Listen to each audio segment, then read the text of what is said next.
I deliver takeout. The price is clearly marked at $1 million per order. Yet, rather than deeming it exorbitant, others have offered a staggering $1 billion for my services. Some have even gone so far as to propose marrying their daughters, merely to persuade me to run an errand for them, that I was just an ordinary delivery person until that fateful day on July 15th. On that day, I received an unusual order that unexpectedly elevated me to the pinnacle of the delivery realm. The customer requested a sauerkraut fish set meal, along with a soft slipper and a lighter. However, the remarks and the errand fee on the order were rather peculiar. The address was Unit 1, Building 6, Xinyan, with a note stating that upon entering the elevator, I must press the button for the 4th floor 4 times.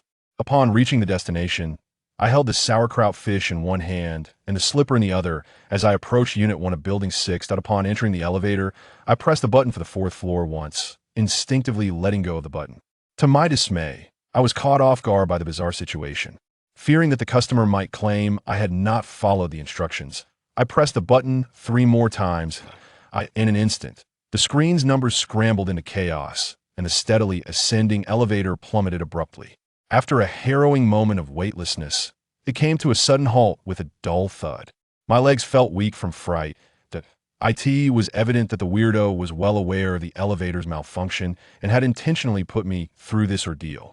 Suddenly, the elevator doors slid open to reveal the same unit door ahead.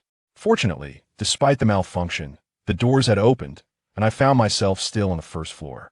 Relieved yet infuriated, I exited the elevator, ready to confront the individual responsible.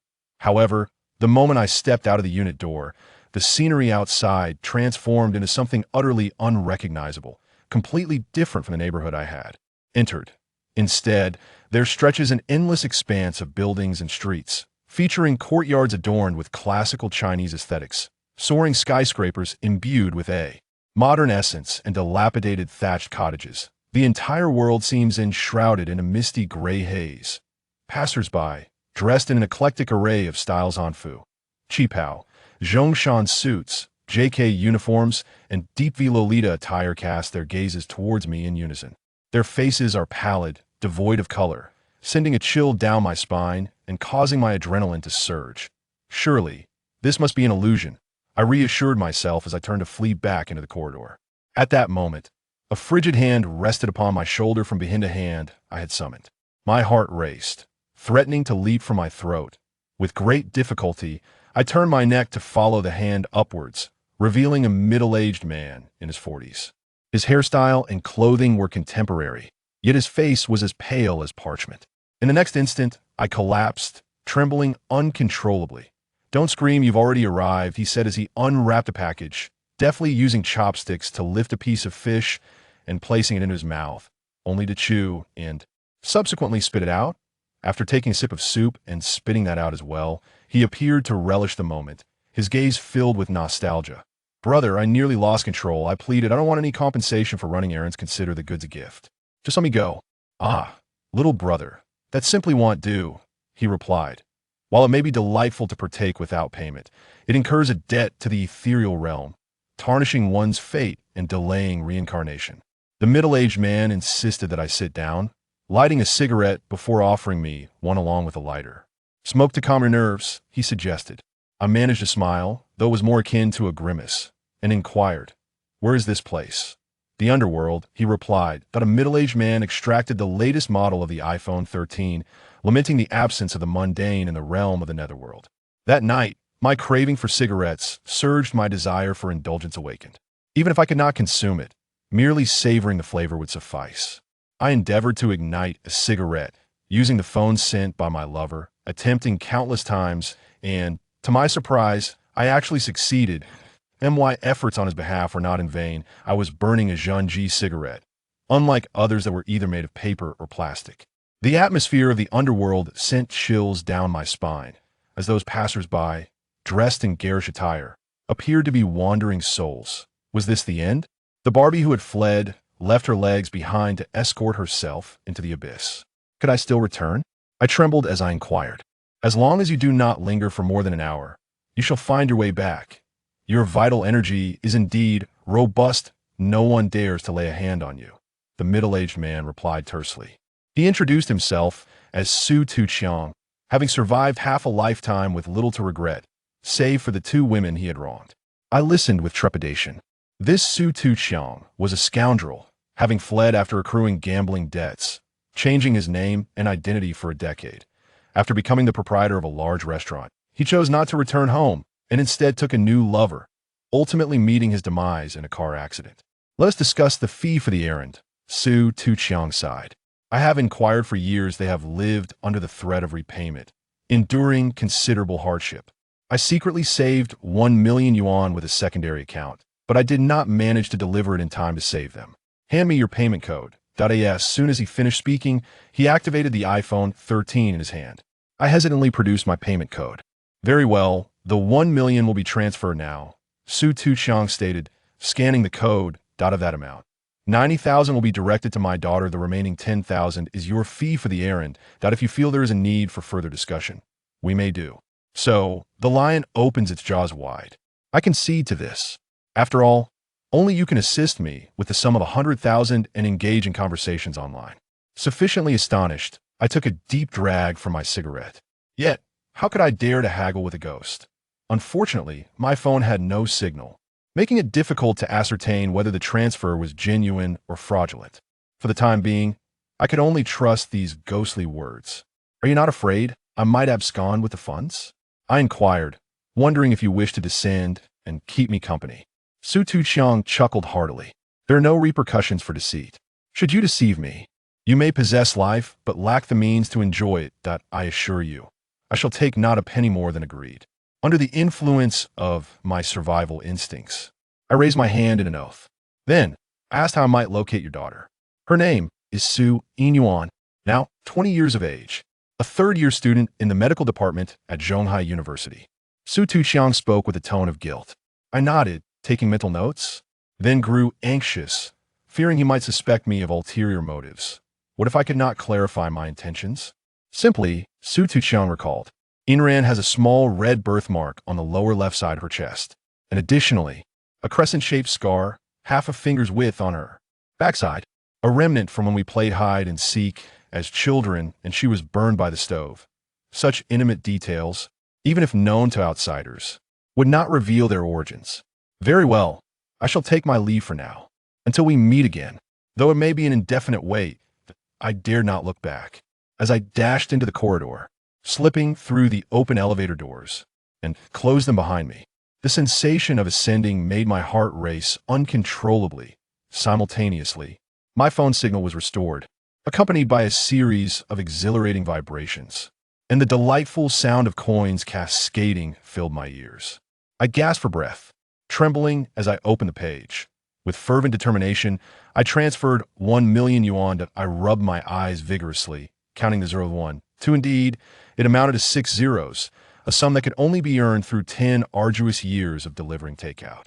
If I were to embezzle it, I would forfeit a decade of hard work. I took a deep breath, and once calm, I sensed an intuition. Aside from 100,000 as a reward, daring to take even a penny more could lead to my untimely demise. At Zhonghai University, I casually glanced toward your friend Lu, who had been preoccupied with his studies and had not met with me for several days. I hopped on my motorcycle, first purchasing a bouquet of fresh flowers, then heading to the Estee Lauder counter, where I spent over 4,000 yuan on a skincare set. The remainder of my funds would be meticulously saved. As the sun set before the grand entrance of Zhonghai University, Yang Lu donned a pristine white down jacket, her legs clad in fitted leggings and marten boots. Her innocent, charming face radiated anticipation, causing passing boys to steal glances at her that moment.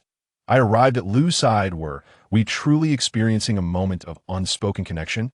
Without prior contact, we encountered each other.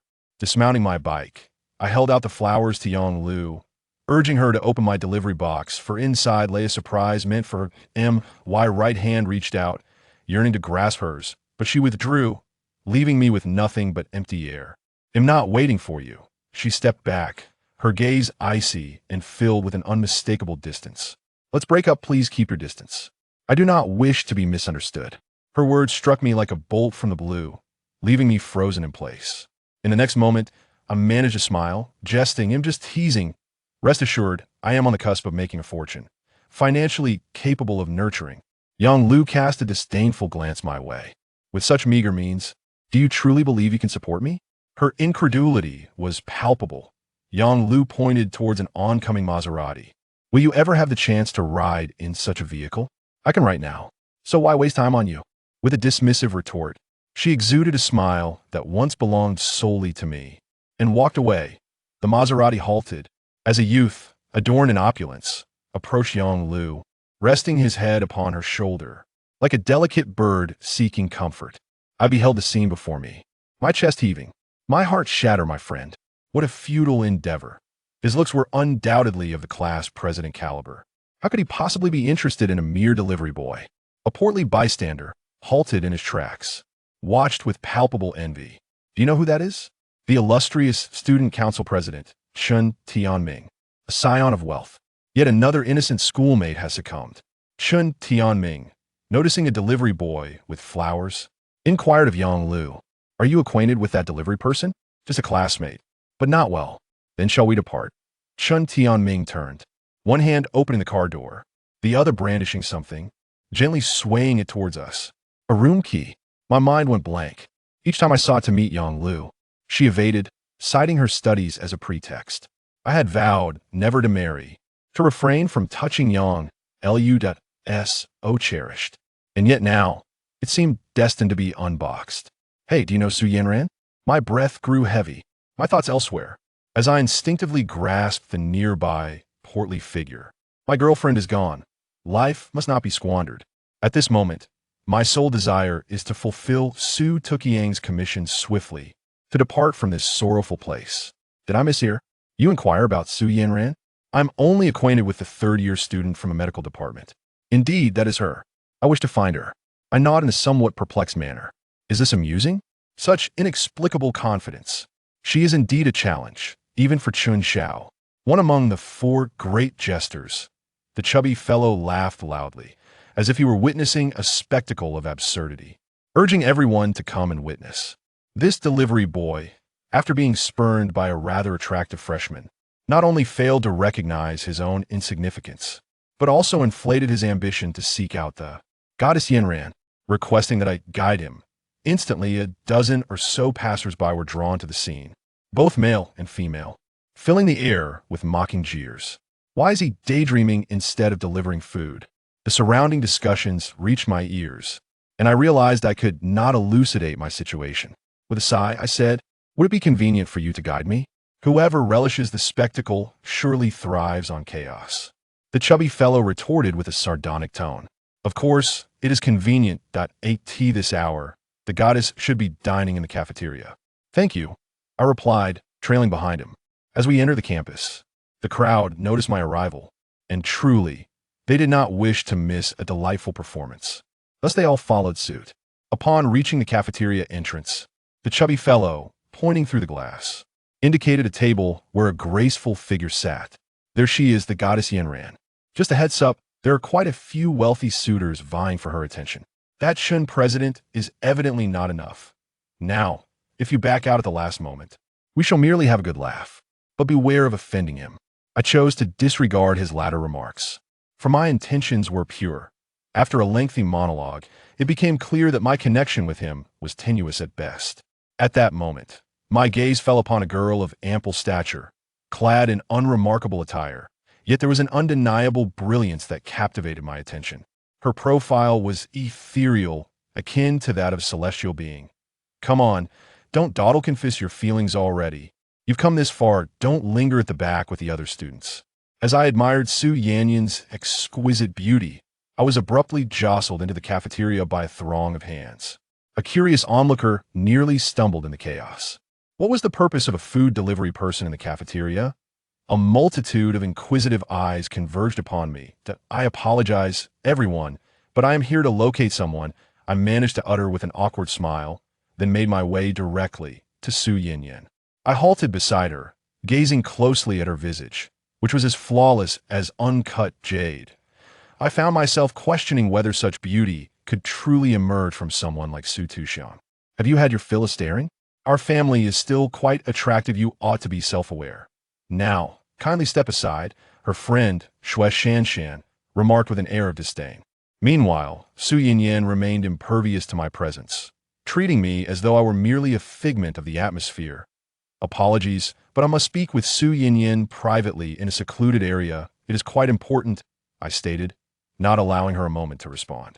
Shui Shan Shan, seizing her chopsticks as if wielding a weapon, retorted, "You must be gravely ill. I give you 3 seconds to leave." That I was already feeling the sting of betrayal and now faced unwarranted scorn. Unable to contain my frustration any longer, I snapped back. "This is none of your concern, quiet." With a swift motion, I snatched the chopsticks from her grasp and snapped them in half. The next instant, Shui Shan Shan let out a piercing scream. Exclamations of distress filled the air as danger loomed over Ain Ranfan. "Do not move recklessly," came the warning. "Our esteemed university is not a playground for your reckless antics. The law does not punish the multitude, but dare to act foolishly, and you shall face dire consequences." Suddenly, a throng of male students surged from their seats, forming an impenetrable circle, their voices raised in condemnation and disdain. Some rolled up their sleeves, ready for confrontation. Shui Shan Shan instinctively urged Su Yinyan away from the encroaching crowd. The overwhelming scene left me momentarily speechless, my thoughts racing. I must not allow Su Yinyan to slip away, lest I find myself in dire straits. Yet, the lack of an opportunity for private discourse was a pressing concern. In a moment of desperation, I called out to her, just as she was about to vanish from sight, posing a poignant query that pierced the tension. "Does Su Yinyan bear a red mole?" A naive question, yet it alluded to a subtle truth: the crescent-shaped scar, barely half a finger long, on her left side, a remnant of a childhood burned from a stove. At my words, Su Yanyan's heart raced wildly, akin to a startled fawn. Though my insinuation was indirect, it was sufficiently clear. Thankfully, I refrained from disclosing its exact location. Otherwise, this place would have transformed into a scene of public humiliation.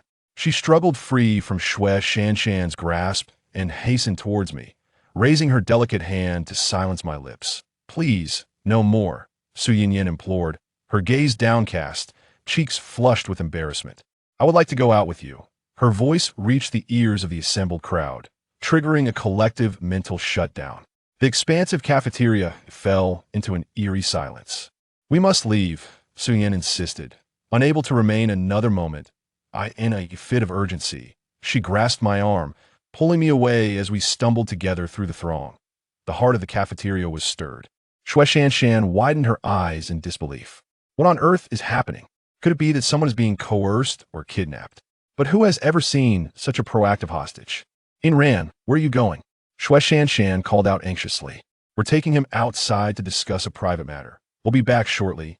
Su Yanran replied without looking back. A profound silence enveloped the cafeteria, which then erupted into chaos. "Who is that delivery guy with the shedding hair?" Outside the cafeteria, "That delivery boy is truly impressive." The plump student observed Su Yanran leaving with the delivery person, their movements so intimately intertwined, and he gave himself a sharp slap to confirm it was not an illusion. The students who had been tailing them were left in a state of shock. He led me to an internet CAF outside the campus, where he reserved a private room. Once inside, Su Yingran wore a guarded expression, knowingly feigning ignorance. "What do you mean by those words?" I spoke in a hushed tone. "Now that we are alone, let's get straight to the point." Su Yingran's chest heaved with anger. "Who is your ally here? I advise you not to act recklessly. If anything goes awry, I won't hesitate to call for help. You have a red mole here." I raised my hand, pointing through the air to Su Yingran's left side, slightly inclined towards me, and then patted my own right buttock. "You were burned by the stove while playing hide and seek as a child." "How do you know these things?" "I am Wang Yang. Su Tuqiang sent me to find you." I reclined on the sofa, tilting my head back, as if to assure you of my sincerity. "Just tell me what you know as proof." Su Tuqiang. The memories of Su Yiran's beautiful eyes, a legacy of her father, still trapped in the phase of 8 years old. One day, he left home and never returned. He accrued debts exceeding $1 million. From that moment on, a group of individuals frequently invaded their home, assaulting them and threatening to drag the mother and daughter into a wedding battle. The mother toiled at 4 different jobs, not only to support her own education and living expenses, but also to repay the debts. This year, she finally settled them. Thus, he harbored an intense hatred for his father. The memories of the past struck at the heart's sorrowful chords. Su Yanran wept uncontrollably. Keep your voice down while crying, or others might misconstrue my intentions toward you. I, feeling utterly at a loss, patted his back, attempting to soothe the turmoil. Why doesn't Su Tuqiang stand before me himself? Su Yanran's sobs grew more intense. That may not be possible, I replied, shaking my head. He's dead, deceased. Su Yanran sighed deeply in response to me. Dead in a car accident. But he left behind a sum of money for you. 900,000 is money that I do not wish to take a single cent. Su Yanran's eyes reflected rejection. Should I not be enraged? If you refuse it, what will become of my life? This concerns life and death. No matter how beautiful you are, I am not yours to cater to. I refuse to indulge your whims. Su Yanran slapped him across the face. Covering her face, she expressed disbelief. Are you foolish? Do you not understand your own family situation? You are still young. You can afford to be headstrong. Have you considered your mother's feelings? Besides, the gambling debts were repaid by her, which amounts to her owing your mother money that I took out my phone. Threatening, what's your WeChat? If you dare to refuse me, I will expose your secrets. Indeed, you are right. She replied, I will collect this 90,000, not just for myself, but for my mother as well. After regaining her composure, Su Yanran continued, I added my friend. I transferred 900,000. A long sigh of relief escaped my lips. It was time for me to leave. Stop. Su Yanran intercepted me, pointing at my cheek, which was noticeably redder than the other side. Fuming, she exclaimed, You slapped me. Want to leave? Then you can slap me too. I offer my face willingly. Su Yanran hesitated, biting her lip, and tentatively said, Be my boyfriend for a day tomorrow. I resolutely shook my head. Just one day?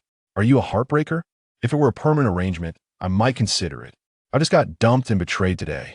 To be dumped again tomorrow. Besides, you are the goddess of laughter. With a single word, a throng of admirers would rush to your side. Su Yanran sighed helplessly. There's an old professor who has helped me immensely. Tomorrow is his grand birthday celebration, and among the guests is someone I despise. I heard he has ulterior motives and wishes to play matchmaker through the old professor. I can't simply avoid it. I truly don't know what to do. You are from outside the school, you won't be recognized. I'm begging you. Fine, they'll help you this once, and we'll be even. Seeing the unease in her eyes, I couldn't bear to refuse. If I could alleviate her troubles, then the 100,000 would be well worth it. See you tomorrow, Su Yanran said as she exited.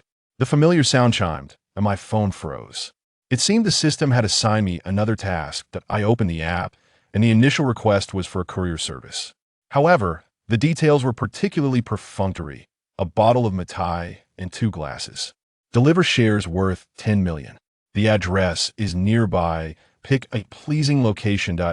In the elevator, I pressed the button 4 times. Upon arriving at the destination, I recognized it as an order from the Netherworld.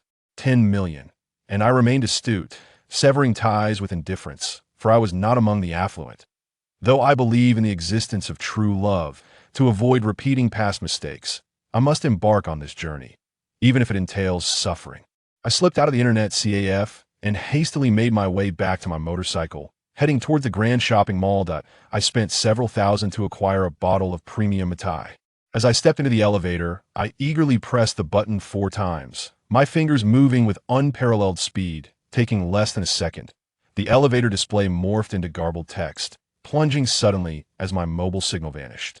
After a fleeting sensation of weightlessness, the doors opened automatically. Upon exiting, I was greeted by a myriad of buildings. My companion, Su Tuqiang, approached, accompanied by a portly gentleman of distinguished appearance. Zhongming transferred 900,000 to Su Yanran.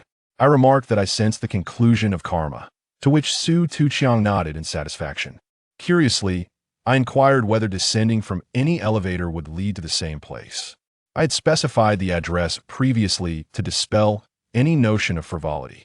Su Tuqiang clarified that it mattered not from where one descended. This was indeed the terminus of the Yellow Springs Road. The rotund, middle-aged man gazed at the Matai in my hand, his eyes gleaming with anticipation. Well, old Chun, did I deceive you? He inquired. You can indeed order delivery from above. After boasting, Su Tuqiang introduced me to the gentleman beside him, Chen Hongfei, a local tycoon from Zhonghai City, owner of a renovation company valued in the hundreds of millions. Come now, little brother, he urged. The wine tantalizes my senses.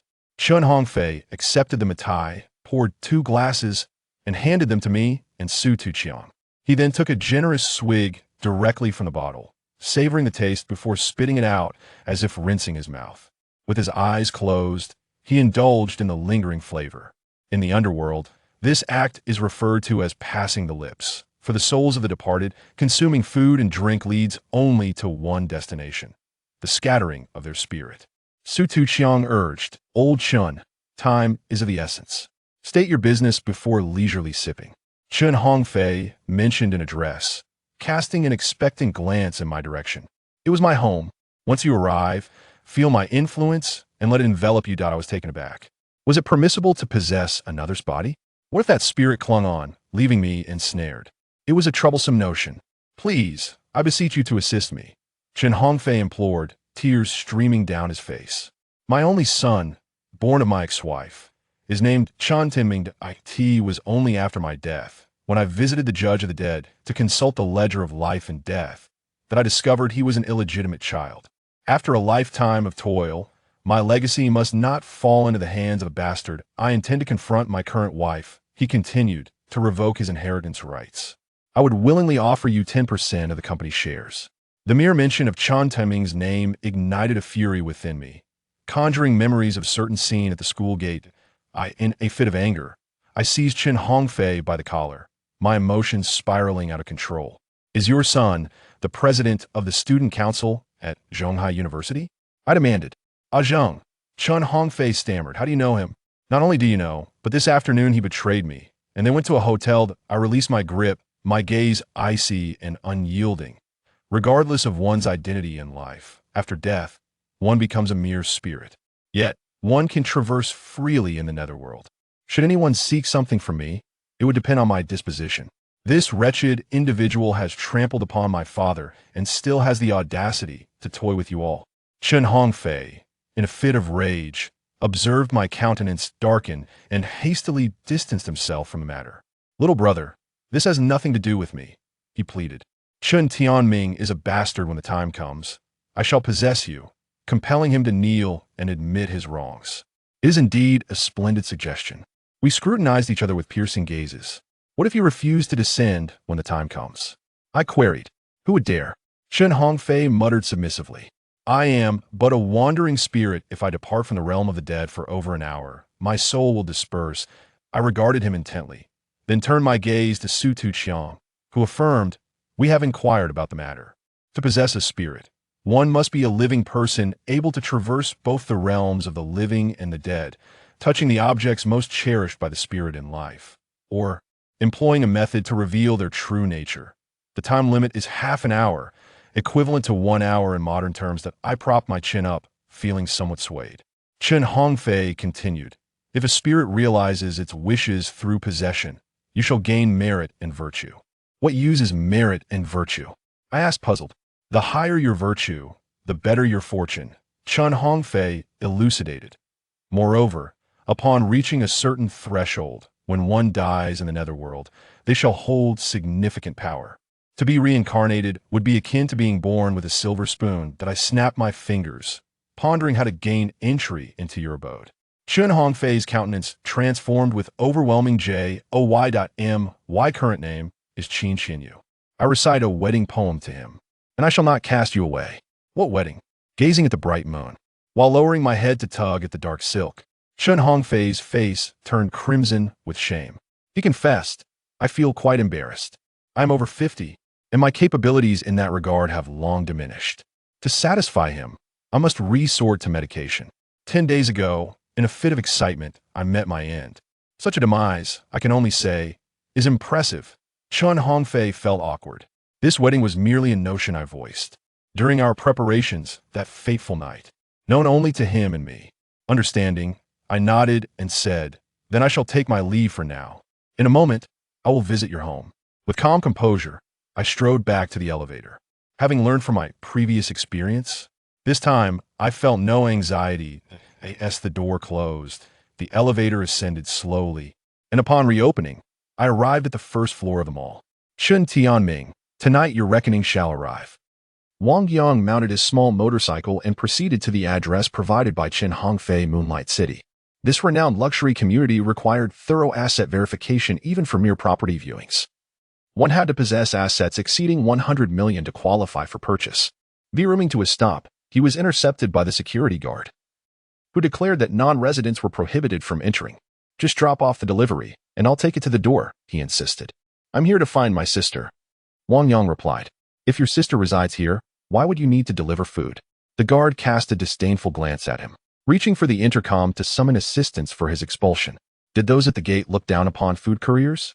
Was it not permissible to experience life in various capacities? Wang Yang retorted briefly, then, with a hint of determination, stated, contact Qin Xianyun in room 1301 of Building 7 immediately. I need to speak with her. If she truly is my sister, a single complaint from her will not only cost you financially but also jeopardize your job. The guard regarded him with a mixture of skepticism and intrigue, recognizing a certain composure that was uncommon among ordinary delivery personnel. Perhaps there was some credibility to his claim? Come with me. If you are lying, I shall not spare you. The guard retreated to the kiosk, picked up the phone, dialed, and handed it to Wang Yang. Hello? What can I do for you? The woman's voice was irresistibly enchanting, evoking a tingling sensation throughout one's body. Sister Qianyan, it's your dear brother, Wang Yang lamented. I've been detained by the security outside, and they're looking down on me. Dear brother? I'm an only child. Where would a brother come from? Qin Qianyan was about to hang up. Wait, have you forgotten the poem I recited to you that night? Wang Yang hastily responded. I raise my head to gaze at the bright moon and lower it to pull dark silk. Beep, beep. The call was terminated. Wang Yang's hand, gripping the receiver, froze. He had not mispronounced a single word. Why had the call ended? His frustration erupted. Keep pretending, indeed. The security guard scoffed derisively. Impersonating a resident's relative in an attempt to infiltrate the community, and speaking of pulling dark silk. Are you aware of the consequences of harassing a female resident? No sooner had he finished speaking than the phone rang again. The guard glanced at the caller ID. It was still that resident. He answered with utmost sincerity, esteemed resident. I assure you I will ensure this unscrupulous miscreant is delivered to the police and brought to justice. That is my younger brother. Qin Xianyun retorted furiously. I merely disconnected by accident. How dare you label him as a miscreant? It's one thing to stop him outside, but to look down upon him? Apologize. Otherwise, I shall have you dismissed by tomorrow. The guard's smile faltered, cold sweat trickled down his cheeks, and he pondered the peculiar adaptation of the poem, questioning whether sibling relationships had become so liberal in this day and age. I apologize, please let him through. The guard's heart raced. The residents of this community were either affluent or powerful, and he could not afford to offend them. Swiftly, he bowed deeply towards Wang Yang, almost prostrating himself, and pleaded. I misjudged the situation. Please, do not file a complaint against me. A single demerit would cost me half a month's wages. All right, we are all just workers. Let us not make things difficult for each other. Wang Yang waved his hand and stepped into the residential complex. The security guard watched the retreating figure, radiating positivity.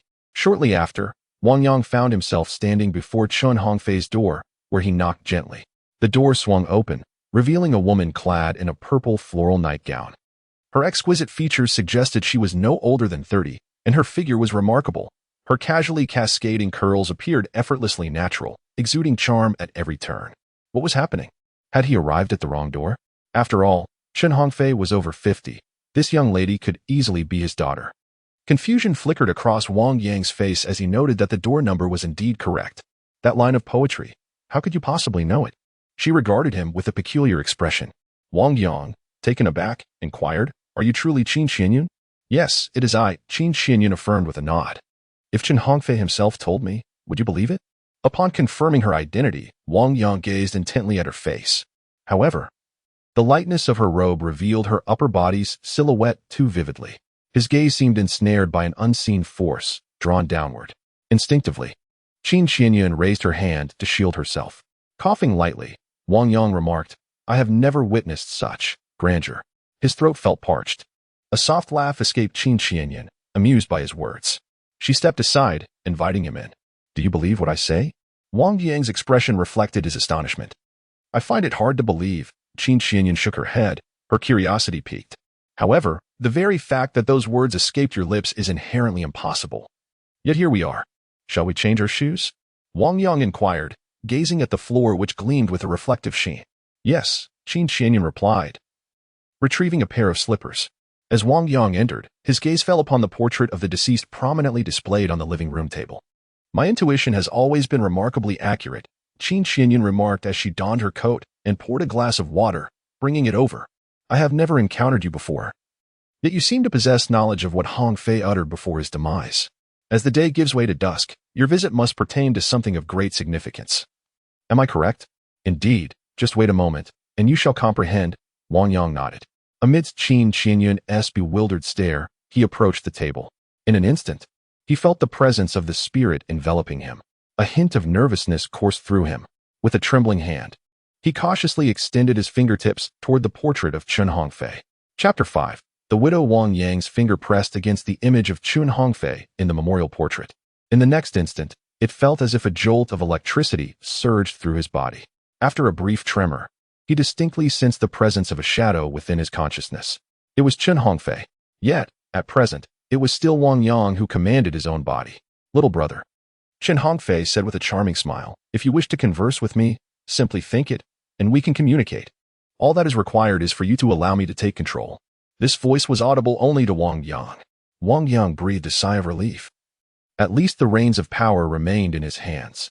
Even if he inadvertently encountered something unsavory in the future, without his consent, the spirit could only remain restrained. It was not a matter to be taken lightly. Go ahead, Wang Yang thought. All right. Chun Hongfei could hardly contain his eagerness, dissipating into a wisp of mist that enveloped every corner of Wang Yang's being. A wave of unease washed over Wang Yang. The sensation was indistinguishable from paralysis. It is noteworthy that his five senses, sight, hearing, taste, smell, and touch, remained intact, utterly unaffected. Only his body was subject to the whims of the former for the next hour. What are you doing? Qin Xianyan inquired, watching Wang Yang, who stood before her late husband's portrait, lost in thought, utterly bewildered. Shaoan. Wang Yang turned to face her, his eyes radiating an unmasked affection. Qin Xianyan's pupils constricted. The youthful visage before her bore an expression and demeanor that starkly contrasted with the person she once knew. Setting aside appearances, everything else was identical to her memories of Chun Hongfei, particularly that familiar intonation of little Qianyan. You Qin Xianyan murmured in uncertainty. Wang Yang hastened towards her, swiftly enveloping her in his embrace. The softness of the contact jolted Wang Yang's senses. What on earth? You can embrace me. But why the inappropriate gestures? Wang Yang found himself at a loss for words. He had never anticipated that he would find himself in such a compromising situation. Nevertheless, it was undeniably delightful. Qin Xianyan contemplated resisting. Little Qianyan, it is I who have returned. Wang Yang exclaimed with a tone that seemed to carry the weight of years. Such phrasing could only arise from one with substantial life experience. Hongfei? You are Hongfei. Qin Xianyan's eyes widened in astonishment, increasingly bewildered. My soul has taken over his body. Chun Hongfei lifted Wang Yang's hand, gently caressing her hair, only for an hour. With that, he lowered his head and kissed her. Qin Xianyan's heart was in turmoil, caught in a limbo of action and inaction. A stranger's body, her husband's soul. Chun Hongfei. Wang Yang's heart raced with fervor. In the bloom of youth, how could he withstand such tantalizing provocation? In an instant, he felt as though flames were igniting within him. The youth indeed possesses remarkable prowess. Chun Hongfei sighed deeply, expressing a sentiment akin to a return to his 20s. I am only 18 this year. Wang Yang could no longer contain himself, insisting that he could not be aged by 2 years. Indeed, let us return to 18. Chun Hongfei quickly amended, settling onto the sofa. He then pulled Qin Xianyan onto Wang Yang's lap, wrapping his arms around her, resting his chin on her shoulder. He inhaled her fragrance, his expression one of nostalgia and delight. Xianyan, I have significant matters to discuss during this visit. The true Wang Yang silently approved. Her natural scent was captivating and enchanting. What important matters? Qin Xianyan's heart raced at the unexpected intimacy. At 30 years old, she had worked at Chun Hongfei's company since graduating from university. 5 years prior, her mother had fallen gravely ill, necessitating a substantial sum of money. Chun Hongfei not only provided the funds but also leveraged connections to secure a renowned physician. After they overcame that crisis, Qin Xianyan, filled with gratitude, reluctantly acquiesced to his courtship. 5 years had passed, and despite the absence of love for Chun Hongfei, she felt morally bound to remain faithful. especially since her husband's health had deteriorated. Yet now, confronted with the young embodiment of her deceased spouse, maintaining her composure felt utterly impossible. He is the offspring of that woman and a stranger. Chen Hongfei shouted in frustration, causing Wang Yang to grip tighter. Be gentle, you're hurting me. Qin Xianyan trembled. Then, in disbelief, questioned, he is not your biological child? Immediately make a call and demand that he returns within half an hour. Chen Hongfei seethed with rage. Furthermore, arrange for a paternity test as soon as possible tomorrow to strip him of his inheritance rights. This, Qin Xianyan hesitated, that may not be feasible.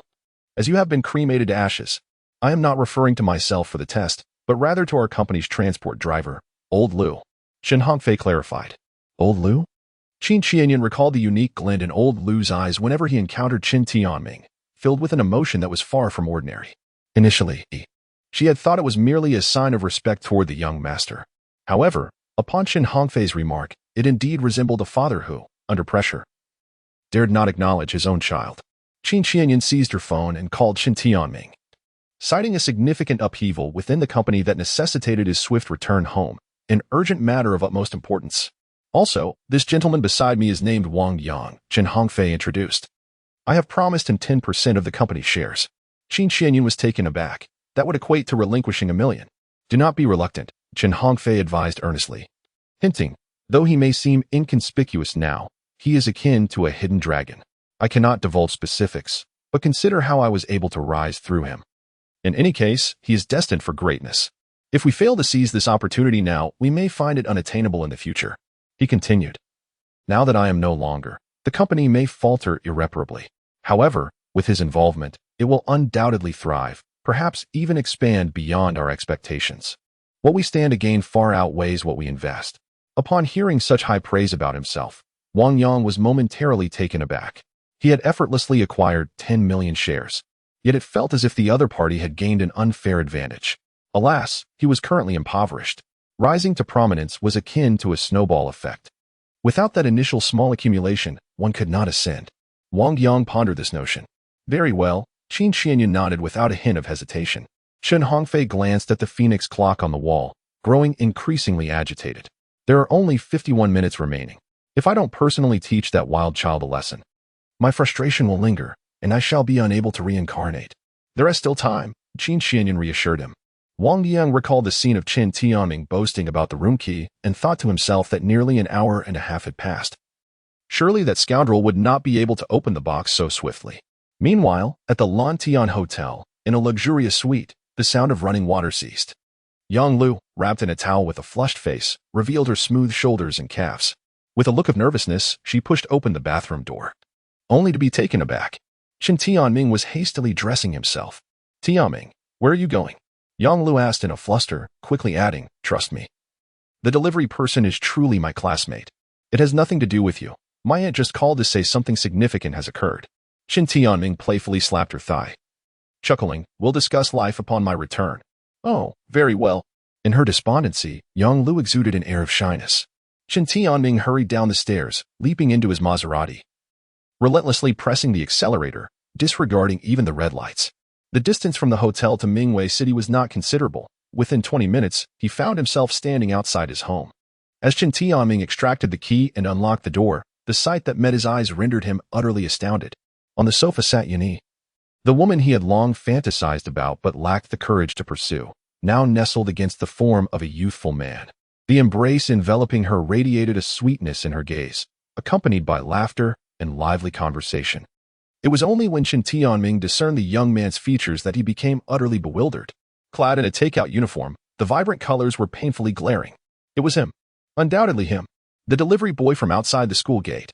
Chapter 6. Kneel down and call me daddy. Yuni.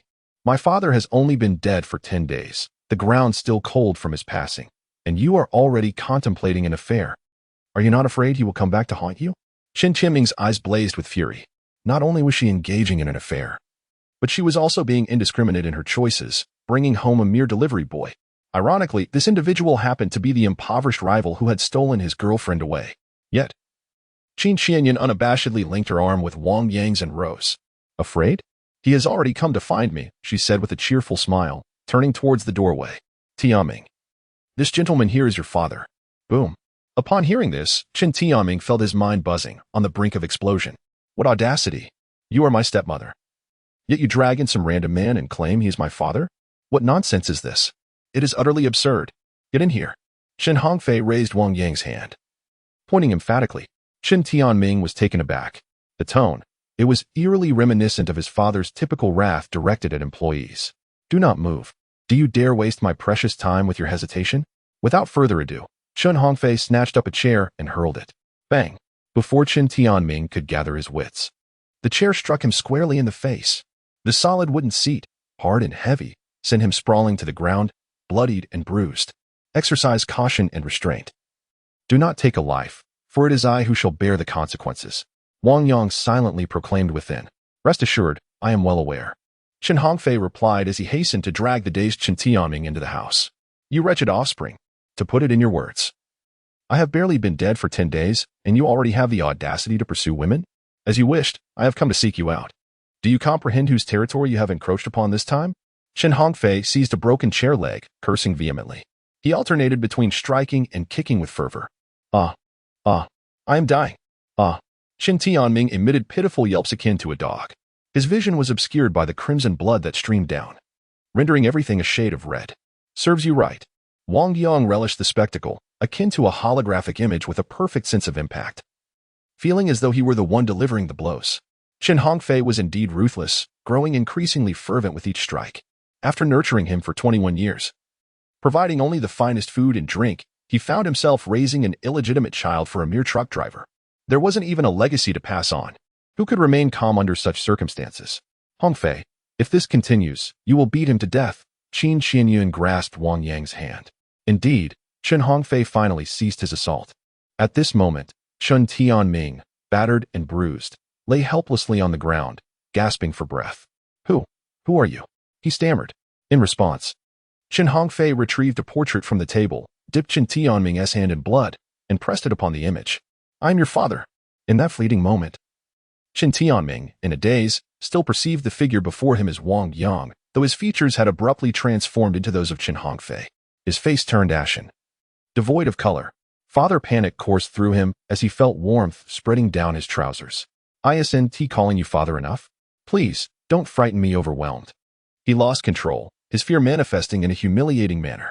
Kneel before me, commanded Chen Hongfei, gripping the leg of a chair and pressing it against Chen Tianming's head with authority. Without hesitation, Chen Tianming knelt, withdrawing his hand from the portrait. In his eyes, the visage of Wang Yang reemerged. After all, encountering a deceased figure, even one's own father, was unsettling. A living presence was far more comforting. Do you understand where you went wrong? Chen Hongfei inquired. I do, Chen Tianming replied, whether from defeat or sheer terror, as he pleaded. I was blind to my own folly. I should not have sought to take what was not mine, nor should I have mocked him. Continue kneeling and call me father. Chen Hongfei's tone brooked no dissent. Father, Chen Tianming reluctantly uttered, forcing the word through gritted teeth. Chen Hongfei's thoughts turned to Wang Yang as he mused. Little brother, have you found relief? If not, I shall continue to punish him. That's acceptable, Wang Yang responded indifferently. In truth, gazing at the pampered heir who had so recently flaunted his room key, now reduced to a pitiful state, begging like a dog before him, was nothing short of exhilarating. It was not merely satisfying, it was a euphoric delight. That is well, Chen Hongfei nodded. After bringing some joy to Wang Yang, it was time to address the matter at hand. He cast a disgusted glare at Chen Tianming and proclaimed, from this moment on, you are no longer my bloodline. Nor do you possess the right to spend a single cent of my family's fortune. My wealth solely belongs to Qianyun and Ruru. Ruru is the daughter of Qin Qianyun, age 4. With Chen Hongfei's demise, Qin Qianyun found herself overwhelmed with funeral arrangements and the myriad responsibilities of the company. Leaving her little time to care for her daughter, she entrusted Ruru's care to a friend for a few days. The friend resided in the suburbs, which left Chen Hongfei with a sense of regret. He had only an hour and could not see his youngest daughter one last time. You have gone too far. Chen Tianming grunted in pain as he struggled to rise. I cannot comprehend why, upon your return, you would assault me and wish to sever our ties. Because you are nothing but an illegitimate child. Chen Hongfei swung the leg of a chair, sending him crashing to the ground once more. Chen Tianming writhed in agony. Aunt Yun, did you not promise to treat me as a sister would her brother? Please, intercede on my behalf. I'm sorry, but I am unable to assist you. Qin Xianyun shook her head and said, "Tomorrow, I will arrange for you to undergo a paternity test. Once it is confirmed that Hong Fei speaks the truth, I will petition the court to freeze your bank account as per his request and revoke all your inheritance rights." Chen Hongfei seized the access card, keys, and car keys from Chun Tianming, admonishing, "Xianyun, please inform the property management to prohibit him from entering in the future, so as not to disturb you and your daughter." Such malicious intent. I refuse to believe it. It's all a lie. Chen Tianming shouted in despair. This is too disruptive. Qin Xianyun, growing impatient, picked up her phone and dialed the property management's number. "Hello. Hurry to my home at 1301. There is an intruder causing a commotion." A few minutes later, a group of burly security guards arrived on the scene. Upon witnessing Qin Tianming's dire state, they were momentarily taken aback, thinking to themselves how ruthless this was. "Dear resident, who is the troublemaker?" the security captain inquired while observing the situation. Though the sight on the ground was gruesome, the individual was clad in designer attire, prompting him to cast a suspicious glance at Wang Yang, who was dressed in delivery uniform. "Captain, please do not misunderstand. He is her brother," whispered one of the security guards who had previously been on duty at the entrance. Qin Xianyun pointed at the distraught and frenzied Chen Tianming and said, "It's him. I would appreciate your assistance."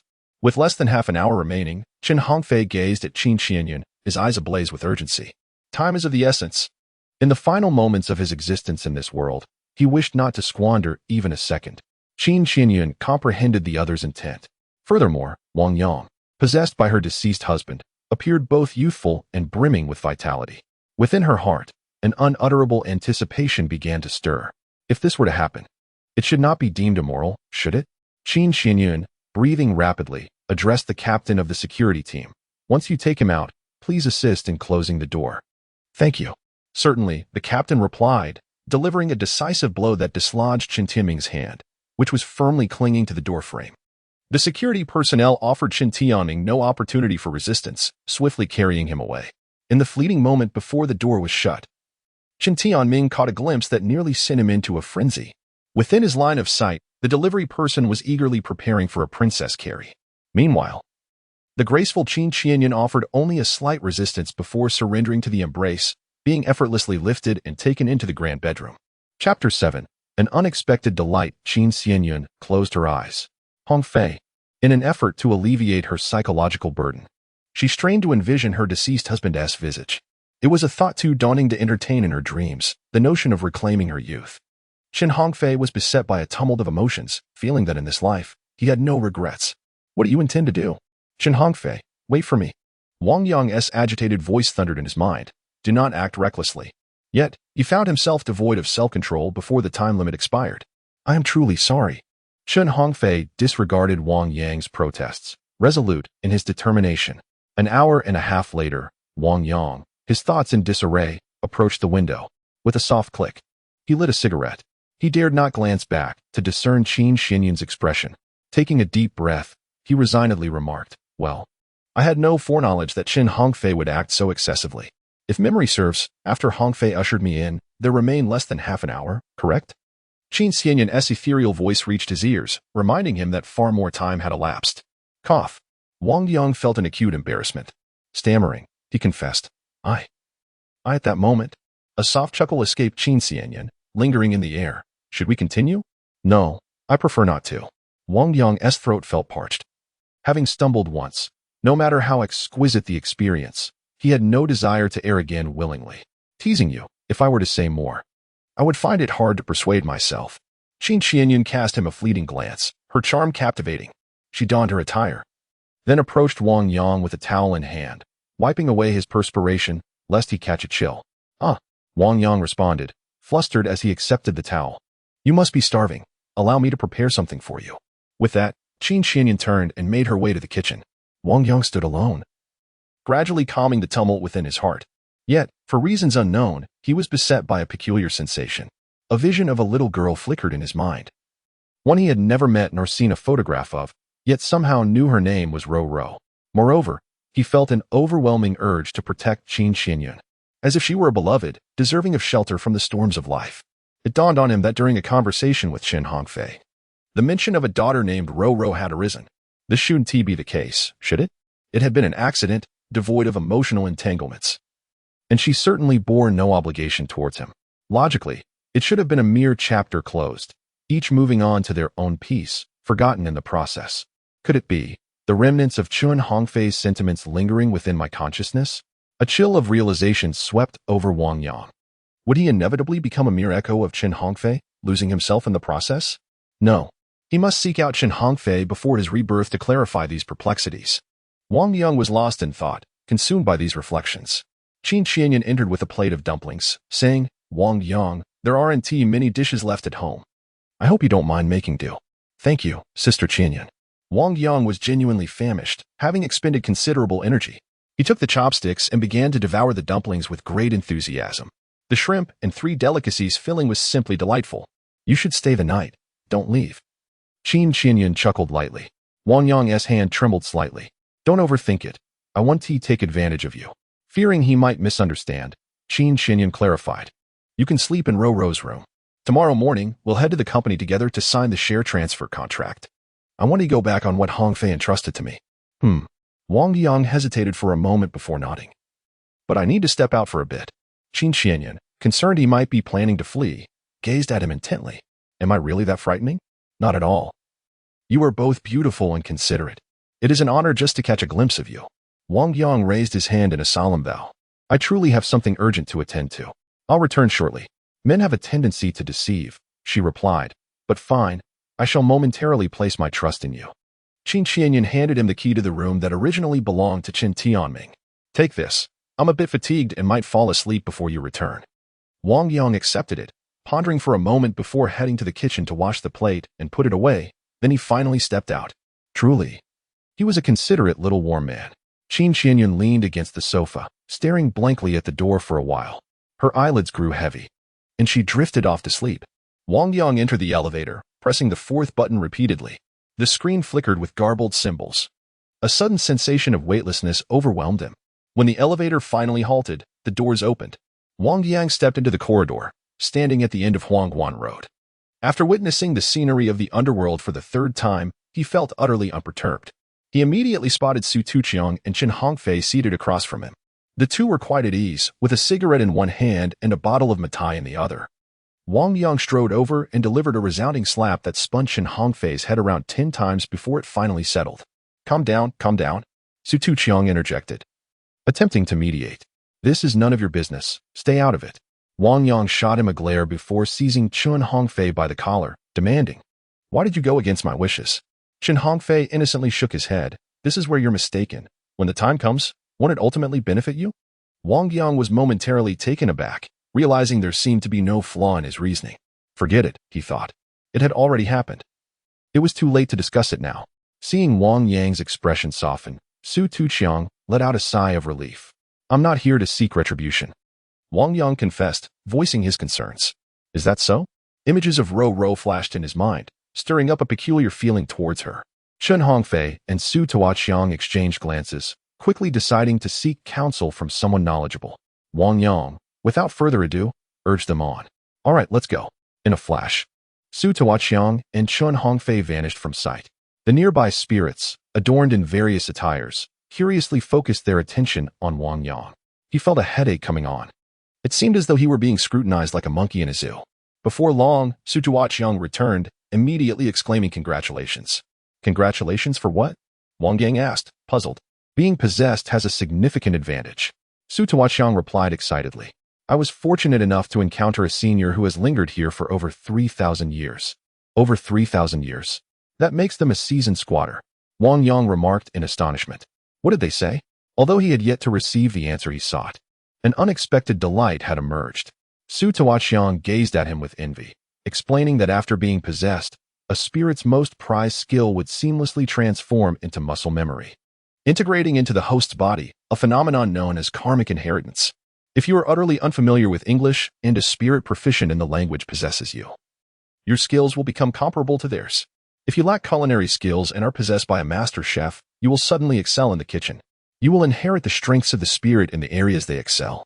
Su Tuqiang paused, then shifted his tone. However, the prerequisite is that the spirit must have a desire for you. If you randomly summon a spirit for possession, karmic inheritance will not occur. Karmic inheritance? Wang Yang's eyes widened in disbelief. utterly astonished. Truly remarkable. Shortly thereafter, Qin Hongfei swiftly returned, his expression a tapestry of complexity. I spent quite some time at the judge's quarters, seeking answers about the reasons behind your feelings towards them, and at last, I have come to understand. Chapter 8. A Surgeon Worth. Enough with the hesitation. Speak your mind. Upon learning that he had been possessed by a spirit and inherited its blessings, Wang Yang felt a wave of elation. The possession would inevitably carry some emotional weight. Qin Hongfei requested a cigarette from Su Tuqiang and lit it. Though it was a mere flicker of smoke, he could suppress his feelings subjectively and merely felt a twinge of guilt. If there were no direct contact, the sensation would gradually fade away. Is that so? Wang Yang nodded slightly, feeling a weight lift from his heart. As long as I do not lose myself, that is sufficient. Thud. Qin Hongfei suddenly knelt before Wang Yang. The entire movement was fluid, devoid of hesitation. What is the meaning of this? Wang Yang was taken aback. I shall call you young Master Yang from now on. If there are any trivial matters, please look after the mother and daughter for me. Qin Hongfei's expression was grave. I am about to be reborn. In my next life, I will know nothing and will never see them again. I fear for their safety as they may be vulnerable. You indeed possess a sense of responsibility. Wang Yang was uncertain whether it was due to his guilt towards Qin Stin or the emotional influence of the possession. He pondered for several seconds before nodding. Thank you. Thank you. Qin Hongfei stood up once more. That act of kneeling was worthwhile.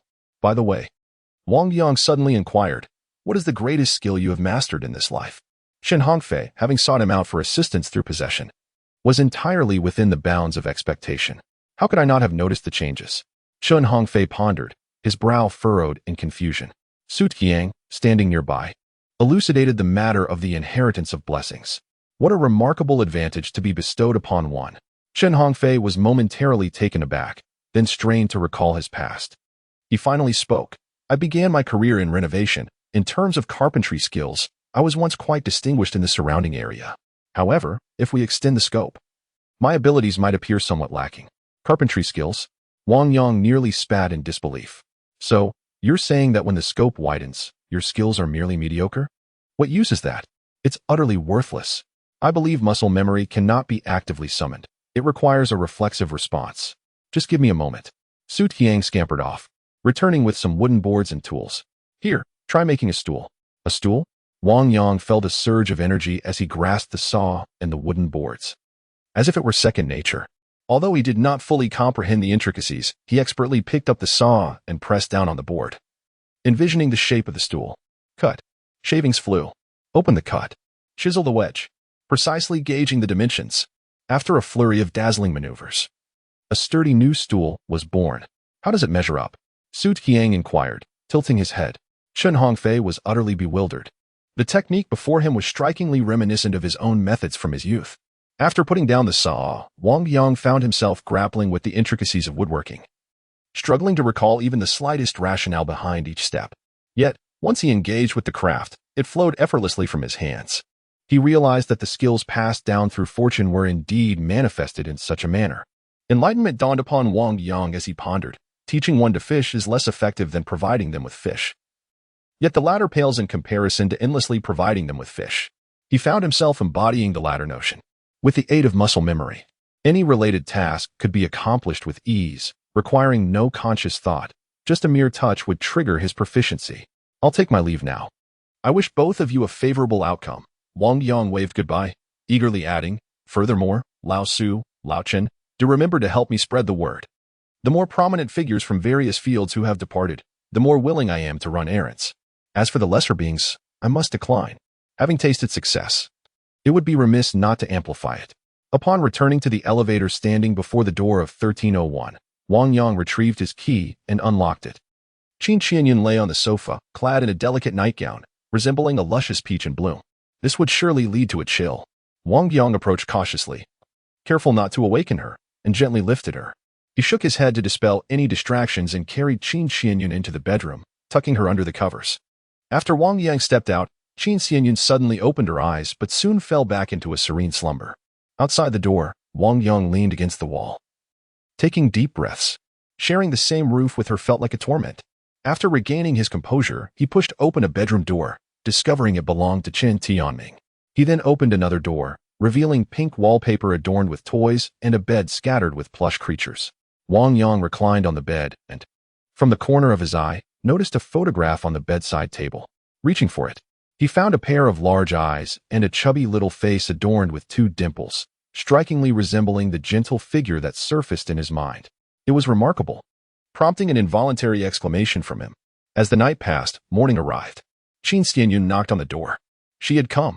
Upon rising, Wang Yang found a table laden with steaming milk, bread, and fried eggs.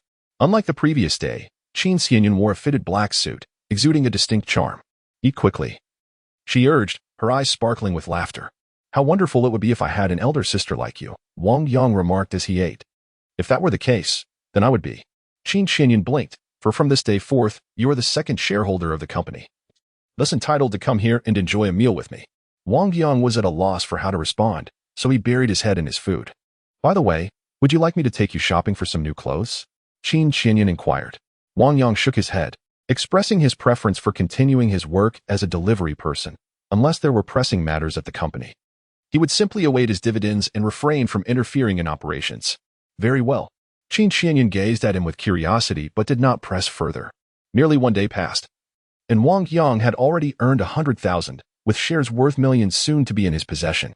Yet, he pondered, how could this be possible? He did not wish to be tethered to a renovation company, as he aspired to seize more lucrative orders from influential clients to amass wealth, particularly in terms of self-improvement. He aimed to cultivate a diverse skill set. Opportunities must be grasped firmly. It all hinged on the promotional efficiency of Su Tuqiang and Qin Hongfei. Upon arriving at the company, Wang Yang took the contract, glanced over it, and was utterly bewildered. Xianyun, isn't this supposed to be a 10% share? This is 20%. He assumed Qin Xianyun had made a mistake. Given his character, he did not wish to take advantage of the situation, so he pointed it out.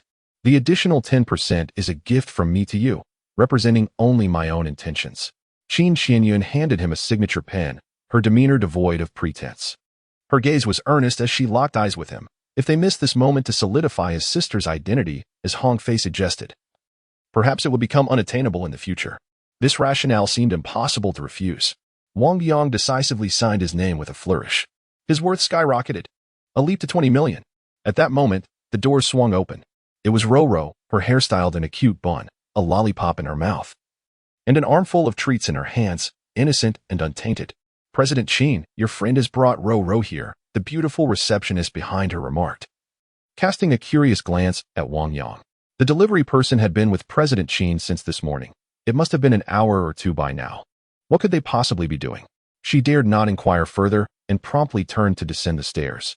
Mommy, I missed you, Roro exclaimed as she leapt into her mother's embrace, rubbing her little face against her mother's larger one. Good girl. Have you been obedient these past few days? Qin Xianyun gently inquired. Roro nodded.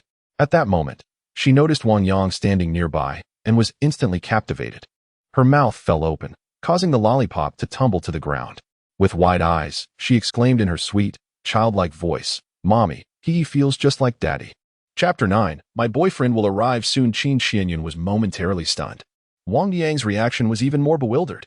The age difference between him and Qin Hongfei was substantial, and their physique and appearance were worlds apart. Children often speak without restraint. Yet, Roro's expression was far from frivolous. It bore a genuine sentiment. Just last night, Qin Hongfei had held him. There exists a popular belief that children can perceive things invisible to adults. However, that hour of closeness had long since passed. Wang Yang pondered that perhaps the emotions from that encounter lingered, causing Roro to think of her father when facing him. Silly girl. Qin Xianyun gently patted her daughter's head, affirming, he is your uncle Wang Yang. I did not lie.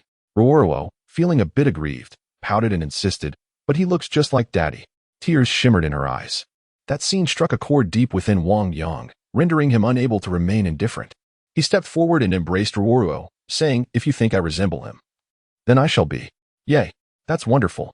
I have a daddy now, Roro exclaimed, eagerly splitting her lollipop in half. Clumsily, she unwrapped it and stuffed a piece into Wang Yang's mouth, saying, Daddy, eat. In that fleeting moment, Wang Yang felt as though his heart was melting. Is it sweet? Roro's big eyes sparkled with anticipation as she inquired. Sweet, Wang Yang replied with a smile. If Qin Hongfei were to witness this scene, it would undoubtedly evoke a chorus of laughter. However, little Roro, merely 4 years old, remains blissfully unaware of such complexities.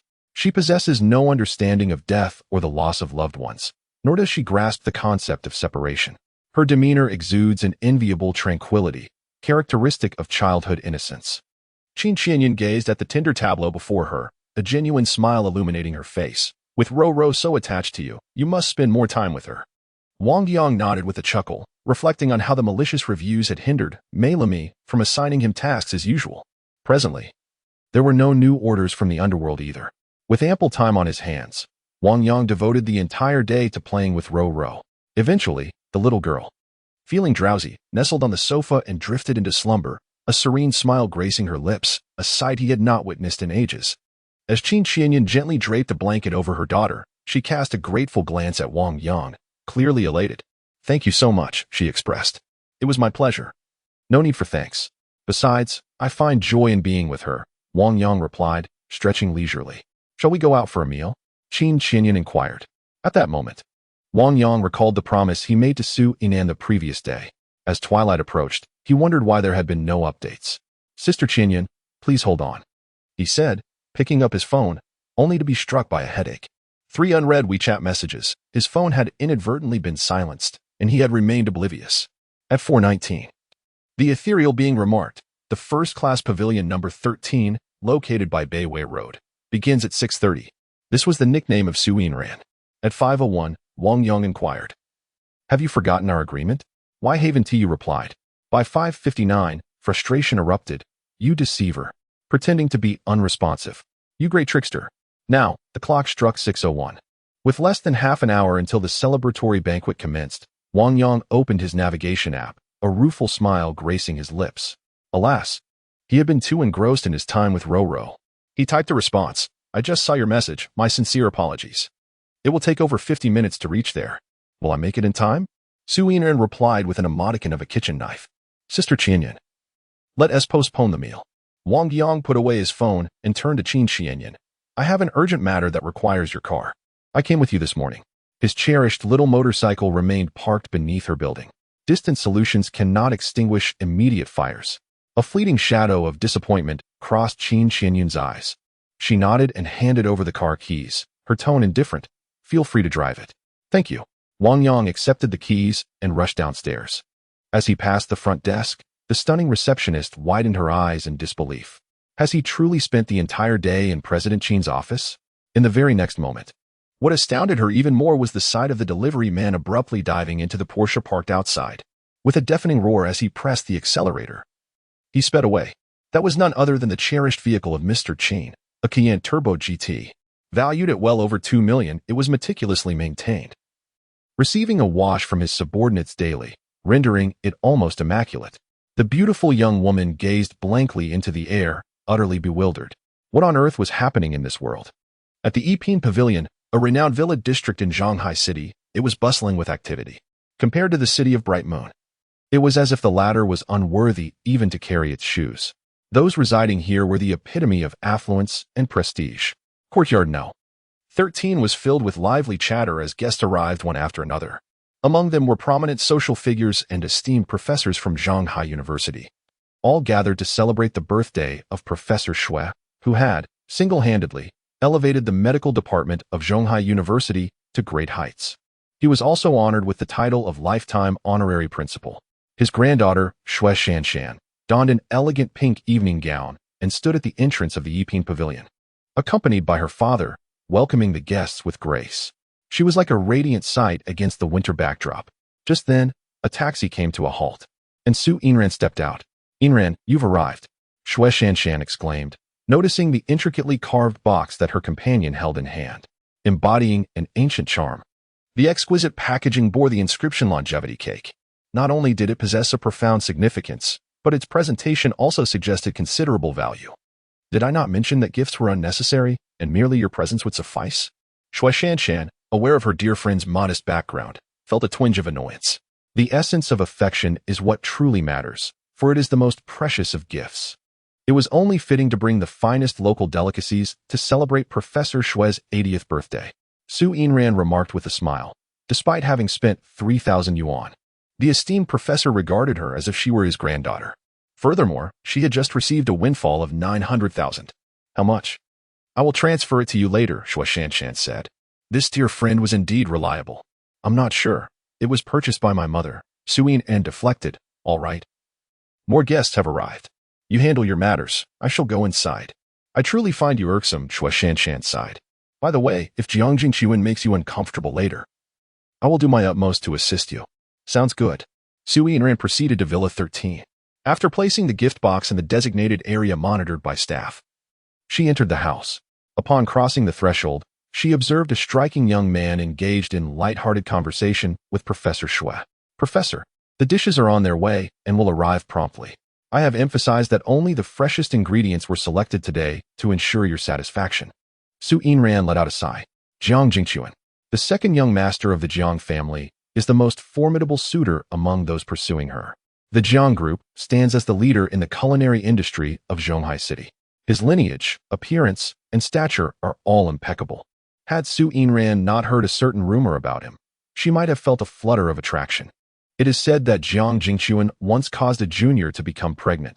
The girl, aspiring for an elevated status, was unwilling to terminate the pregnancy. Consequently, he resorted to underhanded tactics, hiring someone with a psychiatric certificate to abduct her and forcefully administer abortive medication. The girl subsequently fell into a severe depression and tragically leaped to her death from the dormitory building one fateful night. The dual silencing efforts from Zhonghai University and the Jiang family suppressed the matter, although many claimed it to be mere slander and an official announcement was issued. The Jiang family even went so far as to sue a multitude of individuals. Nevertheless, Su Yinran sensed that there might be some truth to the whispers, which instilled in her a sense of caution. The more fervently Jiang Jingchuan pursued her, the more she recoiled. At present, Professor Shui, upon seeing her arrive, waved his hand with a cheerful smile. Yinran, my dear. Grandpa Shui, Su Yinran stepped forward. Ah, Professor Shui beckoned her to sit beside him. You've lost weight again. Have you been eating well lately? He genuinely cherished this girl, who was diligent and intelligent, unlike his own granddaughter, who was both playful and had chosen not to study medicine. Yinran. A self-satisfied smile appeared on Jiang Jingchuan's face, one he believed could captivate countless young women. What he did not anticipate was, Su Yinran did not afford him the opportunity to continue speaking, decisively taking the initiative. On her ethereal, unspoiled visage, a coy demeanor of a modest woman emerged. Master Shui, I have not come alone today. My boyfriend just finished work, and I arrived ahead of him. He is likely to be delayed for a while. Chapter 10. Who ordered takeout? What? You have a boyfriend? They exchanged glances, bewildered. Jiang Jingchuan felt a chilling pressure in his pupils. Iran, when did this happen? How come I was unaware? Initially, he regarded Su Iran as a mere exquisite plaything. But as he pursued her, he found himself increasingly entranced. The allure of her beauty awakened a desire to conquer. A privileged scion of wealth had unwittingly transformed into a devoted admirer. No matter how sophisticated his approach, he remained a high-end suitor. Su Iran cast a casual glance at him. You're not anyone significant to me. Why should you know? Was this merely an excuse? Jiang Jingchuan chuckled. Su Iran's gaze flickered, revealing her unease. She was not so cunning as to mask her subtle expressions. Jingchuan, this is rather demeaning. Professor Shui rose to stand protectively in front of Su Iran, stating that her boyfriend would arrive shortly, and soon it would be clear whether it was true. A warmth enveloped her heart. The old gentleman was still looking out for her. Professor Shui was correct. Jiang Jingchuan, sensing the gravity of the situation, retreated to the corner where the younger generation sat. Did he dare to be audacious? Professor Shui was a revered national treasure in the medical field, an unparalleled master. Diseases he could heal were beyond the capabilities of others. If there were ailments even he could not cure, one could only expect a grim fate elsewhere. He was held in profound respect by all. Iran, be discerning when choosing a boyfriend. Professor Shui, with a playful smile, remarked, I shall ensure your interests are safeguarded, should the performance be subpar. It shall not pass my scrutiny. Su Yinan nodded in agreement. As the clock struck 6:30, the grand hall on the first floor was filled with 6 tables and nearly 100 esteemed guests. Shui Shanshan had returned, taking her place beside Su Yinan and Professor Shui. The individuals at the main table were all prominent figures from various sectors. Let the feast commence. At this moment, Jiang Jingchuan proudly announced, Ladies and gentlemen, The dishes for Professor Shue's birthday banquet are exclusively provided by our Jiang Group Waxianju, crafted by our specially appointed former state banquet chef. Please savor the flavors. Waxianju. That is indeed the pinnacle of the dining industry in Zhonghai. It is remarkable that they have engaged a former state banquet chef. I heard they recently hosted $1 million banquet for foreign dignitaries, did they not? That must be Zhang's second young master, a striking figure indeed, surely a dragon among men. Amidst the murmurs of the guests, Jiang Jingxuan's expression was one of satisfaction, though he refrained from further comments, aware that excessive self-promotion might irk the Shui family. A line of elegantly attired women began serving the dishes, bustling in and out. Soon, the tables of the guests were overflowing with delectable dishes, each a feast for the senses, accompanied by the rich aroma of wine brewed by the Jiang Group. Professor Shui, his face aglow with joy, exchanged pleasantries before continuing to engage with the guests. The guests rose in unison to toast, "May your blessings be as boundless as the eastern sea, and your lifespan as enduring as the southern mountain." The feast commenced. Jiang Jingxuan observed Su Yinran from a corner. 10 minutes passed, then 20. Not even a single bite had she taken. She was either engaged in conversation with Shui Shanshan or serving drinks to the elderly gentlemen and various dignitaries. Unable to remain seated any longer, he approached the main table with his glass raised, respectfully stating, "Elder Shui, on behalf of the Jiang family, I offer you this toast." He drank it in one gulp, refilled his glass, and addressed the distinguished guests, "Esteemed uncles and elders, may I toast to you as well?" The dignitaries praised Zhang's second son, noting, "He is far superior to that elder brother who is perpetually lost in drunken stupor. It is highly likely he will inherit the Jiang family." Jiang Jingxuan glanced at Su Yinran, only to be met with indifference once more. "Yinran." An impulsive thought crossed Jiang Jingxuan's mind as he placed his hand gently upon her shoulder, filled with affection. "Having pursued you for so long today, in the presence of Elder Shui and all, I wish to formally express my desire to care for you for the rest of my life." The multitude of guests turned their attention towards them. Su Yinran froze, at a loss for words. With so many prominent figures from Zhonghai watching, including her own principal and superiors, the prospect of rejection loomed large. Given that the situation had arisen because of her, what if he could not gracefully withdraw? After all, they had consumed alcohol, and it could lead to a scandal at the birthday banquet, disrupting the atmosphere and dampening the spirits of the elderly gentleman and his guests. If one does not refuse, are they truly willing to unwittingly entangle themselves? "Jingxuan, dear brother." Shui Shanshan attempted to pull Jiang Jingxuan away, laughing as she said, "Yinran, she has quite a delicate disposition, so let us refrain from jesting.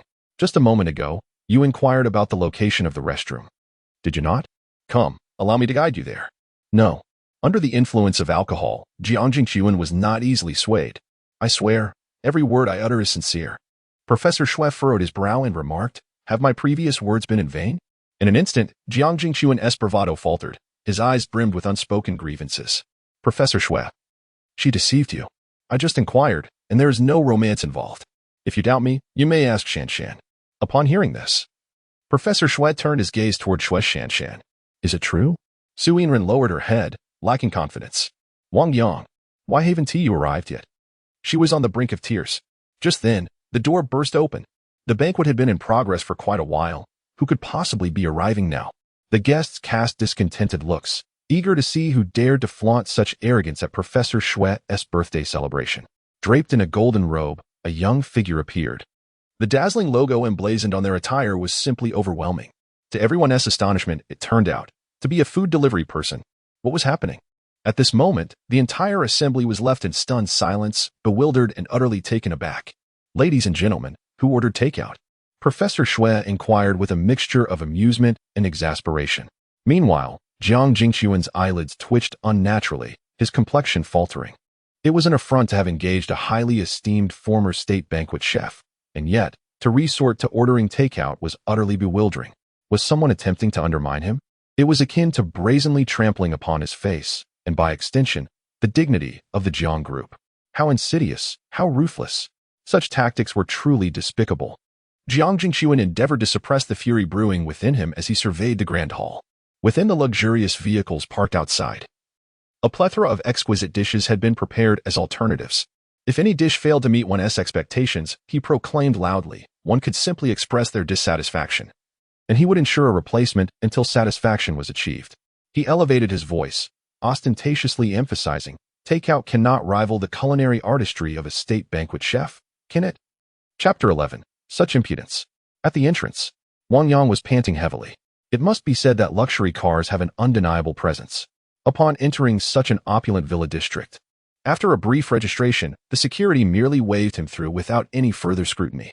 At that moment, he overheard Jiang Jingxuan's remarks. "Misunderstanding, I'm not here to deliver food." A polite smile graced Wang Yang's face as he explained, "My girlfriend summoned me to attend the birthday banquet. I just finished work and had no time to change." His explanation, rather than clarifying, ignited a commotion in the hall. "A girlfriend? Who is she? Step forward, if you dare. In a gathering such as Elder Shue's birthday banquet, can one casually bring along outsiders?" The individuals present were all notable figures in Zhonghai City. Even the younger generation at their table boasted illustrious lineages. Who among them would bring their family along? The banquet was held in Elder Shue's own residence, and with limited seating, merely sending one representative would be a privilege. This was an outright affront, a display of utter ignorance. Subsequently, everyone instinctively turned their gaze toward the table in the corner, particularly given Wang Yang's youthful demeanor. Yet, at that table, not a single female was present. Could it be he was courting a wealthy woman? As suspicions began to swirl, Shui Shanshan realized that the delivery boy looked increasingly familiar. Was he the scoundrel who had taken Su Iran out alone yesterday? "Iran, what is going on?" she whispered. "I feel as though I am on the verge of despair." Su Iran, feeling dejected, rose to her feet and gazed at Wang Yang. Honestly, could he not have changed his attire? I asked him to pretend, not to be so absurdly inauthentic. This is a monumental social embarrassment, with a countenance reflecting utter disillusionment. She thought, "He is my boyfriend. I had previously informed Grandpa Shui about this." Suddenly, with a jerk, Jiang Jingxuan dropped his cup, shattering it on the floor. "Ignoring my status as a wealthy heir, he chose someone delivering takeout? I would rather have a single strand of hair than he possesses." The guests were taken aback. Yet they understood that the enchanting figure at the main table was regarded as a cherished protege by the elder. Thus, they refrained from gossiping, discreetly scrutinizing Wang Yang. He appeared somewhat acceptable, slightly handsome. However, beyond that, he was utterly unremarkable. Merely a delivery person, utterly unworthy of the occasion. Truly, it was akin to flowers blooming amidst dung. Cough, cough. The wine he had consumed returned to haunt him, prompting a couple of coughs. Meanwhile, Su Iran approached and took Wang Yang's hand, leading him back to the main table. With poise, she introduced, "Grandpa Shui, this is my boyfriend, Wang Yang." After all, they had come seeking assistance, and at this juncture, she had to muster the courage to maintain the faade. Let it be. If social demise is to occur, then let it be. The true aim was to dissuade Jiang Jingxuan. "Greetings, Grandpa Shui." Wang Yang greeted with a calm and composed smile. Although Professor Shui's initial impression of him was far from favorable, he chose to refrain from any overt hostility, partly to spare Su Inran's feelings, and resolved to discuss matters privately later. After a dismissive grunt, Professor Shui instructed, Shan, please fetch an extra chair for young Wang at the table for juniors." Amidst the scrutiny of many eyes, Wang Yang took his seat at a corner table. Jiang Jingxuan returned to his seat, his expression dark as he glared at Wang Yang, unable to fathom where he had faltered. Meanwhile, Wang Yang's eyes sparkled with delight as he beheld the exquisite dishes that remained untouched before him: Australian lobster, shark fin, foie gras, an array of sumptuous delicacies. He found himself in a delightful quandary, pondering which dish to indulge in first. The young heirs erupted in laughter, as if they were spectators to a farcical performance. "Look at this country bumpkin's expression. He truly has never seen the world," one sneered. "Hey, delivery guy, how much do you earn in a month? That girl looks stunning. What gives you the confidence to think you can compete with Jiang?" A stream of icy derision echoed in his ears. Yet, Wang Yang remained unfazed, as if he had heard nothing at all. After all, he was merely playing a role, and their futures were unlikely to intertwine. In the next moment, he sprang to his feet, rolled up his sleeves. This sudden action left the group of second-generation heirs utterly bewildered. Everyone presumed he was infuriated and ready to unleash chaos. In their panic, they hastily scooted their chairs and themselves back half a meter. As a steamed porcelain, who would wish to be jostled by a wild and unruly earthenware pot? Yet, it turned out to be a false alarm. Wang Yang's true target was none other than the majestic cheese king crab. With a crack, he tore through the shell, devouring it with gusto. He had only consumed a bowl of noodles for lunch, and hunger gnawed at him. Subsequently, he moved on to exquisite Sakura Wagyu, sea cucumbers, and the illustrious big Australia lobster. The sheer audacity nearly startled one into submission. A group of young gentlemen gazed in astonishment, witnessing an appetite that seemed as if it had been starved for 8 centuries. Jiang Jingxuan became increasingly convinced that Wang Yang was not merely playing the fool to deceive but was, in fact, a complete pauper. With a smile, he inquired, "Is it delicious?" "Quite fragrant," Wang Yang nodded, his mouth full as he continued to indulge. "These dishes are the exquisite craftsmanship of our esteemed Jiang Group's specially appointed former national banquet chef." Jiang Jingxuan stated nonchalantly, "Today feels like a beautiful dream to you. Even if you were to deliver takeout for a lifetime, you would never have the privilege to escort such high-caliber dishes again, let alone savor them once more." "Former national banquet chef?" Wang Yang paused, still chewing, and queried, "How did he come to be dismissed from the national banquet team?" Jiang Jingxuan's expression stiffened. "Was that truly a detail you should concern yourself with? Were you even listening?" At that moment, he shifted his tone, speaking with a condescension akin to charity. "However, for the sake of Inran, I can offer you a position as a mere errand boy at my family's flagship establishment, Waxianju, where you might have the chance to partake in leftover scraps, and with a stroke of luck, encounter dishes that have scarcely been touched. As for your remuneration, I shall offer you 5 times your current wage." Jiang Jingxuan raised his hand, forcing Wang Yang to face him directly, stating, "I have but one request. Leave Inran." Wang Yang, caught off guard while savoring his meal, was abruptly turned, causing a splash of soup to surge into his nostrils, resulting in an unexpected, resounding sneeze. Bits of meat and oil mixed with saliva erupted forth, splattering Jiang Jingxuan's face in an ungraceful display. In that fleeting moment, time seemed to freeze. Good heavens! The surrounding young gentlemen were rendered speechless, their expressions frozen in shock. "I apologize," Wang Yang said, retrieving a napkin he had used to wipe his mouth and extending it towards Jiang Jingxuan. "How filthy!" Jiang Jingxuan exclaimed, both astonished and enraged, unaccustomed to such indignity.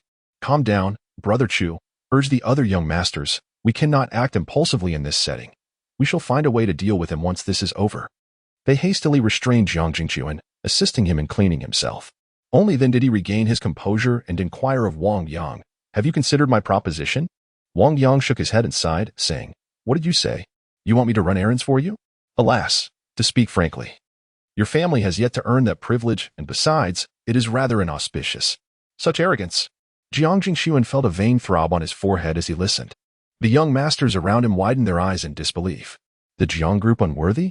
And to mention inauspiciousness? The one delivering meals must have inflated beyond reason. However, they failed to grasp the true meaning behind Wang Yang's words. In this day and age, what kind of individuals would Wang Yang be willing to assist? Living souls do not possess that qualification. Yet, it is not merely any deceased individual who suffices. One must have been affluent and talented in life. Otherwise, he would not deign to engage. If they wish for Wang Yang to acquiesce to Jiang Jingxuan's request, it is not impossible. However, it seems that the upper echelons of the Jiang Group might first need to meet an untimely demise. Chapter 12. A Sudden Crack. Wang Yang disregarded them further. What was there to discuss with this ignorant assembly? The allure of a hearty meal beckoned him. He continued to indulge in his feast. After all, why waste food? Occasionally, he would take a sip of wine, relishing the moment.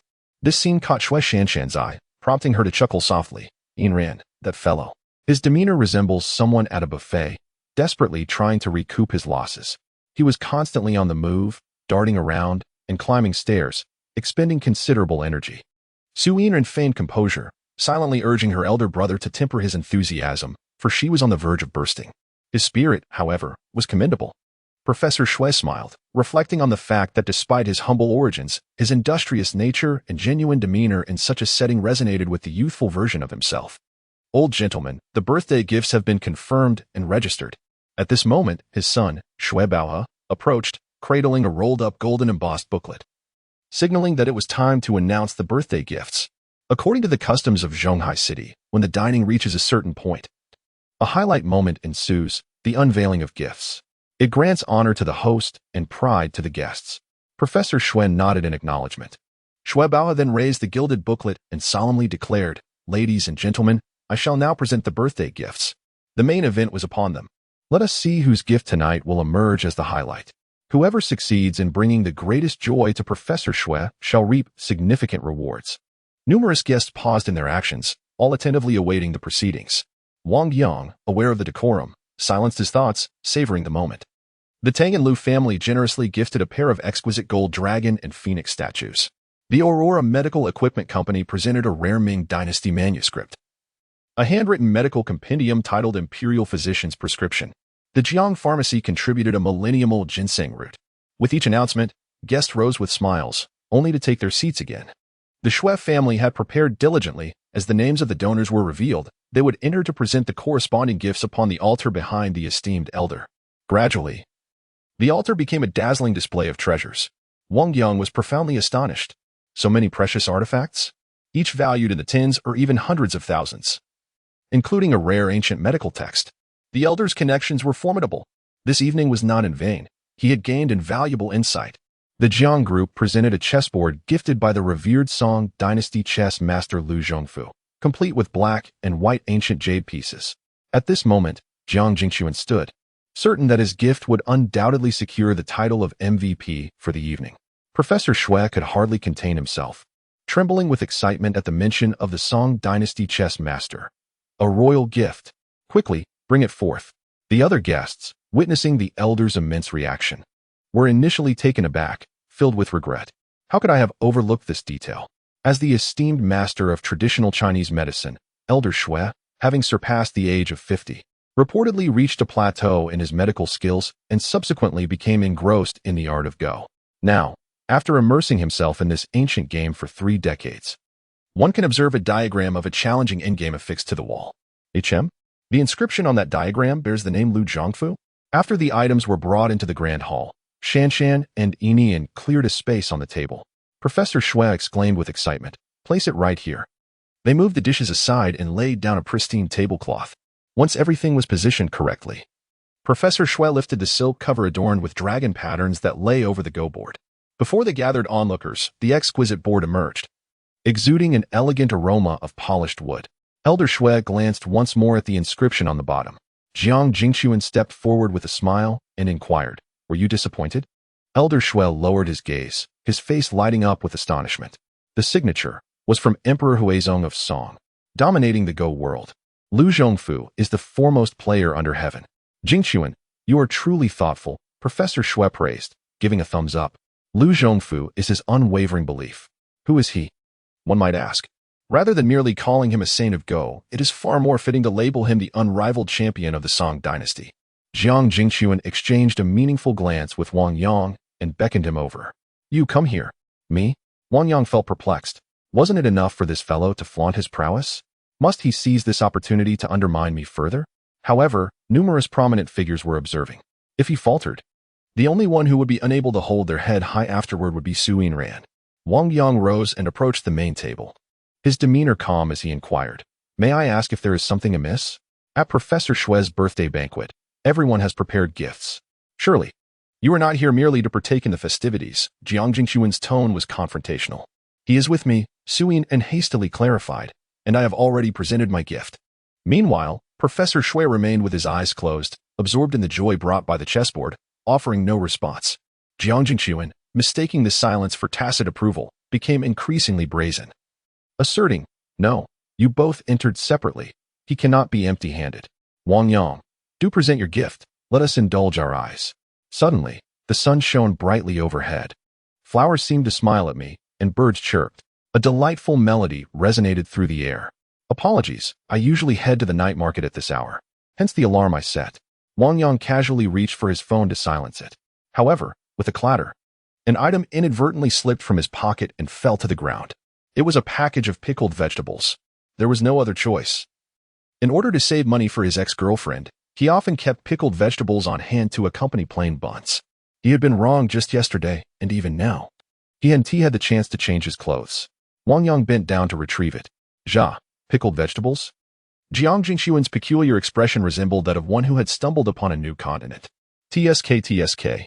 In a flash, he seized Wang Yang's wrist, lifting it high for all the guests to behold, and in a tone laced with mockery, he declared, "I asked Wang Yang to present a gift. And what do you think he brought? A pack of pickled vegetables." The gaze of the entire assembly fixated upon that humble package. Astonishing. This impoverished wretch truly has the audacity. That pickled vegetable, surely costs no more than 2 yuan. It's something one could procure from any street corner. An utter disrespect to old lady Shui. Was that young lady blind? How could she possibly find interest in him? Hey, delivery boy, if you still possess a shred of dignity, you ought to leave at once. A cacophony of derisive remarks ensued. Sui Ran glared fiercely at Jiang Jingquan. Do not slander him. Slander? This is the truth. The pickled vegetables remained firmly in his grasp. Jiang Jingquan retorted with a smile. Release me. Wang Yang's eyes turned icy as he stared at his adversary. This indignity is intolerable. It warrants a visit to the Underworld to seek out which of Zhang's ancestors still lingers. Just watch how I make you submit. He refused to relent. Daring to present pickled vegetables as a gift, and fearing no scrutiny, under the watchful eyes of the crowd, Jiang Jingquan was convinced that Wang Yang would not dare to act. Wang Yang, considering Su Iran, rationally attempted to break free. Jiang Jingquan, however, matched his force with equal intensity. Although Wang Yang's physique was sturdy, it ultimately paled in comparison to the well-toned muscles of his opponent, who regularly engaged in fitness training.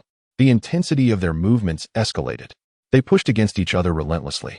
Suddenly, with a crash, Wang Yang's foot slipped, causing him to lose his balance. His upper body unexpectedly crashed onto the nearby chessboard with a resounding thud. The ancient board split open, revealing a conspicuous crack. His hands, smeared with grease, pressed down firmly upon it, sticky and unwelcome. Professor Shui was jolted from his reverie, his face draining of color as he sat helplessly on the ground. Pointing at Wang Yang, unable to articulate a word, the guests felt a collective jolt of alarm. This was disastrous.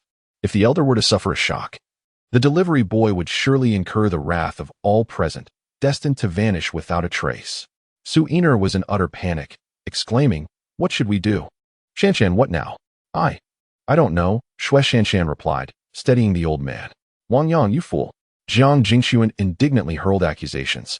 "Not only did you insult Professor Shui with pickled vegetables, but you also dared to damage the chessboard, the only one of its kind in the world.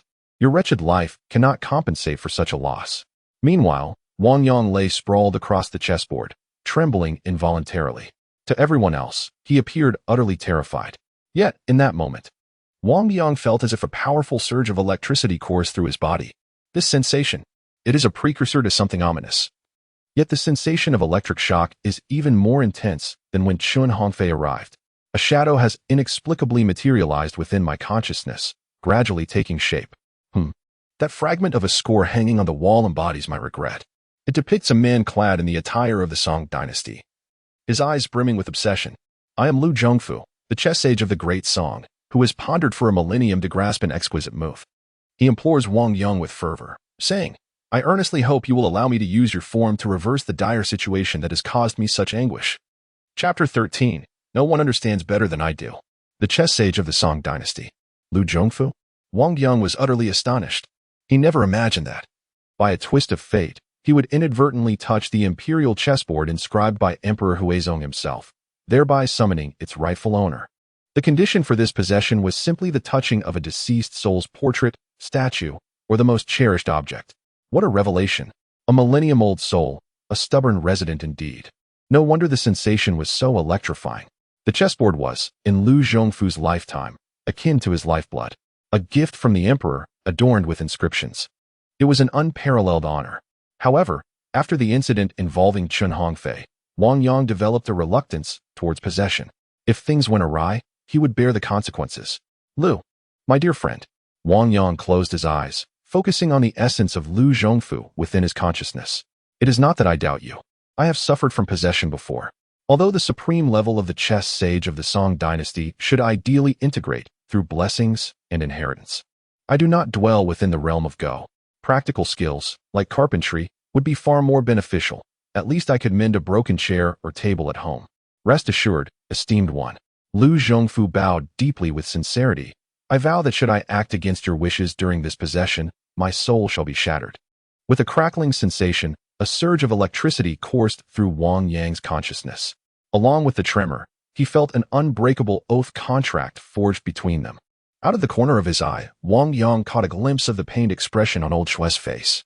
Panic enveloped Sui Ran, while Jiang Jingquan's denunciation echoed loudly. Numerous guests appeared as if they wished to tear him apart. A complete disaster had struck.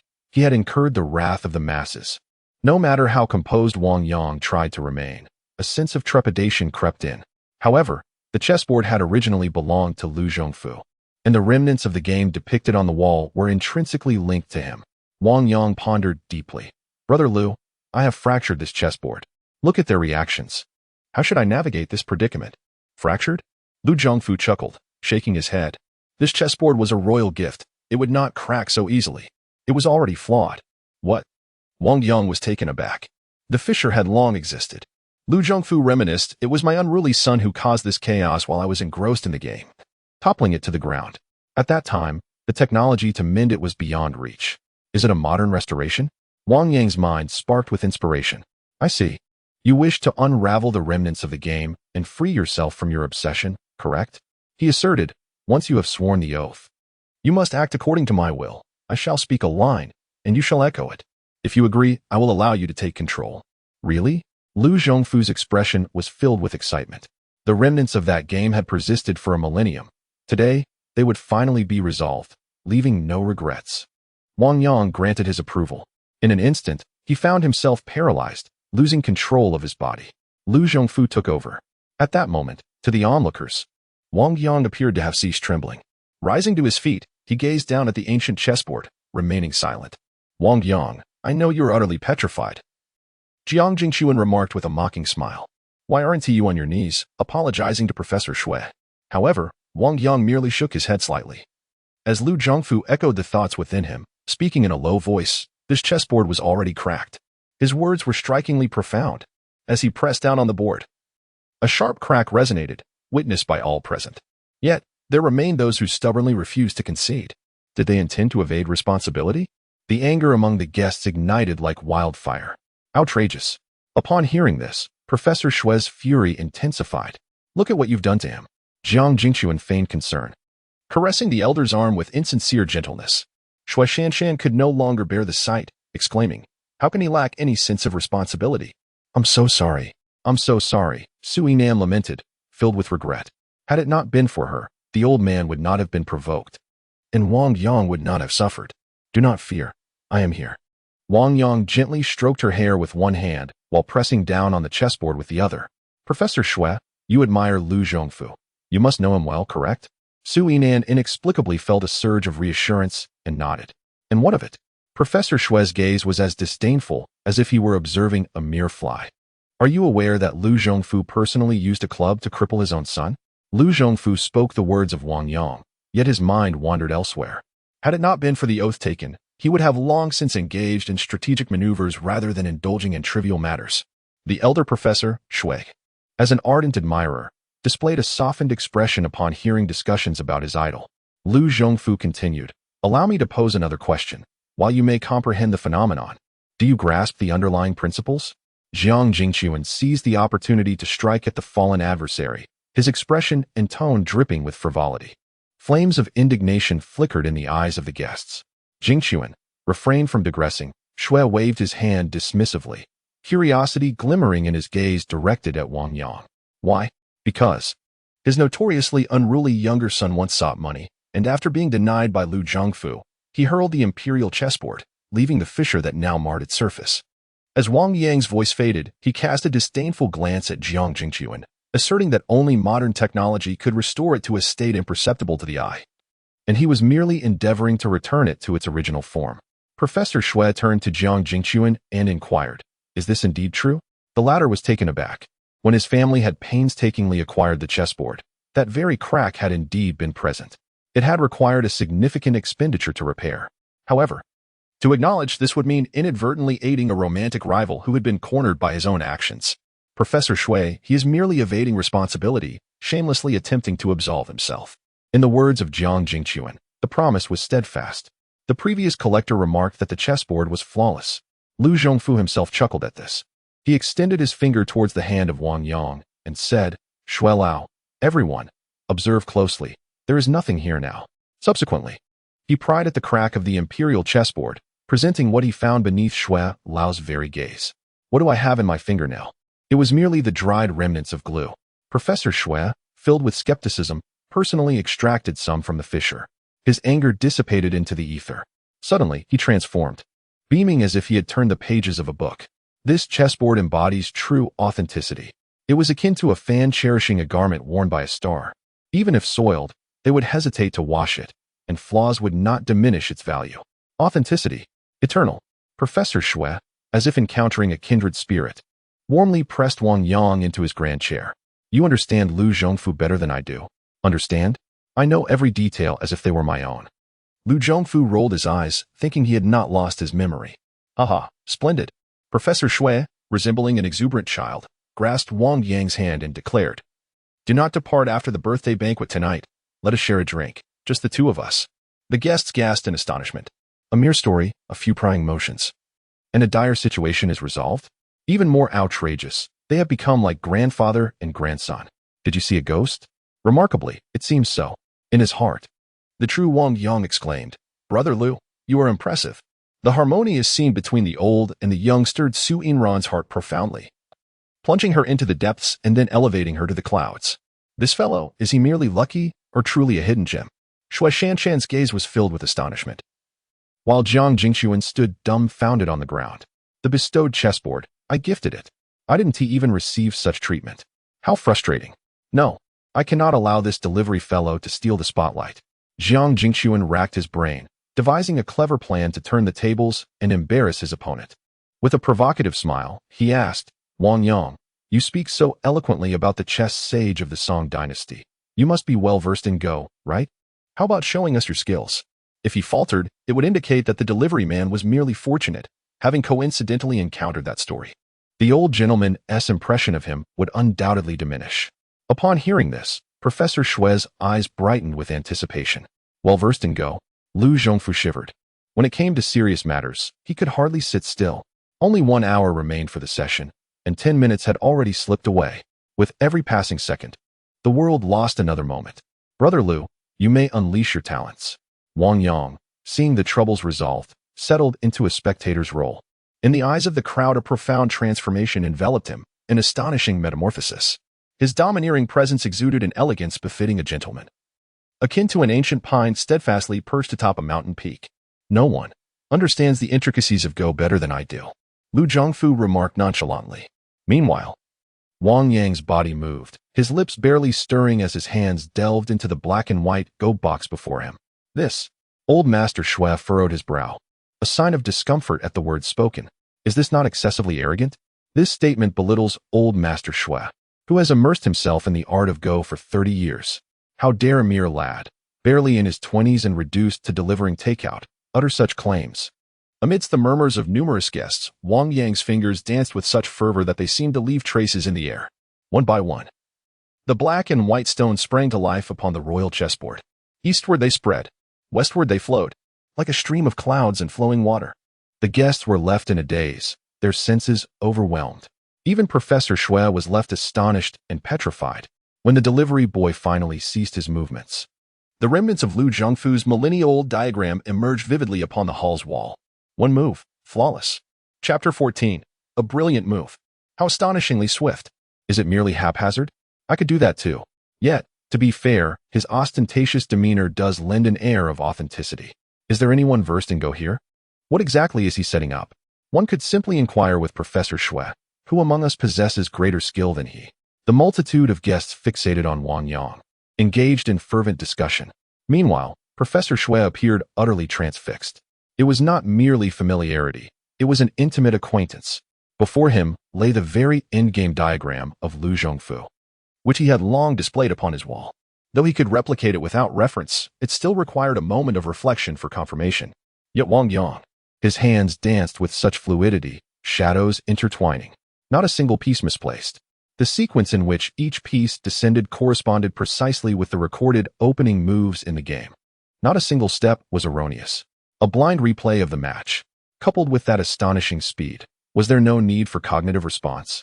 Even the esteemed 9 grandmasters in the country could not achieve such a feat. Grandfather, what is he doing?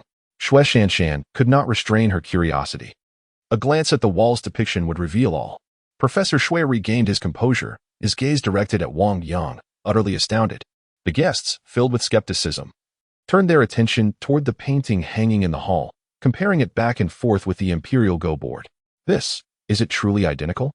As he arranged the pieces, he hardly lifted his gaze, leaving many in awe of his prowess. Shui Baola couldn't help but exclaim, I have been influenced by my father and possess a modicum of understanding. Wang Yang's speed in replaying moves, whether domestically or internationally, is nothing short of miraculous. What if he had noted them down beforehand? Jiang Jingchuan, skeptical, remarked that it was merely a matter of quick hands. Just a matter of quick hands, you say? Professor Shui shook his head with a smile. Not only is he swift and precise, but every step aligns perfectly. Pausing for a moment, he felt a surge of emotions.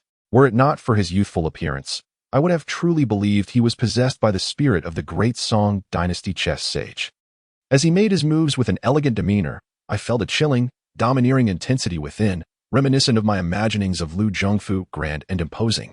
Wang Yang felt a whirlwind of confusion. Old man, you've truly seen through it. This is merely a display, an empty show. Unwilling to concede, Jiang Jingchuan continued to challenge him. For Wang Yang had proclaimed that no one understood Go better than he did. Yet at that moment, everyone observed Wang Yang's fingers deftly pinching a white stone from the box, suspending it above the imperial chessboard, as if in contemplation. Professor Shui realized what was about to unfold, puffing his cheeks and widening his eyes. Are you intending to play this endgame? Curious, Shui Shanshan inquired. Grandfather, if he continues from here, what level of skill does that signify? Impossible, absolutely impossible. Professor Shui shook his head repeatedly and inquired. Do you all know the origin of this chess position? The guests responded in unison, expressing their ignorance. Is Professor Shui truly formidable? They murmured among themselves. Professor Shui gestured for silence, and the hall fell into a hush. Formidable? He mused. That term hardly suffices, for in the annals of chess, no one has achieved what he has for a millennium. He began to narrate the tale. Lu Zhongfu once dominated the chess world for 2 decades, yet sought a single defeat, which eluded him. One day, while wandering to Lishan, he encountered a rustic maiden, leading to this fateful match. The woman played black and took the first move, while Lu Zhongfu held the white pieces. Initially, he approached the game with a casual intent, but as the match progressed, he was soon drenched in cold sweat. The woman's moves were imbued with profound strategy, leaving Lu Zhongfu in a dire predicament, akin to a stagnant pool of water. As the revered chess sage of the Song Dynasty, he felt compelled by his reputation to persevere. Until, on the 120th move, when it was his turn to play white, he found himself gripping the piece, unable to make a move. Every possible play led to defeat, and he even coughed up blood, ultimately losing consciousness on the spot. The maiden from Lishan vanished without a trace, and upon returning, Lu Zhongfu named this position the encounter with the immortal. After revealing it to the public, he withdrew from the chess scene, never to play that final move. Professor Shui recounted the story with great emotion. Indeed, all of this is true, Wang Yang remarked with a subtle nod. It has been over 1,000 years. Today, I shall conclude this position with an exquisite move. What audacity you possess! Have you not heard Elder Shui proclaim that the entire chess community falls short? A brilliant move, you say? In my view, it is utterly nonsensical. He felt a thrill of delight, having dug a pit, only to see his opponent willingly leap into a far deeper one. With a sudden clap, the sound of the piece being placed resonated unexpectedly, sharp and clear, striking a chord in the hearts of all present. There was no hesitation or muddling about. Professor Shui lowered his head to observe that position. He shook his head repeatedly, exclaiming, Young Wang, this merely prolongs the game unnecessarily. It holds no significance. Today, I have finally witnessed what it means to invite humiliation upon oneself. Jiang Jingchuan's smile widened with joy. Lu Zhongfu cast a glance at Professor Shui, saying, Do me a favor and play with the black pieces. Very well, I shall accompany you in this endeavor. Professor Shui picked up a black piece and placed it down. The white piece followed suit. It was still a matter of dragging out the moves. A black piece was placed again. As the next white piece fell from Wang Yang's hand, the entire board's dynamics shifted in an instant. It was as if a stagnant pool had been infused with a fresh spring, flowing effortlessly. Moreover, no matter how the black pieces were played next, they symbolized a guaranteed victory for Lu Zhongfu's white pieces. Ah, has this truly revitalized the game? Professor Shui's expression resembled that of a wax figure as he remarked, This cannot be right. The reason for my impending defeat lies in my lack of the caliber possessed by the women of Lishan. Beneath the guise of Wang Yang, Lu Zhongfu merely smiled. Empty rhetoric avails nothing. Let the facts speak for themselves. He reset the chessboard to the very first move from the endgame. Once more? Oh. Old Master Shui racked his brains. However, from that point onward, he diligently explored every possible move for the black pieces. As for Wang Yang double kill, triple kill, a series of 4 extraordinary victories, a quintuple of unparalleled triumphs. Transcendent, he continuously retraced his steps, perpetually emerging victorious. There was simply no other outcome conceivable. Remarkably, all of this transpired within a mere 3 moves, a spectacle that left onlookers in awe. The hall was enveloped in silence. The numerous guests stood frozen in disbelief. The phrase, "You have won," echoed repeatedly from the old gentleman's lips, rendering them numb to its meaning. Professor Shui finally grasped a profound truth. This time-honored encounter with a celestial being had, astonishingly, been unraveled by his opponent. That single move, seemingly devoid of significance aside from prolonging the game, was, in fact, the pivotal force that shifted the balance of fate. Grandfather, noticing that the two had ceased playing, Shui Shanshan cautiously inquired, "Has Wang Yang succeeded?" "He has cracked it. He has unraveled it," Professor Shui exclaimed in excitement, applauding fervently, his gaze radiant. "How splendid! I unilaterally consent to this marriage." Marriage? Upon hearing this, Jiang Jingxuan was taken aback. Barely able to contain his fury, he glared at Wang Yang with a gaze that seemed capable of inflicting 1,000 cuts. To think that the fool was none other than myself. The Jiang group had expended countless resources and efforts to please the venerable elder, only for this gift of longevity to be reduced to a mere delivery boy's wedding gown. All the blame has been meticulously placed upon you. However, Grandfather Shui, we have not yet reached that point. Su Yinran smiled sweetly, recalling Wang Yang's assertion that no one understood Go better than he did. In that instant, she felt an overwhelming surge of admiration for her legendary boyfriend. Yet, she remained acutely aware of Jiang Jingxuan's incessant slanders and machinations against Wang Yang. He had come with good intentions to assist her in her hour of need. Had it not been for his concealed mastery of the game, which turned the tide in her favor, she could hardly bear to imagine the fate that awaited him. Su Yinran regarded the now speechless Jiang Jingxuan. "If not now, when will one strike the dog?" "Jiang Jingxuan, first and foremost, I thank you for elevating my boyfriend to the status of fiancé in Grandfather Shui's eyes." Her gaze was filled with pride, her voice resonating boldly as she provocatively questioned, "In a game of Go, where for over 1,000 years no one has unraveled the sacred endgame of the Go sage. He handles it with ease. Pray, enlighten me, what does this signify?" Wang Yang silently applauded her in his heart. Well executed. Who says a little fairy cannot be delightfully sarcastic? Chapter 15. What the heck? Pickled vegetable. Upon her utterance, a multitude of gazes converged upon Jiang Jingxuan, who appeared as though he were being subjected to a relentless inferno, his face ablaze with embarrassment. It felt as if he were being mercilessly slapped by invisible hands. This implied that Wang Yang's prowess in Go surpassed that of the Song dynasty. Under the scrutiny of so many eyes, he found himself at a loss for words. Each attempt to undermine Wang Yang this evening had resulted in a resounding slap of reality. Now, even Su Yinran had come to lend her support. To concede would be tantamount to elevating the delivery man to a pedestal of reverence.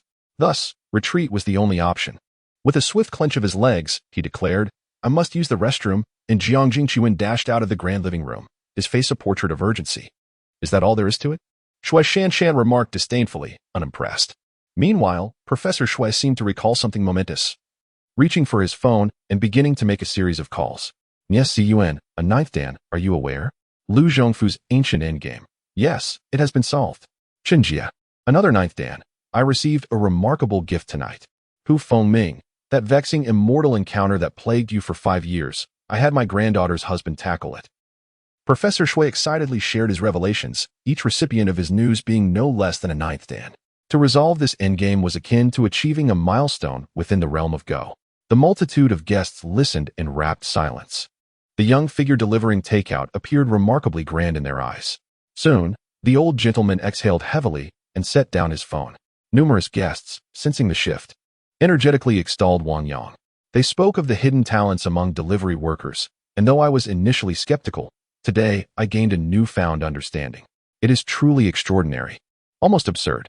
He has even surpassed the chess sage. Why does he not pursue a career as a professional chess player? It is quite lucrative. I believe that true masters often experience solitude. The chess world holds little allure for Wang Yang. It is evident that this delivery person is destined to become a prominent figure, highly regarded by Professor Shui. Young Wang, Or rather, Wang the little chess sage. Professor Shui firmly grasped Wang Yang's hand, his gaze filled with profound respect, and expressed his desire to play a game with him. Mind your address. You. A term of respect. Everyone's eyelids fluttered in astonishment. Not only is the game commendable, but such treatment as well? Would it mean that in the future, should one feel even slightly unwell, this esteemed doctor could be summoned at will? I must return and learn to play chess. Each heart was stirred with excitement. Even Su Yinran appeared momentarily dazed. Very well. Lu Zhongfu calculated the time. Half an hour had already passed. The endgame had also been resolved. He felt a deep sense of emotion, astonished that even after a millennium, he still had descendants who held him in such high esteem. Prominent figures from various sectors rose voluntarily, stepping aside in the aisle to leave the main table for the two contenders. Professor Shui took his seat. You may begin. And I shall allow you 6 pieces. Wang Yang's tone resonated in the ears of the onlookers, akin to an adult engaging in a playful contest with a child. 6 pieces? Professor Shui was momentarily taken aback. What did granting 6 pieces entail? It was a direct invitation to a formidable disadvantage from the outset. Was this not somewhat presumptuous? Yet, upon observing Wang Yang's effortless aura of a chess master, Professor Shui nodded. Deep in contemplation as he positioned the 6 pieces in the most advantageous spots on the bestowed chessboard. Subsequently, as soon as his black piece was placed, Wang Yang's white piece fell in an instant, without a moment's deliberation. Before long, Shui Bao stood in astonishment, his mouth agape. Was it truly an evenly matched contest? This was a transformation of the mundane into the extraordinary. The guests exchanged bewildered glances. After a while, Professor Shui was filled with exuberance. His opponent's style mirrored that of Lu Zhongfu.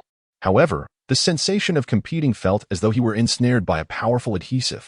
It was not fatal, yet impossible to shake off. It resembled a persistent loss of vitality. Every movement was meticulously calculated and manipulated by the opponent. Yet there persistently emerged glimmers of hope. The chessboard was nearly filled, and ultimately, Professor Shui found himself ensnared in a dead end. Despite the defeat, he experienced an enlightening clarity. Rising to his feet, he sincerely bowed deeply to Wang Yang, exclaiming, Wang Xiaoqi Sheng, allow this old man to pay his respects. Lu Zhongfu, with an air of nonchalance, nodded and replied, rise. Many guests furrowed their brows, perplexed by the scene. The elderly gentleman bows to you, and you show no humility. Nodding as if it were customary, in an unnoticed corner, Jiang Jingquan had returned at some point, observing the unfolding spectacle. Sensing an opportunity, he erupted with indignation. Wang Yang, what are you doing?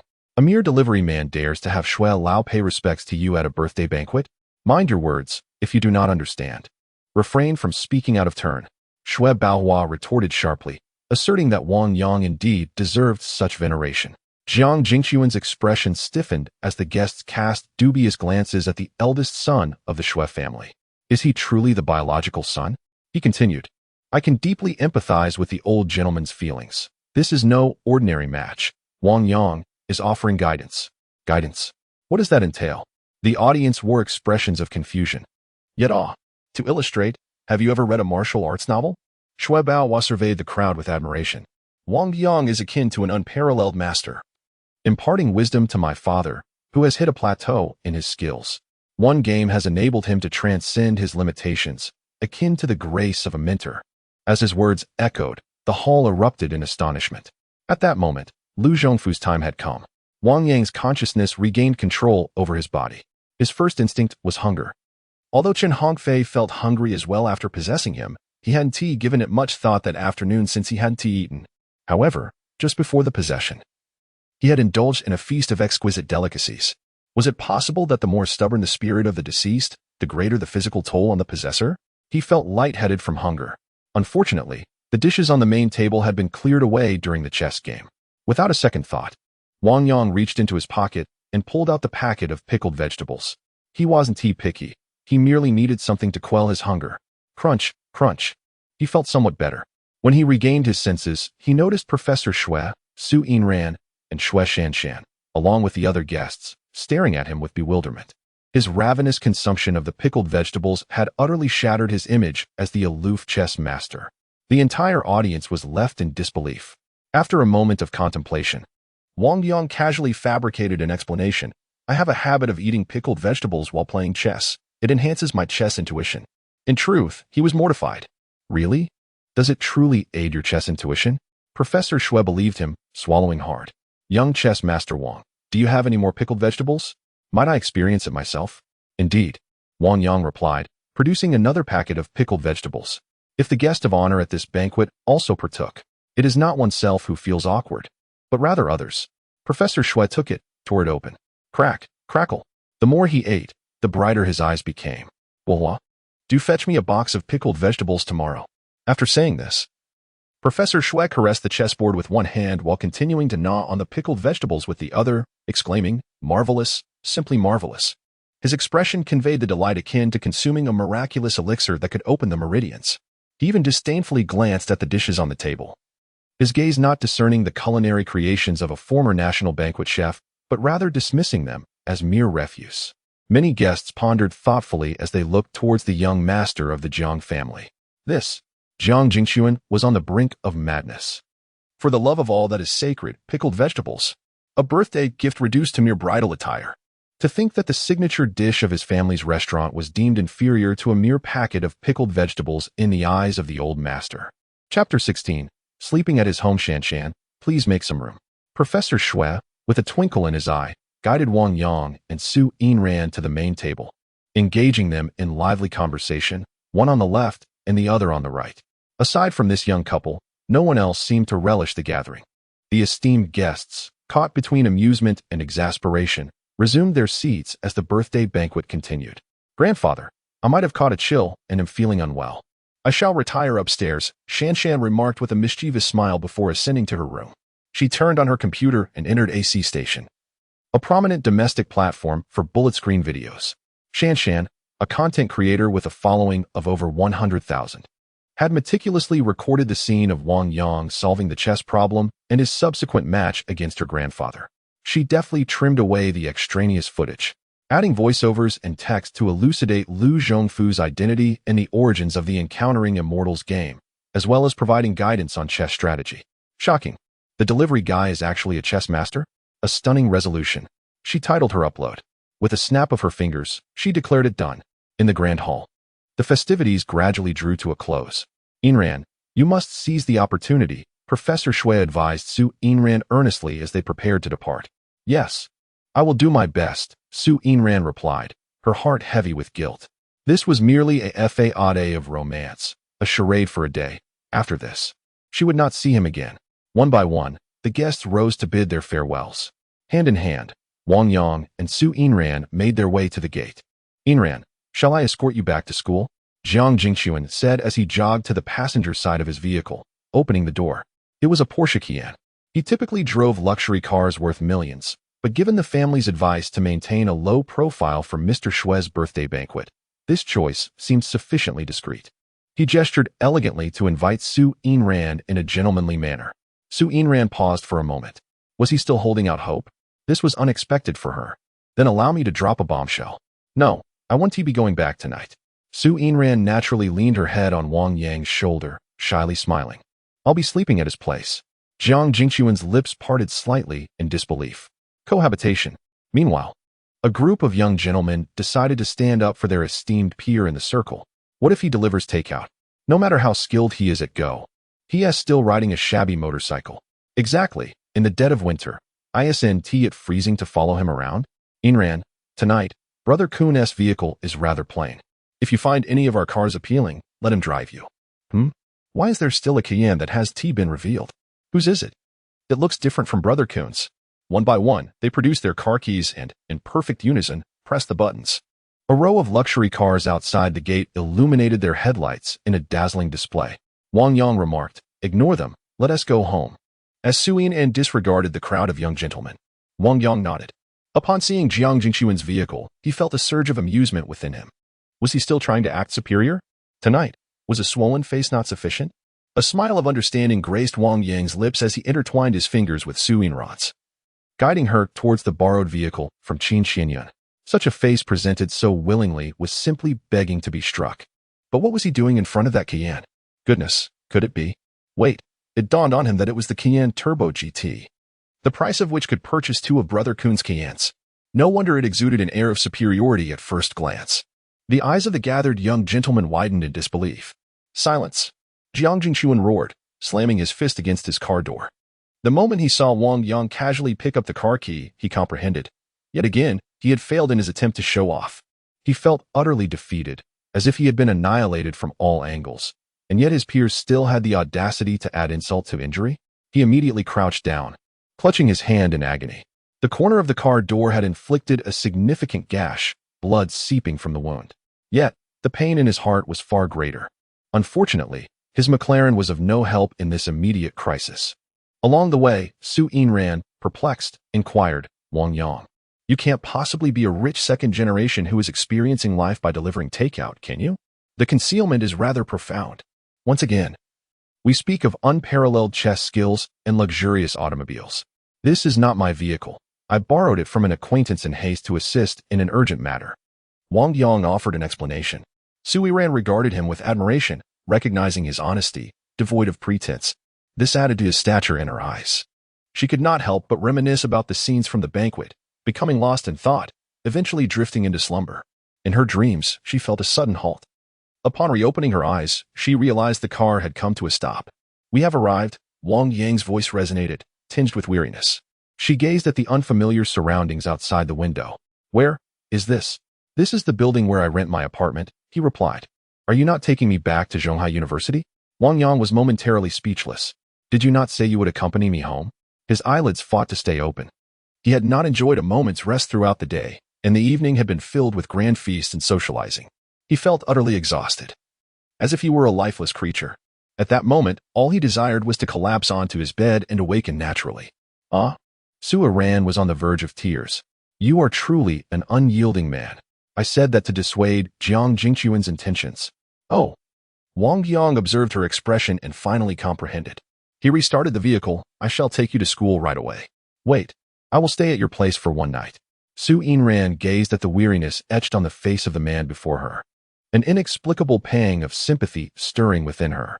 The thought of sending him off alone again, only to return in solitude after a lengthy ordeal, weighed heavily on her mind. Driving while fatigued could indeed lead to calamity. As long as you don't mind, Wang Yang yawned. Su Yinran nodded, stepping out of the car and following him upstairs. Upon entering, they were greeted by a modest bedroom and a cramped bathroom. Though the space was tidily arranged, a sense of trepidation began to creep into Su Yinran's heart. Just a single bed. Wait for me a moment, Wang Yang said as he swiftly stripped the bed of its sheets and replaced them with a fresh set. These linens had been prepared for his ex-girlfriend, who had never once stayed over. Little did he expect that one day they would be used for the campus bell. He chuckled to himself, then took a blanket, folding it on the floor, half to cover and half to keep warm. Yinran, I'm going to sleep now. You won't be cold sleeping on the floor? Su Yinran asked, feeling a twinge of concern. A young man can withstand a chilly floor, fueled by his vigor. Wang Yang turned over, and within seconds, the sounds of snoring filled the air. Su Yinran couldn't help but chuckle, nearly losing her breath at the sight. She maneuvered around him and climbed onto the bed. Despite the circumstance of a lone man and woman sharing the same room, a sense of security enveloped her. As the night passed, Wang Yang awoke to the fragrant aroma wafting through the air. He inhaled deeply a couple of times before opening his eyes. Su Yinran presented a delightful array of youtiao, soy milk, steamed buns, and congee before him. I was uncertain of your preferences, so I procured a little of everything. Wang Yang, caught in a state of half-sleep, appeared somewhat dazed. The visage of Su Yinran graced his sight. Could this be a celestial being descended to earth? The dream felt astonishingly vivid. If it is indeed a dream, then why not indulge boldly? Fearing the dream might shatter at a crucial moment, making it impossible to resume, Wang Yang swiftly raised his hand, a foolish grin adorning his face. Hey, what are you doing? No funny business. Su Yinran retreated a considerable distance, her chest heaving with indignation, her eyes brimming with questions. Chapter 17. Is this a cosplay gathering? Wang Yang jolted awake, his senses fully alert. His suspended hand still lingered with that soft sensation. Apologies, I must have dozed off. Wang Yang tactically closed his eyes. There's drool at the corner of your mouth. Su Yinran was both exasperated and amused. Never mind, never mind. It wasn't as if anything irretrievable had been touched. I want to lose a piece of flesh over this. After all, the other party had lent considerable assistance and was so fatigued. Embarrassed, Wang Yang wiped away the drool and picked up his breakfast to mask his awkwardness. Filling his stomach, Wang Yang drove Su Yinran to Zhonghai University. Upon arrival, they both alighted from the car. Wang Yang remained stationary, smiling as he waved goodbye. Suddenly, Sui Ran felt an inexplicable pang of reluctance.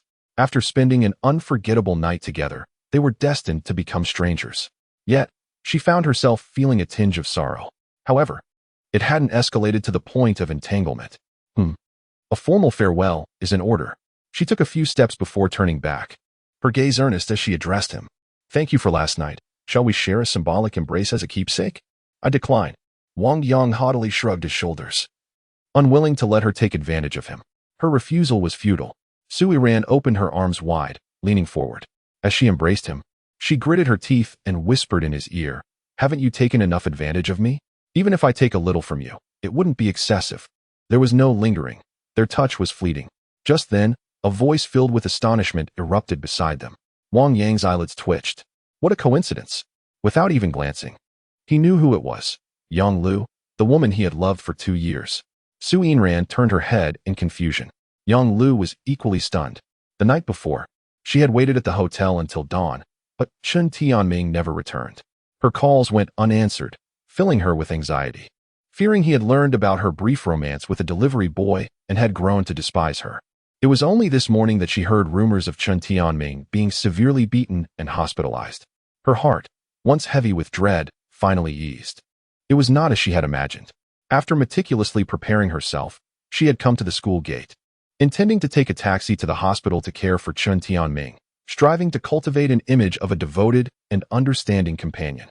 Yet, she was taken aback to see a Porsche come to a halt. The figure that emerged was clad in brilliant yellow robes, exuding an aura of charm. It was Wang Yang. To make matters worse, the girl who stepped out of the passenger seat was so stunning that Yang Lu felt overshadowed by her beauty, the renowned goddess of Su University, and they were embracing. Yang Lu could no longer maintain her composure. Barely separated, you were already driving a Porsche and embracing the campus beauty. It was still morning, and you had taken her to school. Could it be that last night? Please keep your distance. I wish to avoid any misunderstandings. Wang Yang cast a glance at Yang Lu, who trembled at his words. Who is this? Sui Ran inquired. Just a high school classmate, but we are not acquainted. Wang Yang replied, coldly returning the words that had shattered his heart. Instinctively, he playfully tapped Sui Ran's backside, stating, I didn't sleep well last night, so I'll head back for some rest. If you miss me, just call. You're so annoying, she exclaimed, stepping heavily on his foot. In the crowd, with so many eyes around, she feared what rumors might arise from this encounter. Without a backward glance, she dashed into the school gate. To Yang Lu, this scene resembled a flirtation between a couple in love, leaving her momentarily stunned. The sound of a car door closing snapped Yang Lu back to reality. Wang Yang, wait. I have something to say to you. She instinctively reached for the door handle, but Wang Yang, quick on the uptake, pressed the accelerator. All she grasped was thin air. In the biting wind, she watched helplessly as the Porsche vanished at the end of the street. Following you, would I ever get to ride in a car like that? Yang Lu recalled the words she had once spoken. He had the ability to bestow upon himself the desired facade and material comforts. Yet he had been concealing it all along. It was not that she was indispensable. With a mere turn, he could easily capture the icy heart of senior sister Sue. You have changed. Why do you hide from me? Why treat me with such callousness? Tears trickled down Yang Lu's cheeks, falling drop by drop. In the past, Wang Yang had been but a beck and call away for her. In the city of Bright Moon, Wang Yang parked his car at Qin Xinyun's residence, his mind in disarray. It took him quite some time to regain his composure. To sever what should not be severed only leads to chaos. Wang Yang shook his head. He believed that the decision to heartlessly abandon Yang Lu was indeed the wisest choice. Ding! Wang Yang jolted back to reality. His attention shifted abruptly. Another order had arrived. He hastily pulled out his phone to check. A serving of pickled fish, a box of rice mixed with seaweed flakes, and a soft lighter. I have my own. Address, you know it. Commission. He blinked in confusion. Something was amiss. Had he somehow traveled back to the very first day? Why was this order, apart from the lighter, identical to the one with Su Tuqiang? That line about the lighter. Could it still be that same old fool? What a nuisance.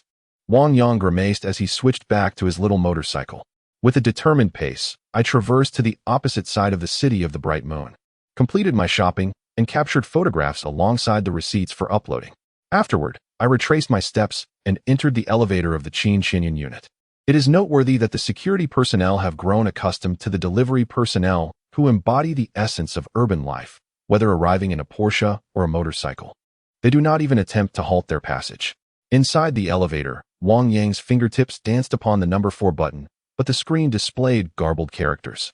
Suddenly, a sensation of weightlessness enveloped him. Just as the elevator stabilized, its doors slid open, revealing the end of Huangquan Road right outside the unit's entrance. Wang Yang, laden with his belongings, stepped out. Yang Yi. Su Tuqiang floated above him, exuding an air of self-satisfaction. Back again, are you? Wang Yang remarked, a dark line forming on his forehead as he looked up. Wang Yang was momentarily taken aback. Su Tuqiang had changed his attire, now donning garments reminiscent of ancient official robes rather than modern clothing. Why aren't you focusing on your reincarnation instead of indulging in cosplay here? Wang Yang shot him a disapproving glance. Hee. Su Tuqiang descended, bubbling with glee. I have been conscripted by the Underworld, and I am now part of the regular army. What? Conscription? Wang Yang scanned him skeptically from head to toe and retorted, forgive my candor, but what about you could possibly catch the attention of the Underworld's officials? Thanks to you. From now on, I shall respectfully refer to you as Yang Yi.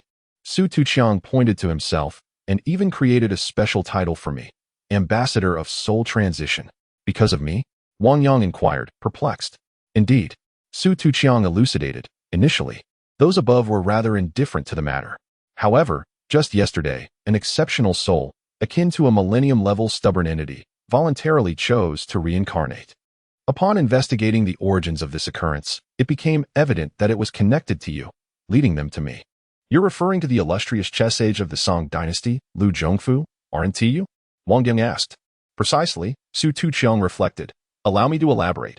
Typically, souls with minor attachments can be guided through a series of interventions, allowing their regrets and obsessions to dissipate. Yet, there are souls whose attachments are so profound that even the consumption of Mengpo soup fails to alleviate their burdens. If they are forcibly compelled to reincarnate, it may lead to chaotic cycles of rebirth. The realm beyond the Yellow Springs serves as a temporary abode for souls awaiting reincarnation concurrently. Souls of significant virtue who no longer need to reincarnate may also reside there. Resources are limited, and the longer a stubborn soul lingers, the greater the oppressive aura of their attachments becomes, rendering it nearly unbearable for other souls in proximity. Thus, the space occupied by such stubborn entities tends to be extensive.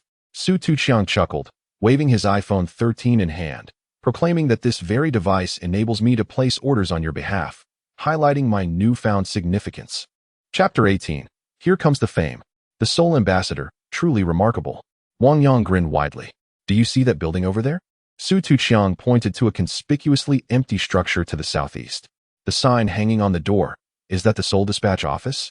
Wang Yang gazed out. That's where I work. Su Tuqiang eagerly pulled Wang Yang towards the Soul Dispatch office.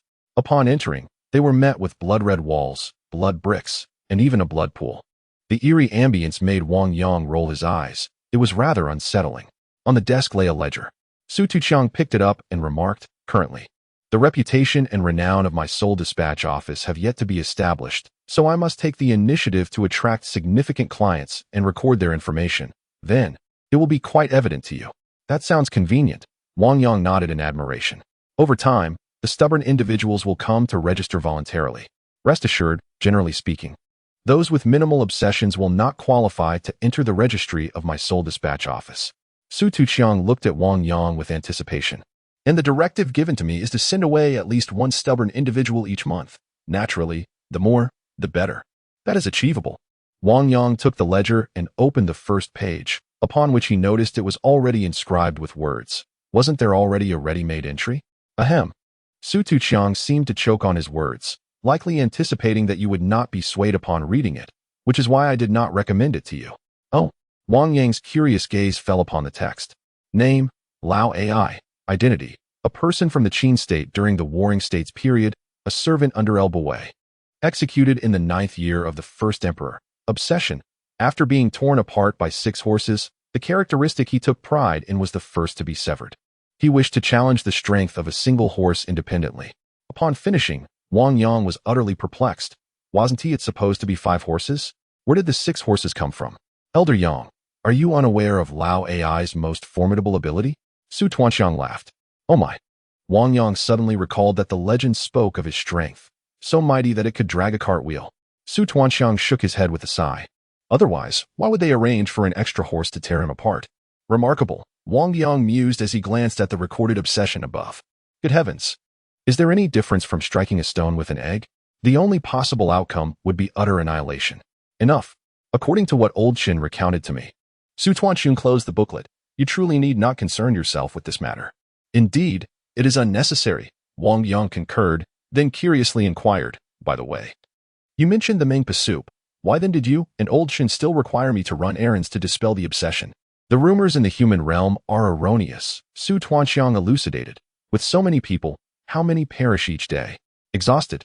Even the diligent Mengpo could not concoct such a multitude of portions. Obsessions are categorized into 3 tiers. The initial level can be dispelled through mere guidance.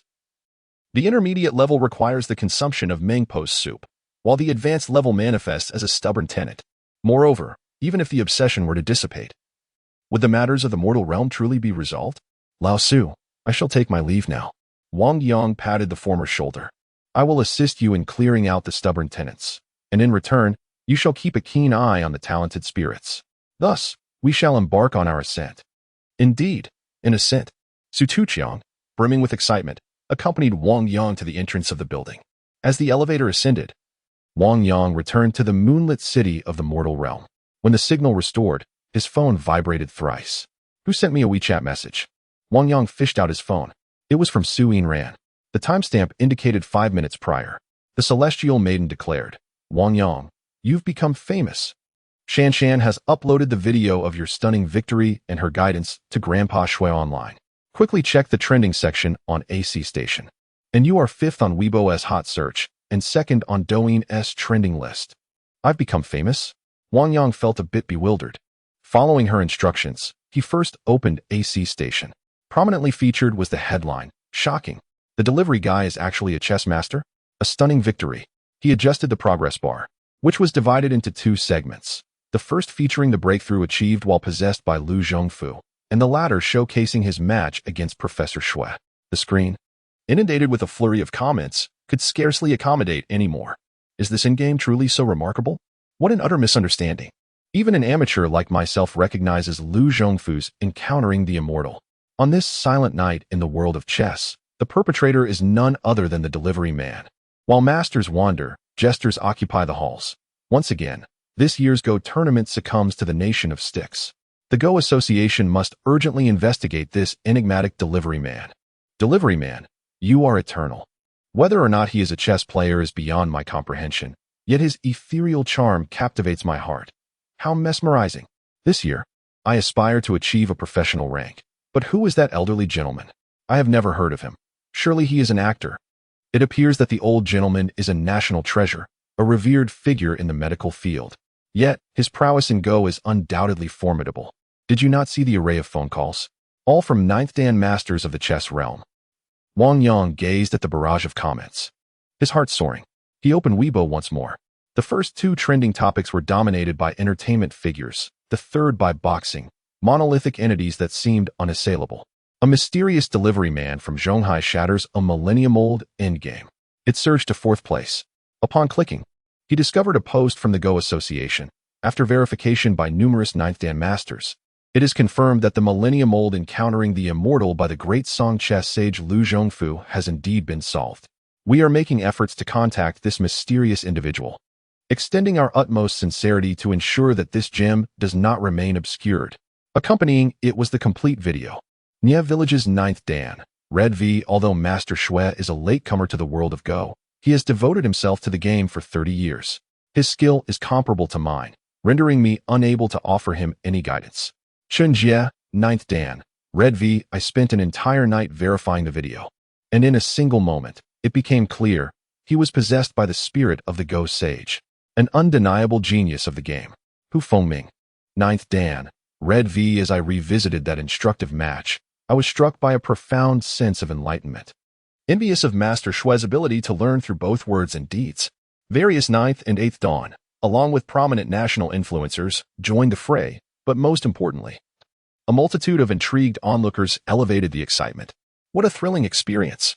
After an hour spent on Douyin, Wang Yang set down his phone, feeling euphoric. his stride imbued with an unshakable confidence. Meanwhile, the sun shone brightly, flowers smiled at me, and the birds chirped. Suddenly, a ringtone interrupted his reverie. Upon glancing at his screen, he saw it was Lu, the station manager of his delivery service. This month, he had been inundated with complaints and negative reviews. A situation Lu deemed utterly unacceptable, prompting him to insist on door-to-door apologies more than once. However, Wang Yang, brimming with youthful arrogance, refused to yield. Let things unfold as they may. Consequently, he had not visited the station for an entire week. He answered the call impatiently. Lu, station manager, is there something you need? In the past, such a tone would have invited a stern reprimand from Lu. However, now he spoke in a subdued tone, addressing Wang Yang as Brother Wang, expressing astonishment at the presence of such a remarkable figure hidden within their station. Please, if you could spare a moment to come over, I would be most grateful. His cautious demeanor suggested a fear of retribution from Wang Yang. Wang Yang pondered whether the other party had been possessed by some vengeful spirit.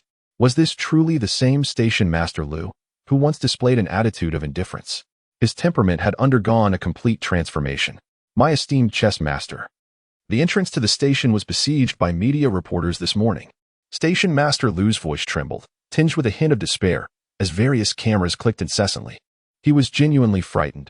After years of navigating through life, he had never encountered such a tumultuous scene. Chapter 19. A dividend of 3 million.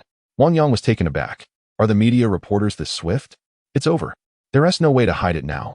Director Lu continued to plead.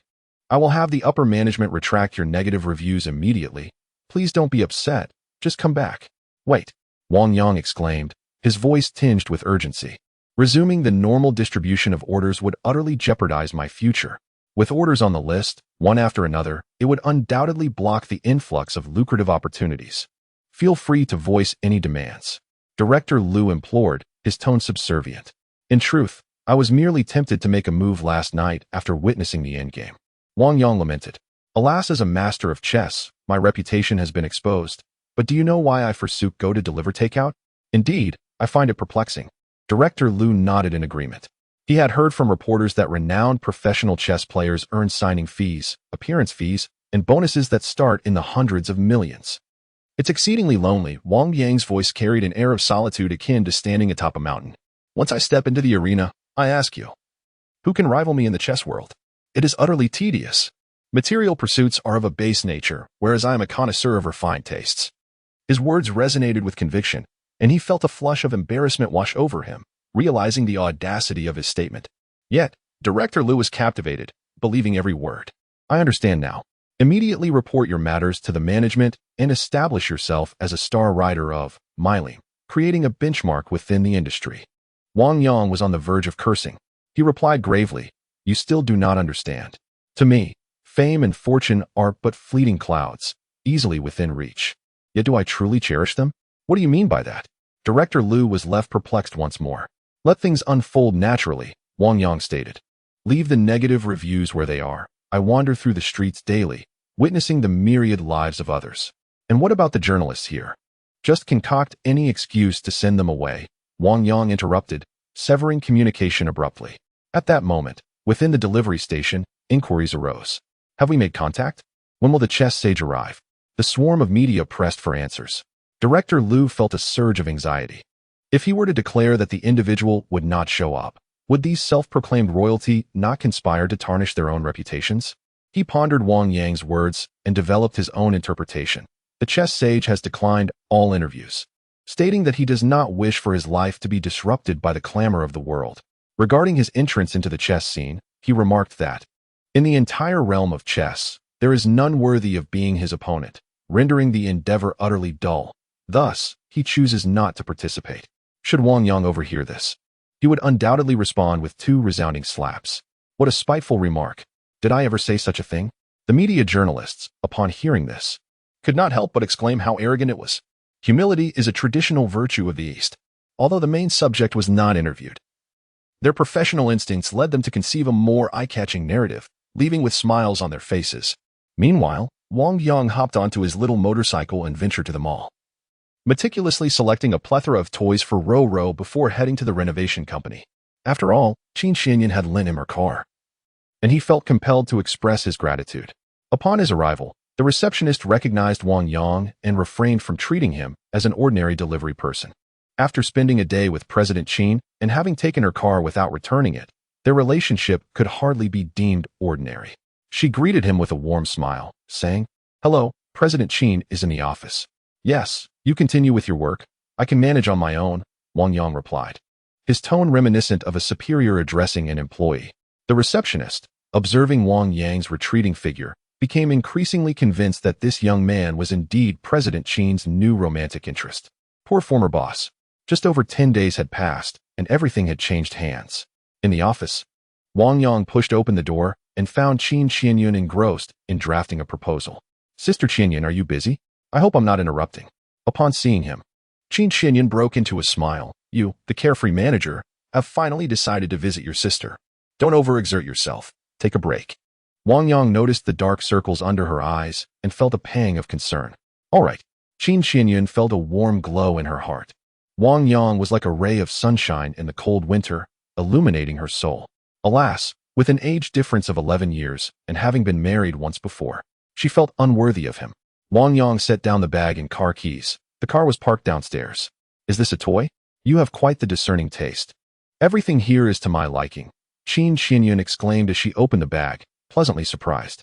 "Come, let me help you with your shoulders," Wang Yang said as he moved to the back of the chair and placed his hands upon her.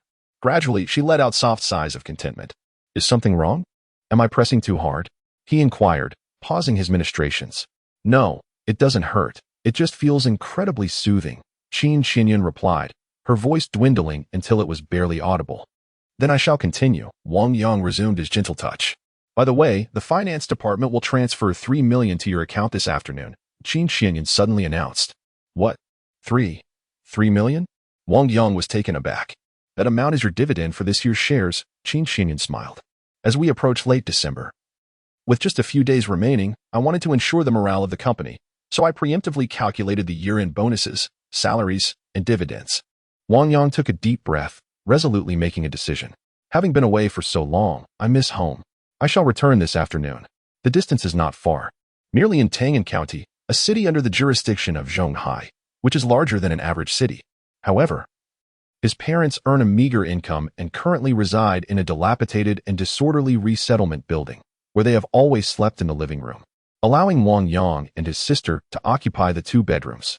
They have painstakingly raised him, yet he failed to pass the college entrance examination, leaving his parents unable to hold their heads high before relatives and neighbors, who have become the subject of ridicule. His father urged him to repeat the year, but Wang Yang was aware that he was not suited for that path. Additionally, he feared that Yang Lu might change her affections. After a heated argument, he ran away to Zhonghai, achieving little and feeling too ashamed to return home. In retrospect, he realizes how naive he truly was. The recent upheaval has imparted to Wang Yang a profound understanding. The ones who genuinely care for him are his family, and they should always hold the foremost place in his heart. With nearly 3 million in cash about to be deposited, he feels a newfound wealth. Therefore, he plans to purchase a spacious house in a prime location, ensuring that his sister, who will soon enter middle school, enjoys a better learning environment. "Qian," Wang Yang said, revealing a relieved smile. "I must temporarily leave Zhonghai for a while." "Where are you going?" Qian's body stiffened. "Haven't you become successful?" Wang Yang jested. "I miss home and wish to visit." "I thought you were planning to flee." Qin Qianyun's beautiful eyes fluttered gently as she said, "You must promise to return. Ruru will miss you dearly, dear father." Chapter 20. Waste belongs in the trash Tang'an City. At 2 o'clock in the afternoon. At this moment, Wang Yang, clad in casual attire, stood outside his home. He inhaled the fragrant aroma of stir-fried dishes wafting through the air, a comforting scent reminiscent of cherished memories. He raised his hand and knocked on the door. "Who is it?" His mother, Zhou Huilan, inquired from within. "Mom, it's me," Wang Yang replied, overwhelmed with emotion. The door swung open. "Ah!" Zhou Huilan exclaimed in delight as she pulled him inside, calling towards the kitchen. "It's really Yangzi. Your father, Yangzi, has returned." The utterance of his name brought a sting to Wang Yang's nose. "Let me see you, dear." Zhou Huilan gazed at her son with tearful joy. "You've lost quite a bit of weight. If delivering food in Zhonghai is too arduous, come home and stay. Your mother will take care of you." The matter of delivering food had been mentioned by Wang Yang during a previous phone call. spoiling him all day long. His father, Wang Anfu, wielding an oil-stained spatula, glared at Wang Yang with an air of authority. Do you even remember you have a family? Did you think we believed you had perished out there? If you can't speak properly, then be silent and get back to cooking. Zhou Huilan interjected, instinctively tightening her grip on Wang Yang's wrist, fearful that he might storm off again. Dad, Wang Yang approached, bending his knees to kneel before his father. I apologize for my immaturity that caused you anger and worry for so long. In that moment, both Zhou Huilan and Wang Anfu were taken aback. When had their son become so mature? Surely, you must have endured considerable hardship outside. Humph, you've even learned to kneel. How pitiful. Wang Anfu turned with a stern expression and retreated to the kitchen, thinking to himself, you've chosen the perfect moment.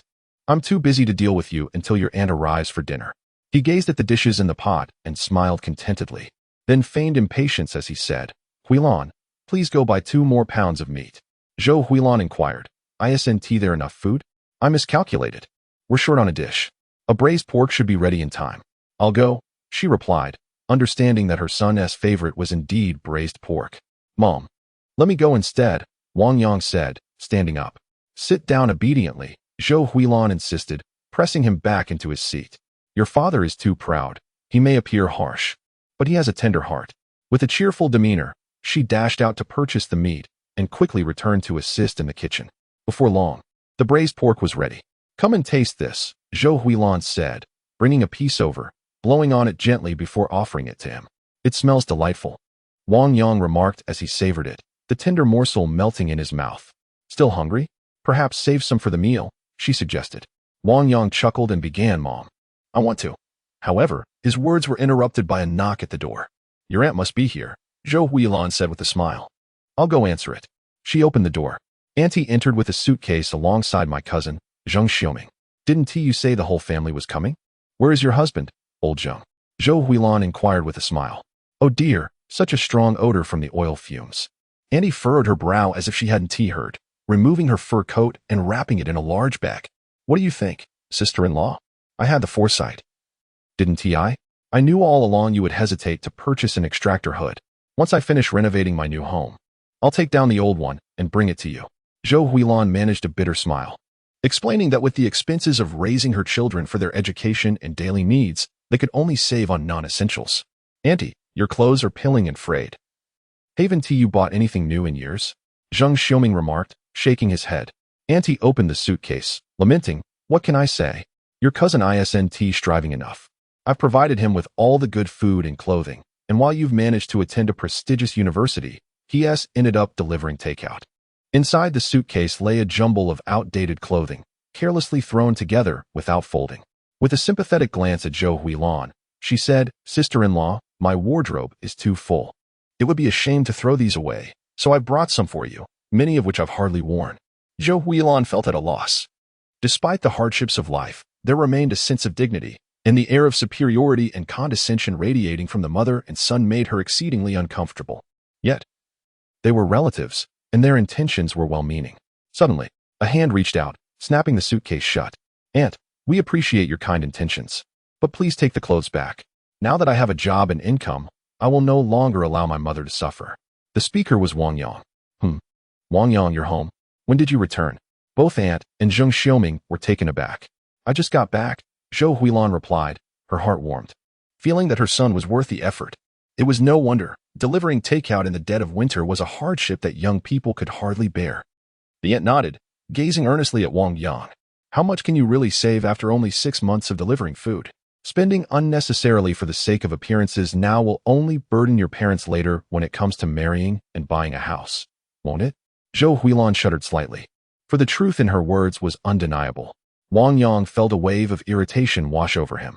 The aunt's family had always lived modestly, yet a few years ago, her cousin had gained admission to a prestigious university, and with his husband partnering in a factory, they earned a decent income of 200,000 to 300,000 annually. Now, they seemed to revel in their newfound status, flaunting it since he entered the door. Do I need to boast about my 300,000 and 20 million in shares? He thought to himself, yet he found no desire to prove anything in such a meaningless exchange. Please keep the clothes. It may ease some pressure off your elder brother. The aunt insisted once more. Yangzi, just accept them for now, Zhou Huilan said resignedly. Whether or not she would wear them later was her own concern. She simply wished to avoid creating an awkward situation at present. Wang Yang remained silent, merely lifting the suitcase. This was true understanding. A smirk of disdain appeared on his aunt's face. Having better clothes to wear was already a luxury, and being poor rendered one unworthy of discussing dignity and face. In the next moment, however, Wang Yang bypassed her and Zheng Xiaoming, stepping out the door and descending the stairs. "Yangzi, where are you going?" Zhou Huilan asked, utterly perplexed. His aunt was equally baffled by his actions. Why was he still carrying the suitcase if he intended to go downstairs? After a brief interval, a loud thud echoed through the corridor, followed by Wang Yang's swift return. Seeing his hands empty, his aunt felt a surge of irritation and inquired, "Did you throw away all the clothes?" The sound indeed resembled that of something being discarded into a trash bin. Zheng Xiaoming cast a look of disappointment at Wang Yang. Those with lesser capabilities often possess greater tempers, indeed turning goodwill into resentment. "Aunt, I told you to take them back. My mother doesn't need them." Wang Yang disregarded his cousin's words. He smiled nonchalantly, thinking it was inconvenient to keep carrying items that you would never wear. After all, trash belongs in a trash bin, and as a considerate nephew, it was only fitting for him to take care of it. "You ungrateful wastrel. Today I shall discipline you on behalf of your elder brother and sister-in-law," his aunt declared, raising her hand as if to strike Wang Yang's face. Chapter 21. Then let us settle on this household. Why engage in a contest of wills with a child? Zhou Huilan grasped her elder aunt's hand and then addressed Wang Yang, saying, "Yangzi, please assist your father in the kitchen and help serve the dishes." He nodded obediently and turned to enter the kitchen. "Sister-in-law, it's not that I wish to speak ill," the elder aunt sighed, "but if he continues to behave so unruly, it is certain that he is mingling with unsavory characters outside. If we do not intervene, it is only a matter of time before he finds himself in trouble with the law." Upon hearing this, Zhou Huilan felt a tightening in her chest. She did not aspire for her son to achieve great success. She merely wished for his health and stability. It was time to pay closer attention to her son's activities. Before long, the dining table was laden with an array of fragrant dishes, 8 dishes and a soup. Everyone took their seats, engaging in lively conversation as they dined. "Your brother's culinary skills are quite commendable," the elder aunt remarked with a smile. "If it weren't for Xiaoming's urgent need to purchase a home, I would have opened a restaurant and invited you to be the chef." "I only know how to prepare simple home-cooked meals," Wang Anfu replied, loosening his apron. "By the way, where is your husband, old Zheng? Aren't you supposed to be house hunting today?" "There's been a sudden matter at the factory. He has been busy every day and earning tens of thousands a year isn't as easy as it sounds," the elder aunt lamented, her envy apparent as she admired her sister-in-law for having someone to keep her company at home. Wang Yang remained silent, weary of the constant display of familial pride. He chose to focus on his meal instead. At the banquet for old Shue's birthday, despite indulging in an array of exquisite delicacies, the humble home-cooked dishes seemed far more delightful. As the conversation flowed, Auntie suddenly remarked, "Wang Yang," with each mouthful, "how long has it been since you've truly had your fill?" Wang Yang was momentarily taken aback. He yearned to retort, "I am dining in my own home. How does it concern you?" Sigh. Zhang Xiaoming reminisced, "In this bitter cold, I have witnessed delivery drivers on numerous occasions gnawing on steam buns in their vehicles. Recently," Auntie nodded emphatically, "did we not have a case of a delivery person, fearing negative reviews, rushing to complete an order only to be struck by a vehicle? For a mere few yuan, was it worth risking one's life?" Wang Anfu's chopsticks trembled in his grip. "Yangzi." Zhou Huilan gazed at Wang Yang with concern, suggesting, "Perhaps you should consider a job change?" Yet, he lacked academic qualifications and specialized skills, making it difficult to secure a respectable position. And he pointed at Zheng Xiaoming, proposing, "Why not have him introduce something for Wang Yang?" "Introduce?" Wang Anfu queried. "Isn't Xiaoming a recent graduate still searching for work? Graduating from a prestigious university. Many were eager to employ him, but he turned down ordinary positions, leading to several months of delay." Auntie proudly elucidated. "Do you understand why we are planning to purchase a house today?" Wang Yang too was puzzled about the connection between the two matters. "You are familiar with Jinyuan Group, I presume?" Auntie cast a scrutinizing glance at Wang Yang's family, a prominent enterprise in Tangan, and inquired about the annual salary of Xiaoming. "Not much. Just around 200,000, Zheng Xiaoming replied with a light chuckle. "Impressive, young man," Wang Anfu remarked, patting his nephew on the shoulder. "If only your cousin were as capable as you," he continued, "he would start as a supervisor with decent benefits." Auntie added, "If there is a mortgage, There is a monthly subsidy of 1,500 for repayments. Zheng Xiaoming confidently elaborated, the company is currently hiring security personnel, offering a monthly salary of 4,000 to 5,000, along with comprehensive benefits. I am well acquainted with the HR manager. Shall I arrange a position for you? In truth, he merely boasted to satisfy his own vanity. As a newcomer to the company, he held no authority to dictate terms to the HR department. If the opportunity truly arose, they would simply dismiss him with the excuse that positions were filled. That sounds promising, Zhou Huilan nodded. Yangzi, you just upset Annie at the door. Perhaps you should apologize first. For the sake of his son, bowing his head was no great matter. Annie was rising, her gaze fixed on Wang Yang, as if demanding his subservience. However, Wang Yang's response caught everyone off guard.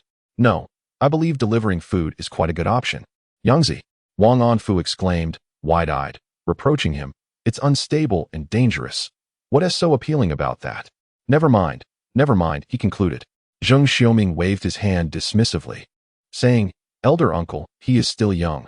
In time, he will naturally repent and amend his ways. I had my fill. Wang Yang, feeling utterly repulsed, lost his appetite. He rose and made his way to the sofa, casually turning on the television. The sight of Peppa Pig's hairdryer head was far more pleasing than the expressions of that mother and son duo. Approximately half an hour later, Zhou Huilan stood up to take the plates and bowls to wash. Sister-in-law, wash them later, the elder aunt remarked. Last time, it was Xiaoming who went alone. He was quite taken with it. This time, with old Jing absent, you should take Wang Yang along to lend a hand. If all goes well, we shall proceed with the purchase. All right, where is it? Wang Anfu, valuing familial bonds, readily agreed. Chunman Yuan, the elder aunt exclaimed with deliberate emphasis. It features spacious units, with an average price exceeding 30,000. It is currently the finest development in Tangan, boasting year-round greenery that resembles spring. Tangan City is affiliated with Zhonghai and is colloquially known as Little Zhonghai, where even moderately located properties command over 21,000 per square meter. Perhaps we should leave Yangzi behind? Zhou Huilan, concerned about her son's pride, suggested. He just returned from afar. Let him rest at home. Wang Anfu nodded in agreement, finding it inappropriate as well. But we must take him along, Zheng Xiaoming remarked, a slight smile gracing his lips, hoping to instill in him an understanding of the exorbitant property prices, thus providing him with a worthy aspiration. The elder aunt nodded emphatically, expressing her agreement. Don't wait until you reach 30 and have to settle for a home like this old, dilapidated apartment, even if the girl is willing. Are you all prepared to sleep on the street? She remarked. You're focusing on larger units? I'd like to take a look. At that moment, Wang Yang interrupted her. After listening to the introduction of Chunman Garden, he became intrigued, as he was also in search of a larger residence. Zheng Xiaoming descended the stairs, drove his Camry, and gathered everyone to set off. Upon arriving at the sales office, the female salesperson greeted them with a smile. Mr. Zheng, the available properties are quite limited. Are you here to make a reservation? Zheng Xiaoming nodded. I brought my mother and my uncle's family along. We'll take a look, and if everything is satisfactory, we'll make the down payment right away. Excellent, the salesperson replied, leading them into the community. What a beautiful environment, the elder aunt exclaimed, lifting her chin in admiration. Indeed, Wang Anfu and Zhou Huilan couldn't help but express their envy. Observing his parents' reactions, Wang Yang made a resolute decision. It's settled, we shall buy. Subsequently, the group arrived at building number 5, which was conveniently located by the roadside. Didn't you mention focusing on larger units? The elder aunt asked, disappointment evident in her voice. This one is only a little over 100 square meters. After deducting the shared space, it's not that spacious, is it? This is the only mid-sized unit available, and it is quite affordable, the salesperson explained. The total price is approximately 4 million, with a minimum down payment of 30%, allowing you to enjoy the same living experience as the owners of larger units. What? Auntie is somewhat anxious. That means the down payment is 1,200,000. Xiaoming, did I not suggest that you purchase something within 1 million? Mother, do not focus solely on the present. Zheng Xiaoming chuckled. The future residents will be either wealthy or distinguished. It is rumored that the Erivarjan UN group has also purchased a unit here, living in the same community. How can we worry about not having the chance to build connections? This reasoning silenced Annie's objections. However, the only cash she could muster was a mere 1,100,000. She turned to Wang Anfu and inquired, Brother, you have seen the situation. Could you lend me 100,000 for a moment? I will repay you with the dividends from old Zheng before the new year. Certainly, Wang Anfu nodded, aware that their family savings amounted to just over 100,000. With his younger sister asking, he felt assured. Her family owned a factory and her son had a stable job, so repayment was not a concern. To ease the awkwardness, Auntie gestured towards the central building. That one seems to stand out quite a bit, doesn't he? That is the core position of Chunminyuan, building number 8. Zheng Xiaoming gazed longingly. It boasts a practical area of 200 square meters, a true spacious residence, with a ceiling height 1.5 times that of the other buildings, allowing for a potential duplex conversion. Surrounding the lower level are small ponds and bridges, enveloped by an 8-story flower garden. He had researched it during his first visit. Desire lingered in his heart, yet his means did not permit such luxury. Since we are already here, why not take a look? And he suggested. All right. The female sales representative nodded politely, yet felt a deep dissatisfaction within. Even the smallest unit required borrowing for the down payment, rendering the entire process a waste of time. She moved closer to the group, standing on the balcony of one unit, gazing down at the vibrant spring scenery, suffused with the essence of nature. Zhou Huilan looked on with an expression of rapture. If we were to purchase here, how much would it cost? Asked her aunt, beaming with a smile. Xiaoming, why don't we rally our relatives and make a concerted effort to secure it? The sales representative replied. Only this unit remains available for sale, with a total price of approximately 8 million and a minimum down payment of 240,000. Just one unit? The aunt felt a twinge of uncertainty but straightened her posture, declaring, if we cannot choose, then let it be. The sales representative, growing impatient, prompted, Mr. Zheng, shall we proceed to sign the contract? All right, Zheng Xiaoming replied, taking a step forward and casting a proud glance at Wang Yang. Cousin, what are your thoughts? At that moment, Wang Yang nodded slightly. Then let us take this unit. No, we shall purchase the unit in Building 5. Setting aside the lack of options in Building 8, it's simply too spacious, creating a sense of emptiness. Anger flared on the aunt's face. She had just found a way to extricate herself from the situation, only to feel the heat of scrutiny once more. The layout of Building 5 consists of merely 3 rooms. Wang Yang shook his head in disdain, noting that this place offered more rooms. As Shuran had always desired to study. Upon hearing this, Zhou Huilan and Wang Anfu were momentarily taken aback. Wang Yang, what do you mean by this? Zheng Xiaoming exclaimed, pointing angrily at Wang Yang's nose. I kindly brought you along to gain some insight, and you expect me to fork out an additional 4 million, only to claim a room for your younger sister as a study? You even think the house chosen by my family is too small. Perhaps you should consider the location. At least my family can afford it. Aunt Gu let out a mocking laugh, sarcastically adding, What's this? Living in a doghouse and refusing to strive, yet coveting your relatives' golden nests? I am not addressing you, so please refrain from interrupting. Thank you, Wang Yang replied. Disregarding the previous remarks, his serious gaze fixed upon his parents. Good things do not wait for others. Mom, Dad, if you are satisfied, let us proceed to the sales office to purchase this house right now. Chapter 22. The lackey, as his words fell, everyone was left in utter disbelief. Yangzi, you. Zhou Huilan regained her composure, raising her hand to touch Wang Yang's forehead. The child didn't exhibit any fever. Why was he speaking such nonsense? Are you really going to buy it now?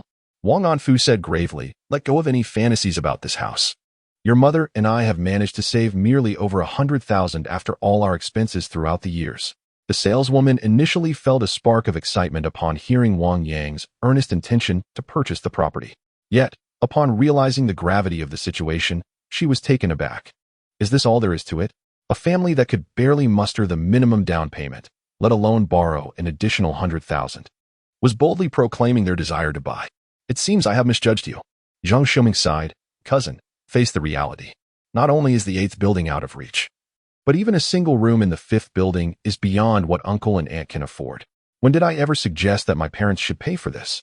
Wang Yang retorted, shaking his head.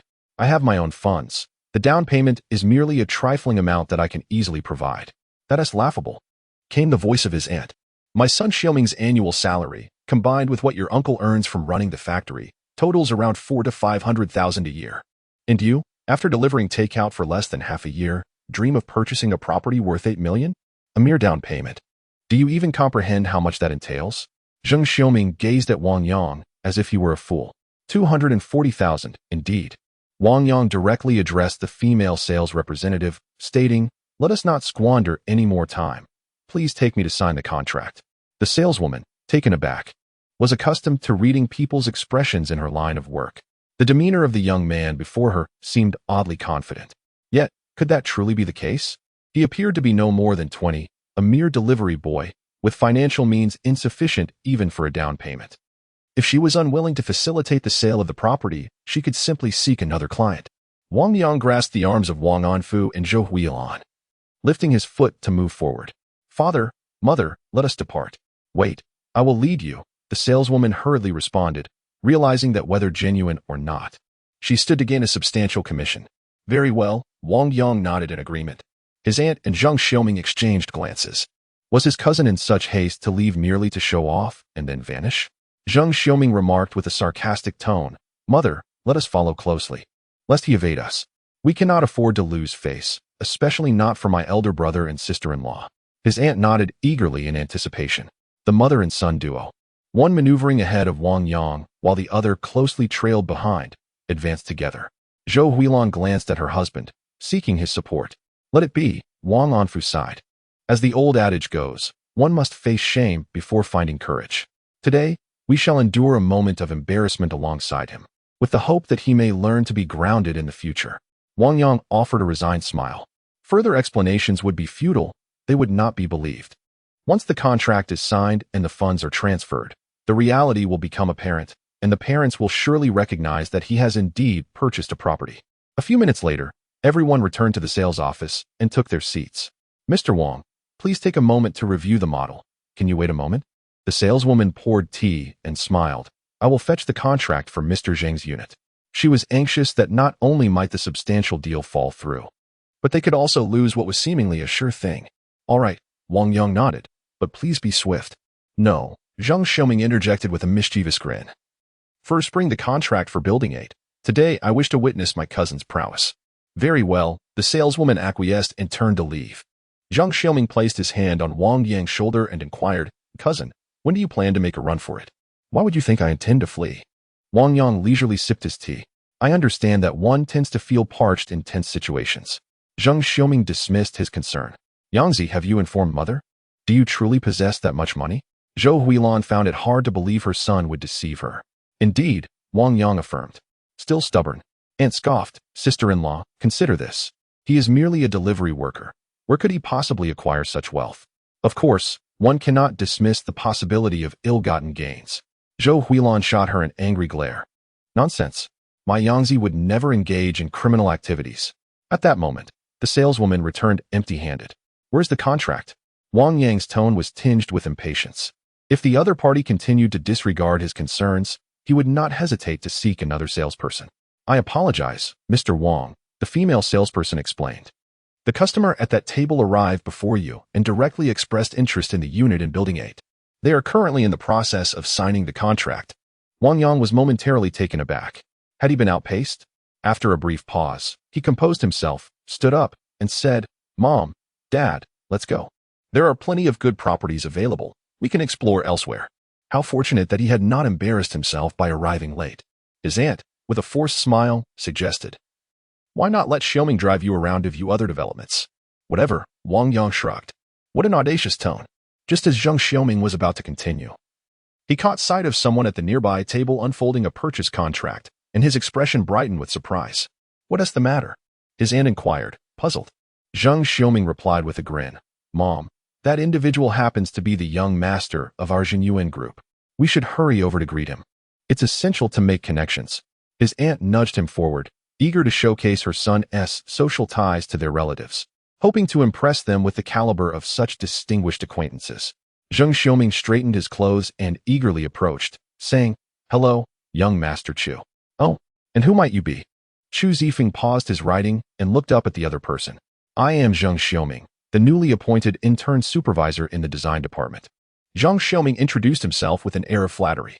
Ah, I have a vague impression, Chu Zifeng replied dismissively, flipping to the next page of the contract to continue signing. Zhang Xiaoming forced an awkward smile. With his uncle's family watching, he felt compelled to engage in further conversation to make it seem more natural.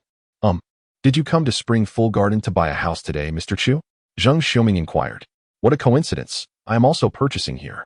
At that moment, Chu Zifeng inadvertently miswrote his name. In a fit of frustration, he slammed his pen onto the table and shouted, "Are you annoying or what? Like a pesky fly. What was your name again? Zhang something? The design department, right? Starting tomorrow, you need not come to work again. Get out." His voice resonated loudly, echoing throughout the entire sales office. "Mr. Chu, I didn't mean to." Zhang Xiaoming stood frozen, at a loss for words. Having not even formally started his job, he had offended the young master and was dismissed. At that moment, it felt as if his life had plunged into darkness. Meanwhile, his aunt was in a state of panic. "Calm down. At times like this, you mustn't rush." Zhou Huilan consoled her. "Calm down. How can you expect me to remain calm?" The aunt, in exasperation, pushed her aside and pointed furiously at Wang Yang, shouting, "Wang Yang, damn it. This is all your fault for ruining Xiaoming. Had it not been for your insistence on purchasing a property in Building 8, wasting our time, we would have returned long ago to sign the contract, and none of this would have transpired. Can this truly be blamed on Yangzi?" Zhou Huilan, displeased, retorted. "It was you who insisted on bringing him along. Let us speak less." Wang Anfu interjected, caught in the middle. Wang Yang." Upon hearing that name, Chu Zifeng felt a jolt, instinctively rising to see. Although the individual before him was not clad in delivery attire, that face was indelibly etched in his memory. Ignoring Zhang Xiaoming beside him, Chu Zifeng hastened over. To his surprise, the elder aunt realized that the former had indeed arrived, and a wave of alarm washed over her. Was he here to seek retribution? She quickly lowered her voice, offering an apology. "Young Master Chu, my family is Xiao." However, her words were abruptly interrupted by Chu Zifeng, who faced Wang Yang with a congenial smile laced with a hint of flattery.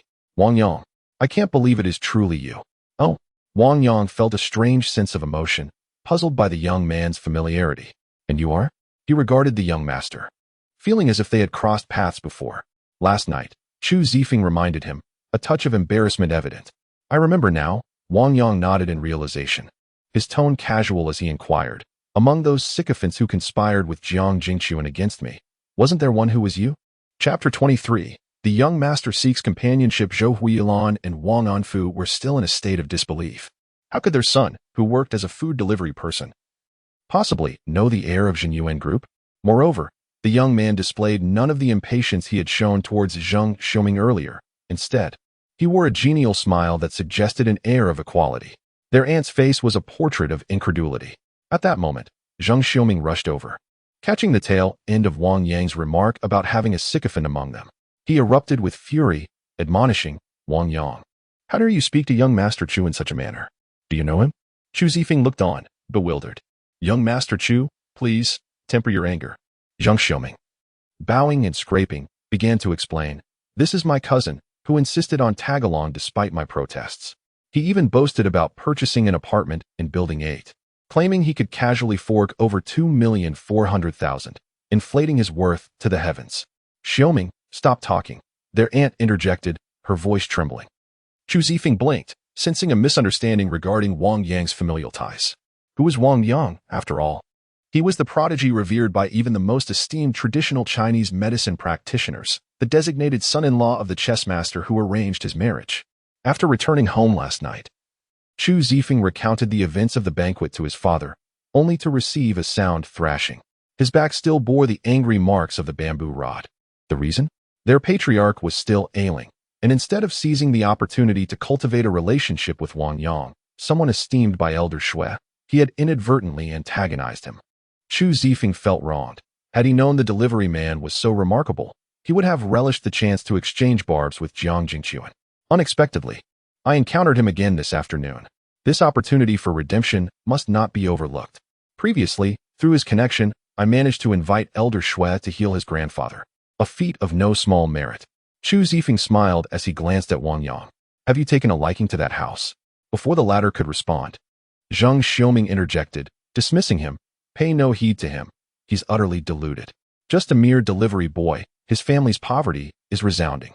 If it weren't for young Master Chu's foresight in signing the contract first, our family would have been utterly humiliated by him." Chu Zifeng's expression shifted. Fortunately, it was not too late. Otherwise, he would have offended Wang Yang once again. With this in mind, signing his name inadvertently turned out to be advantageous for himself. He sighed in relief and said to Zhang Xiaoming, "Thank you. I was merely jesting. Please continue your work. I will pay more attention to you. Young Master Chu is too courteous, Zheng Xiuming replied, exhaling deeply as though he had just returned from the brink of death. He looked at Wang Yang with pride. Did you see that? Young Master Chu is so magnanimous. He does not hold it against you. Only someone of his caliber is worthy of residing in Building 8. Chu Zifeng furrowed his brow. It is not due to your familial ties that I regard you. Who do you think you are? You presume too much. He felt that Wang Yang was deliberately trying to complicate matters for him. To prevent any misunderstanding, Chu Zifeng spoke up. Wait a moment. If you have something to say, speak plainly. Do not waste my time. Wang Yang's expression darkened as he pondered what this person intended to do. Was he seeking revenge? Very well. Chu Zifeng waved at the sales department manager accompanying him to sign the contract, urging him to quickly fetch a new purchase agreement. The manager, Wu, momentarily taken aback due to his authoritative position, understood that this young master was not to be trifled with and promptly retrieved a spare contract. Chu Zifeng received it with gratitude. Zheng Xiuming respectfully handed over a pen for signing, addressing him as young Master Chu. Chu Zifeng nodded slightly. He then enthusiastically placed the contract before Wang Yang, stating, in fact, I have already purchased a property in Building 8, and I am gifting you this one. Please sign the contract while I arrange the full payment. Gift? Zhou Huilan's eyes widened in disbelief. Wang Anfu's mind went blank. What had their son been doing outside? That was a property worth 8 million. This young master was actually offering it as a gift without hesitation. The aunt's expression fluctuated between pale and flushed. Could it be that their impoverished relatives were truly about to prosper? Nevertheless, she thought, a gentleman does not take away another's joy. Wang Yang, however, shook his head. I will look elsewhere. One does not simply receive unexpected benefits without consequence. Accepting such ambiguous favors may lead to greater costs in return. Besides, I am not in need of money. Chu Zifeng felt a headache coming on. Wang Yang's refusal was far too resolute. Wang Yang, Zheng Xiuming exclaimed. Slapping Wang Yang on the head, young Master Chu was merely jesting with you. Why take it so seriously? Indeed, that's right, Zheng Xiuming added. The elder aunt began to realize that her ineffectual nephew was unlikely to establish any connection with the esteemed Mr. Chu. As she concocted scenarios in her mind, she scolded. You have delivered takeout to Mr. Chu, haven't you? Otherwise, how could a person of such stature deign to converse with you? Just look at your own standing. My son Xiuming must pay his respects to Mr. Chu, yet you allowed him to stand and speak for ages while you sat there, as if it were appropriate? Wang Anfu and his wife were at a loss. The noise around them was overwhelming. Chu Zifeng, suppressing his frustration, gestured to Wang Yang, asking, Might we step aside for a moment to converse privately? He perceived that the two women were, after all, relatives of Wang Yang, and reprimanding them was not an option. Lacking insight into their character, he hesitated to offer any explanation. Certainly, Wang Yang replied, rising to his feet. It was prudent not to offend those who approach with a smile, and the young master, adopting a humble demeanor, likely had something significant to discuss. Chu Zifeng eagerly pulled him away. It was said that the calmer and more courteous Mr. Chu appeared on the surface, the greater his rage simmered beneath. Zheng Xiuming, consumed by worry, lamented, It's over. I'll be implicated through Wang Yang. Upon hearing this, the elder aunt was incensed. She pointed an accusatory finger at Wang Anfu and his wife, exclaiming, You mustn't indulge him. Had you heeded my warnings earlier? This would not have placed Xiuming in such peril. Wang Anfu, knowing he was in the wrong, remained silent. What if things are not as you perceive? Zhou Huilan's face flushed with indignation. At this moment, Wang Yang settled himself at the table in the corner and spoke. Let us discuss the events of last night. I am willing to offer that house as an apology. Chu Zifeng, feeling a pang of guilt, replied. I cannot accept such a gift. Wang Yang shook his head and said, If it is merely an apology, you may relinquish that house, and I shall purchase it from you. Very well. A thought struck Chu Zifeng. It made sense. The opponent possessed unparalleled chess skills, foregoing a fortune to engage in food delivery. So why would he be concerned about a mere 8 million? Brother Yang, in truth, I am not merely a follower of Jiang Jingquan, Chu Zifeng said with a mixture of amusement and exasperation. Considering their similar backgrounds, he found it amusing to join in the fray. Interestingly, the apartment I purchased previously is right across from yours. What a coincidence. And then, Wang Yang inquired. That makes us neighbors, destined to encounter each other often. Chu Zifeng gestured with his fist, adding, If Jiang Jingquan steps out of line again, I shall assist you. Wang Yang pondered for a moment. His family's circumstances had always drawn scorn from relatives, even with a larger house. It merely provided a better environment for his parents and sister. When faced with troubles, there was no one truly dependable at his side. As for this young master of Jinyuan Group, it seemed he wished to befriend him due to Elder Shui's influence. Let us extend an opportunity then, he thought. Whatever we engage in, we are civilized people. Fighting is not our way. Wang Yang casually began to jest. The atmosphere was charged. Chu Zifeng gave a thumbs up and, after sharing his contact information, extended an invitation. Yang, I am organizing a small gathering tonight among the Tangan Circle. Would you grace us with your presence? Reach out to me when you're free. Wang Yang nodded in agreement. I want to delay you further. Your parents are waiting. Although Chu Zifeng longed to engage in further conversation to solidify their bond, he understood the importance of moderation. Overstepping could yield adverse effects. All right, Wang Yang said as he rose to leave. Chu Zifeng, feeling uplifted, exited the sales office. Young Master Chu, you're leaving already? Manager Wu followed him out. Let me see you off. See you off? Nonsense. Chu Zifeng waved his hand dismissively. My brother Wang Yang is interested in that property. Shouldn't you be with him? Offer him the same discounts I received. I understand. Manager Wu exhaled in relief. Upon returning to the hall, he was startled to find the female salesperson embroiled in a heated argument with the families present, causing him to break into a cold sweat. Impressive. Young Master Chu has even abandoned the property out of indignation. The female salesperson glared furiously at the two families, declaring, Please leave. You are not welcome here. Her intention was clear, to dissociate herself from the situation, deeming it unwise to jeopardize her position over a mere commission from a modest apartment. My family is genuinely looking to purchase a home, the aunt exclaimed in a flustered manner. That little scoundrel can't stand to see his relatives prosper. Wang Yang, look at the trouble you've caused. Zhang Xiaoming clenched his fists, lamenting the destruction of his livelihood and the consequent inability to purchase a home. If you wish to argue, do it at home. Must you insist on driving me away? Shouted the female sales representative. Silence. Manager Wu rushed over and struck her with a swift slap. The sound echoed through the room. The female sales representative covered her face in disbelief. Manager Wu, have you mistaken me for someone else? That's more like it, the aunt remarked, reveling in the commotion. Manager Wu disregarded their presence and picked up the contract. Standing before Wang Yang, he felt a wave of anxiety. There was no need to sign this contract. Indeed, it was unnecessary. Zhang Xiaoming scoffed. I do not know this person. Shall I call security to have him removed? If Yang had erred, he could be reprimanded as deemed fit. But it was inappropriate to allow outsiders to drive him away. As Wang Anfu concluded his statement, the sound of Manager Wu resonated once more. I wish to prepare a new contract for you, which will include the following provisions. First, according to our internal standards, I can offer you a 10% discount, equating to a 90 price reduction. Second, I will provide a complimentary dual parking space valued at 400,000. Third, I will waive property fees for the next 50 years. Manager Wu spoke with utmost caution, adding, furthermore, the sales representative with the unpleasant demeanor will soon face fines and dismissal. If there are no further issues, I shall brew a pot of exquisite tea for you and your family to enjoy while awaiting the finalized contract. Chapter 24. Is it my fault? The crowd exchanged glances for a moment. Such a substantial discount? Zhang Xiaoming thought that Manager Wu was addressing him. Offering a connected double parking space and waiving property management fees for 50 years. Manager Wu nodded, confirming that it was indeed the directive from young Master Chu to extend this offer. It seemed that young Master Chu was not only unperturbed, but also valued my family as Xiaoming. Aunt waved dismissively at Wang Anfu and his wife, expressing her disdain. Since everyone was pleased, considering our familial ties, I shall overlook your shortcomings. Zhou Huilan gritted her teeth, unable to tolerate such insincerity. Manager Wu, as if fearing others might not hear, raised his voice to inquire, what is the final price after applying the discount? 8,100,000. After applying a 10% discount, the price is 7,200,000, Manager Wu replied.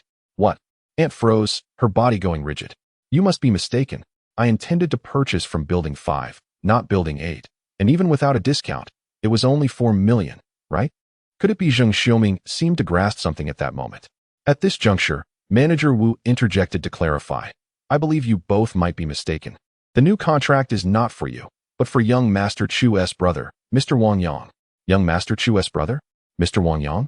Zhou Huilan and Wang Anfu stood in stunned silence. As parents, Their emotions today had been a tumultuous roller coaster. Has their son truly become that formidable? The elderly aunt stumbled back 2 steps, colliding with the table and falling to the ground. At that moment, she finally comprehended that her nephew, who had failed to gain admission to university, had an extraordinary connection with the young master of the Jinyuan group. Wang Yang, why didn't you reveal this earlier? You intended for us to embarrass ourselves, didn't you? The aunt's accusations were a fade to mask her panic. After all, you and your cousin had been chatting incessantly, and as a junior, I would be disrespectful to interject. Wang Yang raised his hands and feigned innocence. Who told you to look down on my family while frolicking so merrily? Now, you've brought this humiliation upon yourselves. Am I to blame? No. Zheng Xiaoming's face turned ashen. It dawned on him that when young Master Chu initially dismissed him, it was merely a jest, done out of consideration for his cousin, whom he regarded as a fool. His chest heaved violently. Having graduated from a prestigious university and secured a managerial position in a reputable enterprise, he felt himself to be of the upper echelon. He had believed himself to stand out among all relatives. Yet, this cousin who delivered takeout, how could he possibly be on familiar terms with a young master whom even he had to regard with reverence? Was it truly the case that I was the fool all along? I refuse to accept this. Zheng Xiaoming seized Wang Yang by the collar, his anger boiling over as he declared, the only reason young Master Chu relinquished the house was to intentionally place you in a humiliating position at the end. So what if he offers a discount and a parking space? A mere delivery boy cannot possibly afford the down payment, can he? Mr. Wang Anfu and his wife felt a sudden jolt in their hearts. The former's analysis was not without merit. Manager Wu, please draft the contract. Wang Yang disregarded his cousin, who seemed to be in a peculiar state. Very well. Manager Wu hurriedly made his way to the office. The female sales representative regained her composure, her face marked with a crimson imprint, and approached Zheng Xiaoming, saying, Mr. Wang Yang is a brother of the esteemed Chu family. Please show him the respect he deserves. Subsequently, she bowed deeply to Wang Yang, her alabaster complexion momentarily forgotten. I apologize. I was blind to your stature and have offended you and your parents. Please forgive me. Wang Yang remained unmoved. The sales representative maintained her position. Yangzi, one should show mercy when possible, Zhou Huilan gently advised. She was unaware, and neither your father nor I are angered. Very well, Wang Yang nodded. My parents forgive you, so you may rise. However, ignorance is no excuse. Should you encounter someone less amiable in the future, your fortune may not be so favorable. Thank you, Mr. Wang Yang, and thank you, uncle and aunt. The sales representative said, tears of gratitude welling in her eyes, as she took the lesson to heart. You may go now, Wang Yang gestured. The sales representative proceeded to the office, announcing that she had received forgiveness. Manager Wu, without looking up, continued to organize the contract. Let us reduce your penalty as a lesson. Please send this pot of pre-rain Longjing tea and take 3 cups. In the hall, Aunt and Zheng Xiaoming still clung to the last shred of hope that Wang Yang lacked the funds for the down payment. Zhou Huilan nervously grasped Wang Anfu's hand. Her palm dampened with anxiety. Wang Yang, completely at ease, savored a sip of tea, remarking on its pleasant flavor. Father, mother, do join me in tasting this. Indeed, that sounds delightful, his parents replied, feeling their throats parched. Are we only using 3 cups? What does that imply? Where are ours? Aunt glared at the saleswoman, indignantly reminding her that their families were related, as if the woman's condescension had resurfaced. Unfazed, the saleswoman replied, if you wish to partake, perhaps you should seek Mr. Wang Yang's consent first. Upon receiving his nod, she said, I shall fetch them immediately. She had keenly observed the previous demeanor of the mother and son towards Wang Yang. Understanding that only by addressing him directly could she properly acknowledge his status, Aunt fell silent, her embarrassment rendering her speechless. She truly found it difficult to swallow her pride. Mother, please calm down, Zheng Xiaoming consoled. Is the tea truly exquisite? The average person might not discern its quality. Who knows if this is merely a pretense to deceive uncle's family? Pretense? The saleswoman chuckled, her amusement evident. You dare call this precious preaching Ming Long Yang? Priced at 30,000 per pound? Mere pretense? How about I fetch the procurement invoice for you to enlighten yourselves? Zheng Xiaoming felt a flush of heat rise to his face, quickly declining. No need for that. Meanwhile, Wang Anfu and his wife suddenly sensed an overwhelming weight in their teacups. 30,000 per pound. What fortune lay within that sip? Soon, Manager Wu approached with the new contract as if bearing a sacred decree. Mr. Wang Yang, will you be financing or paying in full? Financing. Let us start with a 30% down payment. Wang Yang replied with a nod. Very well, Manager Wu said, handing the pin to Wang Yang. The discounted down payment amounted to 2,160,000. How about this? I shall waive the cents as a gesture of goodwill. 2,100,000. Wang Yang, prompted by Wu, signed his name on each page. Zhang Xiaoming's mocking laughter echoed, signing as if it's a genuine affair. Just wait until the card is swiped, and the truth will be unveiled. Cousin, do not claim you forgot your card. That won't be necessary, Wang Yang retorted, sealing the contract. The enthusiastic female sales representative promptly brought forth the card reader. In that moment, anxiety gripped everyone's hearts. His father, Zhou Huilan, felt a lack of confidence. Wang Anfu smiled wryly. From the moment his son entered the house and kneeled before him, he sensed a significant change in the other party, especially after arriving here. Each word and action was utterly unexpected. Thus, Wang Anfu found himself in a state of bewilderment. As his elder aunt and Zhang Xiaoming looked on with anticipation, Wang Yang retrieved his bank card and inserted it into the card reader. With each digit pressed in the password, the hearts of the onlookers raced. Once completed, an eerie silence enveloped the room. Huh, no response. Zhang Xiaoming laughed heartily. Are you still pretending? One cannot help but commend the remarkable cunning of Mr. Chu, who strikes at the heart with an unseen hand. Manager Wu and the saleswoman exchanged glances, thinking, what a peculiar relative he is. Large transactions on a credit card do experience a slight delay. Auntie sensed an opportunity to salvage her dignity and cleared her throat, proclaiming, Dear brother and sister-in-law, it is time to awaken from this beautiful dream, my family's repair. Before she could finish her sentence, the card machine sprang to life with a creaking sound, emitting a cacophony reminiscent of a grinding saw, while simultaneously revealing the bill. Chapter 25. Vanquishing all sense of superiority. The gaze of the crowd converged upon the bill. The characters were remarkably clear. The total expenditure amounted to 2,100,000 yuan. The aunt's pupils quivered in disbelief. How could this be possible? There was just over 1 million remaining in the account. Zhang Xiaoming picked up the bill, scrutinizing it from every angle. His features, frozen in shock, reflected utter disbelief. In that moment, he and his mother confronted all the superiority they had felt over their impoverished relatives, annihilated by the 2 digits that glared at them, utterly obliterated. What could his aunt possibly say now? Zhou Huilan felt a profound sense of vindication. The aunt, undeterred, questioned whether the card belonged to young Master Chu. Look here. Wang Yang raised his hand, nonchalantly gesturing beneath the bill. There, the name Wang was printed, while the cardholder's name was concealed. The surname remained visible. Does Yangzi truly possess such wealth? Wang Anfu's throat went dry, his heart racing. The aunt exclaimed in agitation. This must surely be obtained through illicit means. Do not belittle my son. Zhou Huilan was incensed. Is it not possible that he earned it honestly?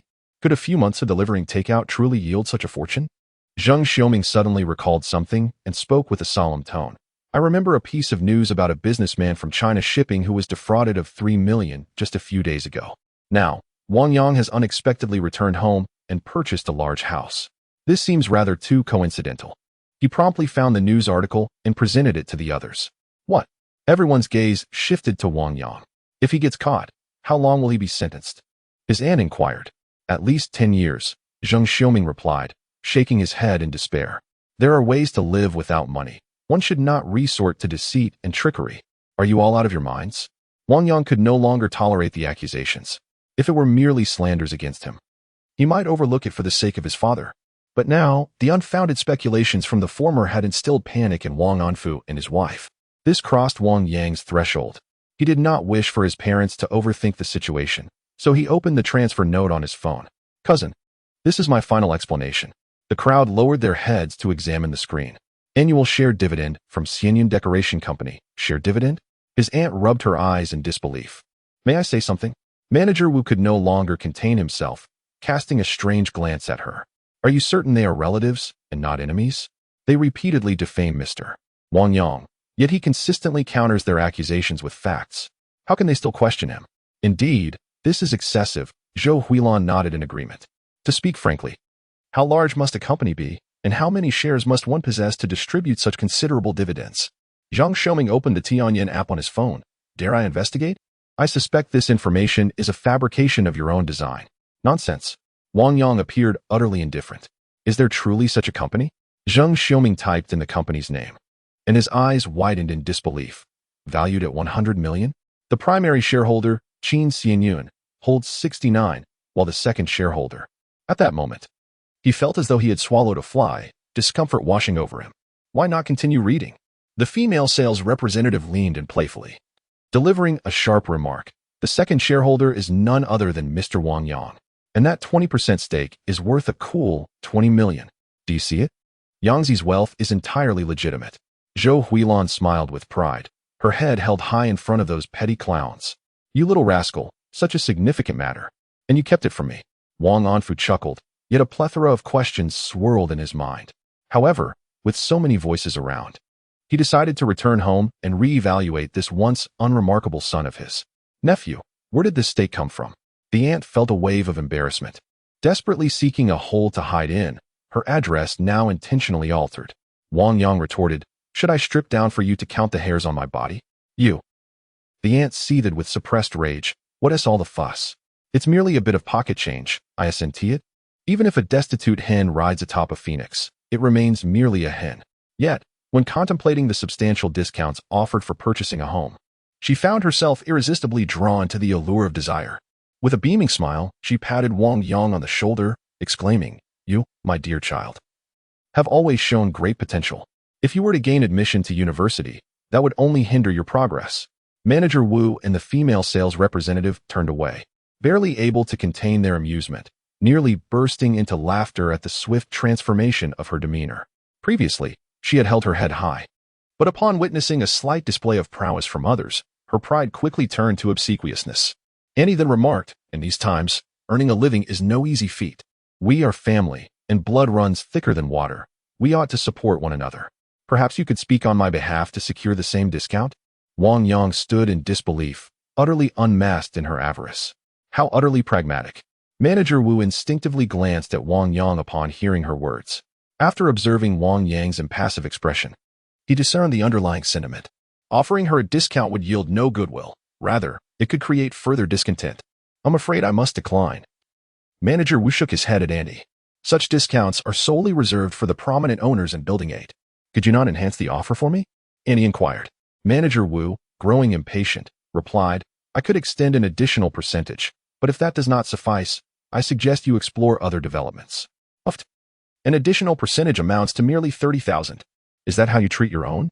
And expressed indifference, yet even the smallest mosquito is still flesh. Thus, she grudgingly accepted the situation.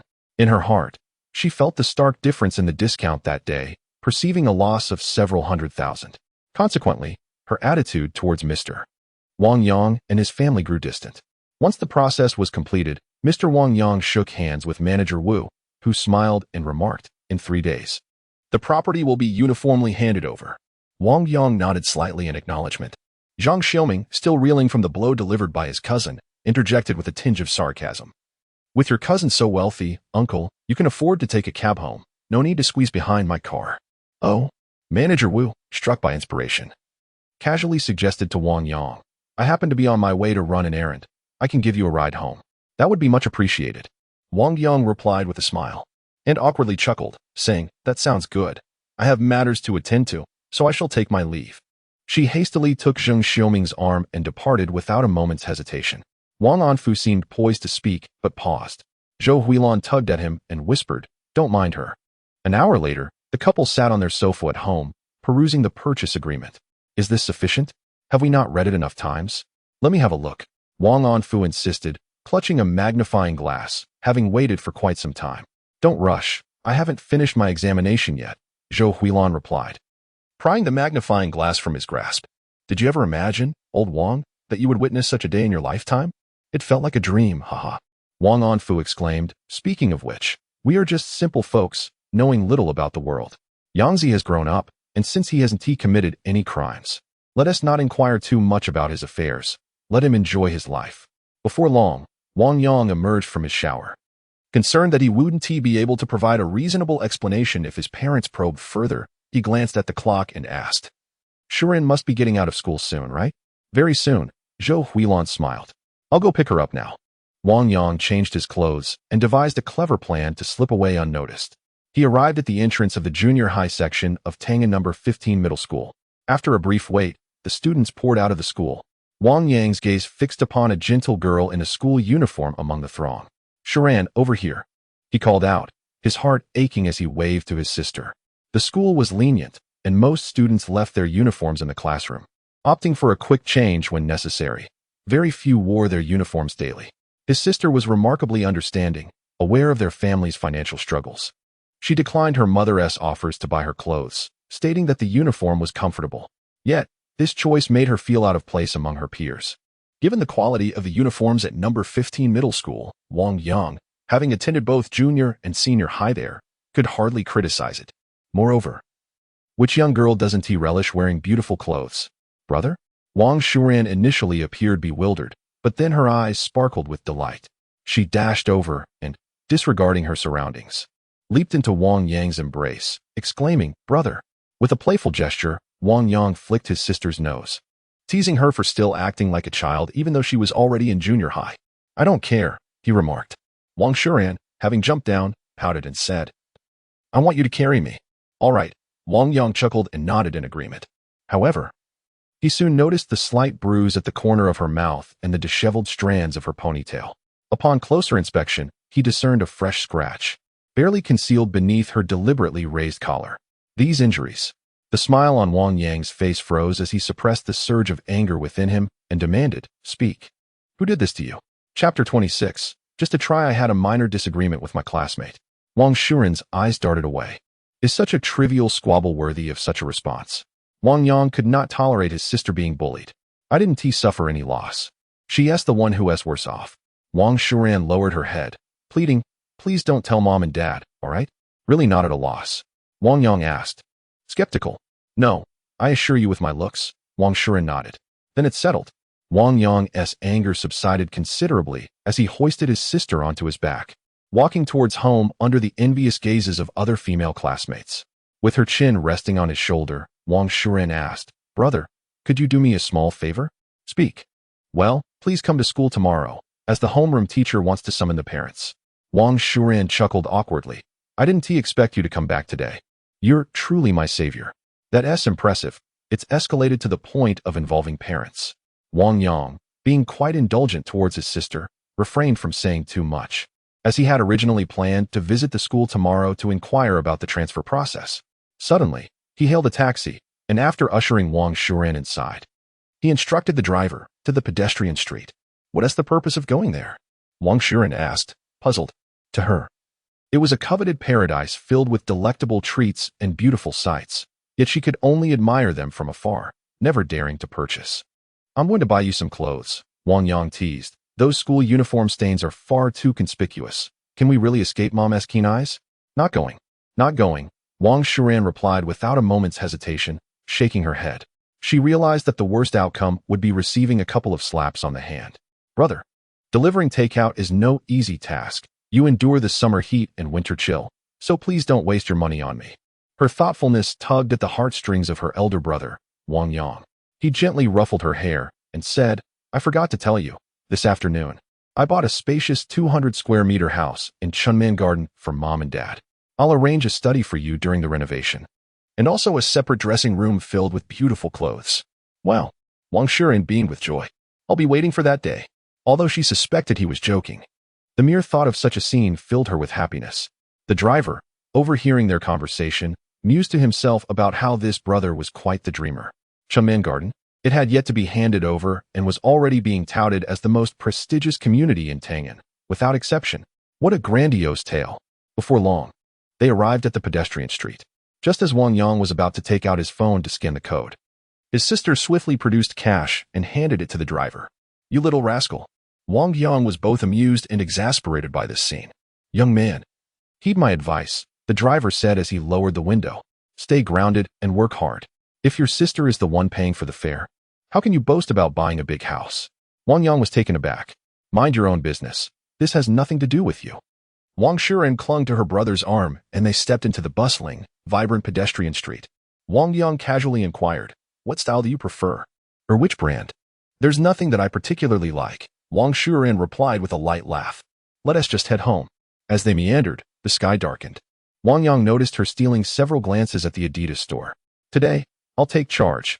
You simply follow along, he asserted with a commanding tone, pulling his sister inside.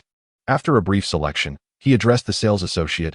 Please bring out this white outfit and those 3-striped shoes in her size for her to try on. Certainly. Just a moment, the associate nodded. Wang Shuren glanced at the price tag and tugged at him. Brother, let us go. Just give it a try. Wang Yang insisted. Let me see your different style. Reluctantly, Wang Shuren entered the fitting room, wary of soiling the attire. She carefully donned the outfit and stepped out to show him. Wang Yang's eyes lit up. Her aura indeed transformed dramatically. She resembled a vibrant, sporty beauty. It seemed tailor-made for her. The sales associate offered compliments from the side. But I think... Wang Shuren began to concoct an excuse, only to see Wang Yang abruptly yank the price tag off. Her expression turned frantic. The outfit and shoes totaled over 2,000. Now buying was no longer an option. After completing the purchase and neatly packing the school uniform, Wang Yang declared, let us go. Onward with more shopping. No. Wang Shuren pursed her lips, a sense of guilt weighing heavily on her heart. Remaining composed, Wang Yang prepared to show her the balance on his phone. But just as he was about to retrieve it, the sudden ring of his phone interrupted him. The caller ID displayed, Chu Zifeng. Shuren, I need to take this call, Wang Yang said, bringing the phone to his ear. Yang-gu, are you free? Chu Zifeng's eager voice came through. The gathering has commenced at the luxurious Royal Dynasty Club. Coughing softly, Wang Yang glanced at his sister and quietly inquired, is it legitimate? If it isn't, I can arrange something for you. Get lost. If it's not above board, I can't associate with those friends. Wang Yang rolled his eyes, nearly falling victim to a misunderstanding. All right then. Chu Zifeng chuckled. Where are you? I'll send a car to pick you up. It'll be no more than 5 minutes. At the south entrance of Walking Street. After hanging up, Wang Yang turned to his sister. We'll take our time to choose later this weekend. For now, let us go have some fun. Great. She sighed in relief. Where are we going? To a friend's gathering. Wang Yang led her to the south entrance to wait. The driver, after making a round to pick up passengers, jokingly remarked upon seeing Wang Yang. Still taking a cab? Planning to make your sister pay again? No, thank you, Wang Yang replied with a dismissive wave. She has indeed changed into a new outfit, and it's Adidas. The driver gazed in astonishment at Wang Shuren, who had transformed into a vivacious young woman, exclaiming, could it be that my words have provoked you, prompting you to put on a brave face? Brother, ignore him. Let us go over there, Wang Shuren huffed, visibly irked. Just then, a luxurious car glided into view, capturing the attention of the entire pedestrian street. Goodness. That Rolls-Royce Phantom is rumored to be the welcoming vehicle of the Shenyuan group. The driver hastily maneuvered the car closer to the curb, anxious about the potential repercussions of a careless scrape. Soon after, the Rolls-Royce came to a halt. A middle-aged man, clad in white gloves, stepped out and dialed a number. Wang Yang's phone rang in response, confirming that the caller was sent by Chu Zifeng to pick him up. He waved at the man. The middle-aged gentleman approached, greeting. Good day, are you Mr. Wang Yang? Yes, Wang Yang nodded. My sister is accompanying me. Young Master Chu instructed me to assist you. Please, both of you, get in the car. The man opened the car door, gesturing for them to enter. Wang Shuren raised her hand to cover her mouth. Even with her limited exposure and lack of knowledge about car brands, the opulence of the vehicle stood out like a crane among chickens. Furthermore, the gazes of passers-by seemed to pay homage to the spectacle, and this chauffeur addressed her brother as Mr. Wang Yang. What kind of gathering were they headed to? Moments later, the taxi driver stared wide-eyed, as if he had encountered a ghost. In his line of sight, the young man whom he had just ridiculed was unexpectedly invited to board the esteemed Rolls-Royce Phantom. Chapter 27. Miss Number 9. 20 minutes prior.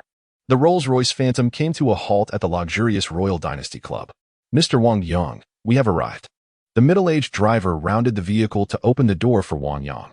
Although he found the man rather unremarkable, the young master had mentioned that this individual was of considerable importance, hence the adherence to proper etiquette. Thank you. Wang Yang stepped out of the car with his still-dazed sister. Before them stood a 7-story edifice that exuded opulence, appearing beyond the means of the average person. A club? Wang Shuren asked innocently. Brother, this wouldn't be a chaotic place, would it? You mustn't go astray. What could a young person be thinking? Wang Yang first sent a message to their mother, informing her that he was out for a stroll and would return later. Subsequently, he dialed Chu Zifeng's number. Brother Yang, have you arrived? I will come out to greet you shortly. Chu Zifeng's voice conveyed a mix of urgency and discomfort before he abruptly hung up. Before long, he appeared before Wang Yang, gasping for breath. What happened to you? Wang Yang's expression shifted, mistakenly believing that his friend was engaged in some thrilling escapade. Chu Zifeng, clutching his abdomen, awkwardly explained, as soon as I contacted you, my stomach began to act up. I was only halfway through when I heard you were coming, so I thought I could meet you before returning to my predicament. Quite the dedication, wouldn't you say? Quite. Wang Yang couldn't help but chuckle. Tell me which room to go to. I shall proceed alone for now. You should tend to your business. Otherwise, it could end tragically. If the illustrious heir of the Zhenyuan group were to disgrace himself, it would undoubtedly create a sensation throughout Tang'an City. Chu Zifeng noticed that the girl beside him was not Su Yin, and he tentatively inquired, Might I ask who this is? My little sister-in-law? This is my biological sister. Wang Yang shot him a glance of disdain. Oh, I see. Chu Zifeng quickly slapped his mouth in realization. No wonder you were asking about the formality. Greetings to your sister. I am Chu Zifeng. Hello, Brother Zifeng. Wang Shuren replied politely. I can't hold on any longer. Chu Zifeng's features contorted with urgency. Yang Gu, in the Manjasaka Hall on the 7th floor, just mention my name at the entrance. Upon hearing Wang Yang's nod, he swiftly turned and dashed back towards the entrance. Brother, your friend is quite amusing, Wang Shuren chuckled softly. Indeed, Wang Yang smiled in agreement.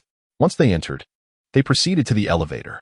As he pressed the button, his finger almost instinctively hovered over the number 4. Upon reaching the 7th floor, they were greeted by a corridor adorned in resplendent gold and jewels. A voluptuous beauty bowed gracefully and asked, Esteemed guests, may I inquire if you have a reservation? Manjasaka.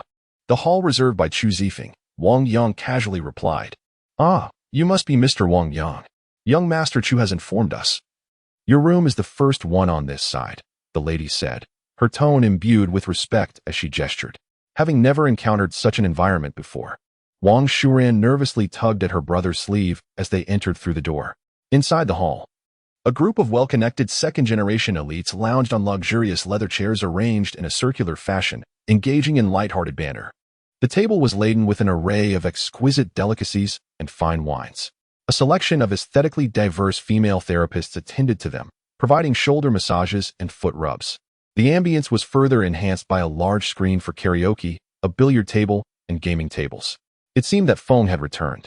Young Master Chu was eager to try the services of Technician Number 9, personally attesting to her remarkable skills. However, upon closer inspection, he realized that the familiar figure was not Feng. Who were these two unfamiliar faces? An introduction was in order. Hey, buddy, which family does that little lady behind you belong to? The young masters exchanged glances, puzzled. Just as Wang Yang was about to reveal Chu Zifeng's name, an unexpected voice interrupted. Wang Yang? What audacity brings you here? He turned towards the voice, displaying surprise. The speaker was Su Dongyang, his former high school classmate, whose family had recently risen to wealth and who often bullied others due to his affluence. There had been an incident where Wang Yang, provoked, had retaliated against him in class. Yet, Su Dongliang had resorted to hiring thugs to ambush Wang after school, resulting in Wang being hospitalized for several days. At this moment, Wang Yang shook his head in disappointment. Let us go. He had only attended to honor Chu Zifeng. But the presence of a nouveau richesse son at such a gathering was hardly commendable. Birds of a feather flocked together. Thus, the quality of this gathering was all too evident. It was perhaps best not to participate. Wang Yang, however, remained oblivious to the fact that the technician, who was diligently massaging Su Dongliang's feet, trembled slightly and lowered his head upon hearing his name. Wait a moment, stand still, Su Dongliang exclaimed, seizing a piece of sushi and hurling it at the back of Wang Yang's head. Why are you hitting my brother? Wang Shuren, who appeared gentle on the surface, transformed into a fierce little dragon when enraged, picking up a broken half of the sushi and retaliating. With a resounding slap, she struck Su Dongliang, leaving fish roe and grains of rice clinging to his attire. Your brother? I recall now, he indeed has a sister, Su Dongliang remarked with a mocking grin. I no longer want this shirt. You must compensate me. How much? Wang Shuren inquired as she retrieved 5 crisp 100 yuan notes from her wallet, a sum she had saved from her daily meal allowance. The amount in your hand is hardly enough to buy a button, Su Dongliang replied with a chuckle. My shirt costs 23,000. He rummaged through his pockets and tossed over a receipt, stating, Look for yourself. I just purchased it yesterday. 23,000. Wang Shuren picked it up, recognizing it as a brand she had never heard of before. Su Dongliang smirked. Or perhaps, I could have your brother put you to work here at the club, serving guests until you earn enough to leave? Wang Yang positioned himself protectively behind his sister, furrowing his brow as he regarded Su Dongliang. I am giving you a chance now, apologized to Shuran. Liangzi, who exactly is this? Do you have a grudge with him? Beside him sat a young master whose stature rivaled that of Chu Zifeng, who inquired with genuine interest. Young Master Feng, Su Dongliang, with a demeanor of deference, addressed him. His presence at this gathering was made possible by ingratiating himself with the young heir of Dongchen Pharmaceuticals, Feng Yuanan. Today marked the inception of his foray into the elite second-generation circle.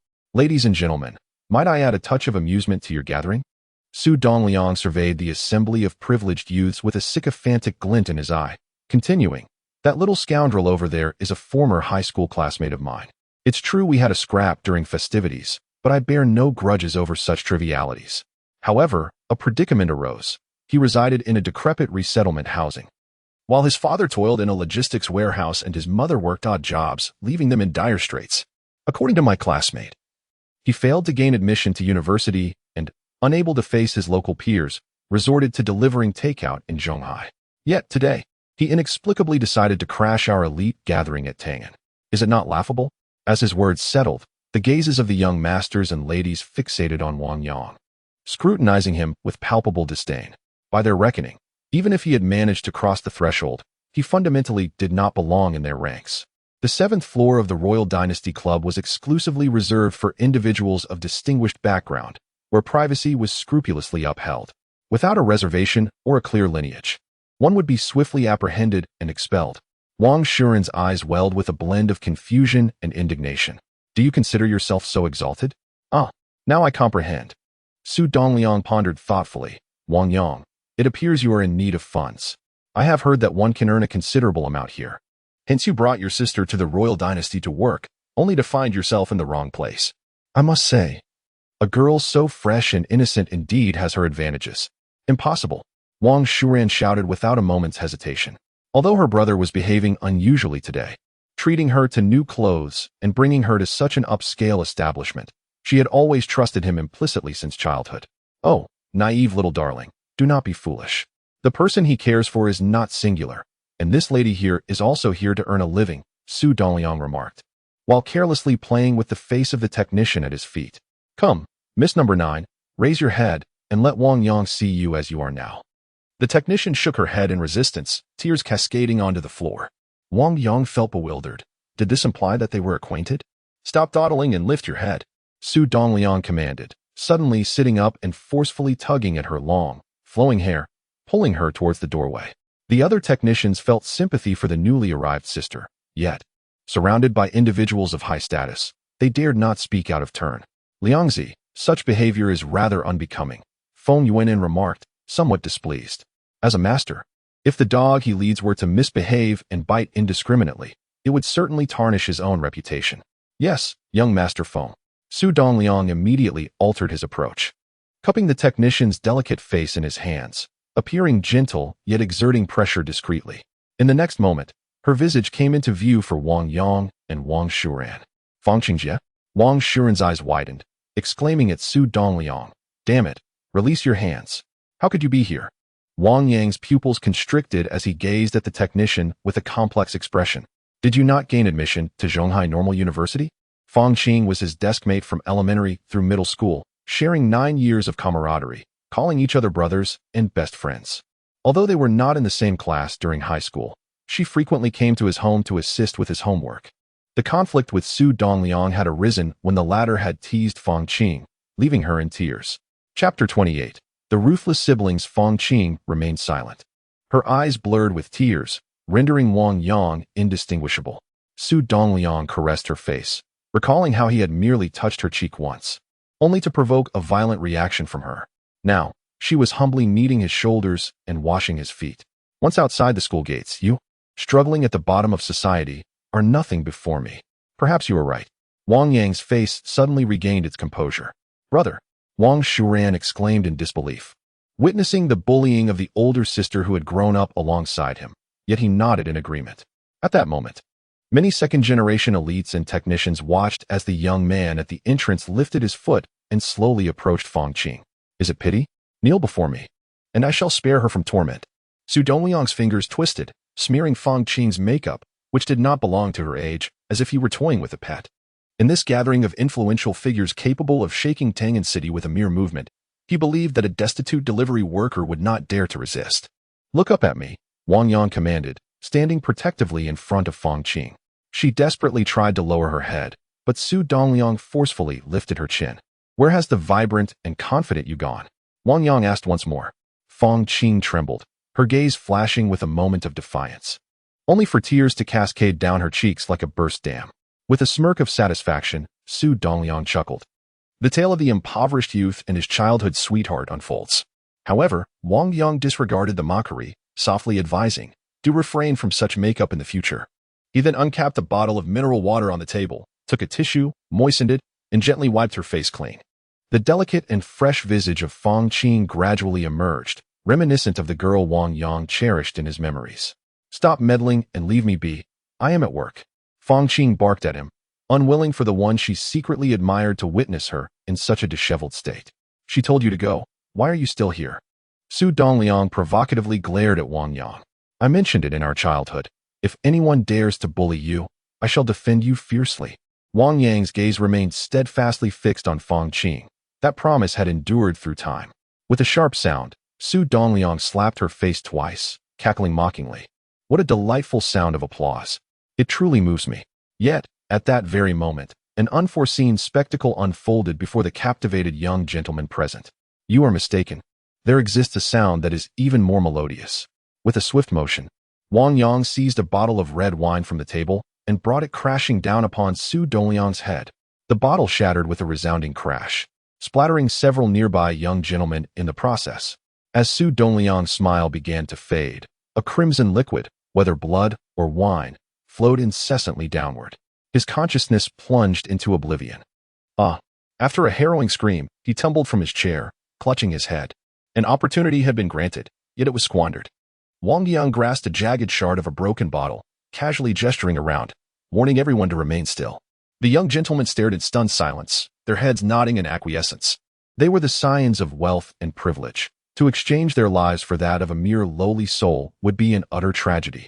Thus, they were momentarily subdued by Wang Yang's imposing presence, save for one seemingly despondent young master. Even amidst the chaos, he remained immersed in his drink, unfazed. The technicians, alarmed, hastily retreated, refraining from any erratic movements. Wang Yang.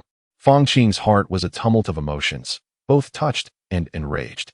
She had forsaken her studies and dignity to work here out of necessity.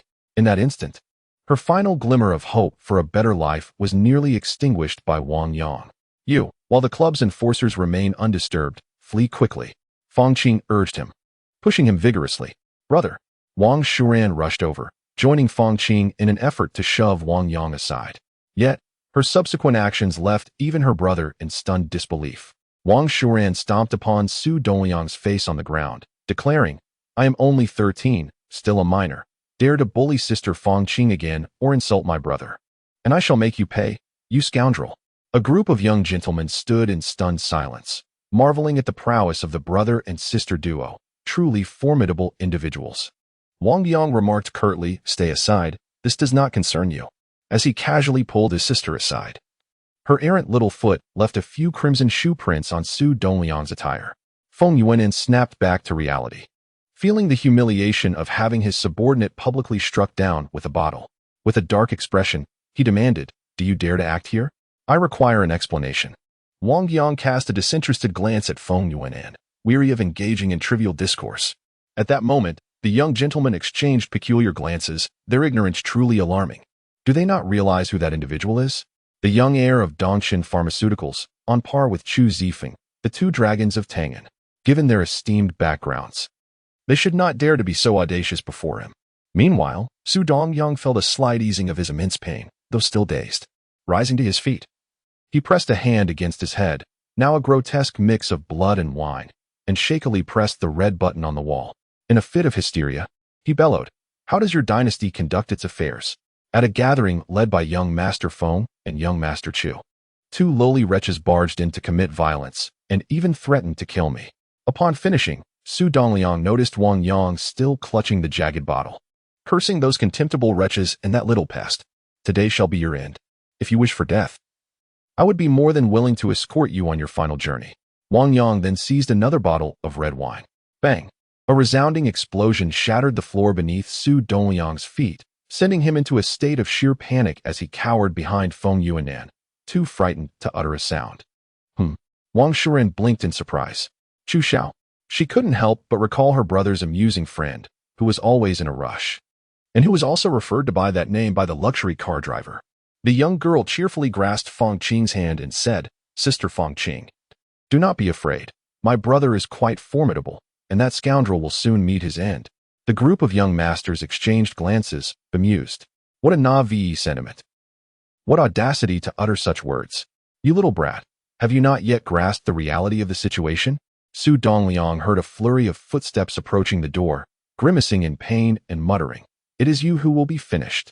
The door swung open, and a cadre of fierce-looking thugs burst in, each one clad in tank tops that showcased their bulging muscles.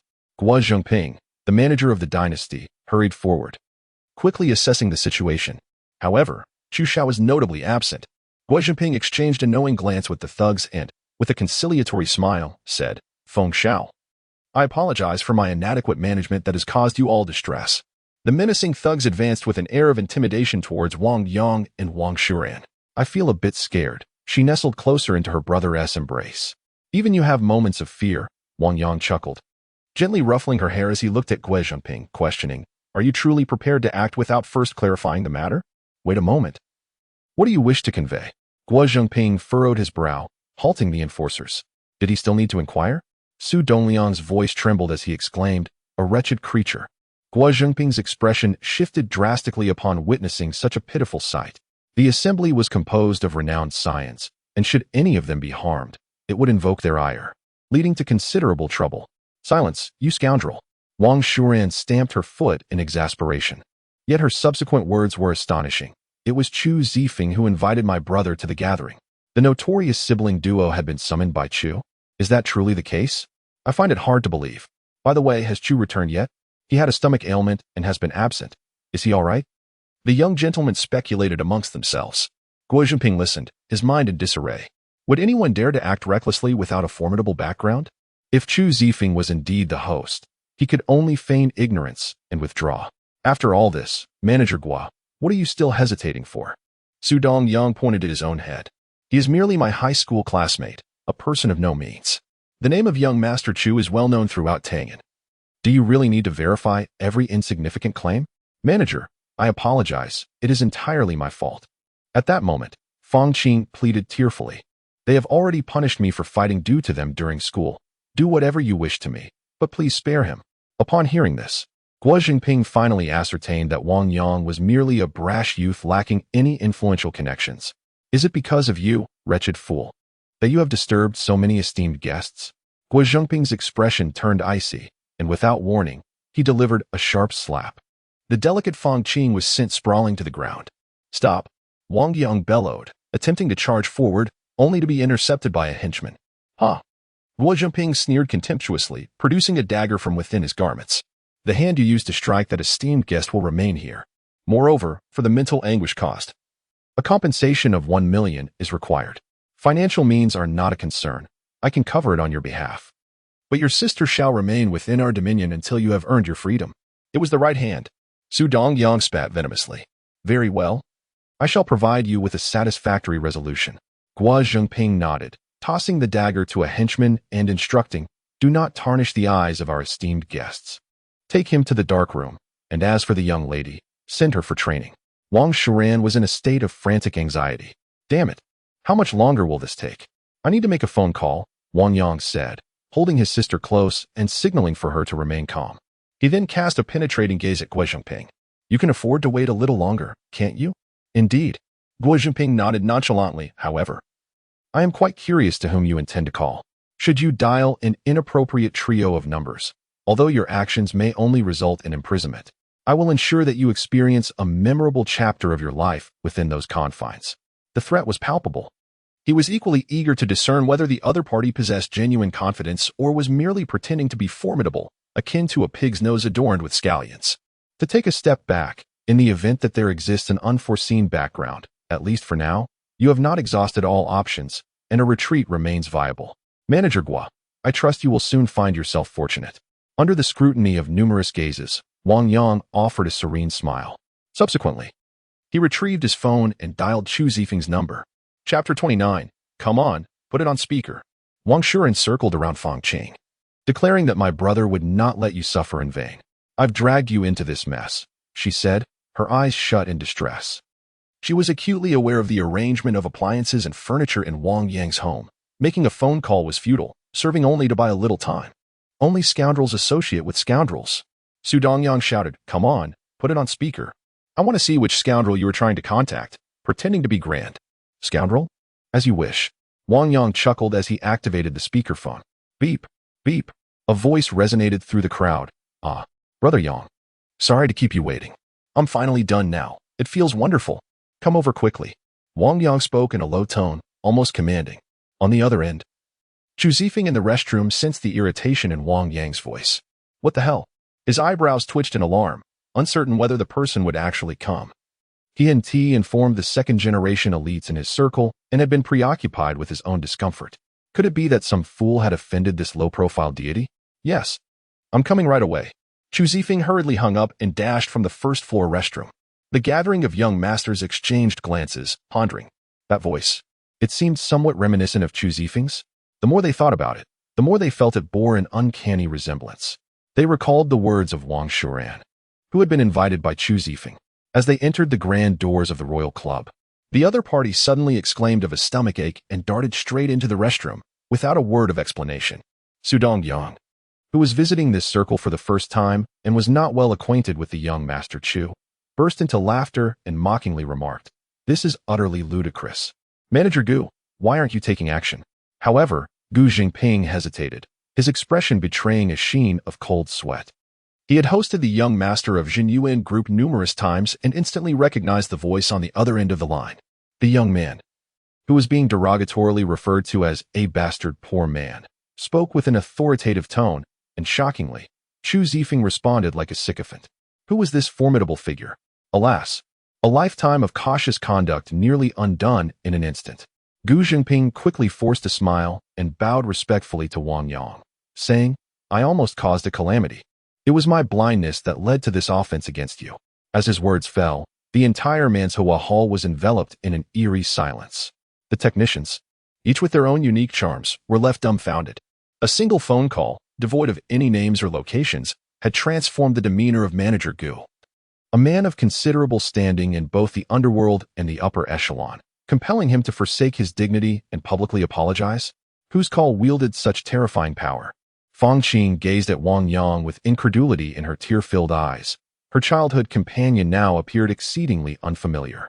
Sister Fang Qing, do you believe it now? Wang Shuren assisted her in standing. The young masters felt a twitch at the corners of their eyes. Damn it. I was nearly undone by the fool brought in by phone. Fortunately, I was merely an observer, and I did not add insult to injury. The flame should not reach me. The only one unafraid of foam was Brother Nan. Perhaps our Tangan twin dragons would face a rift because of this. But who exactly is this person? Thoughts swirled in their minds. Manager Gue? How could you bow to such a disgrace? Su Dongyang, perplexed, asked, Why haven't you dealt with him yet? What are you thinking? Guo Jinping, equally baffled by the former's identity, found himself caught in the middle, forced to play the mute. Liangzi fell silent. Feng Yuan scolded Su Dongliang, then focused his gaze upon Wang Yang, who appeared ill-suited to command Chu Zifeng. Just then, the door burst open. Unable to wait for the elevator, Chu Zifeng sprinted up to the 7th floor, panting like a bulldog. Young Master Chu has returned. Su Dongyang pointed at Wang Yang with one hand and at his own head with the other, exclaiming, You must adjudicate. That scoundrel intruded upon our gathering and left me in this state, while Manager Guo remains inactive. He quickly realized he had been ignored. Yang, Brother Yang? Chu Zifeng, upon seeing the group of thugs surrounding Wang Yang, nearly lost his composure. They were wielding iron rods. One even clutched a dagger. Moreover, the ground was strewn with shards of glass. He approached and kicked Gui Zhengping aside, exclaiming, Are you tired of living? You don't consult me first and bring thugs to confront my brother? Su Dongliang, witnessing this scene, was utterly stunned, his mind blank. Guo Zhengping scrambled to his feet, forcing a smile as he said, "It's all a misunderstanding, truly a misunderstanding. We didn't even engage, and I was unaware of the circumstances. Just wait over there." Upon hearing this, Chu Zifeng quickly glanced at Wang Yang, then rushed to inspect Wang Shuran. Noticing that the siblings were unharmed, he sighed in relief. "Brother Yang, rest assured. Whoever has caused you and our sister distress today, I vow with my life to ensure you are satisfied with the resolution." The words reached Su Dongliang's ears, leaving him pale as a ghost. Who spoke? What is happening? Chu Zifeng surveyed the gathering of young masters. "Brother Feng, it's like this." Subsequently, they recounted the events in a flurry of voices. "Brother Yang, that obnoxious brat was causing a scene, but they truly did not participate?" Chu Zifeng inquired, tilting his head. "Sort of," Wang Yang replied nonchalantly. "Brother Yang is magnanimous. We had no idea you were Brother Feng's companion. Otherwise, we would not have merely stood by. I would gladly slap myself 10 times, hoping for your forgiveness." Among them, apart from Feng Yuanin and the one sulking with a drink, everyone else sought to make amends. "Cease the pretense. Who previously compelled that young lady to demean herself? Either one must sacrifice a limb or now return double the favor." Chu Zifeng let out a cold snort, his gaze fixed upon Feng Qing. If they could placate their childhood companion, it would be their sole opportunity for redemption. In the next moment, 5 young gentlemen hastily rose and rushed to Feng Qing, eagerly assisting her into a chair. "My lady, allow me to massage your back. Permit me to wash your feet. Hugo, let me take one foot. Manager Gua, I shall extend her time, a full 24 hours without pause for an entire year. With one request, let her rest at home. I shall add 2 more years." They unabashedly lavished their attentions upon her. Feng Qing felt somewhat uneasy. Having been a technician, she had meticulously served her clients, enduring countless grievances. Tonight, she found herself in despair. Yet, in an instant, the situation had reversed. These affluent young men surrounded her like devoted admirers, even calculating their generosity in years. The other technicians cast envious glances her way. Alas, who could blame her for not possessing a childhood companion of such stature? "Dear Sister Feng Qing, simply relish this moment," Wang Shuren remarked with a smile. Observing the scene, Wang Yang's expression softened slightly. Meanwhile, Chu Zifeng felt a portion of his anxiety dissipate. Yet he understood that this was insufficient to quell the wrath of the former.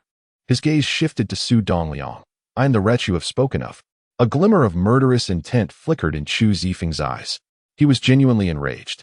Having been fortunate enough to reconcile with Wang Yang, he had intended to solidify their alliance, yet he nearly found himself plunged into an abyss.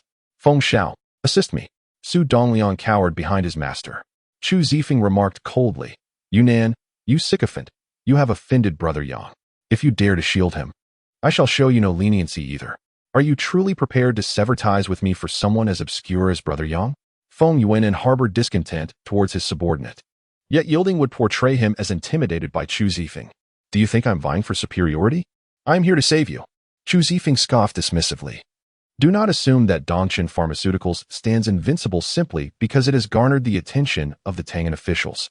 Believe me, with a mere word from him, your Feng family could descend into ruin, never to rise again." On the surface, Wang Yang remained unperturbed, yet internally he was profoundly bewildered. Did he truly possess such an influence as claimed? "Zifeng, what does this mean? Clarify it for me." Feng Yuanin was momentarily taken aback. Today, Chu Zifeng's gaze towards him bore a mocking intent. "Have you not been incessantly inquiring about the identity of that esteemed figure who received a bow of respect even from Elder Shui at the birthday banquet?" Chapter 30.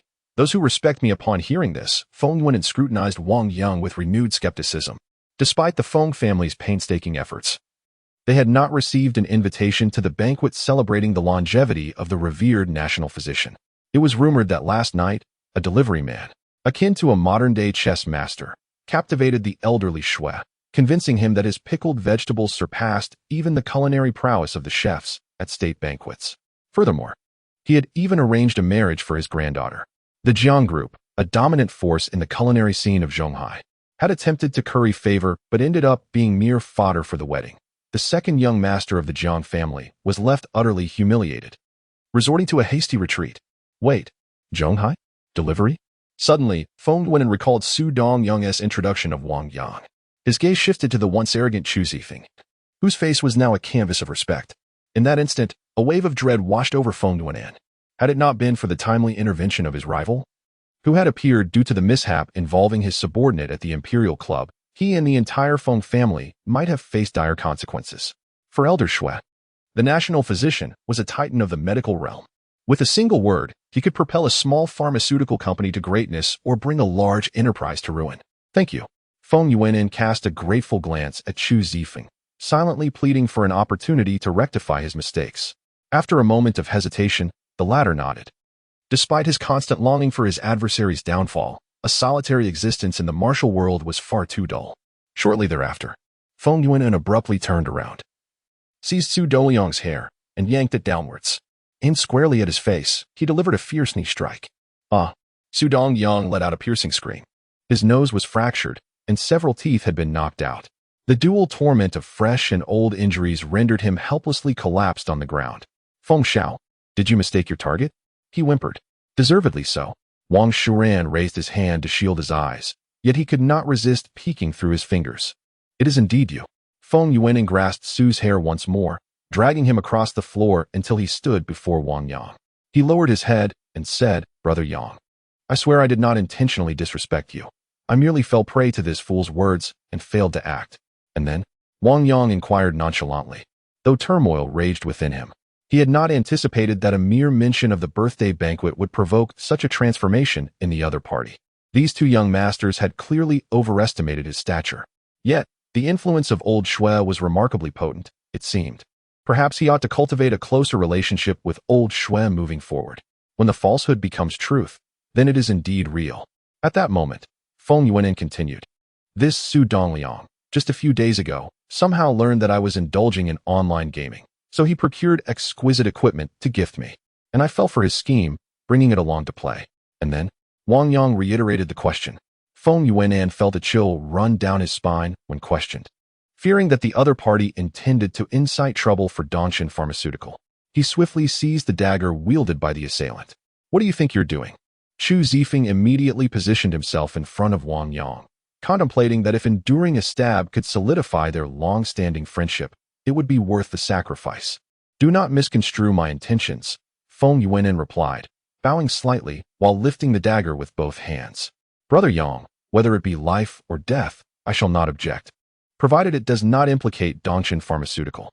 Damn it, you startled me, Chu Zifeng exclaimed, his surprise evident.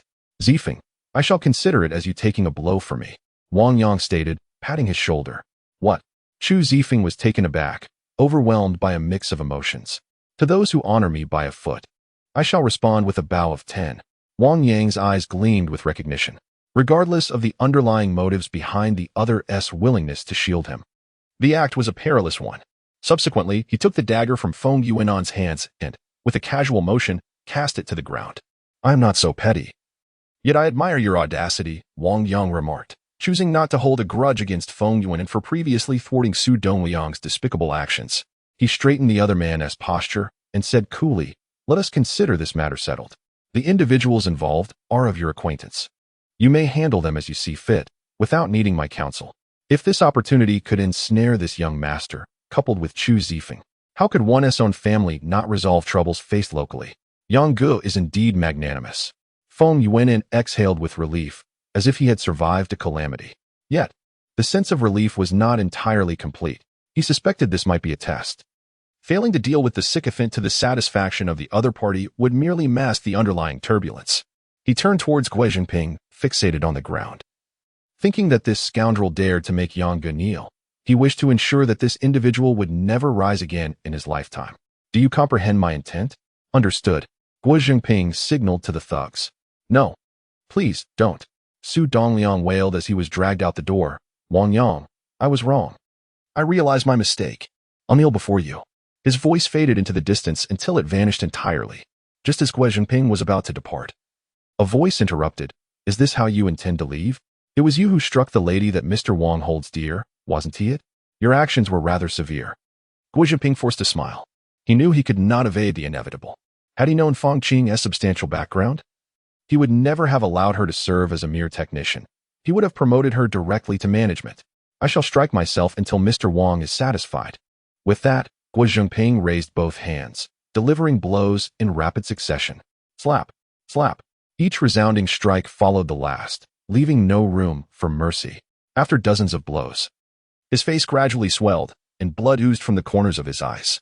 He continued to smoke incessantly, seemingly oblivious to the pain. Wang Yang. At that moment, Fong Qing interjected, pleading for leniency. In truth, the manager is quite a good person. He has lent me quite a bit of money. He was simply overwhelmed with anger then. Yes, Manager Gua, that will suffice. Wang Yang nodded, having awaited her declaration. There is a saying, it is better to offend the king of hell than to cross a minor ghost. Guo Jinping navigated both realms with finesse, enduring to the extent of being harsh upon himself. If driven to desperation, unforeseen perils might arise. On the other hand, he also wished to extend a favor to Fong Qing. Thank you, young Master Yang. After expressing his gratitude, Guo Jinping cast a thankful glance at Fong Qing, saying, Xiao Qing, thank you. Enough with the dramatics. Who has the time to watch you engage in your own antics? Chu Zifeng remarked in a teasing tone. If you don't offer something tangible, you might find that next time, Brother Yang will lose interest in your little games. Understood. Guo Jinping nodded in comprehension, instructing the cleaning staff to tidy up before cheerfully heading downstairs. Wang Yang approached Fong Qing, gently touching her reddened cheek. Does it still hurt? The 5 young masters discreetly withdrew. A little, Fong Qing murmured, her gaze lowered, unable to meet his eyes. Come back with us tonight. Wang Yang, mindful of their surroundings, refrained from asking further questions, given the crowd. The delicate nature of young girls makes them susceptible to having their self-esteem wounded. Brother, you are incredibly handsome. Wang Shuran whispered in his ear. The little brat boldly declared threats, promising to settle the score later. Wang Yang playfully poked his sister's forehead. Uffed. Wang Shuran stuck out her tongue and settled beside Fong Qing. Yunnan, you, I, and everyone else, let us raise a toast to Brother Yang. As Chu Zifeng spoke, he approached but inadvertently kicked a bag. What is this? He muttered as he picked up the bag and retrieved its contents. A school uniform? Hey, it even has the name of that trash school, number 16 middle school. Cough. That's mine. Wang Shuren sheepishly raised her hand. Uffed. Number 16 middle school is truly remarkable. A hidden gem. Chu Zifeng quickly amended his statement as he handed it over. He and Feng Yuan flanked Wang Yang on either side. A group of wealthy young gentlemen eagerly raised their glasses. None were fools. Even those who sought to curry favor with the influential Tang and Shuanglong were now vying for the attention of Brother Yang. His connections were undoubtedly vast. Old Bai, don't indulge yourself alone. Come, let us toast together. Feng Yuan chided the out-of-place young gentleman. Huh, toast? What the hell? The other party waved his hands in confusion, then lifted a bottle of beer to his lips and took a hearty swig. What is wrong with him? Wang Yang voiced his curiosity. This old Bai had maintained an air of reckless abandon since he stepped in, as if he would continue to indulge in drunken revelry regardless of the circumstances. Brother Yang, come, let us drink first. After everyone toasted to Wang Yang, Chu Zifeng whispered, Isn't it a bit unfair for our sister to be at Shirlu Middle School? Have you considered changing schools? Wang Yang nodded, acknowledging the sentiment. Then it is imperative that I discuss old Bai with you. Chu Zifeng elaborated. The Bai family built their fortune on liquor and, long ago, formed a trinity with my Chu family and the Feng family. The previous generation lacked capable figures, relying solely on the esteemed matriarch, Old Lady Bai, to keep the family afloat. However, her efforts were insufficient, and the Bai family has since declined to be the weakest among us. Under different circumstances, they would have been expelled from our circle long ago, but do you know why everyone is still willing to include Old Bai in our gatherings? At this point, he smiled mysteriously. Wang Yang raised his middle finger playfully and chuckled, still keeping us in suspense. I see. Haha, I'll drink to that. Chu Zifeng had previously tested the waters, and now seeing Wang Yang treating him like a friend, he excitedly continued. We may not be cut out for academics, yet we managed to graduate from Tang and number 1 high school, which ranks among the best in the province, all thanks to Old Bai's uncle, who is the principal there, and his aunt, who is the second in command in local education. Oh? Wang Yang glanced in Old Bai's direction. What about him now? At this moment, Feng Yuan, who had been sulking with jealousy, finally seized the opportunity to interject. Old Lady Bai fell gravely ill and passed away. She was buried just yesterday. Consequently, he could not locate the will she had previously established. Apart from his third uncle's nonchalant demeanor, the Bai family was embroiled in an intense struggle for inheritance, teetering on the brink of disintegration. Chu Zifeng nodded. Old Bai was a man of deep sentiment, and his mental state had frayed under the pressure. Thus he hoped Brother Yang could show some understanding. Indeed, I understand. Wang Yang pondered for a moment. You all go and assist him in sobering up. Then bring him over. Transfer my sister to Tangan number 1 middle school. Perhaps it would suffice for any of the young masters to casually mention it to the Bai family's young heir. However, if it is a matter that can be resolved personally, why should one incur additional debts of gratitude? Wang Yang believed it prudent to attempt to rectify the Bai family's impending collapse himself. The crux of the issue lay within the will. Where had the will vanished to? Is it truly so difficult? I shall directly descend and inquire with the esteemed old Madam Bai. Chapter 31. Master Yang has logged in. The two young masters exchanged glances. Despite their verbal assurances of understanding, they were instructed to bring someone over. Brother Yang, this. Chu Zifeng hesitated, pleading. Old Bai did not intend to neglect you. Feng Yuan nodded in agreement. If I think thoroughly, perhaps I can salvage the impending disintegration of the Bai family. Wang Yang chuckled lightly, recognizing the Bai family's young master's loyalty. Otherwise, he would not have risked defending him to intercede. They were all momentarily taken aback. Salvage? The Bai family is embroiled in internal strife, and besides, brewing has nothing to do with medicine. Nevertheless, the two young masters dared not question Wang Yang further and, filled with confusion, proceeded to drag Old Bai into the restroom. Brother, Wang Shiren pulled Fang Qing over. We're so bored. Let us go play games over there. Go ahead, Wang Yang nodded. They made their way to the entertainment area to engage in some gaming. 5 minutes later, Chu Zifeng returned, carrying the soft and limp Old Bai. We splashed him with water for quite some time and made him clear his throat. He should be mostly awake now, Feng Yuan remarked with a smile. That fellow named Yang, right? Bai Dafei propped open his eyelids with his fingers, his breath reeking of alcohol. I heard you're saying you can prevent the Bai family from falling apart? Don't talk nonsense. How can you salvage that mess? Old Bai, stop acting drunk. Speak respectfully to Brother Yang. Chu Zifeng gave him a light smack on the back of his head. It's nothing. Wang Yang waved his hand dismissively. The two young gentlemen stepped aside. At that moment, the group of young masters ceased their laughter and turned curious gazes towards them. Speak up. Bai Dafei's eyes were bloodshot, filled with desperation. How can we salvage this? The will, Wang Yang pondered. If the matriarch Bai left a will, there would naturally be no contention over inheritance. Bai Dafei casually twisted open a bottle of liquor and took a couple of swigs. Nonsense, all of it. If it can be found, would it still be in your hands to dictate? The group of young masters was taken aback, thinking to themselves that Old Bai was usually quite refined, but once intoxicated, he dared to curse even the heavens. They anxiously observed the reaction of the influential figure. Wang Yang, however, chuckled. What if I could assist you in locating the will? Bai Dafei was momentarily stunned, then suddenly dropped to his knees, collapsing with a thud, his face resting at Wang Yang's feet. If you find it, you truly are my father. Wang Yang found himself both amused and exasperated. Brother Yang, Feng Yuan spoke, clearly bewildered. Logically, you have no prior connection to matriarch Bai, and neither does anyone in the Bai family know the whereabouts of the will. How could you possibly find it? The second-generation heirs present felt puzzled. This, however, triggered a realization for Wang Yang. If he truly found it, how would he explain it? A convincing story was necessary. An idea struck Wang Yang, and he slowly closed his eyes. His demeanor resembled that of an enigmatic sage, a reclusive master of the unknown. Upon my birth, a wandering fortune-teller graced us with his presence. A fortune-teller? Such arcane matters are always captivating. And the crowd was utterly engrossed. Indeed, Wang Yang nodded slightly. He conferred upon me the name Wang Yang. When my mother inquired about the reasoning, he simply stated, Wang signifies the esteemed among men, while Yang dispels the shadows of Ain.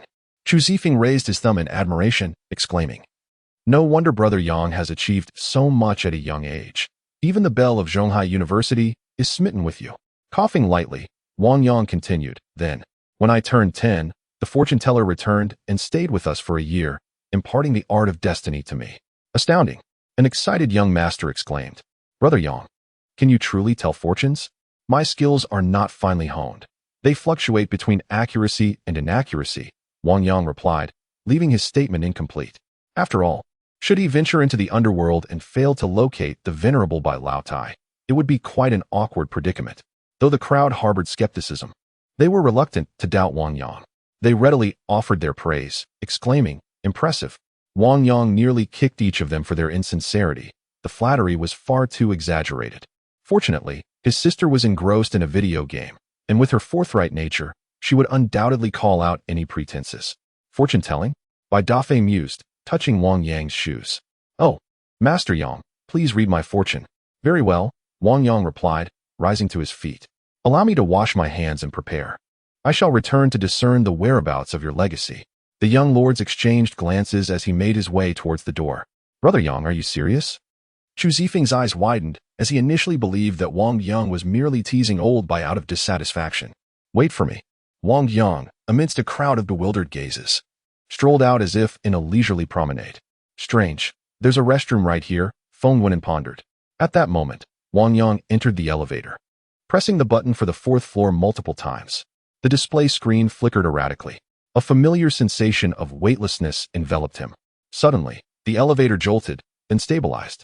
As the doors opened, just as Wang Yang was about to step out, a multitude of restless souls surged forward, encircling him in layers. Their pallid faces sent shivers down his spine, triggering his claustrophobia. It felt as though he were the sole survivor in a zombie apocalypse. Thousands upon thousands. Most were clad in contemporary attire. He was alive, undeniably the legendary Master Yang. Please, let me possess you, one spirit implored. Master Yang, listen to me. I hanged myself out of regret for my husband's infidelity. I deeply regret it now. I arrived first. Master Yang, please take a look at me. I died unexpectedly in the midst of a game, just as I was about to achieve a victory. Could you please log into my account and apologize on my behalf? Another spirit lamented, Master Yang, I was murdered during an affair, and the child is mine. It has been born, and I wish to possess you to take a look. A myriad of peculiar demands reverberated around him, the cacophony of voices from men, women, young, and old creating a tumult that made Wang Yang's head spin. There were even young women attempting to entice him with promises of revealing cherries. What on earth was happening? Previously, the elevator doors had been eerily quiet, yet now they seemed to teem with restless souls. Just how effective was old Su's promotional strategy? Moreover, even if it were just one or two individuals, perhaps it would be manageable. A little sympathy might elicit some assistance. However, at such a scale, it was utterly exhausting. As Wang Yang felt a prickling sensation at the nape of his neck, a furious voice pierced through the chaos. Dare to linger here, you wretches? Begone. If you do not obediently accept guidance to dispel your obsessions, do you believe I will summon the spirit soldiers to send you all down into the boiling oil, crisping you to perfection? Su Tuqiang descended from above the restless spirits, landing beside Wang Yang. Upon hearing the mention of spirit soldiers and boiling oil, the multitude of souls retreated in fear and trepidation. What is happening? Wang Yang inquired of Su. In these past few days, the threshold of my soul-crossing office has been overwhelmed, Su Tuqiang lamented. It is partly my fault for not steering clear of the idle and curious while recruiting clients. Word spread, and now every soul seems eager to enter. I am still recovering from the din Wang Yang instinctively dug into his ears. The old souls are manageable. After all, they have been deceased for more than a day or two, Su Tuqiang elaborated. Those newcomers are quite rowdy, and when I expelled them from the soul crossing office, they congregated at the end of this Yellow Springs Road, awaiting you. However, I have registered those among them with fortunes exceeding 1 million. When you have the time, you may peruse the list. How many? Wang Yang pondered. 2, Su Tuqiang chuckled. One of them possesses over 3 billion in assets. Although it is somewhat distant from Zhonghai, it lies near Honghu. Honghu? Let us measure it first, Wang Yang replied, shaking his head. Suddenly, Su Tuqiang noticed an elderly lady clad in plain garments still kneeling there, and he helplessly remarked, do not linger here, having lived so long. What is there left to be troubled by? Sir Su, Master Yang, the elderly lady implored, please assist this old woman, even if it means plunging into a boiling pot of oil. She was indeed a pitiful soul. I shall inquire further.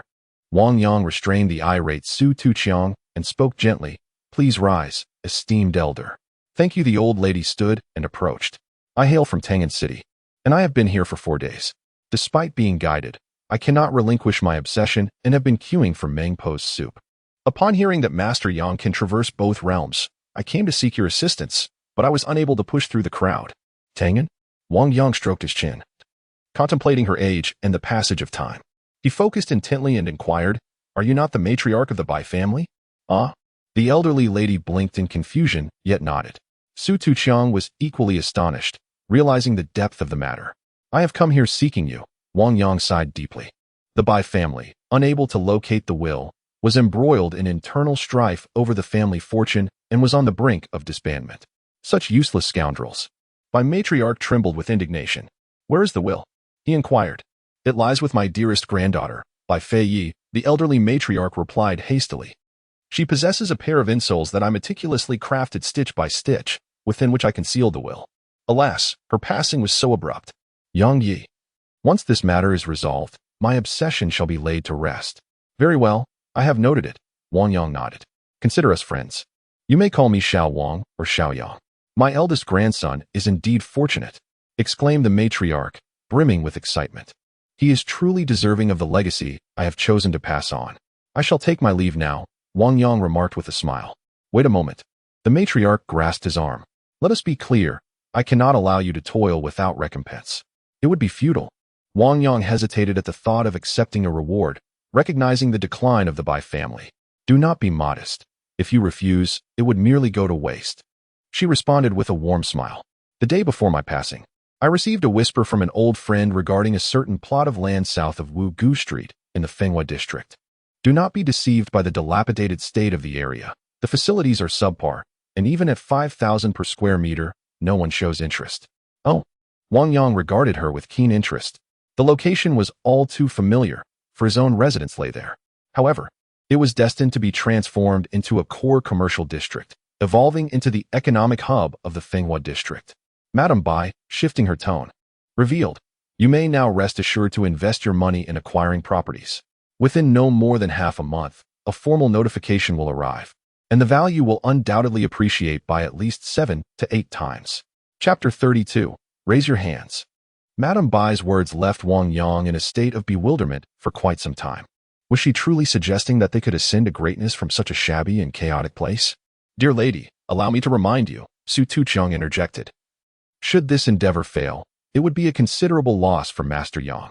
The karmic debt incurred may render your next life far worse than that of mere swine or dogs. My old acquaintance, even in retirement, is frequently consulted for significant decisions regarding the major reforms in the Zhonghai pipeline. Madame Bai acknowledged with a nod. The rumors have already been set in motion. Yet it remains uncertain where they will ultimately land, a matter beyond my control. She sighed, revealing, initially, I intended to use this opportunity to carve out a safety net for the Bai family, ensuring that even in bankruptcy, we would not suffer want. However, to my dismay, a substantial portion of our liquid assets has been clandestinely siphoned away by the fourth and fifth sons, squandered in reckless gambling. In a fit of anger, I lost everything. Wang Yang pondered for a moment, recalling that Chu Zifeng had spoken highly of Madame Bai, noting her esteemed reputation and the way she had single-handedly prevented the Bai family from complete collapse despite her advanced age. The rumors, it seemed, were likely true. He believed her. With a slight nod, he declared, then let us proceed to the Soul Crossing office to complete the necessary formalities. Su Tuqiang chuckled. Do enhance my performance metrics, will you? Very well, Wang Yang replied with a smile as he escorted Madame Bai toward the Soul Crossing office. Glancing at the registry, he noted that the wealthy magnate from Honghu, with assets exceeding 30 billion, indeed posed a formidable challenge. Yet, the reward was an antique of significant value, akin to a small target. Gazing longingly, one cannot help but feel tempted. In due course, arrangements must be made for her. After the registration was completed for the esteemed matriarch, Wang Yang returned to the elevator, ascending with purpose. Shortly thereafter, his figure reappeared in the corridor of the 7th floor of the Huangqiao Club. Wang Yang pushed open the grand door of the Mansishawa Hall, returning to the scene. A gathering of young gentlemen regarded him with a mix of anticipation and skepticism. Brother Yang, your preparations seem rather prolonged. It has nearly been 20 minutes. Inquired Chu Zifeng with curiosity. By the way, do you truly have confidence in locating the whereabouts of the matriarch's will? Approximately, I possess a 90% assurance. Wang Yang nodded affirmatively. He then took a seat, closed his eyes, and began to speak nonsensically. Bai Dafei, raise your left hand, palm facing the heavens, and let your right pinky rest upon my knee. To appear like a master, the process must be intricate. Cease your frivolous chatter, Bai Dafei responded, slightly more alert than before. Feng Yuan furrowed his brow and remarked, Old Bai, simply follow his instructions. Should you fail to deduce anything, it is no loss. If you succeed, your heart's burden shall be lifted. Very well, Bai Dafei conceded, finding merit in the argument, and positioned himself as Wang Yang instructed. The second-generation scions of Tangyan held their breath in anticipation. Moments later, Wang Yang's lips began to move. After approximately 10 seconds, he suddenly opened his eyes and placed 2 fingers against Bai Dafei's eyelids, asking, "Is there a woman among your peers named Bai Fei?" "What the hell?" With a shudder, Chu Zifeng exclaimed, "Brother Yang, you are truly remarkable. His sister is indeed Bai Fei." The crowd was equally astonished by Wang Yang's revelation. Bai Dafei shook his head in disbelief, asserting, "My Bai family has fallen from grace, yet we still hold a respectable position. My sister, she has some renown. Perhaps you have heard of her?"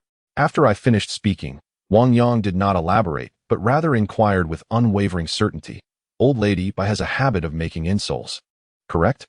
The eyes of the assembly instinctively turned toward Bai Dafei. This was information they had never encountered before. Bai Dafei gaped in disbelief. "Did you deduce this?" His grandmother, out of boredom, would occasionally engage in needlework, but she had only gifted them to him, his sister, and their third uncle. He had never mentioned it in public. Wang Yang nodded slightly, exuding an air of composure. "Brother Yang, no, Master Yang. Where is the will of the Bai family?" Bai Dafei, tears of excitement streaming down his face, fell to his knees. "I merely made a vague estimation," Wang Yang remarked, suggesting they examine the insole she had crafted. Perhaps there was something, or perhaps there was not. The more ambiguous his words, the more authentic they seemed. "Very well, I shall look now." Bai Dafei requested scissors from the technician, and after removing his shoes, he hesitated to cut the insoles.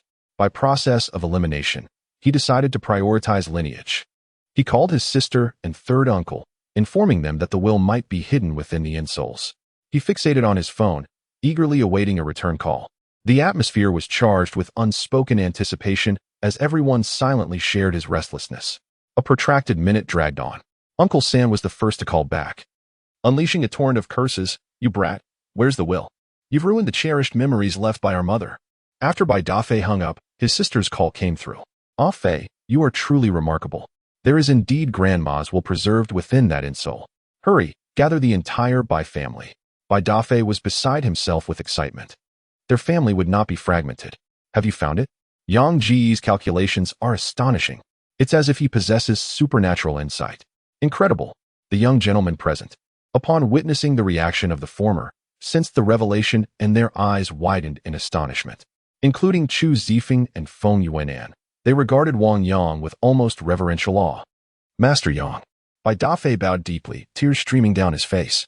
"From now on, at your command, I would traverse mountains of knives and seas of fire without hesitation."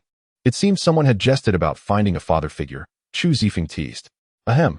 I must return to my duties," Bai Dafei said, casting another glance at Wang Yang. "I shall certainly extend an invitation for Master Yang to visit my home on another occasion." "Do attend to your matters," Wang Yang replied, nonchalantly waving him off. After Bai Dafei departed, the others regarded Wang Yang with a mixture of admiration and trepidation, akin to eager little pups wagging their tails.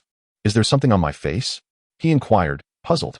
Feng Yuanan, with unabashed boldness, said, "Brother Yang, I wish to divine my fate as well." While waiting, he added, "I have known Brother Yang first." Chu Zifeng clung to Wang Yang's leg, exclaiming, "Brother Yang, I want to inquire about my romantic destiny."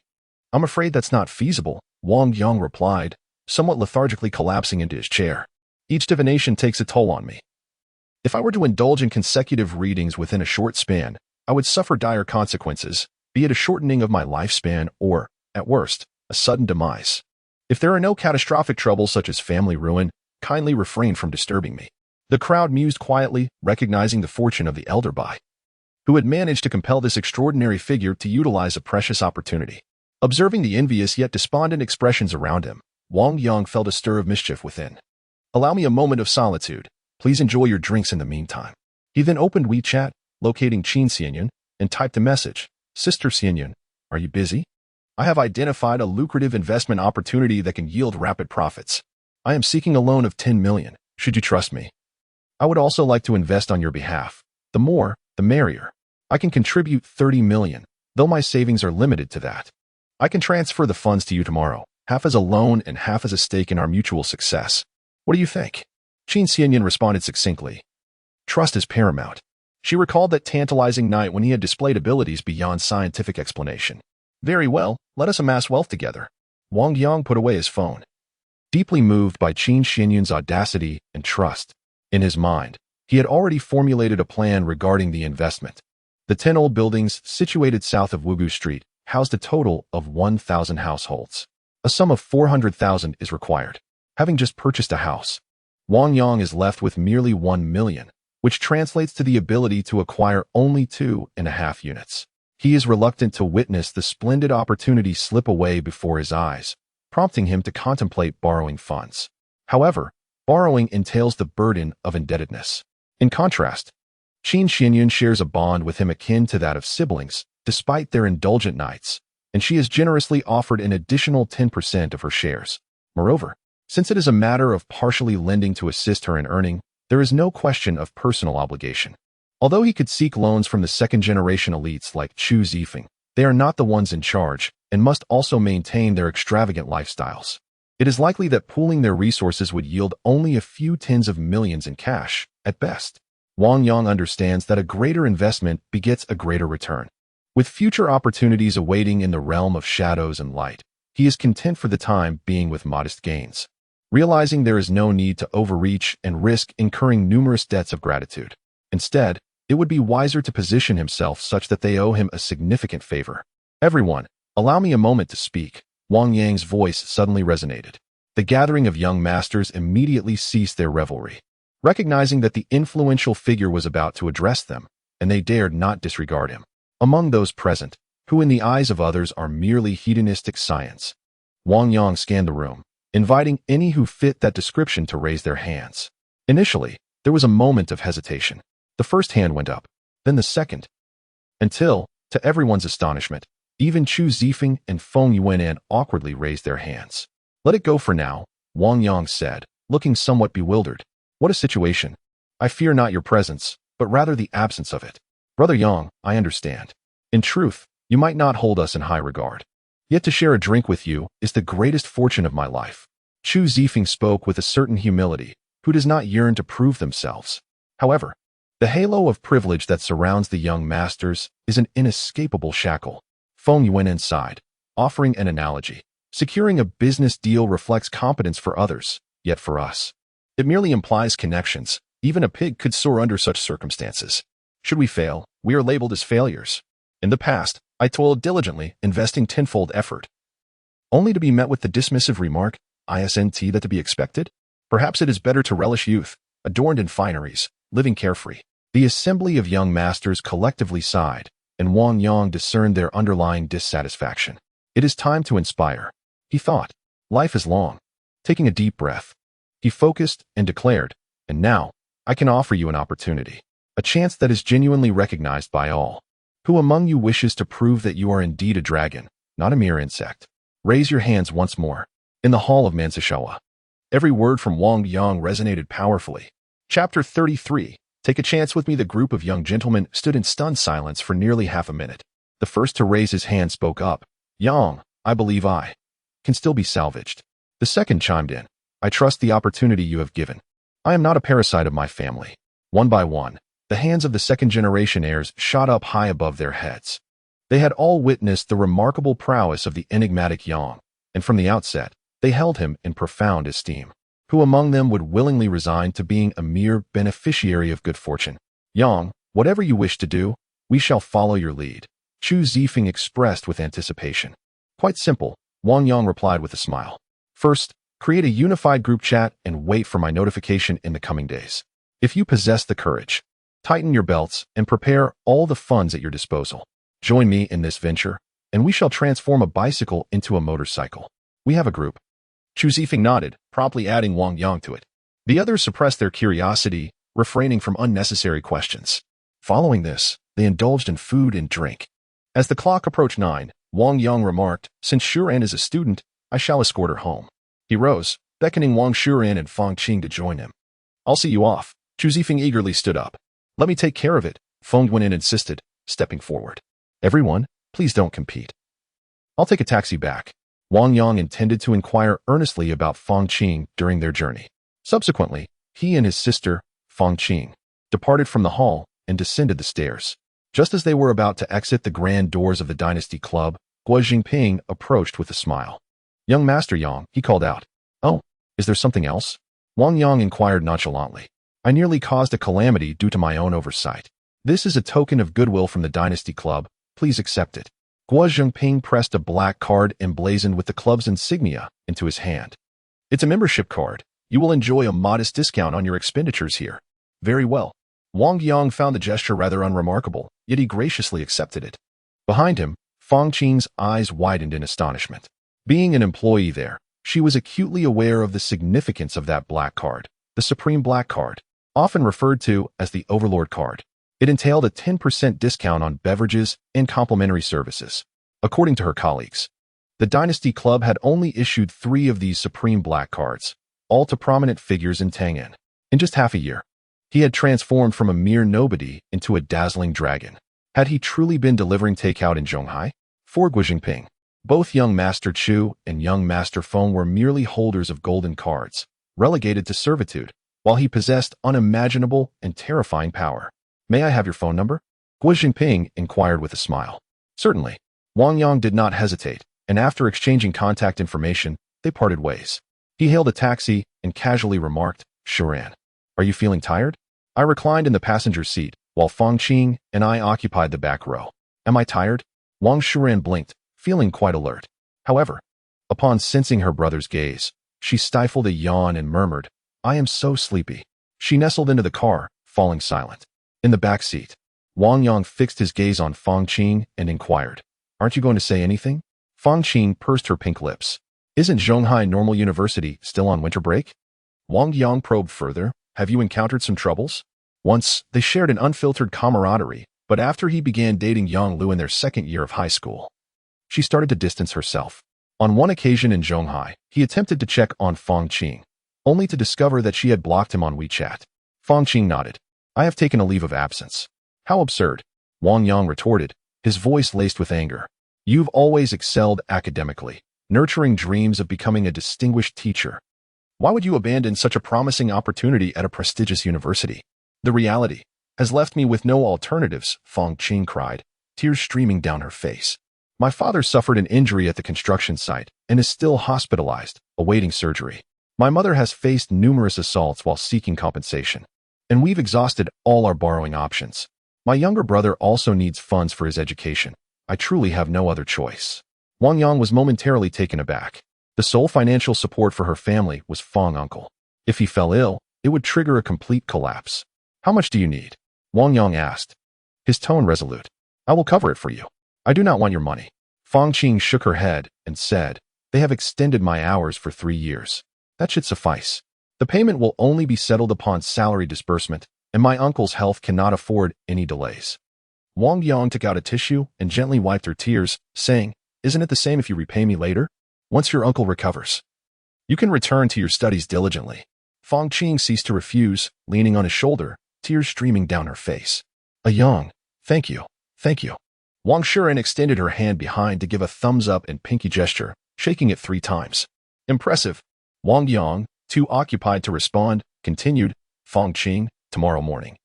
I will accompany you to the hospital. All right. Fang Qing seemed to recall something and suddenly pulled away.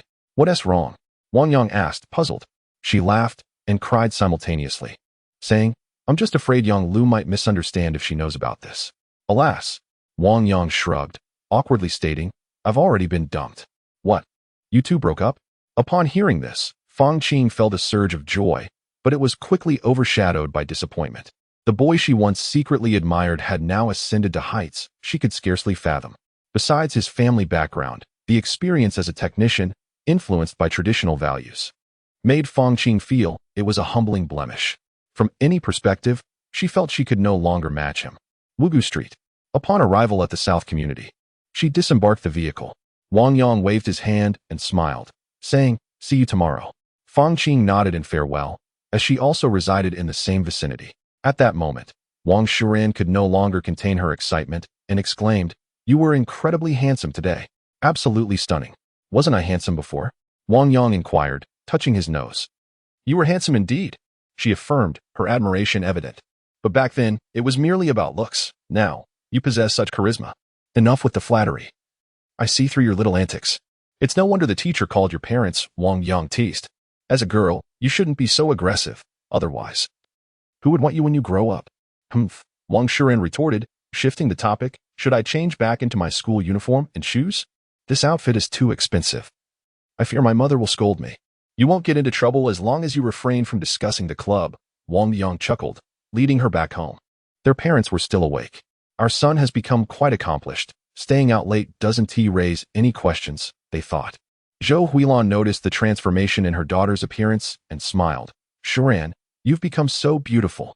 Mom. Wang Shuren froze, fearing there might be an underlying meaning and anticipating a reprimand. She quickly confessed, this outfit and shoes cost my brother over 2,000. I wasn't able to provide you with a lavish upbringing before, Wang Anfu joked. Then let our son step up, he added. Wang Shuren was momentarily taken aback. What in the world was happening? Given the circumstances at home, not a single word of reproach. Zhou Huilan smiled and beckoned. Come, take a look at this. A purchase contract? Wang Shuren stepped forward to take it. Upon opening, her eyes widened in disbelief. Brother, did you really purchase an $8 million mansion? A down payment of $2 million. It's Chum and Yuan. A flurry of numbers left Wang Shuren feeling somewhat dizzy. You promised I'd have a study and a dressing room. Wang Yang stretched lazily, admitting to the fatigue of a day filled with activity. He casually flopped onto the sofa. Mom and Dad, you should go to bed. I'll manage on my own.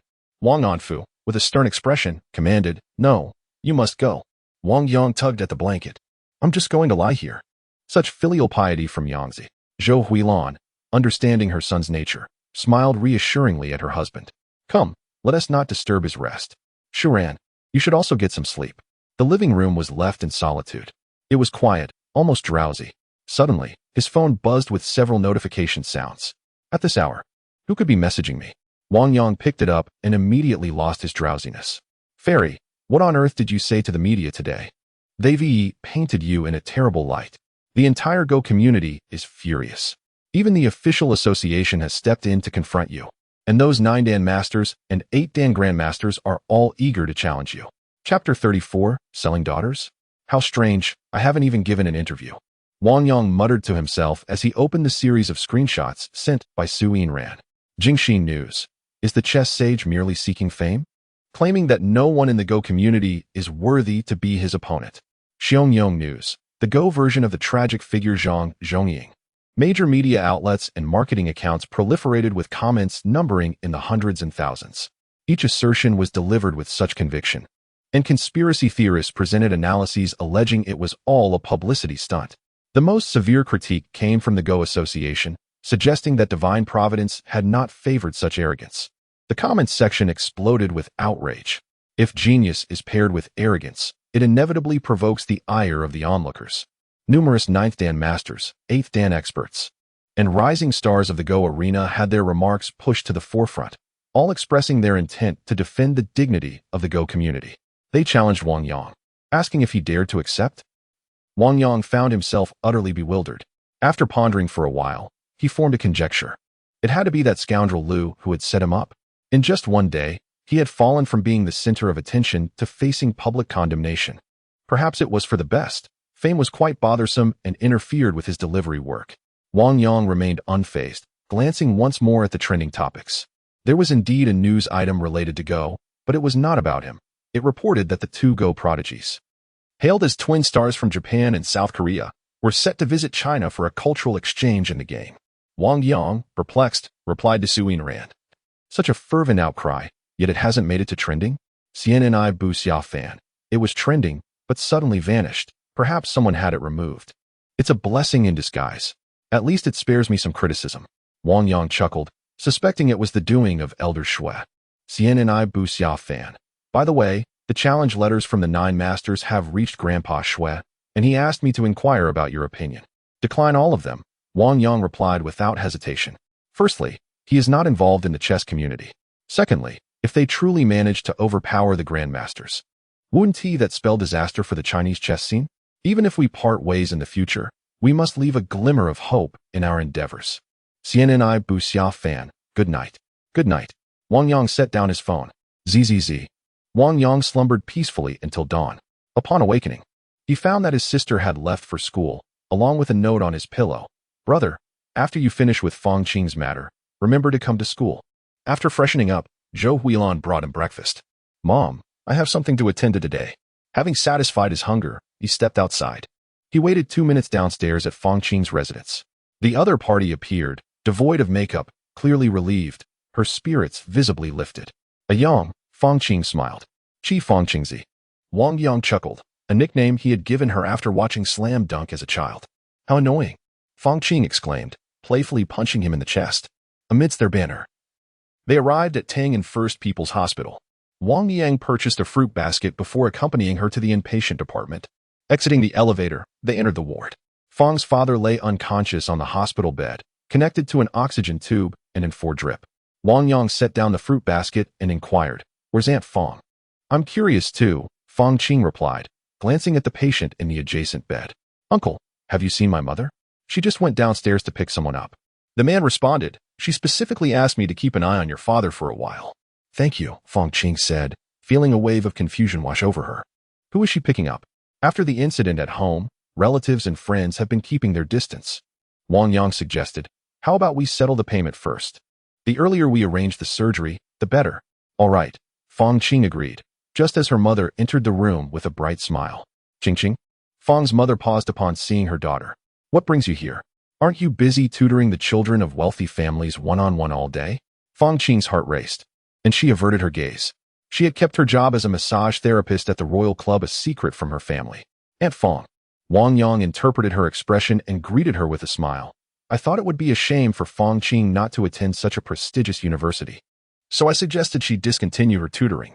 Wang Yang. The smile on Mother Fang's face instantly faded, although she was dressed appropriately. Why should she offer suggestions when she didn't even deliver takeout in Zhonghai? Her father's injury and the surgery expenses were still outstanding, and her younger brother's educational costs were substantial. If she didn't earn money, who would support them? Would he? Previously, their families were of similar standing, and she had turned a blind eye to the constant attachment between her daughter and that young man. Yet, he turned out to be so disappointing. When she accompanied her daughter to school for enrollment, she insisted on deleting any contact information. However, the true reason for Fang Qing's willingness to delete was that she perceived Wang Yang's affections were now directed towards Yang Lu, leading her to believe there was no hope left. Wang Yang. Fang Qing had witnessed the extent of Wang Yang's influence and was fearful of provoking him, so she gently tugged at him. To Mother Fang, this gesture appeared as a flirtation between young lovers. How could I have raised such a shameless burden? Mother Fang rushed over and pulled Fang Qing away. "Aunt Fang, you might have misunderstood me," Wang Yang said, though he was displeased. He chose to overlook it for Fang Qing's sake. Before he could finish, Mother Fang interrupted, "Don't cling to my Qing so shamelessly." The other patients and their families exchanged glances. "Mom, please don't act this way." Fang Qing mustered the courage to stand beside Wang Yang. "Come here."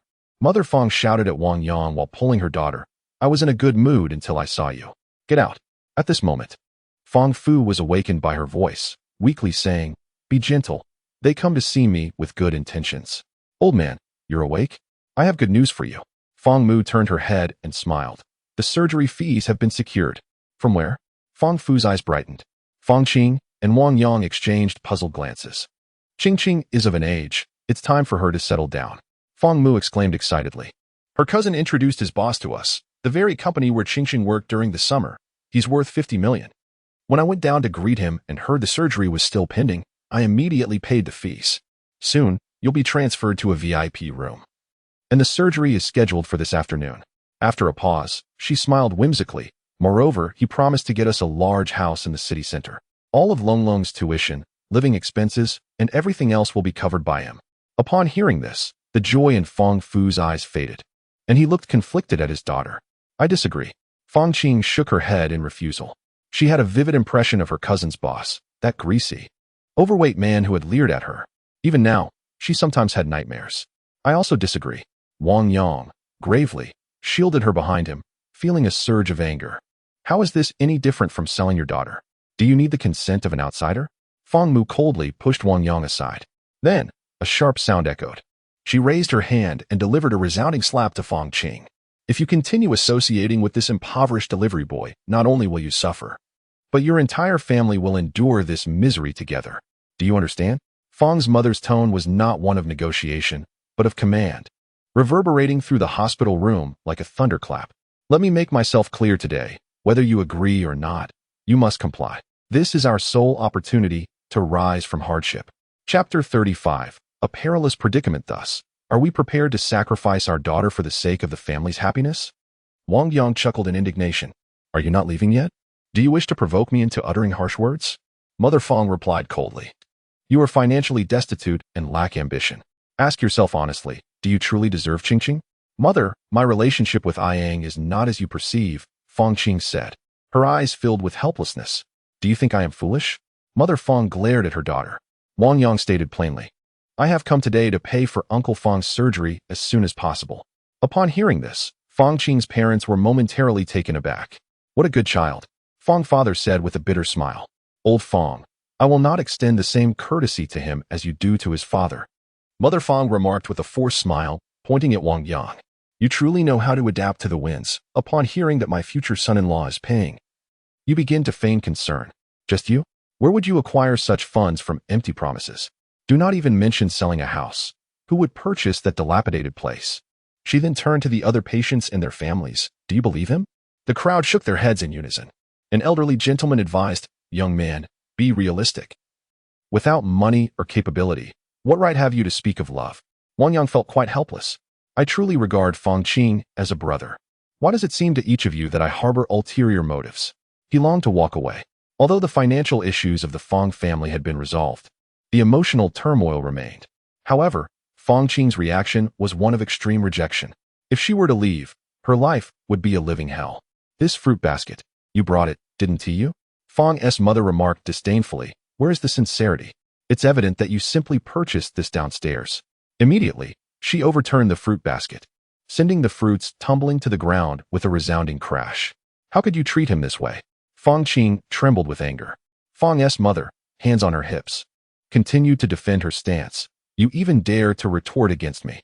At that moment, two individuals entered the hospital room, drawing the attention of everyone present. Aunt, our general manager, who has covered all the expenses, exclaimed a young man, Fong Qing's cousin, Huang Zhe. What a surprise. Fong's mother greeted him with an astonished smile. So much? Wasn't he at just 195,000? Aside from the current expenses listed, further treatments will also incur costs. So I pre-deposited a bit more, Huang Zhe explained. Beside him, a middle-aged man in a suit chimed in. We'll save the remaining funds for Qingqing's father's supplements. Huang Zhe gave a thumbs up. General manager who has extensive connections and solid relationships in the medical field. The surgery has been prioritized for tomorrow morning. Typically, one would have to wait at least 3 days for the procedure. Fong's mother expressed her admiration. General who is truly remarkable. Wang Yang scrutinized the figure of general manager who, standing at no more than 165 centimeters tall. With a pronounced belly that trembled with each word spoken, he sported a slicked-back hairstyle, and his polished shoes gleamed brightly. Aunt Fong waved at her daughter, saying, Qingqing, why don't you come over and express your gratitude to our benefactor? Cousin, this is Mr. Hu Wanfa. I believe you are familiar with him? Huang Zhe, noticing Fong Qing's reluctance to move, chuckled. Brother truly envies your fortune. I merely mentioned your family's affairs at the company yesterday, and he arrived early this morning. Xiao Qing, it's good to see you again, Hu Wanfa said, his eyes narrowing with intrigue. Wang Yang furrowed his brow, sensing the intense possessiveness emanating from Hu's, akin to a citrus lover who yearns to peel an orange at once. I do not require your money, Fong Qing exclaimed, her gaze filled with turmoil. 30,000. Is it? I will repay you swiftly. The share from the Huanchao side over 3 years will suffice. What nonsense is this child spouting? Aunt Fong, fearing that Hu Wanfa, this golden son-in-law, might take offense, forced a smile, and said, Qingqing is simply naive.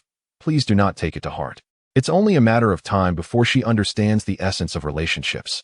Hu Wanfa, mistaking Wang Yang for a relative of another patient, dismissed him. Yang, since this is no longer necessary for me, let us depart. Fong Qing then took Wang Yang's hand, declaring, I am now bound to you for life. Let her see that I would rather live in poverty than sell myself. In a moment of impulsiveness, she spoke words born of frustration.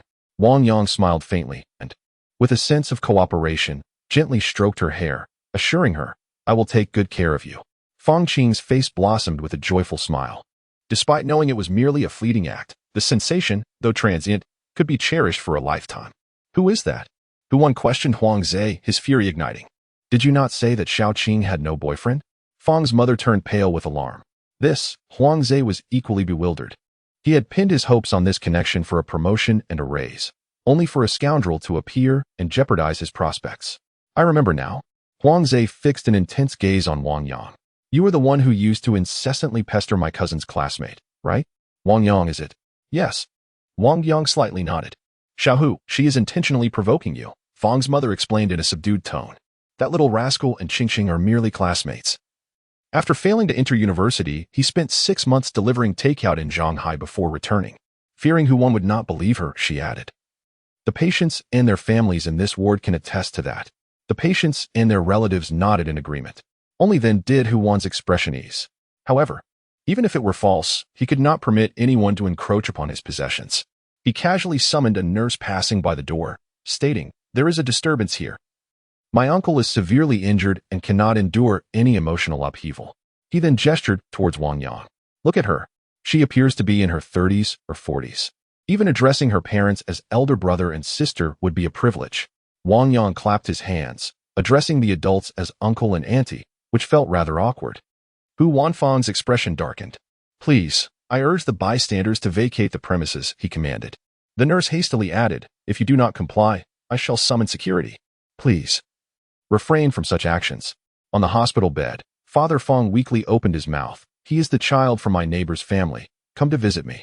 Old Fang, have you lost your mind? Mother Fang glared at him. One must have a sense of morality.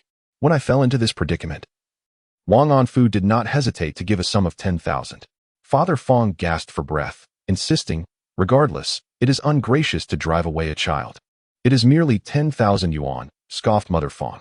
Xiaohu, Hu Wanfang pulled a wad of cash from his coat, and with a dismissive gesture, tossed it at Wang Yang's feet, saying, now leave.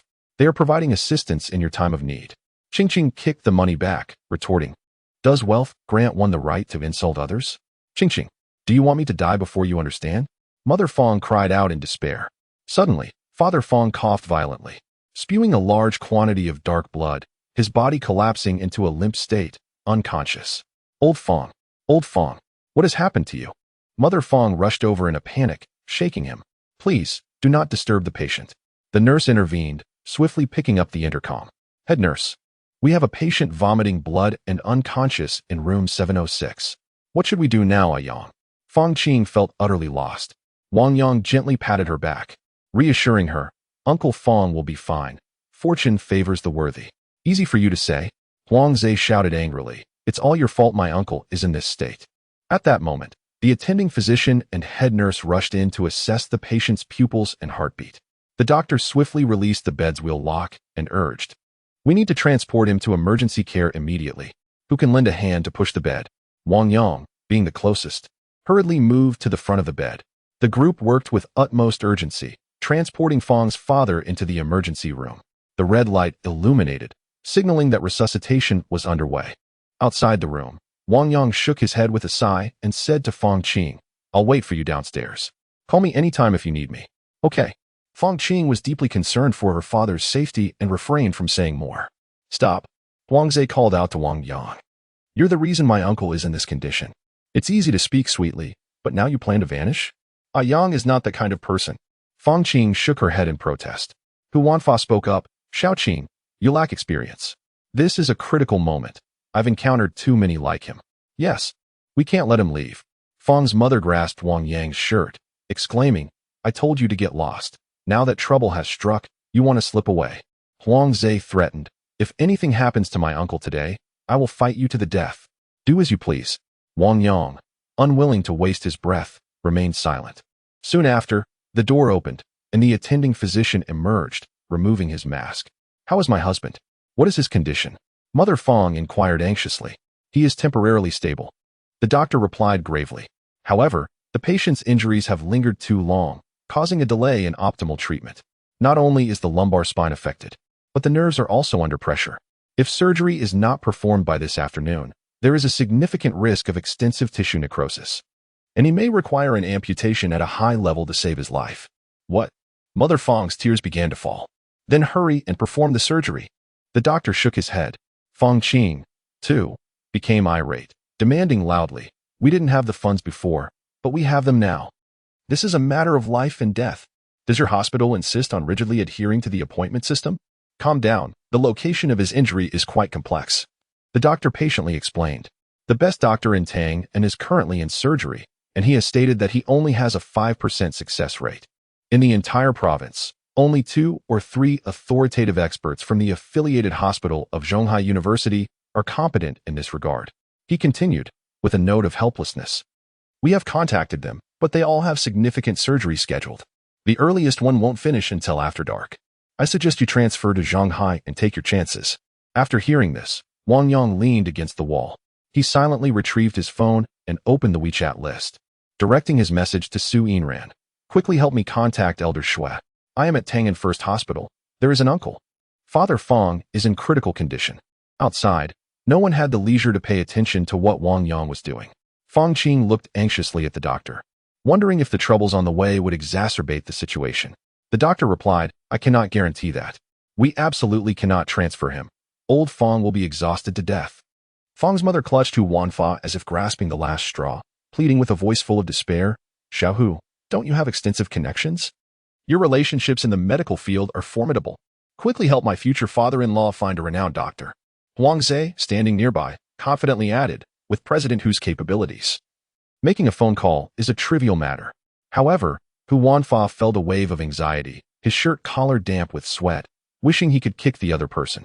Yet, considering his dignity, he pretended to nod in agreement. The only connection he had was the head of the ward in this hospital, who was a childhood classmate. He didn't know any renowned medical experts at all. Now, under the hopeful gaze of the Fong family, he felt cornered. Reluctantly, Hu Wanfa steeled himself and pulled out his phone, dialing the number. Chapter 36. Mr. Hu's efforts. Hu Wanfa merely mentioned his desire to seek a renowned expert for urgent assistance. The head of the ward, however, expressed disbelief at his high expectations and promptly ended the call. Concerned for the life of his prospective father-in-law, Hu Wanfa resolutely declared, find someone. He spoke to himself for a considerable time, completely unembarrassed, before finally setting down his phone. Have you found anyone? Asked Fong Mu, her gaze filled with anticipation. Is there any need to ask? Huang Zhe replied with a smile. When Mr. Hu is on the case, nothing is insurmountable. The doctor, overhearing this, felt a twinge of disdain. To summon a distinguished expert on short notice? It would require significant influence in Zhonghai. Meanwhile, Hu Wanfa, drenched in sweat, casually lit a cigarette, feeling the warmth of the air conditioning. I'll go downstairs for some fresh air. All right. Fong Mu did not dwell on it. She had entrusted her husband's fate to this future son-in-law. Hu Wanfa, his steps faltering, moved toward the elevator, acutely aware that the truth would soon be revealed. The best strategy is to retreat. Fong Qing, meanwhile, felt a flicker of hope. Watching his retreating figure, she sincerely expressed her gratitude. Thank you, Mr. Hu. Now you see the merits of Xiao Hu. Fong Mu chuckled with satisfaction. Fong Qing remained silent, recognizing the urgency of the moment. With Hu Wanfa assisting her family, she decided to endure for now. At this moment, Fong Mu caught a glimpse of Wang Yang and disdainfully remarked, unlike some impoverished fool who can only charm with sweet words, when trouble arises, he doesn't even pretend to care and is just playing on his phone. Quite leisurely. I must say, Huang Zhe, infuriated, strode over. At that moment, Wang Yang had just finished recounting the detailed circumstances and was about to put away his phone. A celestial maiden not descending to the mortal realm? A female avatar. Huang Zhe's gaze hastily swept to the nickname at the top of the screen. Well, aware that you stand no chance with my cousin, and yet you begin to flirt with the next one. If you have the guts, don't put it away. That's the heart of a thief. A yawn. Fong Qing looked on in disbelief. Wang Yang shrugged. I am in contact with authoritative experts for Uncle Fong. Haha, you're making me laugh so hard I could fall apart. Huang Zhe's mocking laughter echoed. Clearly chatting with a woman on WeChat, and I've caught you red-handed. Hearing that President Hu is looking for an authoritative expert, you say that, but it doesn't matter since you haven't invited anyone anyway. Truly unreliable. Fong Mu tugged at her daughter, saying, think about it. When we were in the hospital, I mentioned that Xiao Hu was here to pay. But he said he was here to settle the bill. Mom. Fong Qing believed in Wang Yang's integrity, but just as she was about to explain, everyone heard a rapid succession of hurried footsteps approaching. They all turned to look. A grand procession of white coats. Even the youngest among them appeared to be over 40. came rushing to a halt in front of the emergency room. The attending physician's eyes widened in disbelief. Old dean? 3 vice deans? The directors have all arrived? Not only the heads of the hospital, but also esteemed specialists from various departments such as internal medicine, thoracic surgery, neurology, orthopedics, hematology, and many others followed closely behind. Which of you is Mr. Fong Tianjuan's family? The elderly hospital director inquired, breathless. It is I. I am as well. Both Fong's mother and Fong Qing replied simultaneously. Greetings. The old director, with a respectful demeanor, offered his apologies, stating, I am the director of Tang'an First Hospital. Previously, I neglected my duties, which delayed Mr. Fong's treatment. This Fong's mother was taken aback. After so many days in the hospital, even the head nurse had been indifferent towards her. Now, the director himself has come to apologize? Observing this situation, Wang Yang felt a sense of relief. It must be that Elder Shui is exerting his influence. Otherwise, why would Tang'an First Hospital mobilize such resources? The efficiency is indeed remarkable. And it must be President who is making things happen. Huangze remarked from the side. Indeed, it was just a call from Xiaohu. Realizing this, Fong's mother straightened her posture and pointed at the old director, saying, What good are these words now when my husband's life is hanging by a thread? Wang Yang listened in silence, thinking to himself how vivid their imaginations were. I am truly sorry.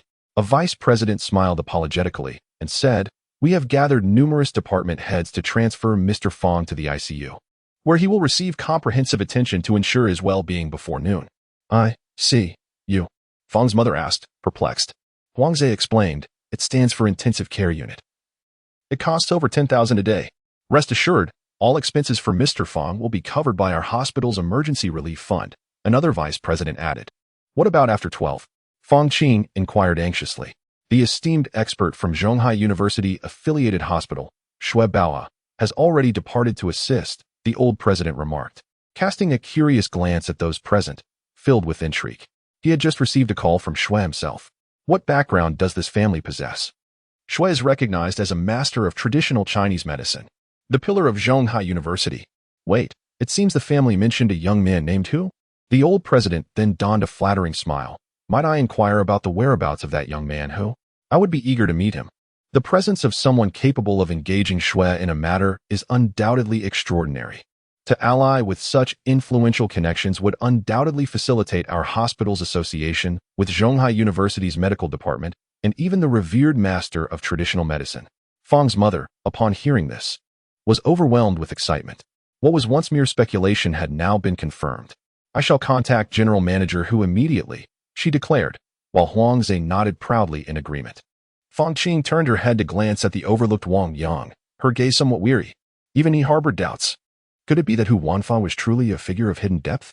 Yet, approaching them was Shui Baoa, the son of the esteemed Shui elder. Wang Yang resolved to remain composed, waiting for the other party to arrive before inquiring further. In the parking lot, Hu Wanfa started his vehicle, preparing to make a discreet exit to avoid any awkwardness. Suddenly, his phone rang. This rascal, he thought, just knows how to ensnare me. I should have said there was an urgent matter at the company. Hu Wanfa pressed the answer button. Before he could speak, he heard Huang Zixing's enthusiastic voice. General Hu. Magnificent. Hu Wanfa was taken aback. What did that mean? Just after the call, the dean and vice dean arrived, accompanied by a host of directors and experts, declaring that all expenses would be waived. A renowned expert from Zhonghai would arrive by noon. Everything would be at no cost. The dean wished to meet with you. We are waiting for you in the intensive care unit. Hu Wanfa turned off the engine, pondering whether his elementary school classmate, who seemed to manage the bed assignments, was truly so adept at concealing their capabilities. He nodded and said, I will head up now. On his way back, Hu Wanfa intended to call his old classmate to express his gratitude. However, the call went unanswered, likely due to their busy schedule. He dismissed the thought and arrived at the ICU area. Through the glass, he beheld Fong's father, surrounded by a myriad of intricate instruments and equipment. It is my future son-in-law, Xiaohu, who has returned. Mother Fong's voice rang out brightly. Meanwhile, Wang Yang felt the firm grip of Huangze on his arm, fearing that if he turned around, he might find Father Fong in distress and subsequently flee. The old dean observed Hu Wanfa's demeanor with a hint of curiosity. Nonetheless, his face remained adorned with a warm smile as he extended his hand, saying, You must be the esteemed son-in-law of the Fong family, Mr. Hu. Truly a remarkable young man. Indeed, that is I, Hu Wanfa replied, nodding fervently. The old dean continued, I have long admired Elder Shui. I wonder when he might find the time to visit Tangan? Hu Wanfa paused, taken aback. Elder Shui? Who might that be? Noticing Hu's silence, the old dean assumed he had been overly forward and, feeling somewhat embarrassed, said, Forgive my impudence. I hope for your understanding. Once Mr. Fong has navigated through this peril, we shall have the opportunity to converse further. Very well, Hu Wanfa nodded in agreement. Afterward, he reveled in the feeling of being the center of attention, occasionally exchanging pleasantries with Fong Qing. Grateful, Fong Qing managed to muster a smile in response. Gradually, 2 hours slipped by. At the entrance of Tangan Courtyard, a car bearing the Zhonghai license plate drove in.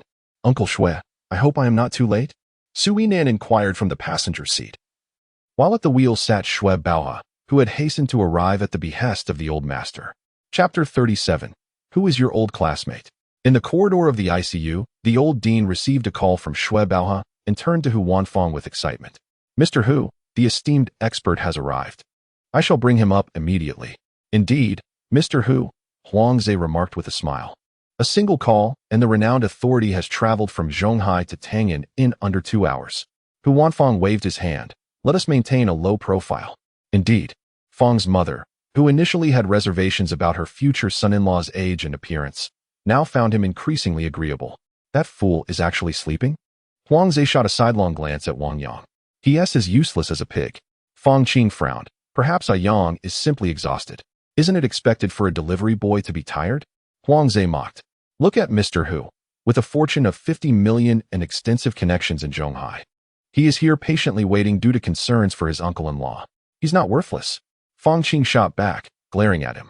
Even if he had not contributed to their family's affairs, Wang Yang's display of extraordinary stature last night was beyond reproach. Furthermore, without Wang Yang, there would have been no substantial overtime income. Qing, you are once again defending that good-for-nothing. Fang's mother reprimanded her daughter. Young, who is present. Have I not yet roused you from your stupor? Fang Qing fell silent. With her father still in a precarious situation, this was not the time for arguments. 5 minutes later, the elevator doors opened. The esteemed director accompanied Comrade Shui Baohua as they approached, calling out to the crowd, This is Comrade Shui Baohua, a distinguished expert from Zhonghai University, who is about to perform surgery on Mr. Fang. Su Yinran followed closely behind. Upon her first glance, she noticed Wang Yang, who was leaning awkwardly to the side, asleep. She pointed and exclaimed, Uncle Shui, he's right there. Shui Baohua looked over, and a warm expression emerged on his otherwise calm face. He quickened his pace towards them. Did you see that, Annie? Cousin? Huangze said proudly. The moment that esteemed expert spotted President Hu, he disregarded the director and headed straight over. Fang's mother nodded and smiled. Xiao Hu, get up and greet him. Don't neglect our guest. After all, he has traveled a long way to save your future father-in-law. Hu Wanfang couldn't help but feel a sense of awe. His old classmate certainly had considerable influence, even making him feel significant in the eyes of such a renowned expert. Everyone present assumed the attention was directed at him.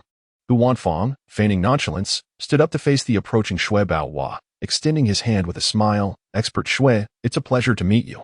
However, before he could finish his sentence, Shui Baohua raised an eyebrow, wondering who this short, stout man was and why he was blocking the way. Considering there might be a connection to Wang Yang, he simply nodded politely and attempted to bypass him. Hu Wanfang's hand, raised halfway, froze in midair, and his smile turned awkward. Had he been overlooked? Upon observing the situation, Huangze felt that this was a blatant disregard for President Hu's dignity. He loudly hinted, This esteemed expert Shui is genuinely concerned about Uncle's condition, to the extent that he has neglected to greet President Hu. However, it seemed that Shui Baohua was oblivious to the surrounding remarks. He bypassed the crowd in the ICU door, approaching Wang Yang directly. Shui Baohua wore a hesitative expression, torn between the desire to greet him and the fear of disturbing his slumber. Why is a distinguished expert standing next to that worthless individual? Fangmu pondered, her thoughts muddled. Huangze and Hu Wanfa exchanged puzzled glances. Suddenly, Fang Qing was struck by a possibility. Could it be that Wang Yang had invited him? After all, he had been fiddling with his phone at that moment and had mentioned contacting a renowned expert. Yet, no one had taken his words seriously. Shortly thereafter, the hospital's upper management and several department heads arrived, offering apologies and announcing that the ICU fees would be waived. The more Fang Qing contemplated, the more plausible it seemed. Since last night, that man who occupied her thoughts had appeared almost like an enigma. I see now, this worthless fellow is asleep, which prevents expert Xue from expressing his thoughts directly, thus indicating his displeasure. Huangze articulated his conjecture. Then let us expel him from here. Feng Mu agreed with a nod. At that moment, the old approached with Su Yinran, introducing her to the assembly, saying, "This young student, Su, is here to intern alongside expert Xue." The crowd turned towards the sound, captivated by the breathtakingly beautiful and graceful girl. Hu Wanfa's eyes widened, and he suddenly found Fang Qing utterly uninteresting. "Xiao Su, you're still interning, aren't you? That individual who can casually invite expert Xue over is an old classmate of mine. A close friend." He positioned himself in front of Su Yinran, revealing his identity while subtly suggesting, "Perhaps I could persuade him to speak on your behalf and expedite your promotion." After saying this, he chuckled, thinking to himself, "Why haven't you taken the initiative to exchange contact information and ingratiate yourself with me?" Su Yinran's eyes sparkled with confusion. He is Wang Yang's old classmate? It can't be, she thought. Aside from age, how does he resemble a classmate? Seeking clarification, she inquired, "Who is your old classmate?" "Sun Ming," Hu Wanfa replied, his voice brimming with pride. "Who is Sun Ming?" Su Yinran asked, even more perplexed. "Sun Ming? What a coincidence. He shares the same name as the director in charge of the beds here." The old dean had just realized that this individual was merely an intermediary, one step removed from the renowned master of traditional Chinese medicine. "Dean, what do you mean by that?" Hu Wanfa asked, bewildered. "My old classmate is none other than your hospital's Sun Ming." "Ah?" The old dean was taken aback and quickly shook his head, saying, "Impossible. I know exactly what that young man is worth." "You may not yet grasp the concept of hidden depths." Hu Wanfa's expression darkened. "Sun Ming is my distant nephew." The old dean scoffed, saying, "He has climbed up to the revered master of traditional Chinese medicine? Well, I am still the dean of the affiliated hospital of Zhonghai University." At that moment, Hu Wanfa was taken aback. Could it not be a connection through an old classmate? Who could it be then? He had only made that one phone call. In that instant, Fang Qing was finally certain. It must be related to Wang Yang. "Mr. Hu, you are far too low-key. Perhaps you concealed the true connection out of concern for its potential repercussions," Huangze remarked with a smile. "I will go deal with that useless fellow to avoid spoiling expert Xue's mood." Subsequently, before the astonished gazes of Xue Baohe and Su Yinran, he kicked the chair next to Wang Yang with a loud bang. Wang Yang sprang up in shock, bleary-eyed, asking, "What happened?" "Don't obstruct expert Xue's view. Get lost." Huangze scolded. Fang Qing, unable to endure any longer, retorted, "Cousin, you have gone too far. I cannot think of any other possibility for an authoritative expert aside from my Yang. Stop spouting nonsense and be quiet," Huangze snapped. In this situation, even Fang's mother was embarrassed by her daughter's unchanging nature, still protecting her instead of distancing herself. "Is expert Xue here?" Wang Yang, now alert, looked at the dazed Xue Baohe, asking, "Do you find me bothersome?" "Mr. Wang Yang, I only learned that you had contacted the old master and rushed over immediately." Completely unaware of the situation, Xue Baohe innocently shook his head. The esteemed elder regarded the other party as a distinguished guest. How could he dare to act with even the slightest disrespect? He intended to wait patiently for the natural awakening before extending his greetings. However, he was abruptly startled awake by someone lacking awareness. Wang Yang, Su Yinran, gracefully bypassing the crowd, approached with a radiant smile, playfully blinking her eyes, and I followed suit. Unexpected, wasn't he it? This scene caused Huangze's foot to tremble uncontrollably. A distinguished expert addressing that waste as sir? Moreover, lowering his stance to mention the elder he had contacted, Hu Wanfan stood there, utterly dumbfounded. Mother Fang was rendered completely petrified. Did this not imply that her so-called future son-in-law, renowned for his extensive connections, had indeed reached out to the head of the hospital ward? Chapter 38. Mistaken Identity. How beautiful. Fang Qing observed Su Yinran from a distance, her heart heavy with sorrow. In comparison, she felt utterly overshadowed. With such an exceptional girl by Wang Yang's side, was there any room left for her own fantasies?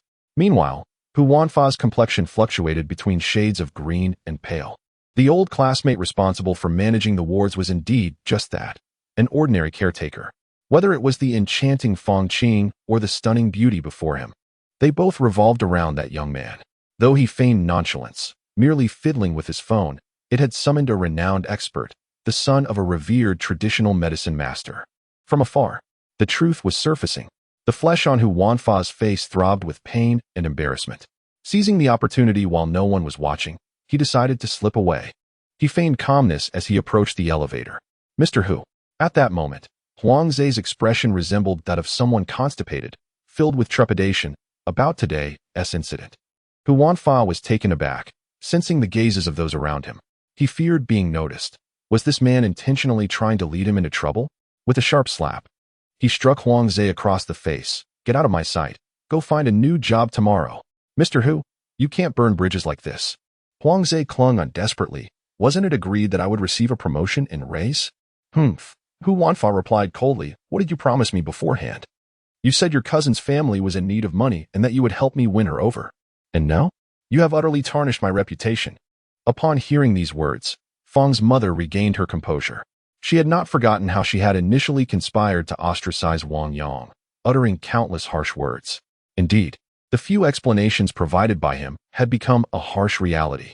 Although Fang's mother was perplexed as to how the son of her old neighbor had gained such status and connections, she realized that her husband's future was precariously in his hands. If she did not act swiftly to remedy the situation, it would soon be too late. Huang Zhe, you wretched creature. Fang's mother glared at her nephew, unleashing a torrent of abuse. For the sake of a mere pittance, you seek to ruin your cousin's entire life. Aunt, this is where you are mistaken, Huang Zhe retorted, unapologetically. Mr. Hu has invested a substantial sum of 300,000, alleviating your urgent crisis and altering the fate of your entire family. Not only do you fail to express gratitude, but you also dare to insult me? Then return the 300,000. 300,000. Fang's mother felt dizzy. Allow me to handle this. Wang Yang stepped forward, turning to Hu Wanfa, and spoke in a calm voice. What is your account number? Hu Wanfa glared at him fiercely, yet he dared not unleash his wrath. After all, the energy exuded by Wang Yang was truly formidable. Uncle's surgery is imminent. I have no time to waste with you, Wang Yang stated as he accessed his mobile banking app. Hu Wanfa gritted his teeth and provided the account number. Wang Yang deftly entered the information. Given your family's financial struggles and the fact that you deliver takeout, do you truly possess such wealth? A voice of skepticism emerged from the side, belonging to Huang Zhe. He craned his neck to look, his eyes wide in disbelief as he exclaimed, a balance, 31 million? Hu Wanfa was drenched in sweat upon hearing this. Was this some sort of joke? With a net worth of 50 million, his available cash barely reached 10 million. This was an outright annihilation. Who told you to look around? Wang Yang cast a cold glance at Huang Zhe. Just a single look sent Huang Zhe into a cold sweat, causing him to collapse to the ground. Faced with a mogul whose liquid assets exceeded 30 million, how could he have called him worthless? 31 million? Fang Mu's expression was one of shock as she turned to her daughter. Yang is so impressive. Why didn't you tell us earlier? We did. But you didn't believe us, Fang Qing replied with a helpless shake of her head. Yang explained that he was here to help with the payment and mentioned contacting authoritative experts. Yet you and that Huang fellow kept ridiculing him. Fang Mu felt a wave of embarrassment wash over her. So much wealth, such connections, and he was young and handsome. Yet, she had never given him a warm smile, consistently thwarting their efforts while fawning over the corpulent Hu Wanfa. Thankfully, she had insisted on keeping Wang Yang around. Otherwise, this opportunity would have slipped away. Fang Mu sensed that her family's chance for a true turnaround had finally arrived. She began to display a smile towards Hu Wanfa, excessively ingratiating herself to Wang Yang. It is entirely my fault for being too eager about your Uncle Fang's matters, neglecting your esteemed presence, and instead fawning over lesser individuals. Wang Yang merely nodded, a faint expression of distaste crossing his face. Were it not for Fang Qing's sake, he would have dismissed this sycophant entirely. I have matters to attend to at my company. I must take my leave. Hu Wanfa, oblivious to the need for confirmation, hurriedly retreated towards the elevator, his bulk jostling as he went. The promised future son-in-law had swiftly devolved into just another insignificant person. Suyin and could not suppress a chuckle. She couldn't help but recall the events of that evening's birthday banquet. Leaning closer to Wang Yang, she whispered in a tone only they could hear. Are you once again playing the fool to catch the tiger? A habitual offender, aren't you? Wang Yang found himself at a loss for words. He was not accustomed to being a punching bag, nor was it intentional on his part. It was all under duress. Nevertheless, his thoughts lingered on the pending balance. Had Qin Xinyan already transferred the funds? Such commendable efficiency. At that moment, the old dean wiped the sweat from his brow.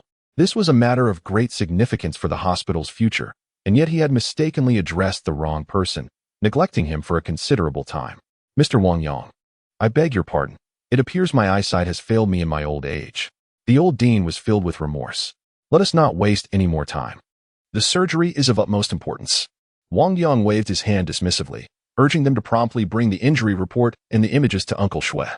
In the eyes of the Xue family, he was merely a distant grandson-in-law. Out of consideration for Su Yinran, he could not afford to reveal his true identity. Hence he adopted her form of address. When will you come to my house for a visit again? Xue Baohua was quite pleased with the title of Uncle Xue, his smile widening as he remarked that the old man had been mentioning him incessantly since the birthday banquet, 100 times, to be precise. 100 times? Wang Yang recalled a classic line from a novel, a chill running down his spine. When I return to Zhonghai, I shall pay a visit to Grandfather Xue. Very well. Xue Baohua nodded, then curiously inquired, by the way, what about you and Yinran? Aren't you two planning to get married? Wang Yang and Su Yinran exchanged glances. We are here for the surgery. Why are you asking about this? She deflected. Xue Baohua simply chuckled in response, while Fang Qing's expression turned somber. Marriage? Had they truly reached that stage? Qing, Fang's mother pulled her aside, questioning softly, what is going on? Aren't you and Wang Yang in a relationship? Mom, I assure you. We are not. Fang Qing shook her head. This. Fang's mother suddenly felt a pang of regret. Had she known this would happen, she would not have so thoughtlessly belittled Hu Wanfan in an attempt to spare Wang Yang's feelings. No matter how impressive he was, she would gain nothing from it. For a fleeting moment, one may manage to control circumstances, but does that not ultimately lead to a life of poverty? Hu Wanfa had promised to acquire a larger residence and take responsibility for his son's expenses. It is akin to picking up a sesame seed while forsaking a watermelon. Upon retrieving the watermelon, one discovers it belongs to another's field. This simply cannot stand. I shall assist you in reclaiming Wang Yang. Fang Mu inhaled deeply, casting aside her daughter. She approached, initially glancing at Su Yiran, harboring thoughts of her as merely a pretty face. My Qin is not inferior, and she possesses the additional advantage of a childhood companion. Subsequently, Fang Mu earnestly regarded Wang Yang, saying, Yang, I have a favor to ask of you. What is it? Wang Yang inquired, somewhat perplexed. I am at the hospital caring for your Uncle Fang, and Long Long is boarding at school, Fang Mu explained. You are aware of Qin's timid nature. I am concerned about her being home alone at night. Therefore, I would like you to stay at my house for a while. To keep her company. That may not be appropriate, Wang Yang replied, shaking his head. She is a girl, I am a boy, and we are no longer children. Inappropriate? On the contrary, it is exceedingly suitable, Fang Mu exclaimed, taking his hand and smiling proudly. You two have grown up together as childhood sweethearts. You have dined at my house countless times. You could find your way in blindfolded. Your father and I have always regarded you as a son-in-law. And we trust you completely. It is settled, then. Xue Baohua was taken aback by her words, instinctively glancing at Su Yiran. Chapter 39. Helping her earn 5 million. Xue Baohua anticipated a strong reaction from her. Yet in the fleeting seconds that followed, Su Yinran's exquisite visage remained as serene as still water, seemingly indifferent to the matter at hand. Although Xue Baohua felt a tinge of displeasure, he dared not voice his thoughts, for she was the highly esteemed granddaughter-in-law of the old master. However, the presence of her childhood companion seemed rather perilous. Meanwhile, Fang Qing stood silently behind her mother, grappling with profound inner conflict. She wished to spare Wang Yang from any discomfort while simultaneously yearning for his acquiescence. Aunt Fang, Wang Yang pondered briefly before proposing a compromise. Why not let Shiren stay with Fang Qing for a while? This girl adores sticking close to her. He turned to Fang Qing. Isn't that so? Yes. Fang Qing nodded, though her eyes betrayed a flicker of despondency. This sounds good. Fang's mother felt a mix of urgency and helplessness, given the circumstances. Prolonging the discussion would be unseemly. Xue Baohua sighed with relief, for he believed that the young chess prodigy acted with integrity and was emotionally steadfast. The old dean approached with a thick medical report concerning Fang's father. Xue Baohua and Su Yinran perused it page by page. How is it? The old dean inquired, as the mother and daughter of the Fang family watched them with trepidation. The situation is indeed precarious, Xue Baohua remarked thoughtfully. Fortunately, it is not too late. Post-operative recovery should see a return to normalcy in about a year. That is wonderful. Fang Qing was overwhelmed with excitement, expressing her gratitude to expert Shui. What? 1 year of support? Fang's mother burst into tears, exclaiming, "What will we do? We can barely put food on the table." "It's all right." Wang Yang responded with determination. "I assure you, your family will no longer have to worry about finances and will live the life you desire. Indeed, I almost forgot. You have over 30 million. Fang's mother nodded vigorously. "Given your relationship with Qingqing, you wouldn't let us suffer. Tomorrow, I will prepare a list of our daily expenses and Long Long's tuition and living costs." She believed that the former was to support her family and began to envision a life of luxury and abundance. However, Fang Qing, fearing Wang Yang's anger, shook her head and firmly rejected the notion. "Mom, his money is his own. It has nothing to do with me. I refuse to accept it." Fang's mother retorted sternly. "Whether you are merely friends or romantically involved is irrelevant to me." But the promise made by that little who to provide a larger house and cover all expenses was driven away by Wang Yang. He must be responsible. Su Yin'an and Shui Bao exchanged glances, astonished at Fang's mother's audacity. "My temper is not easily tamed, but for your daughter's sake, I will say this once." Wang Yang fixed his gaze on Fang's mother, his demeanor growing cold. "In a short time, I will help Fang Qing earn at least 5 million. How she chooses to allocate it, whether to keep it for herself or to give it all to you, will no longer concern me." 5 million? Upon hearing the astronomical figure she had only dared to contemplate while purchasing lottery tickets, Fang Mu's expression betrayed a glimmer of avarice. Furthermore, the fact that the other party had amassed 30 million within 6 months in Zhonghai certainly indicated their formidable prowess. Eyeing, Fang Qing awkwardly pulled Wang Yang aside. Feeling guilty as she said, "Please don't be upset. My mother is simply this way, and as long as you and I can be good friends, I will be content. Trust me." Wang Yang nodded in response. "I am about to make a significant investment.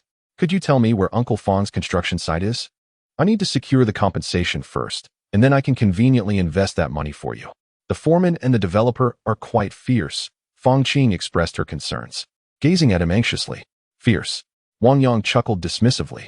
"You witnessed my fierceness last night." Fang Qing reminisced about the moment he suddenly smashed a wine bottle over Su Dongliang's head and how he had subsequently turned the dire situation around, becoming the center of admiration among the lofty young masters of Tangyan. Today's events only reinforced that perception. He seemed to be an omnipotent deity. Her eyes sparkled with admiration as she revealed the address of the construction site. After Wang Yang noted it down, he remarked, "I'll take my leave now. I need to head to the 16th high school this afternoon to deal with Shuren's mess." "All right," Fang Qing nodded. Then, turning back, Wang Yang called out, "Uncle Shui, Yinran, I entrust Uncle Fang to you. Please contact me once the surgery is completed, and do take care of your meal." "Certainly." Shui Bao nodded eagerly. "You, my friend, possess a sense of integrity." The melodious laughter of Su Yinran resonated through the air.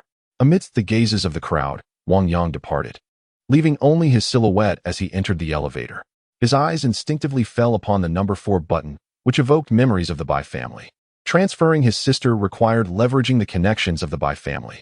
After a moment's contemplation, he stepped outside the hospital and hailed a taxi.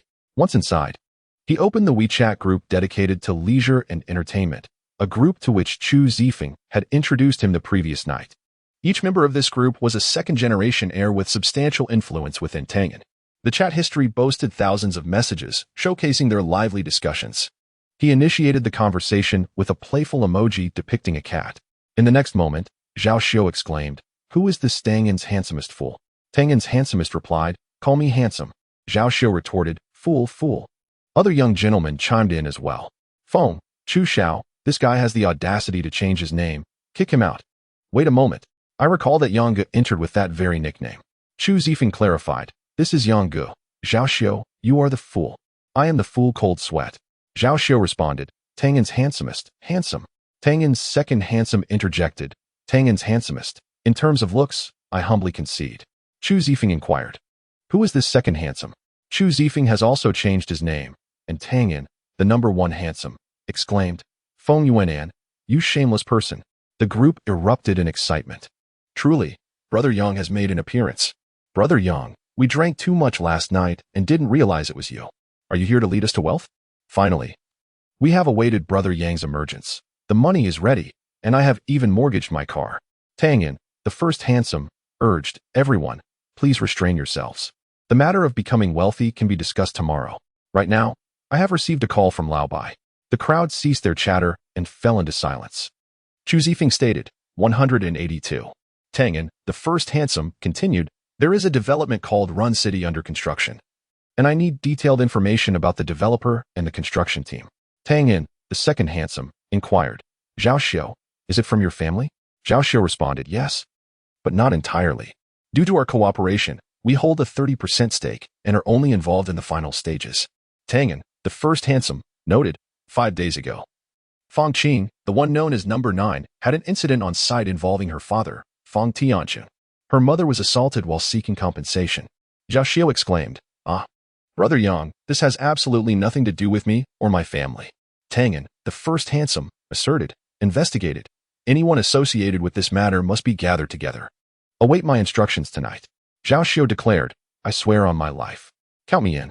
Chu Zifeng and Feng Yuanen recognized this as a splendid opportunity to solidify ties with that influential figure and eagerly volunteered. "We appreciate your assistance." Wang Yang exited the page, pondering the convenience of such a group. Subsequently, he dialed Bai Dafei's number. "Who is this?" came the groggy voice of Bai Dafei, who had been preoccupied with the recent passing of his grandmother, leaving the entire family restless through the night. He had been designated as the family head and was overwhelmed with the various handovers that had taken until dawn to conclude. "Are you still asleep?" Wang Yang mused for a moment before introducing himself. "Wang Yang." Bai Dafei instantly perked up, exclaiming, "I apologize. I intended to express my gratitude once I was fully awake." "We're friends. There's no need for formality," Wang Yang replied with a smile. "I heard your uncle is the principal of a prestigious school." Recalling that Wang Yang was not yet 20, Bai Dafei asked, "Are you interested in experiencing school life again?" "Brother Yang? That would be wonderful. Just a simple calculation could save the Bai family. He regards you as a deity and is immensely grateful." "It's my younger sister. She is in her first year at number 16 middle school," Wang Yang stated directly. "I wish to arrange for her transfer this afternoon." "Number 16? That dreadful school could ruin our sister's future," Bai Dafei exclaimed with excitement. "I'll speak to my uncle right away and have him personally drive over to greet you this afternoon." Chapter 40. The children of mice will dig holes. Wang Yang nodded and hung up. He felt immense gratitude towards the Bai family, and it was only natural for them to wish to express their appreciation. This would also ensure that his sister was highly regarded at the first high school. Upon returning home, he had a modest lunch. "Are you going out this afternoon?" asked Zhou Huilan. Wang Yang replied with a smile, "Yes. I'm heading to the 16th high school to facilitate Shuran's transfer." "Transfer?" She paused, taken aback. "We'll be moving to Chuminyuan, and the first high school is nearby," Wang Yang explained. "Moreover, the academic environment at the 16th high school is rather poor." Zhou Huilan expressed her concern. "I've heard that the first high school is highly ranked within the province. It's quite difficult to gain admission. I've already secured the principal's support at the first high school." Wang Yang winked. "You're truly impressive, Yangzi." Zhou Huilan beamed, unable to contain her joy. "Our son is achieving great things, and our daughter will soon be entering the best school in Tangan. After a lifetime of hardship, we are finally reaping the rewards." At 1:30 in the afternoon, Wang Yang arrived outside the 16th high school. Just as he was about to enter, his phone rang with an unfamiliar number. "Hello?" Wang Yang answered. "Who is this?" "Is this Master Yang?" replied the caller. "Hello. I am Bai Dafei's uncle, Bai Xingyi." "Principal Bai, good to see you." Wang Yang responded with a smile. Bai Xingyi continued, "I'm currently at the entrance of the 16th high school." Wang Yang was taken aback. "So early?" "Indeed, one must value oneself." He glanced around, spotting only a black Audi parked across the street. Wang Yang waved and said, "Is that you in that car?" The doors of the Audi swung open, and a middle-aged couple hurriedly approached him. Bai Xingyi, filled with astonishment, had imagined that Master Yang was an ethereal figure, transcendent and otherworldly, as described by his nephew. He was taken aback by how youthful he appeared. Feeling somewhat embarrassed, Bai Xingyi remarked, "Master Yang, I saw you earlier but did not dare to acknowledge you. Just call me Wang Yang," he replied with a slight nod, turning his gaze to the well-groomed middle-aged woman beside him. "And who might this be?" "This is my wife, Chen Yuan, Dafei's aunt," Bai Xingyi explained, shaking his head in resignation. "She insisted on coming to meet you, and I couldn't dissuade her." Chen Yuan looked at Wang Yang with curiosity. "I heard about your incredible feats from Dafei, and I couldn't resist the opportunity to see you, Master." Did you find yourself disappointed? Wang Yang inquired with a smile. He recalled that Chu Zifeng had mentioned that Old Bai's third aunt was the second in command in the education sector. On the contrary, I find you even more impressive, Qin Yuan replied with a smile, noting that he was about the same age as her child. Given the circumstances surrounding the will, she had no choice but to place her faith in him. Mr. Wang Yang, should we wait here, or accompany you inside? Bai Xingyi asked, a hint of formality in his tone. Let us go in together, Wang Yang casually responded. Having arrived, there is no need to linger outside. It is a privilege indeed. Bai Xingyi and his spouse followed Wang Yang, registering at the gate before stepping onto the campus.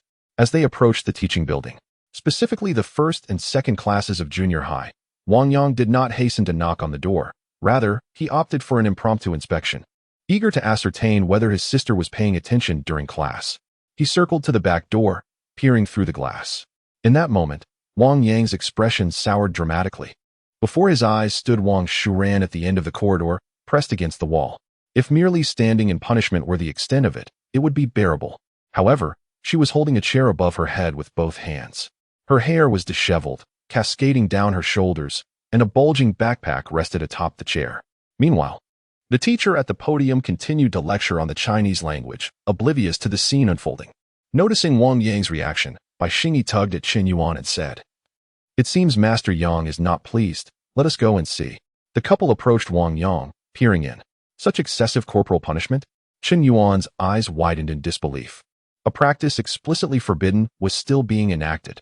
Bai Xingyi, with his keen intuition, sensed a shift in the atmosphere and tentatively inquired, Mr. Wang Yang, that individual cannot possibly be. Yes, my sister, Wang Shuran, Wang Yang replied in a low voice, casting a glance at Qin Yuan. Under his gaze, perhaps bolstered by the aura of his stature, she felt a twinge of anxiety. Qin Yuan was indeed well-versed in educational regulations. In the present day, Master Yang's sister has been subjected to such treatment. Mr. Wang Yang, I assure you, I have never condoned such behavior, Qin Yuan hastily explained. Today, I shall provide you with a satisfactory resolution. Wang Yang replied with a dispassionate tone, I sincerely hope so. Upon hearing this, the couple became increasingly apprehensive.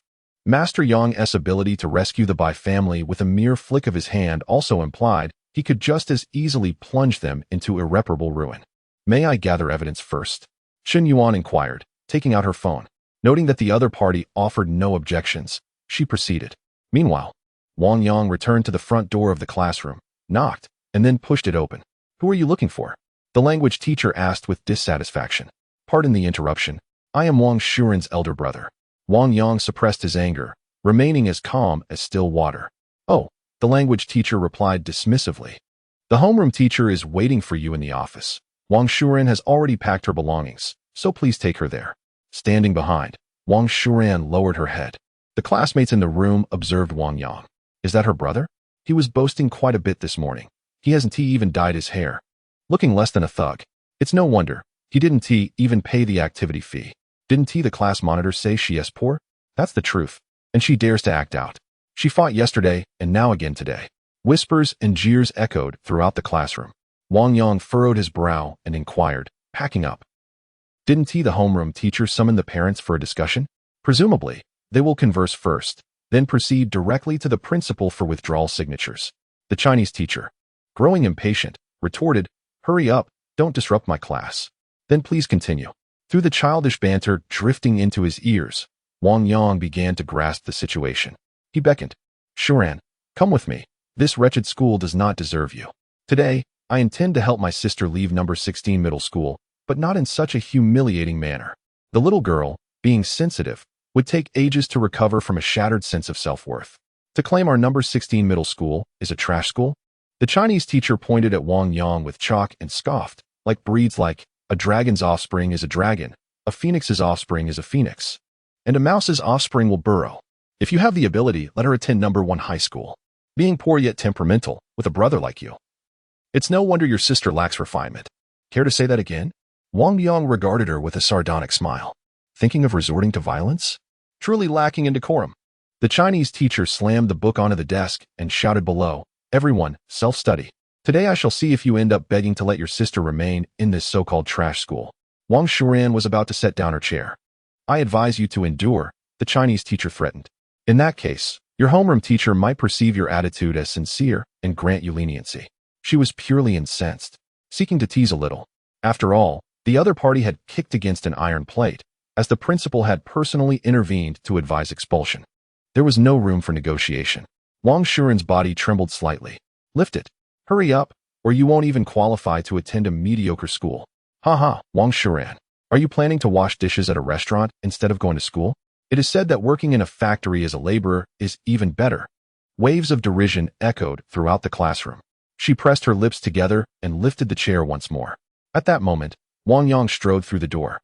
What are you doing? The language teacher exclaimed loudly, in the face of her and her classmates' panicked gazes. That figure seized the chair from Wang Shuren's head and slammed it down with a resounding crash. Bang! After a few more ferocious strikes, the wooden chair was utterly shattered. Wang Yang stood upright, casting a cold glare around the room. The trembling classmates quickly fell silent. We are going to report you to your homeroom teacher, Wang Yang declared, one hand grasping his backpack and the other clasping his sister's hand. Don't be afraid, I'm here. Wang Shuren remained unresponsive, her spirits low and silent. This only fueled Wang Yang's anger further. The mocking laughter and the language teacher's words had clearly pierced his sister's heart. How dare you wreak havoc in class and vandalize property? The Chinese teacher, in a fit of exasperation, pointed at Wang Yang, her peripheral vision catching sight of a middle-aged couple peering in from the doorway. With a tone of disdain, she inquired, Are you also parents of Wang Shuren? Bai Xingyi hesitated for a moment, just as he was about to clarify their identity. Shen Yuan, with a sudden thought, tugged at her husband and purposefully nodded with a feigned look of trepidation. Ah, the whole nest has come out, dressed quite presentably. The teacher's laughter echoed. Students, let us highlight some key phrases. What idioms have I used? A complete mobilization, and dressed like a human being, yet a dog. There's also a saying, dragons give birth to dragons, phoenixes to phoenixes. The offspring of a mouse can dig holes. The teacher nodded in satisfaction. Very good. Then she shifted her tone. Parents, let us not squander any more time. Please accompany me to meet her homeroom teacher.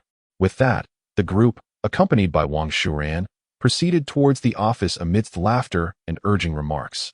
Chapter 41. Defamation and Compensation in the Office. The head teacher of Class 2, Kong Liru, was brewing a pot of tea. In her designated seat, a corpulent woman was engaged in a business call, her voice punctuated by figures reaching into the millions. On the adjacent chair, a girl adorned in designer attire sat with 2 crimson scratches marring her face. Kong Jie, let your mother have a sip of tea to soothe her throat. And you should also partake, Kong Liru suggested, bringing over the teacups and pot, pouring 2 servings before standing silently with a beaming smile. Kong Jie pouted in response. At that moment, the stout woman set down her phone, took a displeased sip, and spat it out, exclaiming, This tea is truly dreadful. What kind of tea do you prefer? Without a hint of annoyance, Kong Liru maintained her cordial demeanor. Allow me to inquire among my colleagues. Can you afford what I like? The woman scoffed, gesturing toward her daughter's face. Let us address this issue directly. There was a physical altercation yesterday, and rather than taking it seriously, you allowed that wretched girl to harm my precious Jiabao? She continued, Have you considered who facilitated your promotion to associate senior title? Or who provided the vehicle you drive? I apologize. Today, Wang Shuren will be advised to withdraw. Kong Liru bowed her head, trembling with deference. She dared not utter a word in protest, for her interlocutor was none other than the principal's wife and child. Where is she? Kong's mother inquired, her dissatisfaction palpable. In the classroom, standing as a form of punishment, Kong Liru explained that her parents would arrive in the afternoon. They keep urging me. My time is precious, and I refuse to squander it on those of lesser worth. The moment the plump woman finished her words, the office door swung open. The Chinese language teacher stormed in. Fuming, Kong, come and witness the parents of Wang Shuren. Kong Liru turned to see 2 adults and a young man shielding Wang Shuren. Ah, Mrs. Kong is here. The teacher greeted, then pointed at Wang Yang, saying, That's Wang Shuren's brother. He barged into the classroom and smashed chairs, claiming our school, number 16, is a garbage institution, utterly arrogant. Mom, it's her. She hit me. Kong Jie exclaimed, pointing at Wang Shuren. The expressions on the faces of the plump woman and Kong Liru turned icy. Wang Yang glanced at them indifferently. Which one of you is the homeroom teacher? I am. Kong Liru shot him a furious glare. Before addressing Wang Shuren's situation, you should first clarify your actions. Why should I explain anything to you? Wang Yang scoffed and added, I merely wish to ask if you are truly fit to be a teacher. You. Kong Liru pointed at him, her chest heaving with anger. Two students are fighting. Wang Yang inquired with interest. One is standing in the back of the class, burdened with a heavy backpack on the chair, while the other is enjoying tea in the office. Chen Yuan and Bai Xingyi stood silently behind. Mom, my face hurts so much. Kong Jie lamented through tears. Don't worry, today I shall take charge for you, and ensure that they face dire consequences. The stout woman, while caressing her daughter's head, cast a disdainful glance at Wang Yang and his companions, as if to question their entitlement. Let me enlighten you. My husband is the principal of number 16 middle school. Is that reason sufficient? Such audacity. Wang Yang clapped his hands. You are not in a position to speak. It would be wise to remain silent lest you invite calamity upon yourself. Kong Liru's gaze shifted towards Bai Xingyi and his spouse. As parents, are you mute? Bai Xingyi found himself bemused, realizing that this principal's position had indeed broadened his horizons. Meanwhile, Chen Yuan shook his head, stating, I find your actions utterly reprehensible.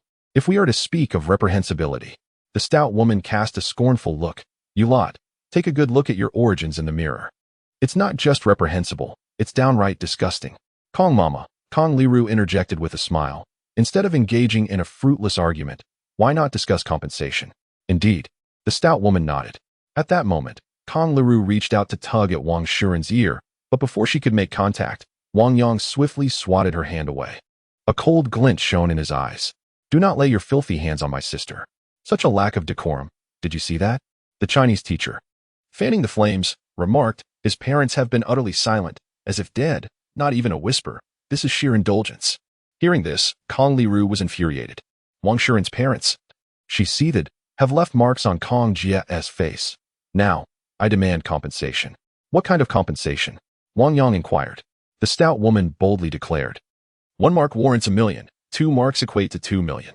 In addition to emotional distress and lost wages, I expect her to undergo cosmetic procedures. Do you understand? She reveled in her triumph, thinking, are you terrified yet? Just wait until I make you beg for mercy on your knees. Indeed, such compensation is warranted. Kong Liru concurred. The Chinese teacher nodded in agreement, asserting that who wouldn't know that the esteemed Lady Kong engages in business worth millions in mere moments? Wang Shuren, flabbergasted, stepped forward, proclaiming, I shall also have Kong Jie scratch 2 marks on my face. If 2 is insufficient, then let it be 4. However, Wang Yang's response took them by surprise. Silly girl, that paltry sum is worth less than a single strand of your hair in my eyes. Just wait for me at the back. He pulled Wang Shuren back and exchanged a knowing glance with Bai Xingyi. The couple understood the unspoken message. Chen Yuan leaned down, whispering in her ear, Shuren, rest assured. Your brother will handle this. This gentleman beside me happens to be the principal of number 1 high school. Wang Shuren stood frozen in astonishment. The principal of number 1 high school? She gazed at Bai Xingyi in disbelief. Is my brother truly that remarkable? Silently, he has brought over an entity that countless parents have longed to befriend. In an instant, Wang Shuren is enveloped in a sense of security. Suddenly, she is unafraid of being expelled and facing her parents' wrath. Teacher Kong, the filling I had done 2 days ago is about to fall out. The Chinese teacher erupted in laughter, exclaiming, 2 million. He audaciously claimed that even Wang Shuren's hair could not compare, as it is but a single strand. Teacher, his family is the poorest in our class. Kong Jie chuckled, for during every collective activity, she feigned illness and never contributed to the activity fees. The fees I collected often fell short by 100 or 2, and I distinctly recall her always eyeing my backpack. Was it Wang Shuren who pilfered the money? Kong Liru's expression shifted dramatically as she glared in our direction. No wonder the discrepancies never aligned. Why had no one informed me sooner? As the class monitor, I wished to be considerate of my classmates' feelings. Kong Jie, feeling aggrieved, began to weep again. To my dismay, Wang Shuren's audacity has only escalated, this time. I kept a vigilant watch, denying her any opportunity to steal. Instead, she resorted to outright confrontation. If I refused, she threatened to strike me. Amidst her tears, she proclaimed, if you don't believe me, let her take out her wallet for inspection. Teacher Kong, I find myself questioning your educational standards. The stout woman stated firmly, a thief has emerged in the class, and it has escalated to the point of robbery. I did not. Wang Shuren trembled with indignation. Did not? Kong Liru picked up her phone, staring at her, insisting that she prove it by taking out her wallet, or else she would report her to the authorities. Shuren, Wang Yang glanced down at his sister, believing there was no need to validate oneself against baseless slander. I am not a thief, nor have I committed robbery. Wang Shuren hastily extracted her wallet, flipping it open. Teacher, look at all these 100 yuan bills. Kong Jia appeared exhilarated, as if catching someone in the act. Kong Liru glared at Wang Shuren with a fierce expression, saying, Your family is so impoverished. It is inconceivable that you would carry so much cash. But the activity funds we lost from our class amount to more than just 500. It must be several thousand at the very least. Her tone resembled that of an interrogator demanding answers. Now tell me, where did the rest of the money go? Wang Shuren, in a state of despair, shouted. All my money was saved from my meals. The language teacher shook her head in disapproval, asserting that in the face of the facts, arguing was futile. I understand now. Kong Jia pointed at Wang Shuren. She wears a school uniform all day, yet today she has donned the latest Adidas ensemble, along with shoes that must cost 2,000 or 3,000. Enough, Wang Yang bellowed. The office fell into a brief silence. I believe you, he said, embracing his sister and surveying the others. I bought her clothes. There are payment records. So you finally admit it? I commend your courage to own up to it. The language teacher nodded in realization. So it was the stolen money that she gave to you. Instigating your sister to commit theft will ultimately lead you to imprisonment. A dispute among students has escalated into a criminal offense. I shall summon the principal forthwith. Kong Liru promptly dialed the principal's number. Alas, Baisini could no longer contain himself, shaking his head in exasperation. I once believed that the 16th middle school could not possibly fall so low. Fall low? Is it not your group of miscreants that has spoiled the whole pot? The overweight woman's laughter rippled through the air, upon hearing that her son might face incarceration. She ceased her pretense of ignorance and began to discuss compensation for the injury inflicted upon my jiabao. Did she not? I would not oppose 1,000,000 for each mark. Wang Yang remained composed as he replied. My sister bears a bruise on her neck and a contusion at the corner of her mouth. If we adhere to your 1,000,000 per mark standard, that amounts to 2,000,000. Shall we consider it mutually offset? One should be aware of their own worth. The overweight woman retorted with sarcasm. Your sister, with her rough demeanor, does not deserve to be compared to Jiabao, who is of a refined lineage. Being struck is a privilege for her. Wang Yang shook his head, choosing to disregard her remarks. Instead, he turned to Baisini and his spouse, stating, You two certainly know how to proceed without my explicit instruction, do you not? My apologies, Mr. Wang Yang. Chen Yuan replied with a hint of shame. It was my oversight and my duties. Concurrently, she halted her discreet recording and sent the video to the workgroup, adding a message. This is a random inspection I conducted. From this moment forth, the 16th middle school will be classified as a focal point for rigorous scrutiny. Bai Xingyi pulled 2 empty chairs. Mr. Wang Yang, please take a moment to rest with your sister. We shall handle everything from here. I hope the outcome meets my expectations. After Wang Yang's casual remark, he took a seat beside Wang Shuren. The Bai couple felt a chill in their hearts and nodded earnestly. This scene left Kong Liru and the language teacher, a plump woman, utterly bewildered. Mom, teacher, Kong Jia exclaimed, her head swirling with confusion. What performance was the Wang family putting on? Just then, the office door swung open once more. Come. Let me see which student possesses such audacity. Principal Kong stormed in, his fury palpable. In an instant, his gaze fell upon Chen Yuan, who was facing him. Shocked, Principal Kong abruptly collapsed onto the ground, drenched in cold sweat. Chen, Director. Chapter 42. Quite the wordsmith. Darling, are you all right? The stout woman, having failed to clearly hear what Principal Kong had uttered, rushed over to assist him. Kong Liru pointed an accusing finger at Wang Shuren, exclaiming, This is the impoverished student who stole money, assaulted you, and harmed your daughter. That is her brother. This couple are her parents, interjected the Chinese language teacher. They're utterly lawless, even smashing the classroom chairs. Principal Kong, utterly terrified, felt his spirit lift as he turned pale, realizing that Bai Xingyi, the principal of the first high school, was present. But most alarming was the presence of Chen Yuan, who oversaw education in Tangan. This was a disaster waiting to unfold. Raising his hand, Principal Kong delivered a sharp slap to the stout woman. Her flesh quivered in shock, leaving her momentarily dazed. Kong Liru and the Chinese teacher stood there, astonished by the sudden turn of events. Brother, Wang Shuren whispered in bewilderment. Does the principal of the first high school hold such sway that our principal would strike his own wife? Wang Yang chuckled softly and replied, The crux of the matter lies with that lady beside him. Who is she? Wang Shuren was utterly perplexed. At that moment, Chen Yuan greeted them with a faint smile. Hello, Principal Kong. A misunderstanding. A misunderstanding. Principal Kong replied with a strained smile. A misunderstanding? The stout woman demanded, gripping him tightly. Why strike me if you won't seek justice for your daughter? Silence. Principal Kong pushed the stout woman aside. Was he blind? Did he not recognize who she was? Kong Liru and the Chinese teacher were utterly astonished. The principal was defending the parent of Wang Shuran. Could it be someone of significant stature, concealed beneath the surface?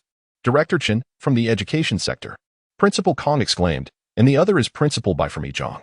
At that moment, he could only hope that his wife and the teachers would refrain from any excessive actions.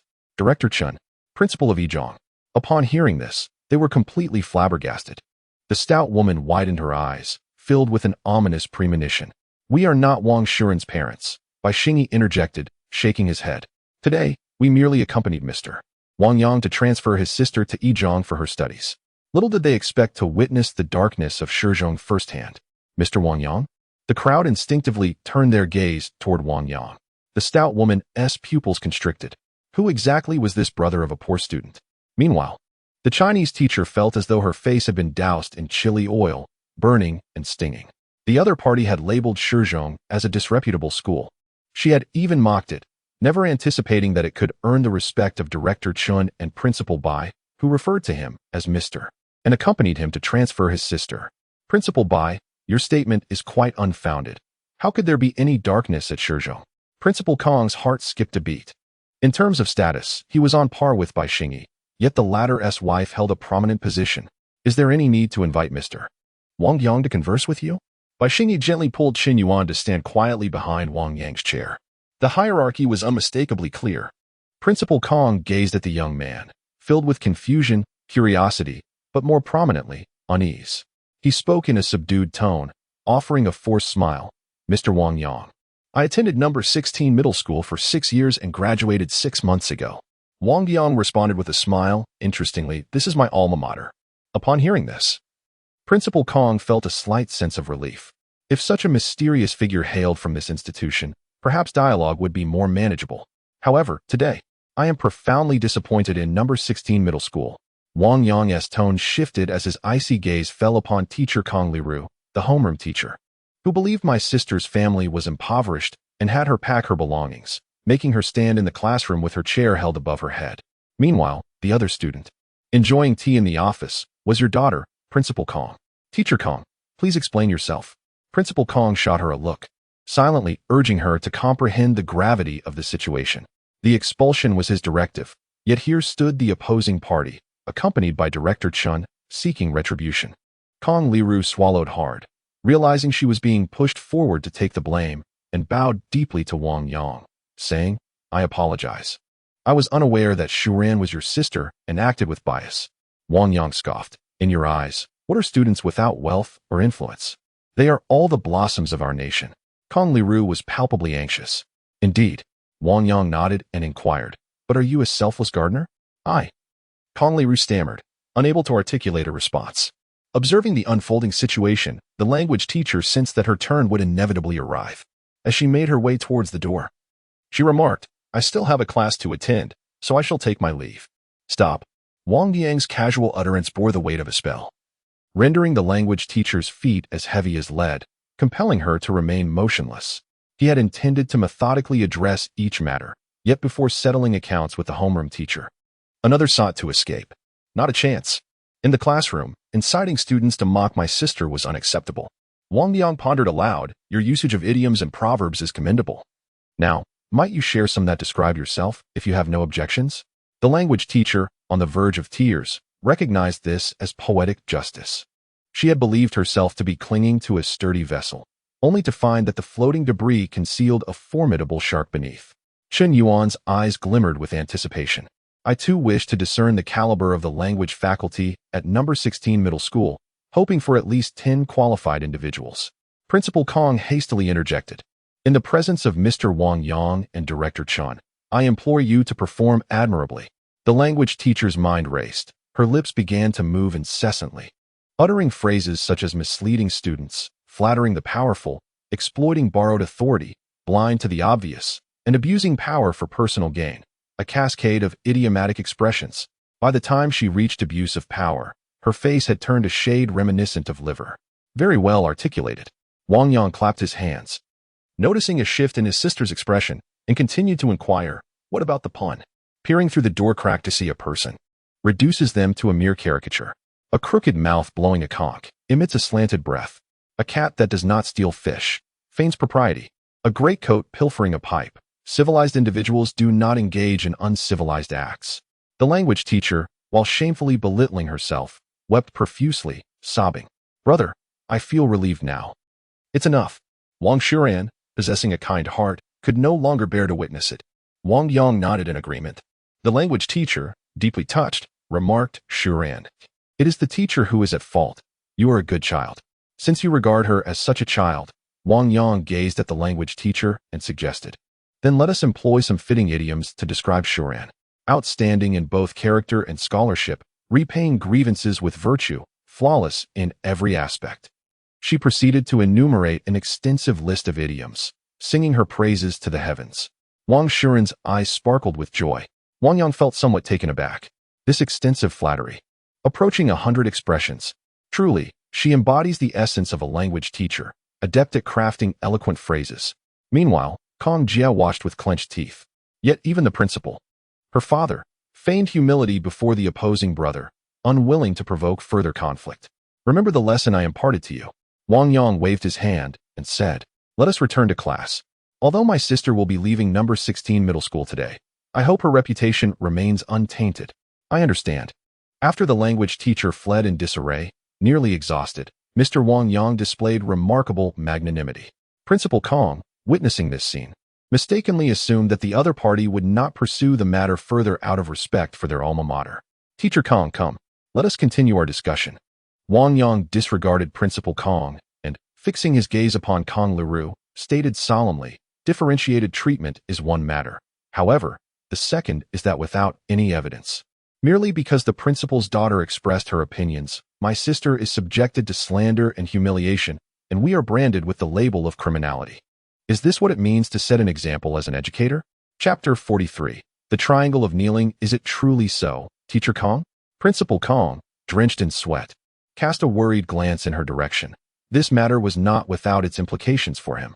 Kong Liru nodded with a sense of grievance at that moment.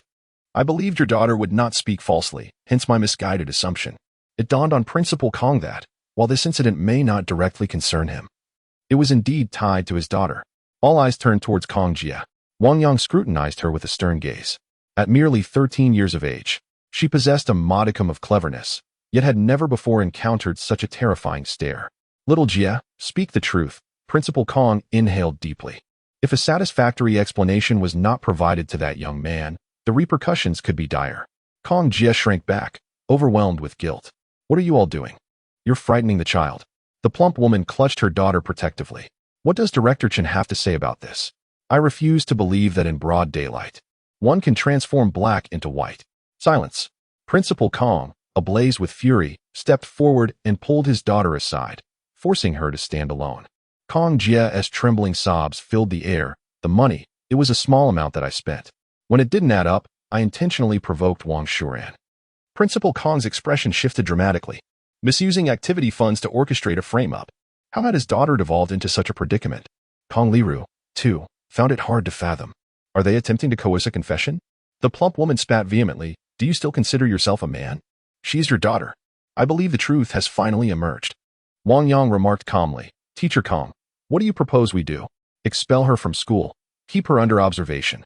Before Kong Liru could respond, Principal Kong seized his daughter and brought her before Wang Shuran to apologize. I refuse.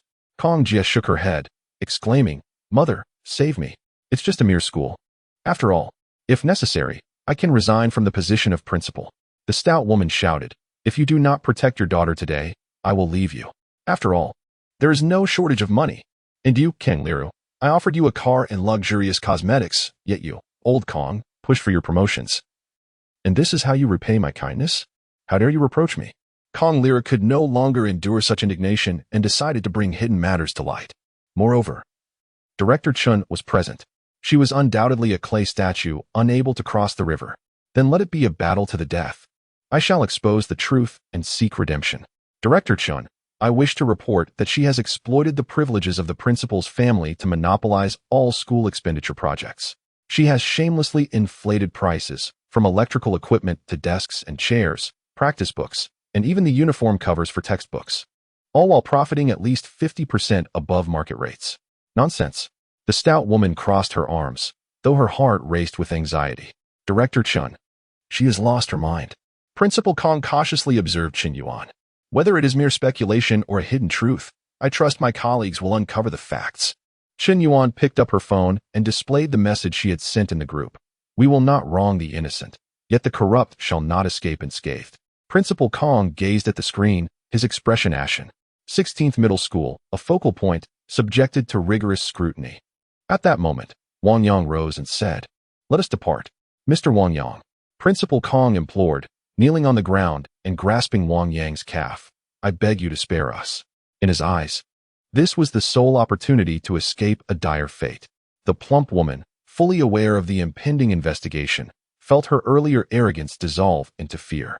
She pulled her daughter down to kneel before Wang Yang, pleading, "I will ensure my daughter repays the grievances your sister has endured." Kong Jie sobbed uncontrollably. The trio formed a triangle of supplication. Onlookers might have thought their plight more unjust than that of Do Yi. Bai Xingyi found the situation both amusing and absurd. Qin Yuan turned to Wang Yang, awaiting his response. "My family lacks wealth and power. Kneeling before you is futile." With a sigh, Wang Yang shook off Principal Kong's grasp and, indifferent, led his sister out of the office. Bai Xingyi and his wife followed suit. Meanwhile, within the confines of the office, despair enveloped Principal Kong. He slumped to the floor, while the plump woman charged at Kong Liru, exclaiming, "Damn it, I will fight you." They clashed in a violent scuffle. Kong Jie sobbed helplessly outside the school gates. Bai Xingyi opened the car door, saying, "Mr. Wang Yang, I will take you both to the first high school to handle the enrollment. Shiren can attend classes directly in the afternoon." Subsequently, he solemnly assured, "Such occurrences will never transpire in our first high school. Those privileged youths who associate with Defei, when they err, are expelled without exception." Even my own son faced public reprimand for skipping classes. "Thank you," Wang Yang nodded. No wonder the reputation of First High School has transcended boundaries. Feeling a tinge of shame, Qin Yuan lamented, "It is my lack of oversight. There is no need for such self-reproach, Aunt Chen," Wang Yang replied with a smile. "You occupy a lofty position. It is impossible to oversee every corner." Qin Yuan felt a surge of joy at being addressed as Aunt Chen. Wang Yang continued, "Uncle Bai, if Shiren misbehaves in any way, let it be addressed accordingly. I will not shield her." "Brother," Wang Shiren pouted, "why do I feel like you think I am a constant source of trouble?" "I believe you are a good child," Bai Xingyi said with a beaming smile. The titles of Aunt Chen and Uncle Bai indicated that their conduct as a couple had garnered the approval of this esteemed individual. Moreover, the way he navigated the dynamics of the classroom and office, whether in impulsive defense or in settling scores, was executed with remarkable finesse. Indeed, regardless of outward appearances, he was undeniably a master. At Tang and First High School, Bai Xingyi personally handled the matter, swiftly navigating through the necessary procedures, and arranged for her to be placed in an advanced class. Concurrently, he communicated with the subject teachers, urging them to dedicate more effort to mentoring. Wang Yang observed his sister from the back door, noting her serious demeanor, occasionally scratching her head in a thoughtful manner, which he found rather amusing. Following this, he engaged in a brief conversation with Bai Xingyi and his wife in the office before taking his leave. "Mom, Shiren has already transferred to number 1 high school." Wang Yang informed his mother over the phone. He then reached out to Fong Qing to inquire about her situation. Fong Qing replied that she was currently in surgery, which was proceeding smoothly, with an expected completion time of later that evening. Checking the time, Wang Yang noted it was still early.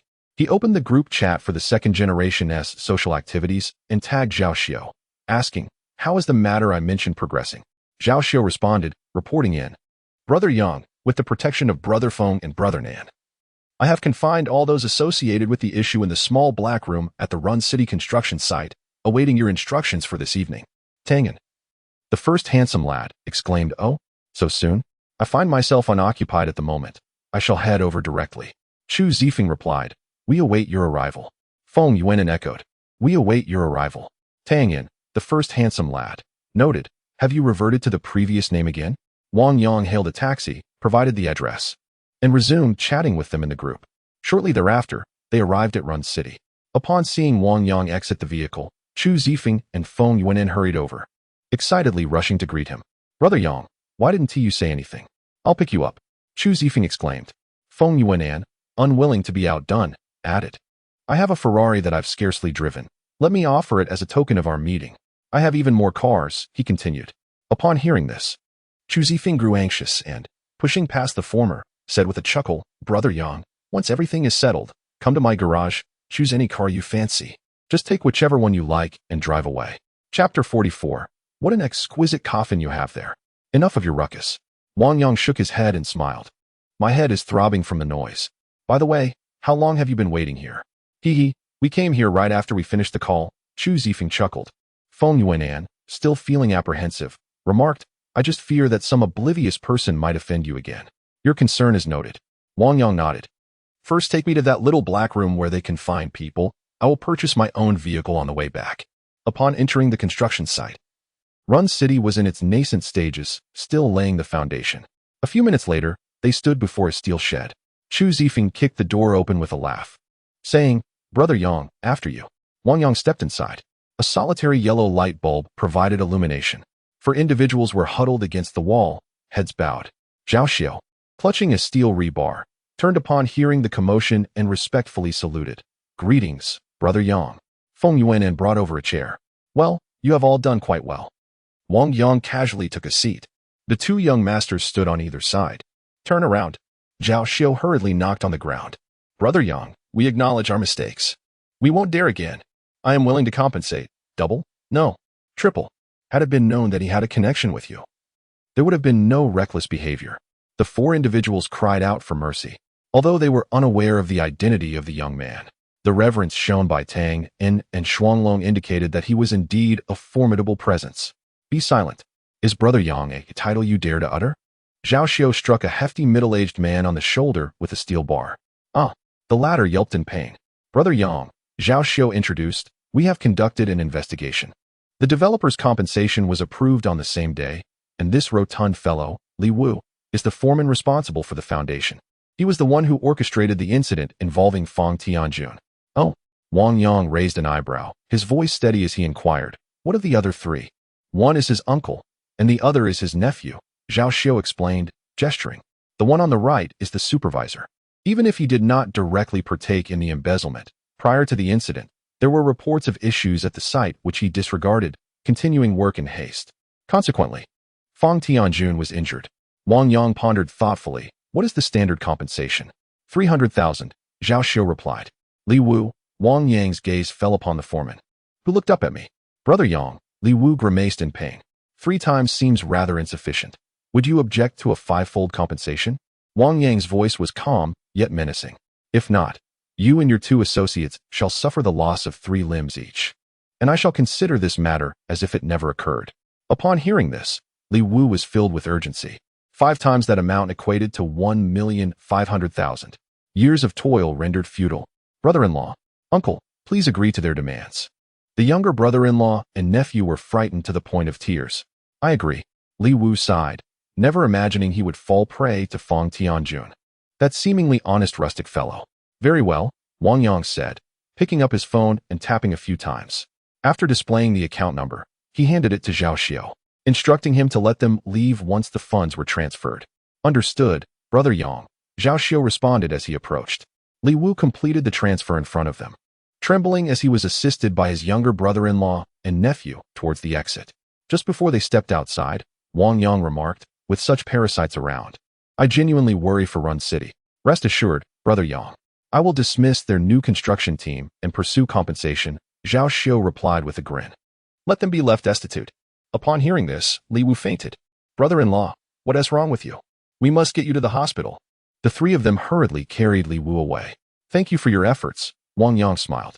1,500,000 was sufficient to purchase 2 relatively modest apartments for Fang Qing in the Wugu South community.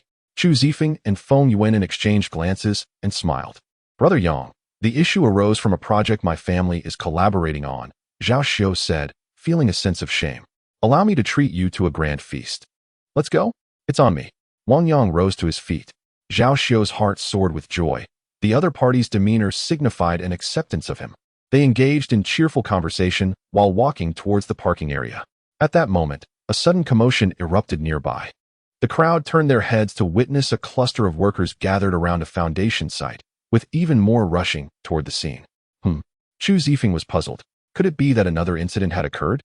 Shall we go and take a look? Zhao Xiao suggested, as this was indeed a significant collaborative project for his family. All right. Wang Yang nodded slightly. They made their way to the foundation area, where distant murmurs could already be heard. This is remarkable. They've unearthed a coffin. Is that made of white stone or jade? Jade could be worth a fortune. The workers were abuzz with excitement. The young masters are here. Let's step aside. We can't afford to provoke them with the foreman locked up in a small room. The workers parted to make way. A coffin? As they approached, it indeed was. In their line of sight lay a coffin, entirely white, partially exposed. The three young masters exchanged glances with Wang Yang. What might be inside? Perhaps a grand zongzi or treasures of gold and silver. Feng Yuanan's expression was filled with anticipation. Oh, I must call home first. Zhao Xiao said as he picked up his phone. I'll go see if it's jade or stone. Chu Zifeng approached the white coffin, reaching out to touch it. Yangge, Lunan, come and feel this. In the dead of winter, this coffin is surprisingly warm. The workers stood in stunned silence, yearning to touch it, yet hesitant to move without permission from the young masters. Warm?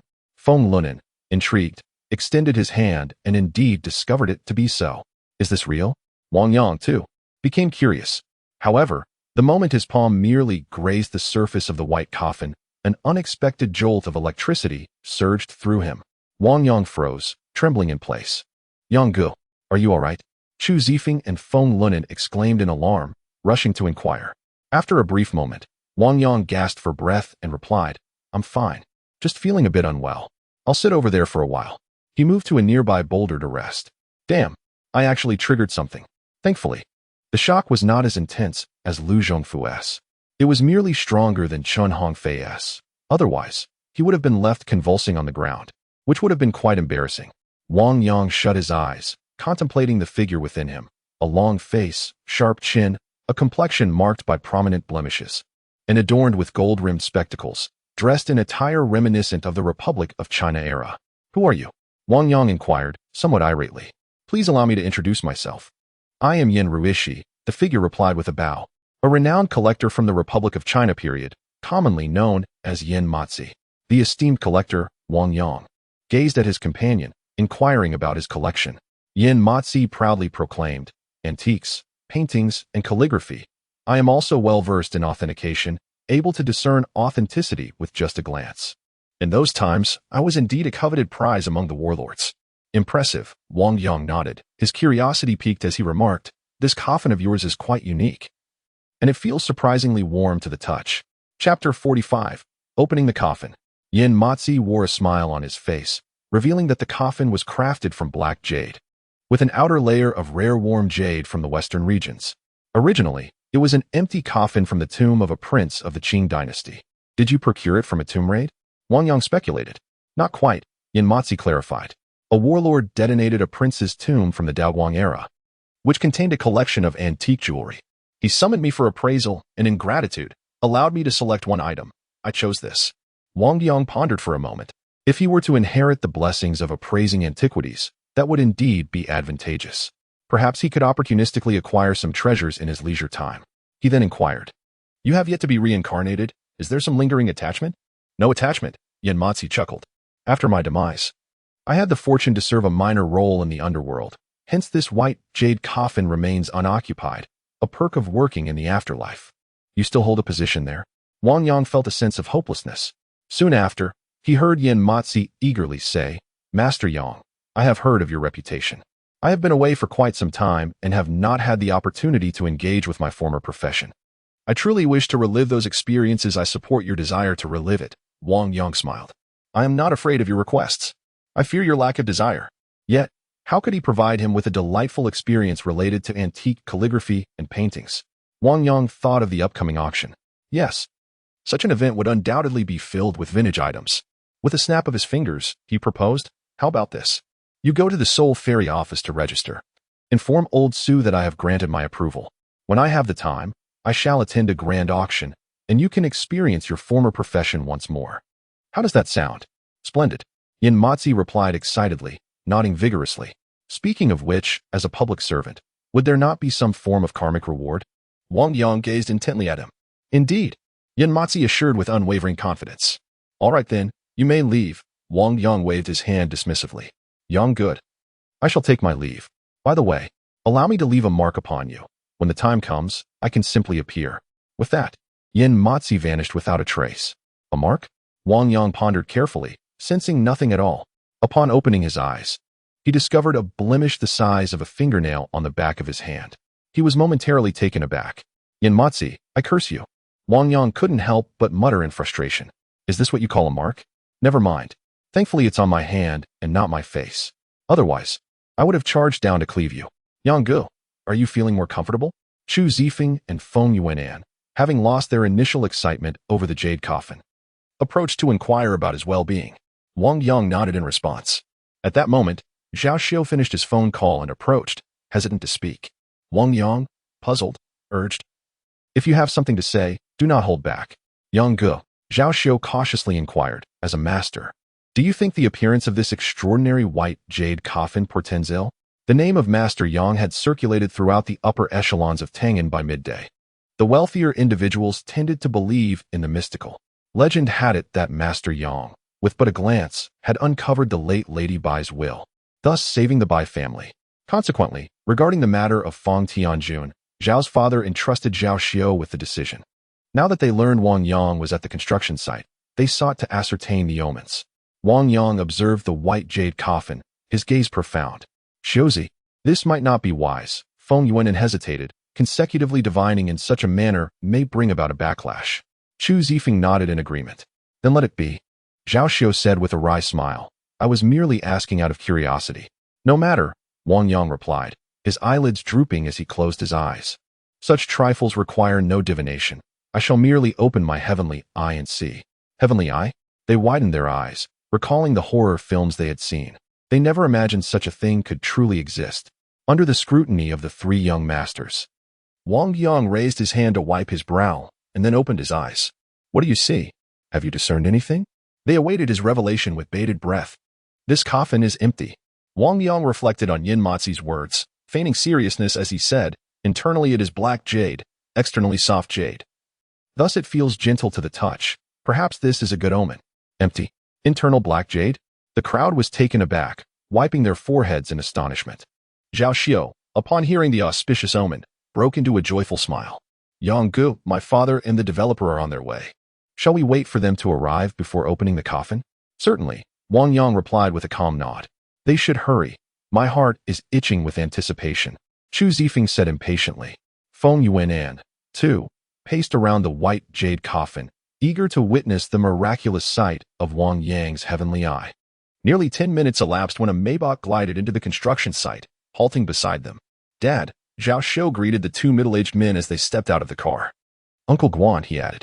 The latter nodded. He was Guan Qingyu, the principal developer, a significant player in the real estate sector. And this Run City project marked a trial venture for him in Tengen. Curiously, Zhao Yilong glanced in their direction.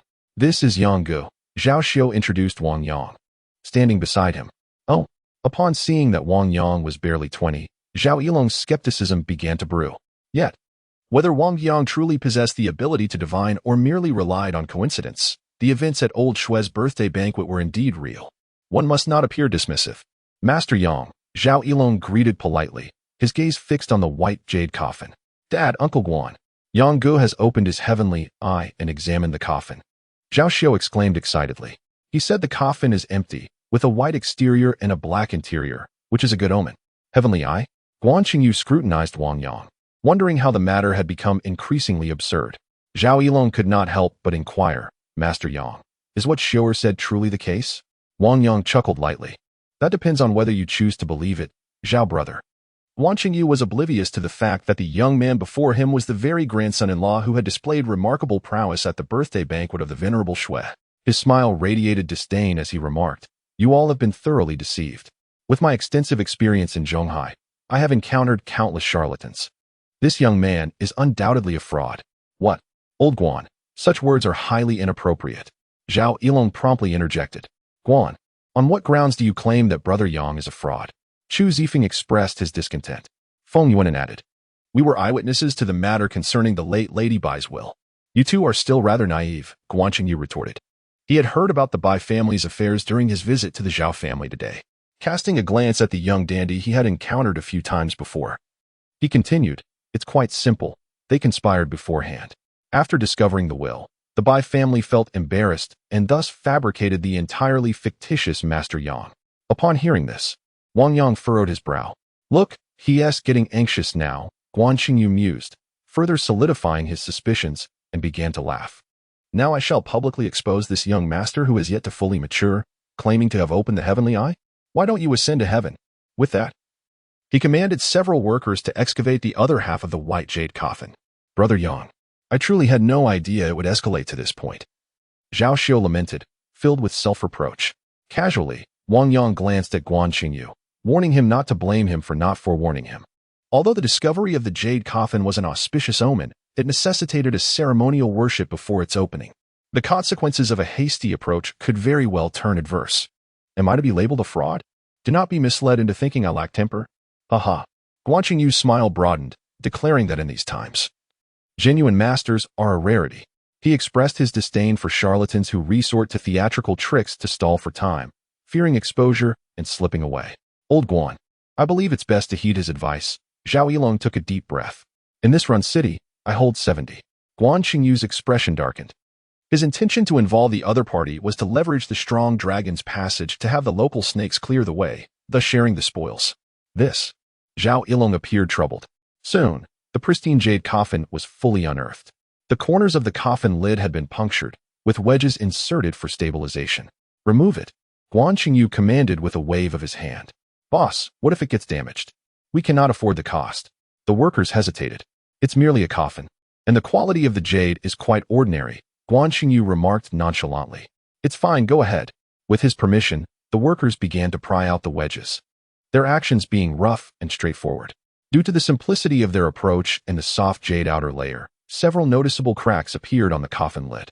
Quickly, open the coffin, commanded Guan Qingyu with a smile, eagerly awaiting the little trickster before him. Zhao Yilong felt a mixture of urgency and helplessness, while Wang Yang remained unperturbed, resting his chin nonchalantly in his hand. Brother Yang, we stand by you, declared Chu Zifeng and Feng Yuanan, with Zhao Xiu unwaveringly positioned at his side. At this moment, under the diverse gazes of the assembly, the coffin lid was gradually lifted by the combined efforts of the workers. Chapter 46. A frightening revelation, the jade coffin has been opened. Guan Qingyu rushed forward, peering inside. The interior was shrouded in darkness and utterly empty. How could this be possible? Guan Qingyu stumbled backward, tripping over a stone and falling to the ground. He gazed in disbelief at the youthful figure before him. The crowd gathered around the jade coffin in astonishment. Remarkable, Chu Zifeng exclaimed, giving a thumbs up. Feng Yuanan, still reeling from the shock, remarked, Yang, your celestial side is truly extraordinary. Zhao Long recalled Wang Yang's earlier words. The absence of a worship ceremony before opening the coffin had led to the damage of the lid. Did this not turn fortune into misfortune? He wiped the cold sweat from his brow, thinking, Master Yang, it is all my fault for not dissuading old Guan. What are we to do now? The Zhao family had invested several $100 million in Run City. Initially hoping to profit alongside the real estate magnate from Zhanghai, the issue had now transcended mere finances. Wang Yang remained silent, shaking his head. At that moment, a truck hauling stones nearby suddenly billowed smoke. It was on fire. Quick, extinguish the flames. Zhao Yilong urged the workers, his spine tingling with dread. It was a dire omen. This was just the beginning. The crowd stood frozen in shock. Guan Qingyu, terrified, scrambled to his feet, exclaiming, Master Yang, I truly believe now. I should not have questioned your integrity. Wang Yang cast a calm glance at them. Contemplating the unfolding events, I mused that the heavens themselves seemed to conspire in my favor, as the coffin was opened and flames ignited in rapid succession. Was it a catastrophe in the making? Chu Zifeng remarked coldly. You should have heeded Yang Ji's advice, rather than recklessly imposing your mundane experiences onto this situation. Zhao Xiu found himself in a quandary, utterly at a loss. Meanwhile, Guan Qingyu felt increasingly uncomfortable, as the two younger individuals seemed to prod him with their words. Yet, before the esteemed Master Wang Yang, he dared not act with impudence any longer. Master Yang, Guan Qingyu inquired with a wry smile. What repercussions might arise should we proceed with our endeavors? although his own substantial resources rendered the ruined city project a mere trifle. Experiencing failure at such an initial stage within a county would undoubtedly make him a subject of ridicule in the industry. A promising omen had transformed into a dire portent. Feng Yuan chuckled derisively. Are you beginning to feel apprehensive? It's too late. If you wish to slander, then slander. If you wish to beseech him. A mere utterance could suffice to brush it aside. Who is Yanggu? His words are golden, and he possesses the temperament to refrain from turning hostile. Master Yang. Guan Qingyu pondered for a moment before respectfully bowing his head. I would like to offer you 10 million as a token of my esteem. His intentions were twofold: to ensure the smooth progression of the trial project, and to curry favor in hopes of alleviating any displeasure directed towards him. After all, he was indeed a true master. Should any nefarious schemes be covertly enacted, he might find himself in dire straits, oblivious to his impending demise. Wang Yang maintained an impassive demeanor, yet inwardly, he felt a flicker of interest. What had begun as mere intimidation had unexpectedly turned into an advantageous proposition. As he contemplated how to respond, he found himself intrigued. Guan Qingyu observed Wang Yang's indifference and changed his tone, inquiring, how about 20 million? Wang Yang was taken aback. Had this sum depreciated in value? In less than 2 seconds, he unexpectedly added another 10 million. If that proves insufficient, I shall increase it further. Guan Qingyu pondered whether to elevate the amount to 50 million. But then he halted. After all, money is merely an external possession. Wang Yang nodded nonchalantly, saying, however, considering Zhao Xiao, let this be a lesson you purchase. Thank you, Master Yang. Guan Qingyu exhaled with relief, as if he had narrowly escaped a disaster. Uncle Guan, this is Brother Yang's account number. Zhao Xiao recited a sequence of numbers. Concerned that the former might forget, he promptly sent it via text message. Wang Yang was momentarily stunned. Not a single digit was amiss. Quite an impressive memory, I see. Did you memorize it after just a glimpse in the little black room? Kudos to you for your astuteness. Guan Qingyu quickly instructed his subordinates to initiate the transfer. Master Yang is magnanimous. Zhao Yilong inquired with a smile. Could you guide us on how to remedy this? After a brief contemplation, Wang Yang replied, whoever wishes to open the coffin must lie within and take a rest. Emerge promptly at 6 o'clock tomorrow morning, and all shall be well. Very well. Without hesitation, Guan Qingyu reclined into the white jade coffin, asking, may I have a blanket? It's quite chilly inside. As you wish. Wang Yang stood up and declared, let us depart. Chu Zifeng and Feng Yuan nodded obediently. Xiao Zhao alone whispered to his son, hold onto your thighs tightly. Even if it means acting like a dog, it will greatly benefit our family. Do you understand? Dad. I comprehend. Zhao Xiao nodded in agreement as they proceeded to indulge in a sumptuous feast. They dined and drank merrily.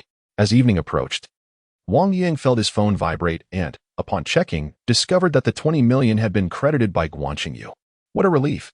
He could now invest in nearly 20 more properties. His balance stood at 50 million with a little extra. At that moment, Wang Yang recalled the matter concerning Yin Matsi and turned to the 3 young gentlemen at the table, inquiring, do any of you know of any large-scale auctions happening soon? Preferably those featuring antique books and paintings. Auctions? Chu Zifeng and Feng Yuan shook their heads. We are not interested in such matters, so we do not keep track. Zhao Xiao smiled and remarked, Guan Qingyu should be aware. There are often news reports of him lavishly spending at auctions. I visited his home once, and he possesses quite an array of antiques. Very well, please have him contact me. Wang Yang nodded. Absolutely. Upon finishing his statement, Zhao Xiao sent a message to Guan Qingyu. Shortly after, Wang Yang's phone rang. Upon answering, he heard the voice on the other end say, Master Yang. This is Guan Qingyu. I hear you're interested in the auction? Indeed, Wang Yang responded. Could you recommend one? The 3rd of next month. Guan Qingyu replied without hesitation. Due to the beginning of the year, the Zhonghai Jingu auction will be grand. If you wish to attend, I can assist in making the reservation. All right. I appreciate your help. Wang Yang responded without objection. He calculated the time. Before that, the Fengxing meeting in Wugu South community would officially take place. And it was indeed time for Zhonghai to further his endeavors in the netherworld. After hanging up the phone, he resumed his feasting. After a while, Fang Qin contacted Wang Yang to inform him that the surgery had concluded successfully, expressing her gratitude tearfully. This is rather formal. Just treat me to a meal when we return to Zhonghai. Wang Yang chuckled as he set down his phone, preparing to find Su Yinran and Shui Baoa. He stood up and addressed Chu Zifeng and the others. I have some matters to attend to, so I will take my leave. You all continue to enjoy yourselves. Where is Brother Yang going? Since I haven't had a drink, I can drive you, Zhao Xiu chimed in with a grin. Oh, you sly fox. Chu Zifeng pointed with his chopsticks. You usually drink like it's water. No wonder you haven't touched a drop today, yet you dare claim you're abstaining. Feng Yuanen was quite annoyed. I will take Brother Yang home first. Zhao Xiu flaunted his car keys with a swagger and followed Wang Yang out. Where are you headed? To the first hospital, Wang Yang replied. Upon arrival, Wang Yang instructed Zhao Xiu to return. He called Su Yinran, inquiring, Are you finished with your tasks? Just then, he heard her cheerful laughter. Wang Yang was reluctant to face the unpleasant visage of Feng Mu. Thus he decided to wait outside the hospital. Before long, Shui Baohua emerged with the car. Wang Yang slid inside, inquiring where they were headed for some leisure. Su Yinran expressed a hint of anticipation. Observing the undeniable weariness etched on both her and Shui Baohua's faces, Wang Yang understood. After a morning spent in surgery, exhaustion was inevitable. He merely mentioned an address. Following the navigation, Shui Baohua drove them to their destination. Upon alighting, Su Yinran furrowed her brow in confusion. Huangchao Club? This establishment was renowned as one of the finest in Tangan. Wang Yang chuckled. I thought it would be a nice way for you to unwind. Their massage techniques and culinary offerings are quite exceptional. Is that so? Then let us indulge, Shui Baohua replied with a smile. Upon entering, they were greeted by Chi Chi at the front desk, who beamed. Good day. Are you the three? How fortunate. We have just one private room left. Wang Yang nodded in acknowledgement. Do you have a membership card? She inquired, noting that Chi Chi had not encountered them previously as she had been on a shift yesterday. Membership card? Indeed, Wang Yang responded, producing a sleek black card from his wallet and placing it on the counter. Chi Chi's smile faltered instantaneously. A supreme black card? She exclaimed, examining it closely, her gaze shifting back to Wang Yang with an air of skepticism. He appeared youthful and dressed rather ordinarily. Yet, only 3 individuals had ever possessed the supreme black card, all of whom were esteemed elders of Tangan's elite. The card, numbered 005, elicited a sharp inquiry from Chi Chi. How audacious you must be to dare forge our dynasty's black card for your own gluttonous gain. Su Yinran and Shui Baohua exchanged bewildered glances, perplexed by the situation. Are you out of your mind? It's merely a membership card with a slight discount. Is it truly worth counterfeiting? Wang Yang raised an eyebrow, baffled by the drastic shift in demeanor. You dare insult me. And you dare call this a mere discount.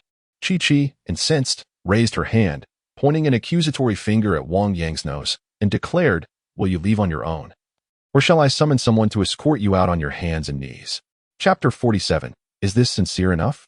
Shui Baohua stood in stunned silence. Who was Mr. Wang Yang? Surely, he would not resort to forgery for a mere membership card. Such audacity, ordering others to leave or crawl. Was the allure of Tangan truly so brazen? Let us depart, he finally suggested. Su Yinran, aware that prestigious clubs often employed thugs, felt a surge of concern for Wang Yang and gently tugged at his arm. A restless night loomed after enduring such humiliation. Yet, Wang Yang, with a swift motion, seized Chi Chi's finger and released it with a frigid remark. I offer you a chance, apologize. Do you think you deserve an apology from me?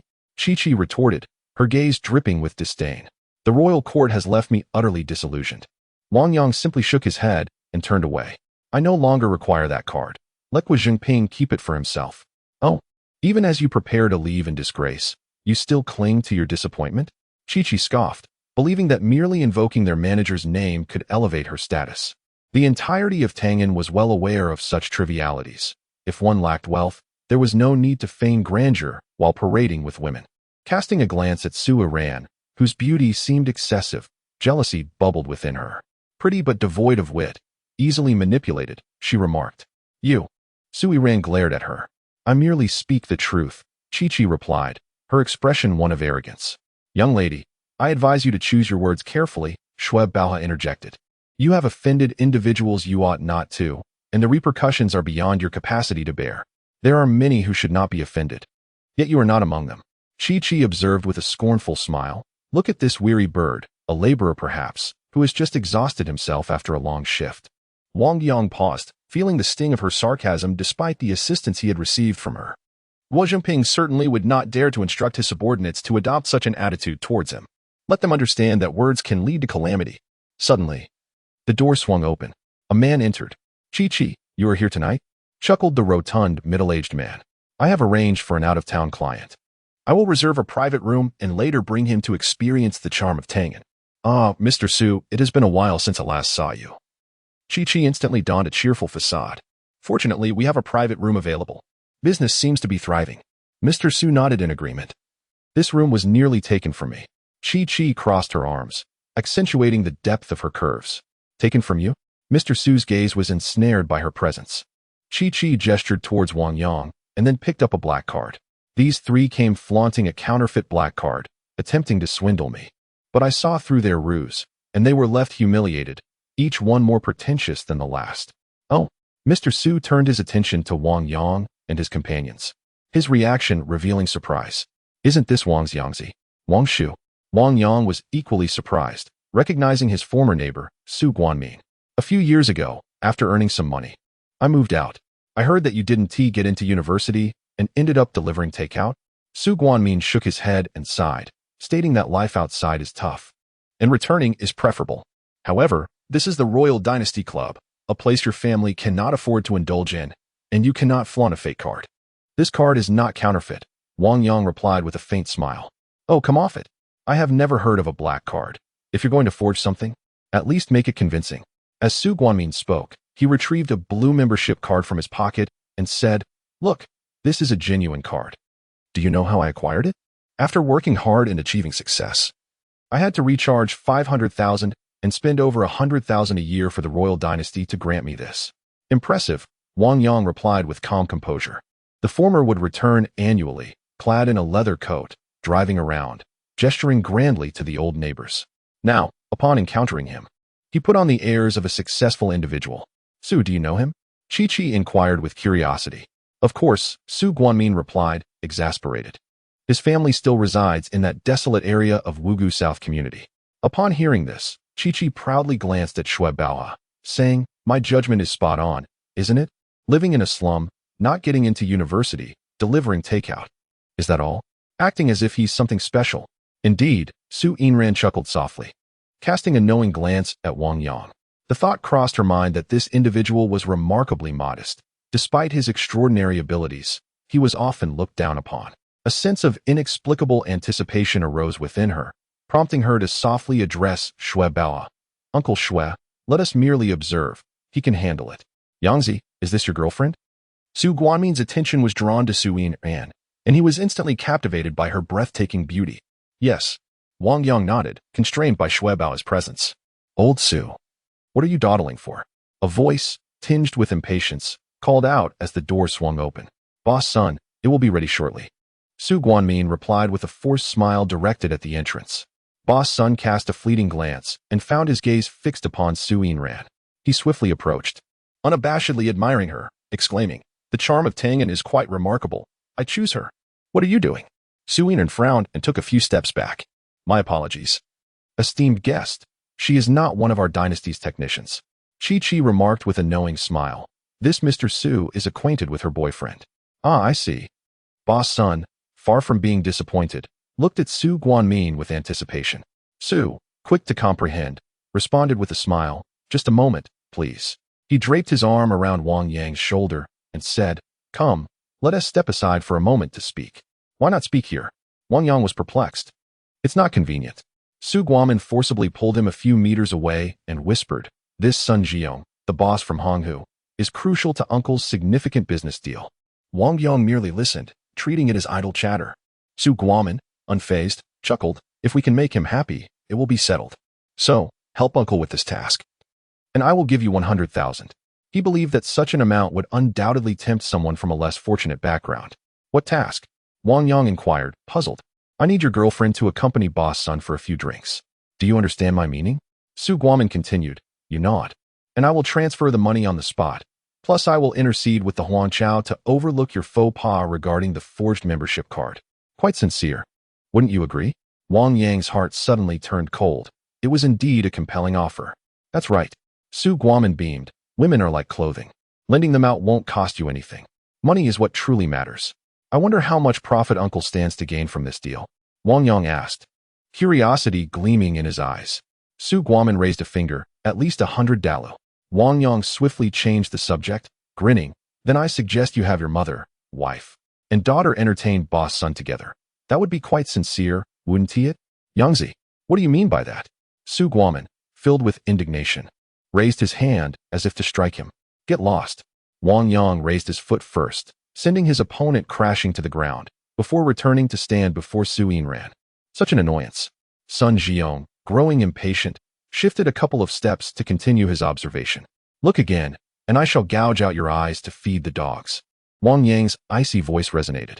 Before Sun Jiong could react, Wang Yang seized his collar with one hand and delivered a powerful blow to his eye with the other.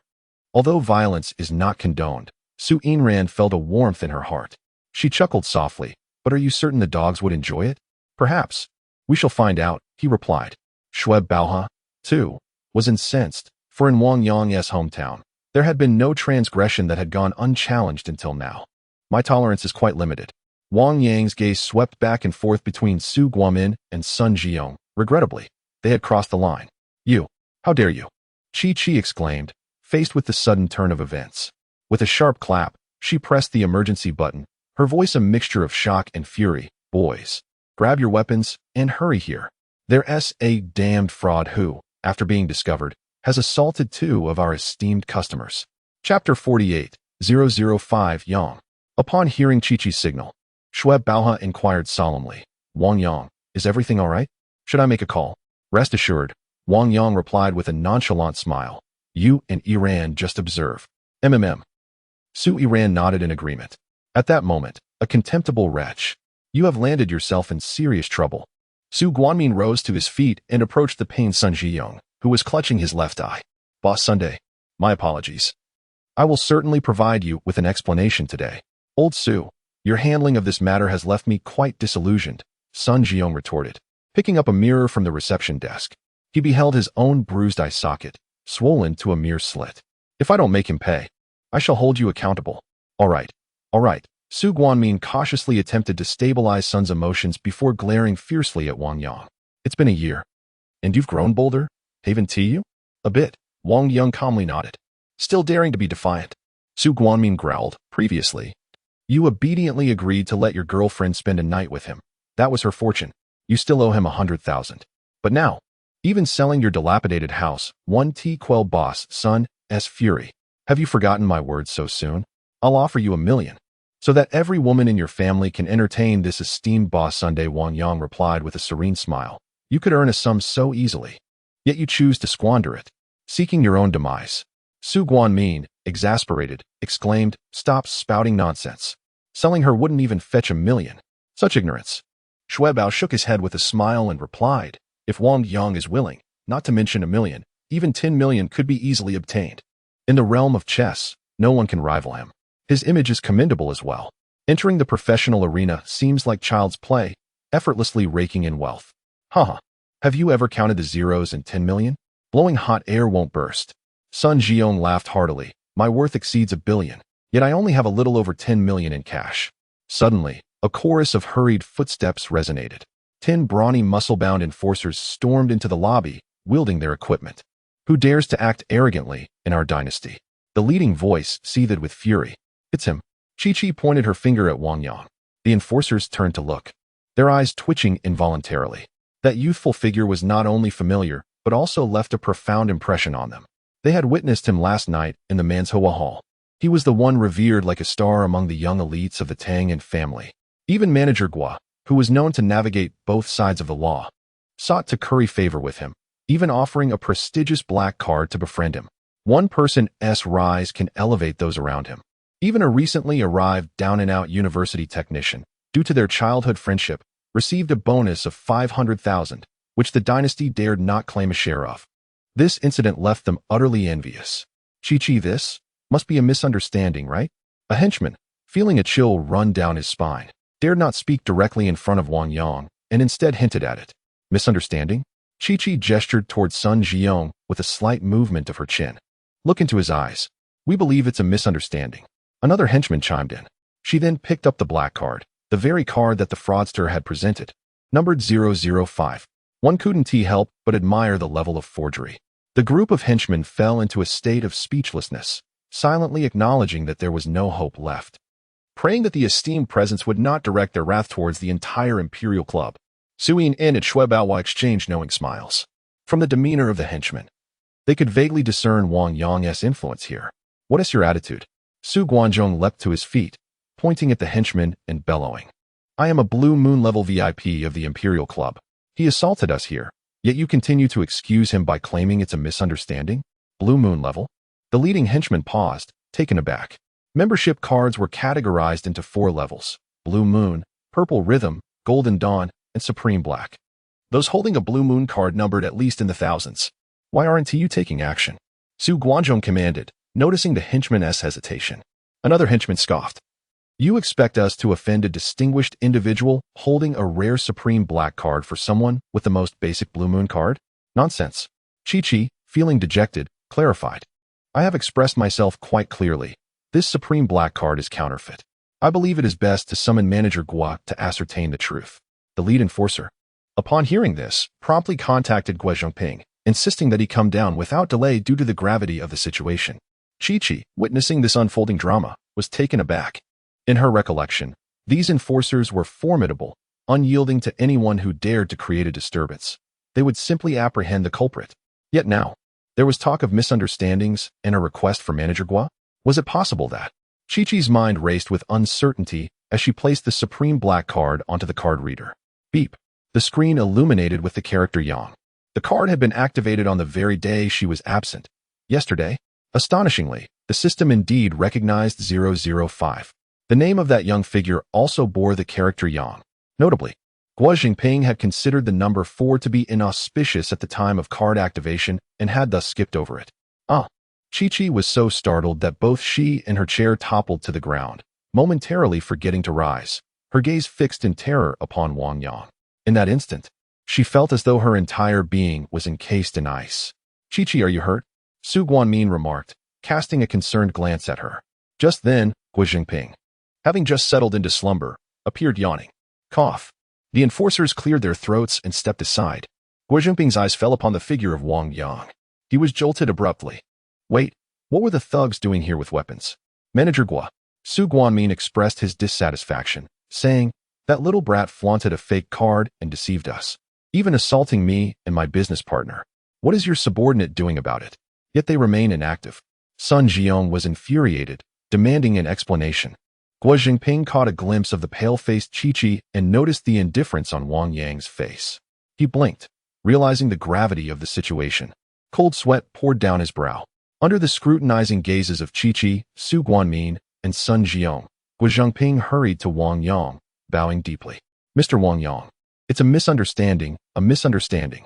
What is happening? Su Guanmin was taken aback by this scene. Chi-Chi bit her lip fiercely, nearly drawing blood. Gua Jingping continued. It is entirely my fault for not properly briefing my subordinates, and for allowing a blind beast to offend you. Please do not take it to heart, otherwise I shall kneel before you. For him, this was the only way to seek forgiveness. After all, this was not the first time. The second incident occurred merely a day apart. Just as he was about to bend his knees, Wang Yang extended his hand, gripping Gua Jingping, and said solemnly, Disappointment in the dynasty has settled in me today. I can grant you another opportunity, but I hope there will not be a third transgression. Thank you, thank you. Gua Jingping breathed a sigh of relief.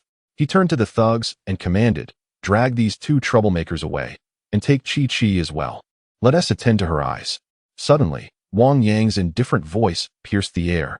That fellow with the surname Su offered me 100,000 to have my girlfriend accompany that man named Sun for drinks. Manager Gua, I trust you comprehend my intentions regarding their arrangement. Chapter 49. A night of busy affairs. Upon hearing Wang Yang mention his girlfriend, Gua Jingping instinctively turned his gaze towards Suyin Ran. An exquisite beauty. Truly stunning. No wonder she is a paragon among women. Only such a remarkable individual is worthy of him. Gua Jingping dared not linger on her visage, instead nodding gravely, assuring him that the outcome would not disappoint. Su Guanmin was apprehended by the enforcers. The once disparaged son of a poor neighbor had utterly shattered his preconceived notions. He could not fathom why the manager of the powerful organization, known for his ruthless dealings, would address him with such humility and respect, even contemplating kneeling to seek forgiveness. Yet the reality lay bare before him.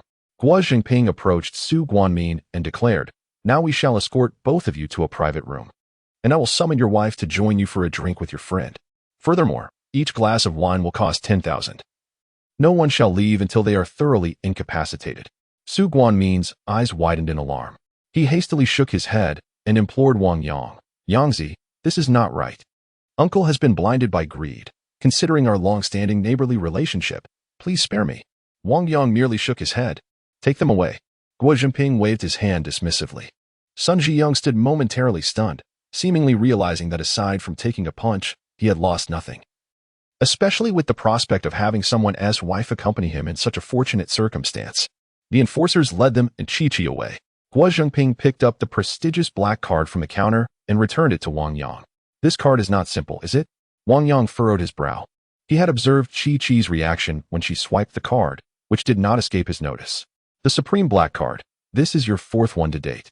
Guo Jinping said with a forced smile, "Drinks are half off, and other services are complimentary."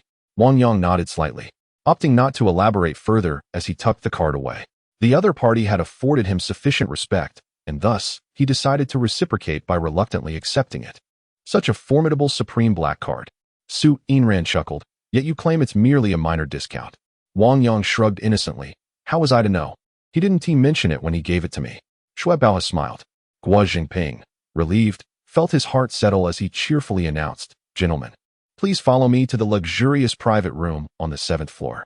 Isn't there just one small room left?" Wang Yang inquired, puzzled. "That is for external guests." Guo Jinping explained, "I will reserve it for you, a truly esteemed guest." Subsequently, he personally escorted Wang Yang and his companions to the lavish private hall, where an array of delectable dishes was presented. Additionally, he summoned 6 exceptionally skilled female therapists. "I shall not intrude further," Manager Guo smiled as he exited the room. But his expression darkened as he made his way to the 3rd floor.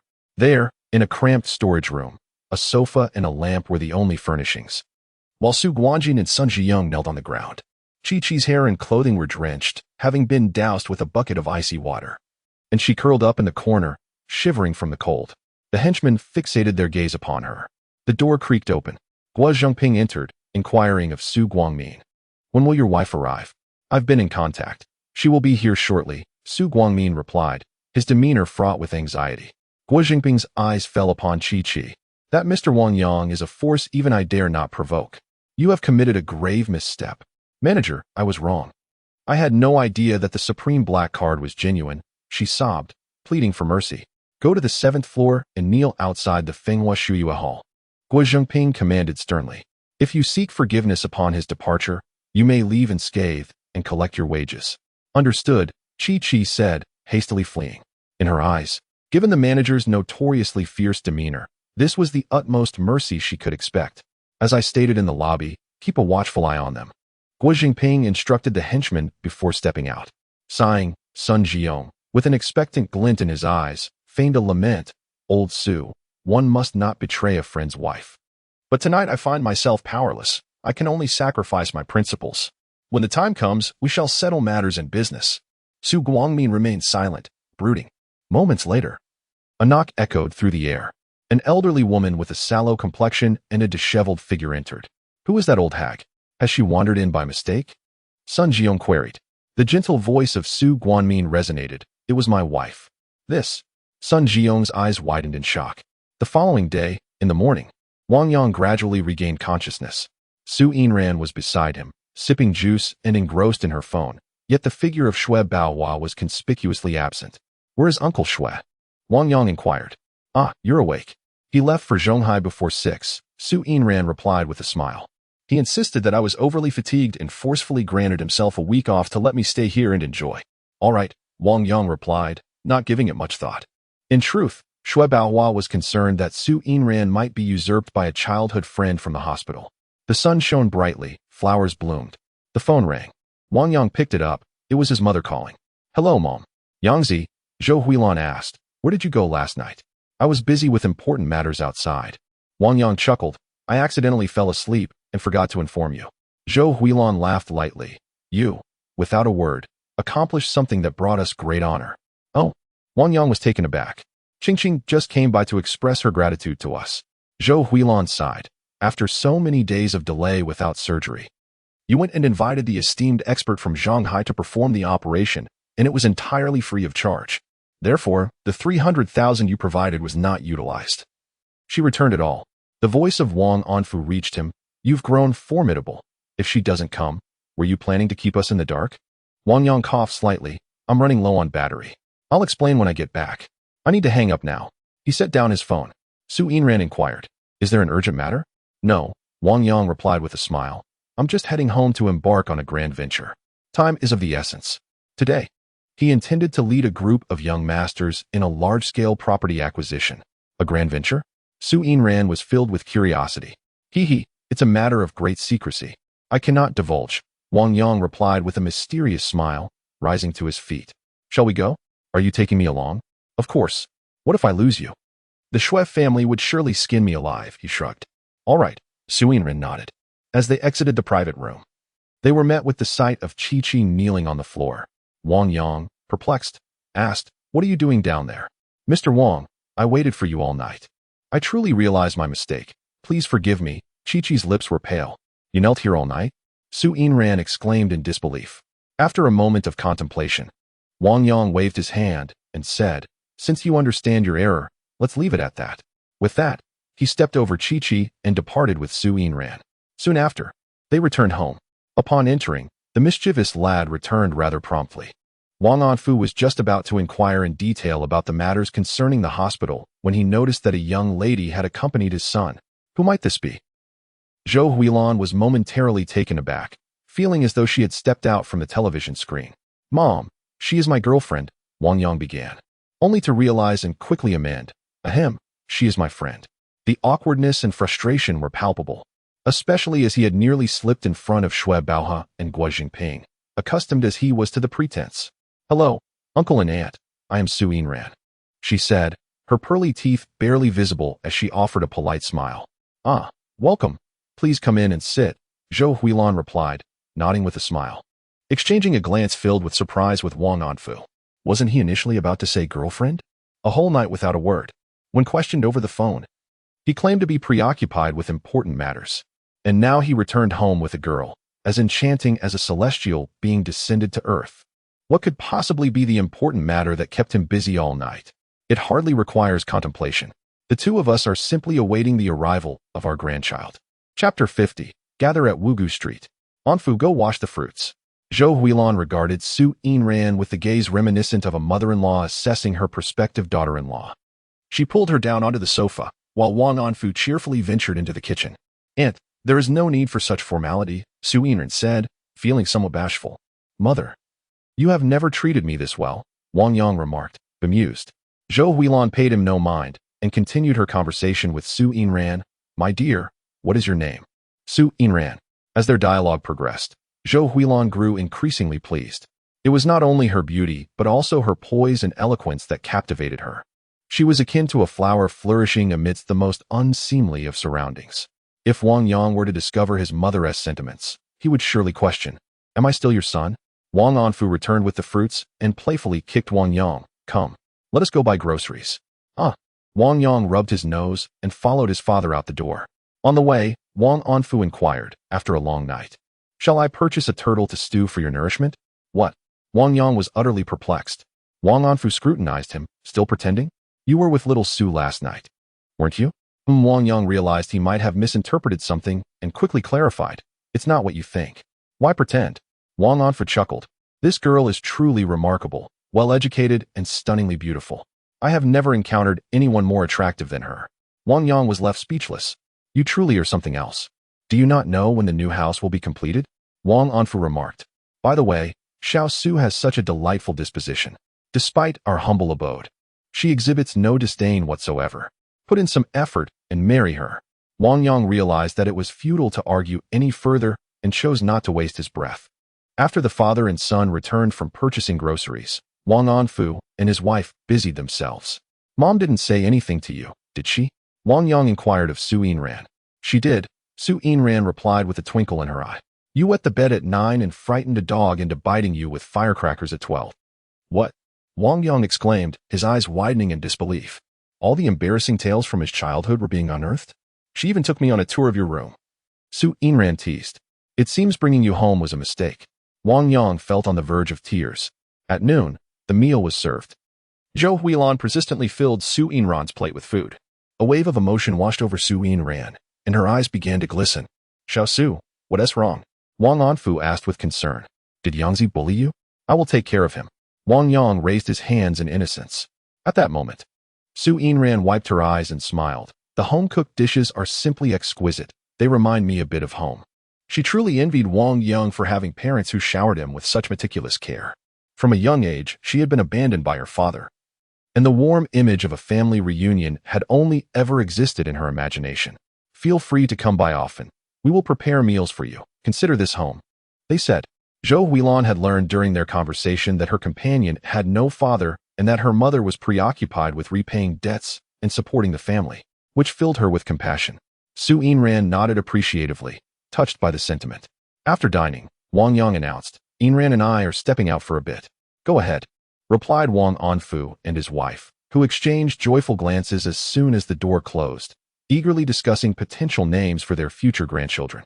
Outside, Wang Yang turned to Su Yinran and inquired, Are you satisfied? She gently placed her hand on her slightly rounded abdomen and offered an awkward smile, saying, I feel a bit full. Though she had been satiated long ago, it would have seemed impolite not to finish the dishes he had served her. Your appetite surpasses even mine, Wang Yang chuckled, but upon receiving a pointed glare from her, he quickly diverted the topic to his aspirations. With a hint of curiosity, Su Yinran followed him to the street outside the neighborhood. Let us wait here, he said as he picked up his phone and opened a group chat dedicated to leisure activities. In an instant, a message popped up on the screens of several young gentlemen in the group. Tangan, the most handsome, announced, gather at the south gate of Wugu Street Community in half an hour. The chat erupted with responses. Chu Zifeng, acknowledged. Feng Yuanan, acknowledged. Zhao Xiao, acknowledged. All in one breath. Just 20 minutes ago, I am heading to the nearby milk tea shop to procure a cup of fruit tea. Su Yinran, feeling parched, inquired, What are you drinking? I shall bring you one. Just the same as yours will suffice, Wang Yang replied with a smile. Su Yinran nodded and departed. Shortly thereafter, a white Volkswagen traversed the street in front of Wang Yang before reversing and coming to a halt beside him. Wang Yang mused to himself about the understated demeanor of this wealthy second-generation individual. He approached the vehicle with a grin, only to be met with the doors swinging open to reveal a boy, approximately 15 or 16 years of age, who mockingly exclaimed, Isn't this Wang Yang? Reduced to loitering by the entrance of your own home, are you? Wang Yang was momentarily taken aback. This was none other than his former brother-in-law, Yang Hao, the younger sibling of Yang Lu, who had often solicited pocket money from him during their school days. I heard from my sister that you two have parted ways. Yang Hao's face twisted into a smirk. My current brother-in-law is quite affluent, driving a Maserati, the president of the student council. His family runs a renovation business. Have I offended you? Wang Yang inquired, furrowing his brow. It's just that seeing you reminds me of when you used to flaunt your title as brother-in-law in front of me, and it irks me, Yang Hao retorted disdainfully. At that moment, a middle-aged woman emerged from the driver's side door, Yang Lu's mother. She sighed and remarked, You the toad. Once foolishly aspired to savor my daughter's swan meat. Now, having failed to gain admission to university, you are reduced to delivering takeout to her in Zhonghai. I trust you have awakened from that delusion? Wang Yang was momentarily taken aback. The results of Chun Tianming's personal assessment had already been revealed. He had lost his inheritance, left with nothing. It soon dawned on him that the information from the Yang family was outdated. After all, Yang Lu could not bring herself to share the subsequent events with her family. Mother, look at his dazed expression. Might a further provocation land him in a mental institution? As Yang Hao spoke, he pulled out his phone. He initiated a video call to Yang Lu, adopting a patronizing tone. Come on, you pitiful loser. You must still be pining for my sister, right? Let me show you her. Wang Yang displayed a curious smile. Moments later, Yang Lu accepted the video call. Lu, why are your eyes so red? Yang's mother leaned in to gaze at the screen. Preparing for exams. I've been studying until the wee hours these past few days. Yang Lu replied, pursing her lips. She recalled the dreadful encounter at the hospital, where the awakened Chen Tianming had lashed out at her with cruel words, even splashing scalding soup all over her. She reflected on Wang Yang's kindness from the past, filled with deep regret. These days, she had been weeping herself to sleep, only to awaken and cry anew. Yang Hao added, "You're still in bed, looking disheveled. It wouldn't be good if my brother-in-law saw you like this. If there's nothing else, I shall hang up." Yang Lu forced a smile.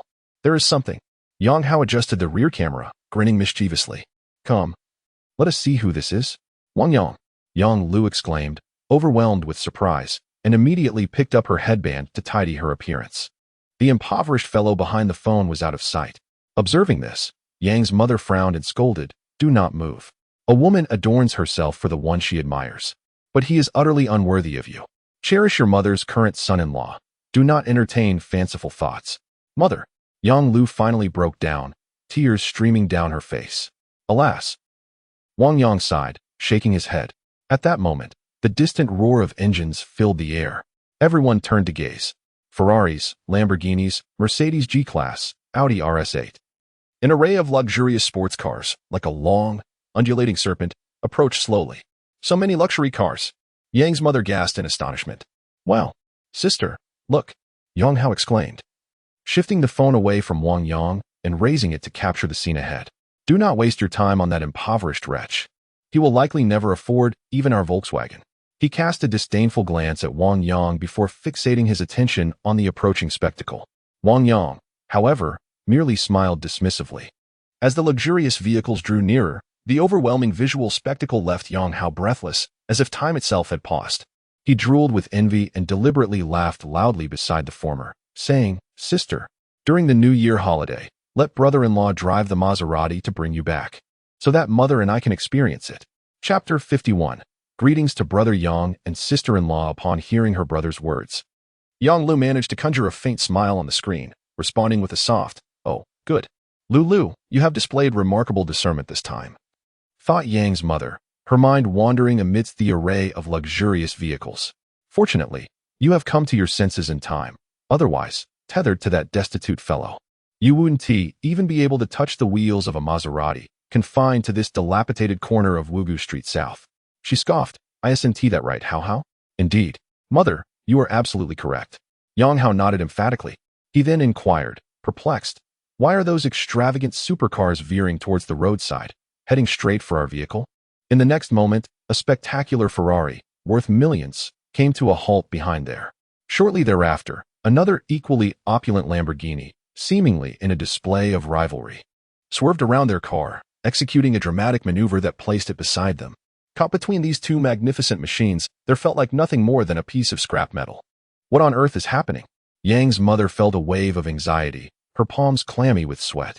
At that moment, the line of luxurious cars halted in unison. The door of the Ferrari swung open. "Damn it, who's wretched is obstructing the way?" Chu Zifeng exclaimed, annoyance evident in his voice. That would be mine." Yang's mother timidly raised her hand, only to be disregarded by Chu Zifeng with a dismissive glance. Feng Yuanan and a cadre of wealthy young gentlemen emerged from their vehicles, making their way toward them. "I did not intend for this to happen." Yang's mother panicked, fearing that this group of affluent young heirs were targeting her and her son due to their humble Volkswagen. "It's all your fault, you wretched loser." Yang Hao pointed at Wang Yang, exclaiming, "If you weren't standing here, could we have halted?" Wang Yang merely cast a fleeting glance at him, disregarding his words. However, what unfolded next left both the mother and son, as well as Yang Lu on the screen, wide-eyed in astonishment. The young gentlemen who had arrived in their luxurious supercars formed a neat formation, bowing in unison to Wang Yang, exclaiming in ecstatic harmony, "Greetings, brother Yang." Yang Hao and his mother were rendered utterly speechless, akin to statues frozen in place, with only the burning sensation on their faces reminding them of the moment. The very individual they had previously ridiculed as a mere pauper was now being revered by this assembly of wealthy heirs, each possessing cars worth hundreds of thousands to millions. The words they had spoken earlier felt like lashes striking their faces in painful irony. Meanwhile, in Zhonghai, Yang Lu watched this scene unfold through the video, her expression vacant in disbelief. The previous encounter at the school gate, marked only by a Porsche escorting the campus belle, paled in comparison to the current spectacle. What could possibly be the true nature of his identity? After 2 years of courting, why did I lack the patience to wait just a little longer? Neglecting the precious treasures that cared for me while instead chasing after a false heir, enduring countless grievances. At this moment, Wang Yang slightly nodded and smiled, remarking, "Ah. Old Bai has also arrived." Bai Dafei scratched his head and replied, With Brother Yang's command, how could I dare to disobey? Truly, he was a cultured individual, articulating his thoughts with such finesse. As Chu Zifeng jested, he suddenly noticed a stunning figure approaching from a distance. It was Su Iran, the granddaughter of Shui Lao, who sat beside him at the banquet. Wang Yang's fiancée. Chu Zifeng immediately grew serious, urging the young gentleman around him, "Make way, my sister-in-law is here. Do not obstruct." Feng Yuanan and the others were taken aback. Sister-in-law? Where? At that moment, Yang Lu, whose face appeared on the phone screen, froze in disbelief. Was he referring to her?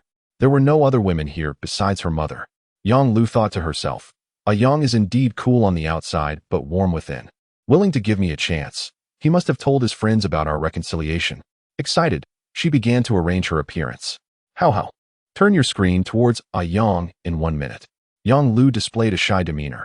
However, the inexperienced Yang Haoyang remained in shock alongside his mother, completely oblivious to what his sister was saying. In an instant, Yang Lu's smile faltered. In the video before her, a breathtaking figure exuding an ethereal grace came into view. It was Senior Su Iran. Yang Lu then realized she had overthought the situation. The other party had already progressed to the point of heading home with Wang Yang.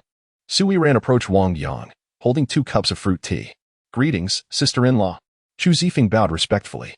A group of oblivious young gentlemen were captivated by her beauty and immediately followed suit, exclaiming, "Greetings, sister-in-law." Su Iran was taken aback by such a grand display and cast a puzzled glance at Wang Yang. He gestured towards Chu Zifeng, indicating that this gentleman had also been present at the banquet that night. "Oh." Su Iran felt a slight blush creeping onto her cheeks and smiled apologetically, saying, "I had no idea you all would be here, so I didn't purchase any for you." "Sister-in-law, we are neither thirsty nor worthy of drinking." They exclaimed, "How beautiful she is, like a celestial being. I feel that aside from Brother Yang, no one else is deserving of her." The crowd sincerely showered compliments, yet, constrained by Wang Yang's presence, they dared not openly admire her beauty. Beside the public vehicle, Yang Hao's throat felt dry as he remarked, "That woman, is she Brother Yang's new girlfriend? She's far more stunning than his sister. If one were to compare, it would be like the heavens to the earth." Yang's mother, recalling something, quickly snatched her son's phone and eagerly inquired of her daughter, "With Wang Yang being so capable, why didn't you mention it sooner? Is there still a chance for you two to reconcile?" Indeed, that president of the student council who drives the old Maserati is no match for him. Yang Hao excitedly mused. What could compare to the commanding presence of a leader among a group of rich second-generation heirs? As her brother-in-law, I could easily drive any of those cars without repeating for an entire month. With a heart full of sorrow, Yang Lu abruptly ended the video call, burying herself in her blankets, tears streaming down her face.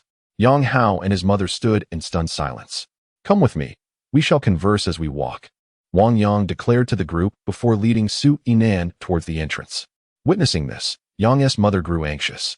She hastily grasped her son's arm, calling out as she pursued him, "Wait, brother-in-law." Yang Hao, with a hint of bravado, chuckled, "I was merely jesting with you moments ago." The group halted in their tracks. Chu Zifeng appeared somewhat bewildered. Could it be that this mother and son duo were Su Inan's relatives? "Who is your brother-in-law?" Wang Yang sighed. "I certainly did not arrive in a Maserati. I cannot afford such luxury." With those words, he entwined his hand with Su Inan's, feeling a wave of contentment wash over him.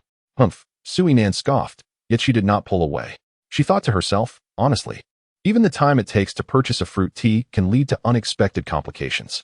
I might as well play along with this fellow. Chu Zifeng, relieved from a false alarm, clutched his chest and shouted at Yang Hao, "Stop your nonsensical outbursts, or you might just end up bruised." Yang Hao stumbled back in alarm. Yang's mother, determined to ruin Wang Yang's reputation, bellowed with resentment, "You fickle, ungrateful wretch. Our Lulu treated you with such kindness, yet you heartlessly cast her aside." Wang Yang strode forward without glancing back, his voice resonating in the air. "Rather than concerning yourself with my personal affairs, it would be wiser to ponder how to extract your vehicle." Both Yang's mother and Yang Hao instinctively turned their heads, terror rendering their faces ashen. In front of them stood a Lamborghini, while behind loomed a Ferrari. The gap between these magnificent machines and her modest Volkswagen was scarcely 5 centimeters. Chapter 52, A Feng Shui Treasure?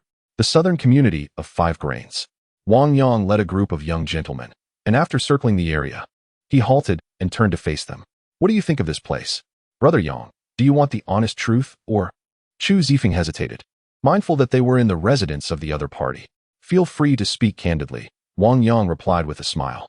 Chu Zifeng nodded and said, the southern 5 Grain Street is an old resettlement area in Tangan, characterized by filth and disorder, and is commonly referred to as a slum. Feng Yuan inquired with confusion. Brother Yang, did you gather us here because this is the opportunity for sudden wealth? The group of young gentlemen appeared puzzled. Su Yinran was even more curious. What exactly is this grand endeavor you mentioned beforehand? What if I were to say that this is a feng shui treasure? Wang Yang's contemplative remark left the young gentleman momentarily speechless. A feng shui treasure? I believe it. Bai Dafei, influenced by the testament of his late father, harbored an almost blind admiration for Wang Yang. Indeed, Wang Yang nodded slightly and continued, currently, properties here are selling for an average price of 5,000. Yet in the near future, we shall witness a meteoric rise in profits.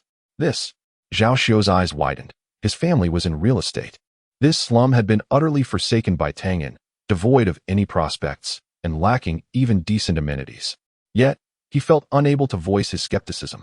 After all, the seemingly inexplicable methods of the former are truly enigmatic. At this moment, the young nobles listened as Wang Yang declared, I am prepared to acquire real estate here for over 50 million. However, this is merely a fraction of the total. It is better to share joy than to revel alone. Hence, who among you possesses the audacity to join me? Invest as much as you can. Su Yinran's beautiful eyes fluttered. 50 million for this dilapidated place? Just because one has wealth does not mean it should be squandered. Yang, are you truly resolved? Chu Zifeng swallowed hard and cautioned, 50 million is no trivial sum. What if? Opportunities do not wait for anyone. My mind is made up, Wang Yang interjected, waving his hand.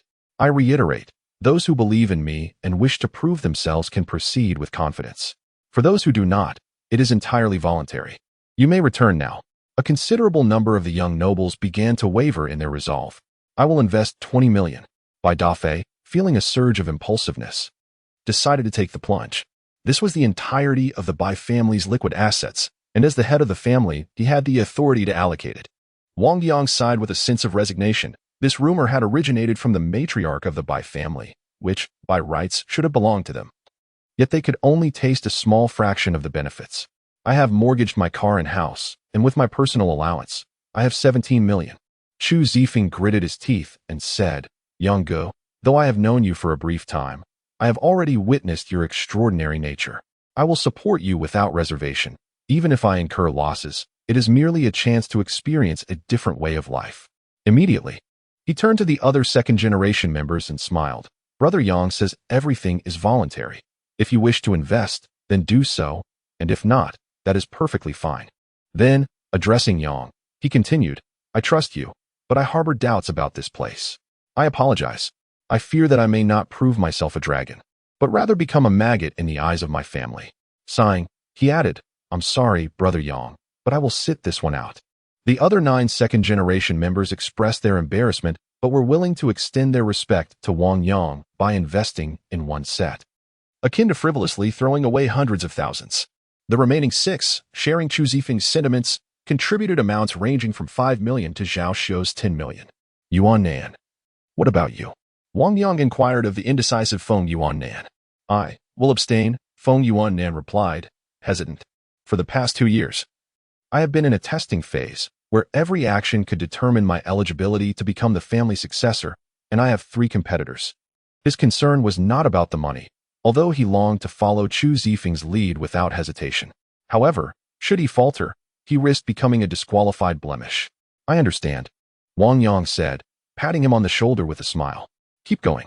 He then turned to the 9 who had followed suit. And as for you, don't feel pressured. You may head back. Thank you, Brother Yang. They collectively sighed in relief, bidding farewell to Wang Yang as they departed alongside Feng Yuan Nan. In the arena, apart from Wang Yang and Su Yinran, there remained 8 young gentlemen. This number exceeded Wang Yang's expectations. Given the circumstances, it was quite astonishing that anyone would dare to believe in such a scenario. Even the likes of Chu Zifeng and Zhao Xiu, along with Bai Dafei, only ventured so boldly due to their own trust in themselves. Su Yinran was taken aback, having traversed so far. The collective investment from those who remained had already amounted to a staggering 70 to 80 million. Was Wang Yang's charisma truly so compelling? Next came the matter of the acquisition contract. Wang Yang surveyed them and inquired, "Does anyone know a reliable professional in this field?" Zhao Xiu eagerly volunteered. "My family specializes in real estate. We can handle the entire process seamlessly, relieving you all of any concern. Moreover, conducting such a large-scale acquisition through a professional company can help us avoid numerous complications." "Very well," Wang Yang responded without objection. "How long will it take?" "At most, 2 hours. I'll bring a blank contract," Zhao Xiu assured, then promptly called his father to convey Wang Yang's requirements. Zhao Yilong wasted no time, swiftly mobilizing the company's experts. After hanging up, Zhao Xiu displayed an account number and stated, "Please transfer your funds to my family's account." One by one, the others complied. Wang Yang transferred 51,500,000, of which 35 million was his own investment. 15 million belongs to Qin Xianyuan, while the remaining 1,500,000 is for Fangqing. They shall purchase as many units as possible, and any surplus will be returned to the Zhao family. Chu Zifeng suggested that since they had some leisure time, they might as well play a game of billiards to keep warm. The group made their way outside the community, where Wang Yang and Su Yiran boarded Chu Zifeng's vehicle. Meanwhile, Yang's mother's Volkswagen had long since vanished, liberated by Feng Yuanan's departure. After approximately an hour and a half, Zhao Xiu received a call, setting down his cue as he said, "Brother Yang, the people over there are ready." At that moment, in the open space at the center of the community, a tent had been erected, adorned with a sign reading Danyang Real Estate Company. Numerous residents gathered curiously to observe. Danyang Real Estate. Isn't that a major enterprise in Tangan? Many excellent communities are under their management. What brings them here? Before long, Wang Yang and his companions returned to the south community of Wugu Street and entered the tent. "Brother Yang," Zhao Xiu remarked, pulling a middle-aged man beside him. "Allow me to introduce my uncle Qianping." Qianping smiled and said, "Mr. Wang Yang, it is a pleasure to meet you." Wang Yang nodded in acknowledgement. "Here." Qianping continued, picking up a blank contract. "Please take a look. If there are no objections, we can commence the acquisition plan immediately." Chapter 53, A Windfall of 50 million. Wang Yang took the contract and opened it. It was a standard contract from the company, with the first party represented by Zhao Xiu's Danyang Real Estate Company, and the second party left blank, indicating the homeowners selling their properties. The average price was set at 4,980 per square meter. Wang Yang was momentarily taken aback, surprised that it had not even reached 5,000. Qianpeng explained, "After analysis by our team, the normal price is 4,700. However, since you requested that the funds be collected within 3 days, we had to increase the price slightly." "Very well," Wang Yang replied without objection, passing the contract to Chu Zifeng and the others. "If Brother Yang sees no issue, then we need not scrutinize it further." Chu Zifeng chuckled. "Then I shall commence," Qianping sighed internally, pondering how this group of wealthy second-generation individuals and Master Yang could entertain such a decision to acquire properties in such a subpar location. Even their young master was caught up in the chaos. Yet, the boss did not intervene, offering his full support with a wave of his hand. There was little he could do as an employee but comply with the directives from above. Qianpeng stepped outside the tent, holding the contract aloft to announce to the homeowners, "From this day forth, Danyang Real Estate will initiate a 3-day acquisition plan here. Anyone owning property in the Wugu Street South community is welcome to participate, with the acquisition price set at 4,980 per square meter. The number of spots is limited, so it's on a first-come, first-served basis. If you are interested, please come and register, ensuring full payment via bank transfer at the time of signing the contract. Once the funds are received, the seller may sign to complete the transaction." As his words faded, the atmosphere shifted. The onlookers were taken aback. Could this Danyang company be a fraudulent entity? It seemed unlikely. Hadn't I heard that one must transfer funds before signing the contract? Oh, and what a stroke of fortune this is. I had listed my property with an agent for 4,500 for half a year without any success. Nearly 5,000. Haha. It seems I've encountered a wealthy fool. No, I must discuss this with my wife right away. Not long after, news of Danyang Real Estate's property acquisition spread throughout the entire South Wugu Street community. Many residents had long wished to sell this dilapidated place and move to a better neighborhood for a down payment on a new home. The slots were limited. It was first come, first served. Gradually, a long queue formed outside the shed. Chu Zifeng, bemused, remarked, "Brother Yang, this is rather exaggerated, isn't it? If they knew it was a land of auspicious fortune, they'd be filled with regret." Bai Dafei shook his head with a sigh. Zhao Xiao felt a deep sense of uncertainty upon witnessing this scene. He recalled his father's original words. Just take this 10 million to accompany Master Yang in his extravagance. Strengthen your ties, and you shall be reimbursed later. Clearly, Zhao Yilong, with years of experience in real estate, did not take Wang Yang's assertion of it being a land of fortune at face value, believing that South Wugu Street would rise again. As the registration began, it was evident that the properties here were all small units, averaging around 70 to 80 square meters, priced at approximately 370,000 each. Before long, evening had descended. Qianping received a form from an employee. Rising to approach Mr. Wang Yang, who was sipping tea at the adjacent table, I conveyed, Mr. Wang. The sum of 51.5 million you invested has been fully received, totaling 140 units. The respective residents will vacate in 3 days, and I shall transfer the remaining 31,000 to you. No need for that. Let's enjoy some tea together, Wang Yang replied with a nonchalant smile. The efficiency is quite remarkable. A whole afternoon of diligent work can be quite taxing. Meanwhile, those who had received full payment for their transactions returned home with jubilant spirits, eager to contemplate which properties to view the following day. Despite the encroaching darkness, the queue continued to swell. At last, it was my turn. Chu Zifeng rubbed his hands together, accompanied by Dafei, Zhao Xiao, and 5 other affluent individuals. A sense of inexplicable confidence surged among them. Although they struggled to comprehend the notion of rapid profit appreciation, one must question why anyone would boldly invest over 50 million without so much as a flicker of hesitation if the location were not truly a treasure trove of opportunity. Su Yinran pulled Wang Yang aside and whispered, "Are you certain you aren't running a fever? 50 million has just vanished." He smiled enigmatically. "In due time, you will understand. I recall you have 900,000. Why not invest a bit with me?" "Investing with you? And if it results in a loss?" Su Yinran shot back, her eyes wide with incredulity. "Then you would be bound to me for life. I shall take care of all your needs," Wang Yang jested. "That's a promise you've made." Su Yinran raised an eyebrow, adding, "But my funds are only sufficient for 2 units. Certainly, I shall convey this message. Initially, let the Zhao family cover the expenses, and you may transfer the exact amount upon the completion of the transaction." After Wang Yang spoke, he greeted Qianpeng and reserved 2 sets for Su Yinran. At that moment, an elderly woman entered the premises. Finally, it was my turn. Under the guidance of the staff, the elderly woman sat down and prepared to register. Wang Yang immediately stood up and exclaimed, "Wait, we cannot accept her house." His words left everyone in stunned silence. How could they refuse? The elderly woman turned to him, bewildered, and said, "Yangzi, what are you doing here? Please go back." Wang Yang replied, shaking his head and glancing at Qianpeng. The latter was his neighbor from across the street, and he couldn't bear to disrupt the elderly woman's fortunes. Qianpeng looked at the elderly woman and stated, "I apologize, madam. But since he has said we cannot accept it, we must comply." The elderly woman appeared dazed. Had T, the son of her longtime neighbor, just been delivering takeout after failing university entrance exams? In merely 6 months, he had acquired such authority that even Dongyong Real Estate adhered to his directives?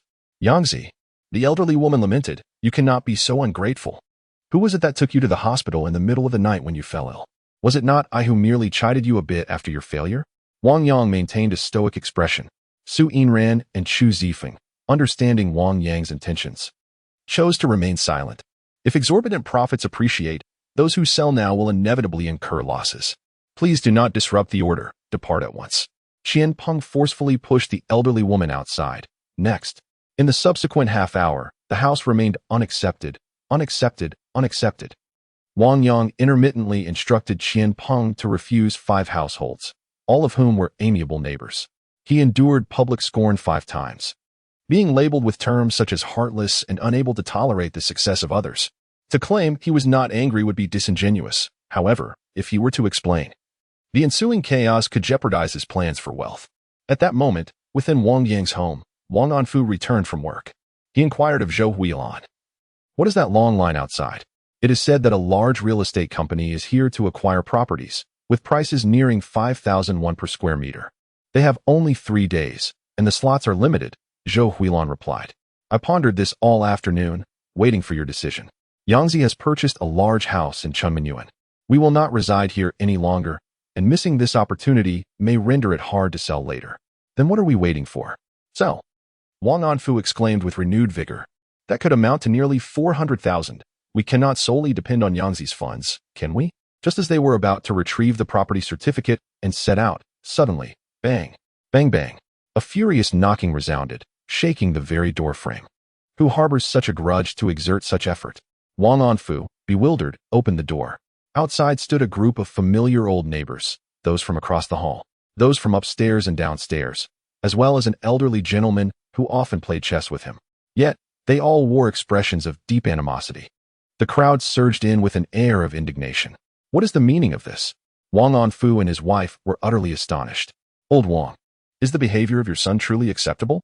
We have finally seized the opportunity to escape the clutches of poverty. Huilan, how have you raised Yangzi? Was it not merely a few harsh words regarding his lack of promise at the time? Must he retaliate against us in such a manner? Now he is severing our means of livelihood. What difference is there between him and a beast? Chapter 54. Justice over kinship. The accusations and denunciations from the neighboring elderly left Wang Anfu and his wife in a state of bewilderment. Ahem!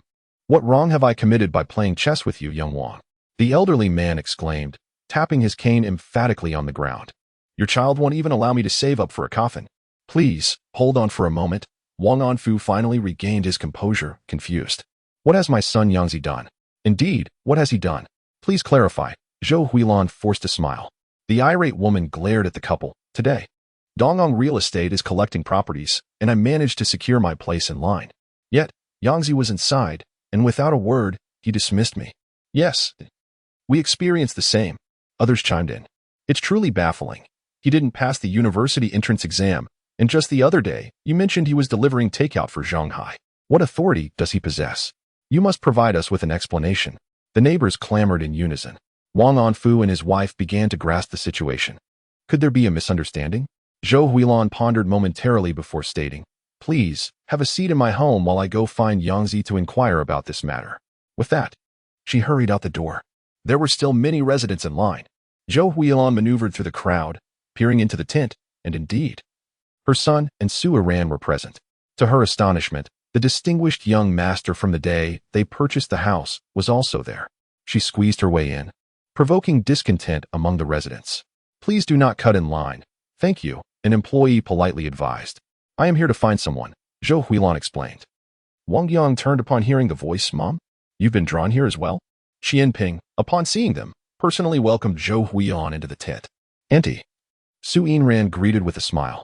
Hello, Auntie, the young gentleman, including Chu Zifeng, bowed respectfully. Zhou Huilan felt a bit flattered and surprised. She composed herself and pulled her son to a corner, whispering, The old neighbors have stormed into our home, demanding to know why you have prevented Dongyang Real Estate from collecting their houses. Wang Yang calmly nodded. They simply feel a sense of imbalance. What can we do about that? Zhou Huilan asked, bewildered. Our houses will not be collected either, Wang Yang replied with a smile. This way, balance is restored. Even if it means severing ties, if they continue to cause trouble, we need not engage with them. Why? Zhou Huilan genuinely could not comprehend. Mom, you and Dad should simply keep your minds at ease, Wang Yang said with a grin. It won't be long before those old neighbors will come to appreciate you. Really? Zhou Huilan recalled her son's remarkable demeanor since his return and chose to believe him. After returning home, when the old neighbors learned that Wang Yang was so resolute as to refuse even their houses, their anger indeed diminished. There's nothing we can do. That child has grown wild, and we cannot manage him. Zhou Huilan remarked, he is still at odds with Anfu. Wang Anfu was left utterly perplexed, and the old neighbors were taken aback. It appeared that a grand display of righteousness against familial ties was unfolding before them. What more could they say? They ceased to torment the innocent couple and departed, grumbling under their breaths. Unable to contain his curiosity, Wang Anfu inquired, What is going on? I refrained from saying much, fearing they would stir up trouble until midnight. Zhou Huilan replied, relaying her son's exact words. Was there some hidden intrigue surrounding the East Yang property acquisition? Wang Anfu propped his chin on his hand and mused, We could pay in full on-site, so there's no deception involved. Never mind, let us heed Yangzi. He has proven himself capable, and his assurances are reliable. A smile illuminated Zhou Huilan's face, recalling how even the young heir of the Zhenyuan group had greeted her with respect, calling her aunt. At 7:30, Qian Peng announced, We are done for today. We shall reconvene tomorrow morning. He also distributed numbers to the waiting residents. Meanwhile, Wang Yang and Su Yiran prepared to head home. In the dim light of dusk, they could faintly see the old neighbors lingering at the corridor, some wielding mops, others brandishing frying pans. Are they squatting there? Su Yiran exclaimed in bewilderment. This is far too dangerous. We cannot return home just yet. Wang Yang offered a wry smile, then turned to lead her to a nearby hotel where they secured 2 rooms. He also took a moment to check in with his mother over the phone. The following day dawned. Qian Peng, accompanied by his employees, remained stationed at the tent, continuing the acquisitions. Wang Yang and Chu Zifeng also arrived. At 2:30 in the afternoon, the funds contributed by everyone had been entirely exhausted, transformed into properties here. Qian Peng stepped outside and, with a tone of regret, announced, "Ladies and gentlemen, this acquisition concludes here. There are no more spots available." What? Wasn't it supposed to last 3 days? How infuriating. The residents who had queued for so long dispersed in disappointment. Thank you. Wang Yang nodded at Qian Peng. It was merely a matter of duty. No need for excessive courtesy. Qian Peng instructed his staff to pack up their belongings and vacate the tent. Brother Yang, how long do you mean by short term? Chu Zifeng inquired with curiosity, while Bai Dafei and Zhao Xiu also perked up their ears. At most, half a month, Wang Yang replied nonchalantly. Those who trust me will not be let down. The crowd nodded in anticipation. Chu Zifeng sent the other second-generation members back and then turned to Wang Yang. The Spring Full Garden is ready for handover today. Shall we go collect the keys together? Sure. Wang Yang, preoccupied with the acquisitions over the past few days, had completely forgotten about the timing. Subsequently, Chu Zifeng drove him and Sui ran to the sales office. After obtaining the keys, they proceeded to building number 8, situated at the prime location. Wang Yang, this new house is quite spacious.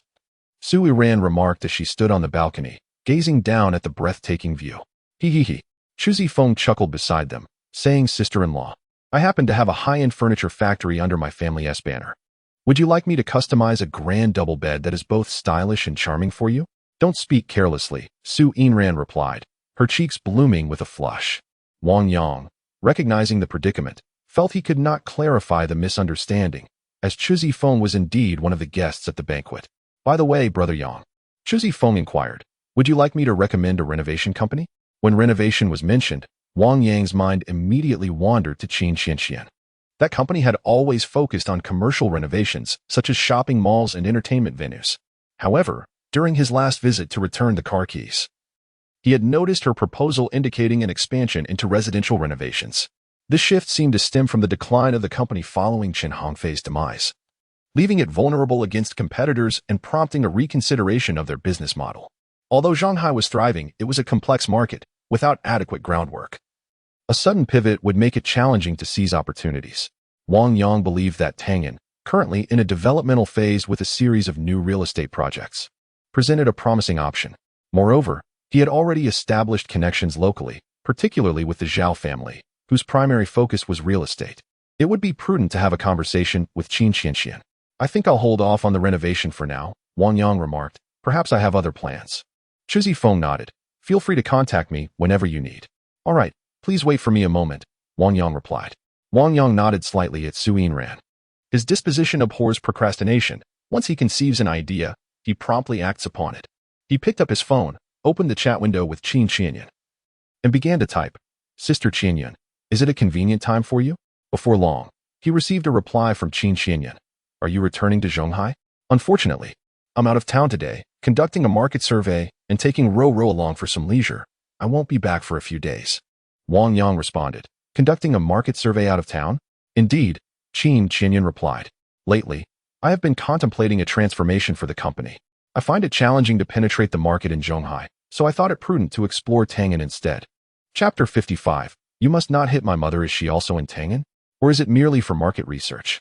Wang Yang couldn't help but be astonished. What a coincidence. Wait a moment. Qin Xianyan, I recall that before the nickname was changed, you were known as the most handsome in Tang'an. Could it be that your home is here? Wang Yang, Xianyan Jia, could you share your location? Qin Xianyun, at the Dawn Hotel, I just entered. I won't go upstairs yet. I will wait for you in the lobby. Understood. Wang Yang set down his phone and turned to Su Yiran and Chu Zifeng. Let's go. Where to? Su Yiran, noticing his urgency, felt a twinge of curiosity. To the Dawn Hotel. An older sister who has always been kind to me has come to Tang'an. Upon Wang Yang's words, Chu Zifeng chuckled. That hotel is owned by my family. At the Dawn Hotel, Qin Xianyun, with her left hand pulling a suitcase and her right hand holding softly onto Ro, approached the front desk. Hello, do you have a reservation? The receptionist inquired with a smile. Yes. After Qin Xianyun provided her name and completed the registration, she received her room key. I will wait for a friend to arrive in the lobby. Certainly. The receptionist gestured towards the large sofa area, indicating the relaxation zone. Qin Xianyun moved to sit on the sofa. Mama, who are we waiting for? Ro asked in her sweet, childlike voice. Qin Xianyun smiled and replied, for your little daddy. Yay, that's wonderful. The delicate little face of Ro bounced with anticipation as she leaned over the coffee table, playing with her gray wolf doll. Meanwhile, Qin Xianyun, feeling somewhat fatigued, reclined on the sofa and dozed off in a haze. Before long, a sharply dressed man strode through the front door, leading a 6- or 7-year-old boy by the hand. What? No rooms available? The man, Chi Tongkai, slammed his hand heavily on the front desk, expressing his dissatisfaction. I am Chi Tongkai, a major distributor collaborating with Xinyuan Group. Dear customer, I apologize for the inconvenience. I will consult my superior immediately, the receptionist said, somewhat flustered. Please be quick. I require a privileged reserve room, Chi Tongkai insisted. Knowing that he generated at least 10 million in revenue for Xinyuan Group annually, he then took his son to the waiting area to sit down. His gaze fell upon Qin Xianyun, reclining on the adjacent sofa. It was as though a fire within him began to dance. Chi Tongkai, still holding his son, approached her, settling on the same sofa, captivated by her enchanting, serene visage. His thoughts began to weave a fantasy of a romantic encounter. Meanwhile, Ro was engrossed in her play with the gray wolf. The little boy, however, displayed a frown as he marched over, snatching the doll from her grasp. He hurled it to the ground, stomping on it while exclaiming, "Let you eat sheep, let you eat sheep." No, he doesn't eat sheep, Ro cried out, anxiously reaching out to push him away. The little boy lost his balance and fell to the ground, his arm colliding with the corner of the coffee table, causing him to wail in pain. Meanwhile, Ro picked up her muddy toy, Gray Wolf, and seeing the filthy footprints, she too began to cry. What was happening? Qin Xianyun was startled awake by the cries, instinctively pulling her daughter into her embrace. Your daughter pushed my son and injured him, Qi Tongkai exclaimed sternly. Yet he did not assist his own child, his gaze lingering on her ample curves. Ro, is that true? Qin Xianyun inquired. No. Ro, feeling wronged, raised Gray Wolf. He took it from me and stepped on it. Upon noticing the footprints on the toy, Qin Xianyun glared at Qi Tongkai. Your child was at fault first. He bullied my daughter. Why didn't you intervene? Qi Tongkai's eyes gleamed as if admiring a rare treasure. Why didn't I intervene? Isn't it because you are so alluring?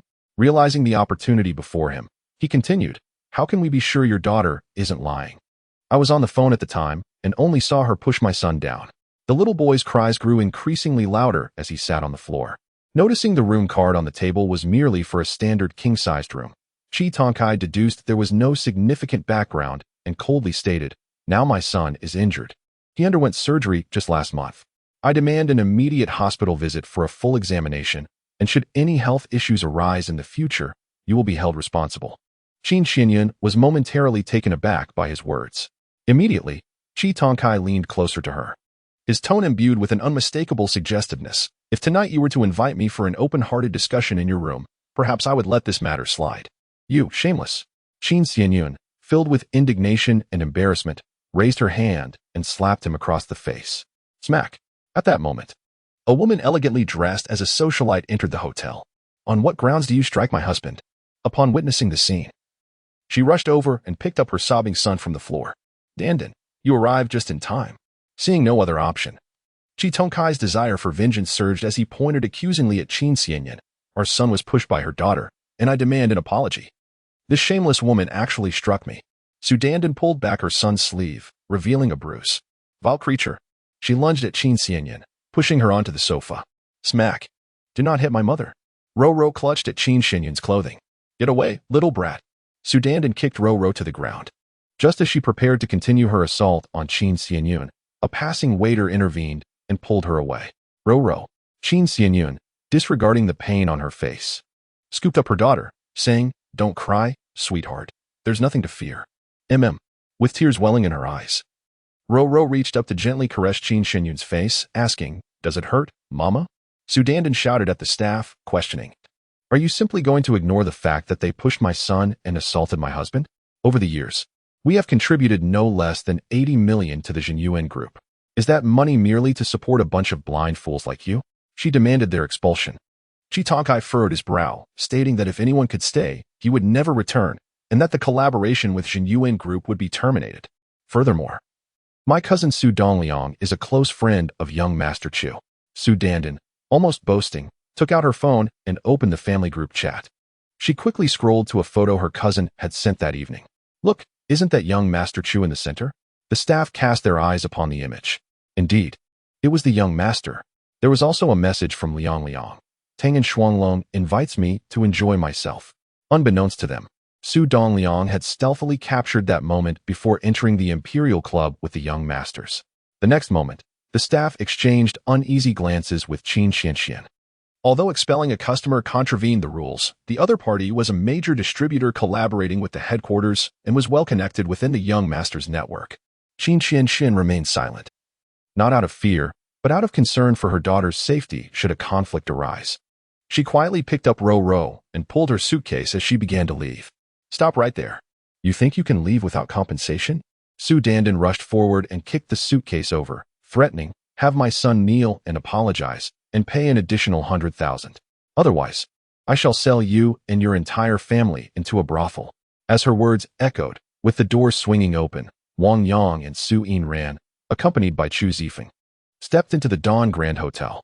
Chapter 56. Fear not. I shall take charge. The scene of the overturned suitcase fell squarely within Wang Yang's line of sight. He abandoned Su Yinran and Chu Zifeng, striding purposefully toward the resting area. Observing the crimson handprint upon Qin Xianxian's face and her tender, tear-soaked lashes, Wang Yang's expression darkened as he scanned the crowd. Sister Xianxian, what transpired? Dad. Upon seeing him, Ro's eyes brimmed with tears, her sense of security manifesting as a cascade of grievances. And no, it's nothing, Qin Xianxian replied, shaking her head slightly at Wang Yang. Nothing. Wang Yang's expression grew grave as he asserted, Fear not, I shall take charge. Who is this little pretty boy? Su Dandan's mocking laughter pierced the air. This shameless hussy calls you dad. How audacious. An old bull devouring tender grass has birthed a child, and now you wish to take charge? How amusing. Chi Tonkai cast a disapproving glance at Wang Yang, his irritation palpable. Your daughter has pushed my son down and caused him injury. My wife, in her generosity, demands that you both kneel in apology and compensate us with 100,000, or we shall not let this matter rest. Dad, why didn't he do it? Ro protested, shaking her gray wolf toy, her voice trembling. He stepped on my gray wolf first. Be good. Wang Yang tenderly patted her small head. With me here. No one shall bully you. With those words, he stepped past Qin Xianxian and her daughter, confronting Su Dandan. Did you strike her? And if I did? Su Dandan raised her chin, gazing haughtily at her opponent. Suddenly, with no warning, Wang Yang lifted his hand and delivered a resounding slap.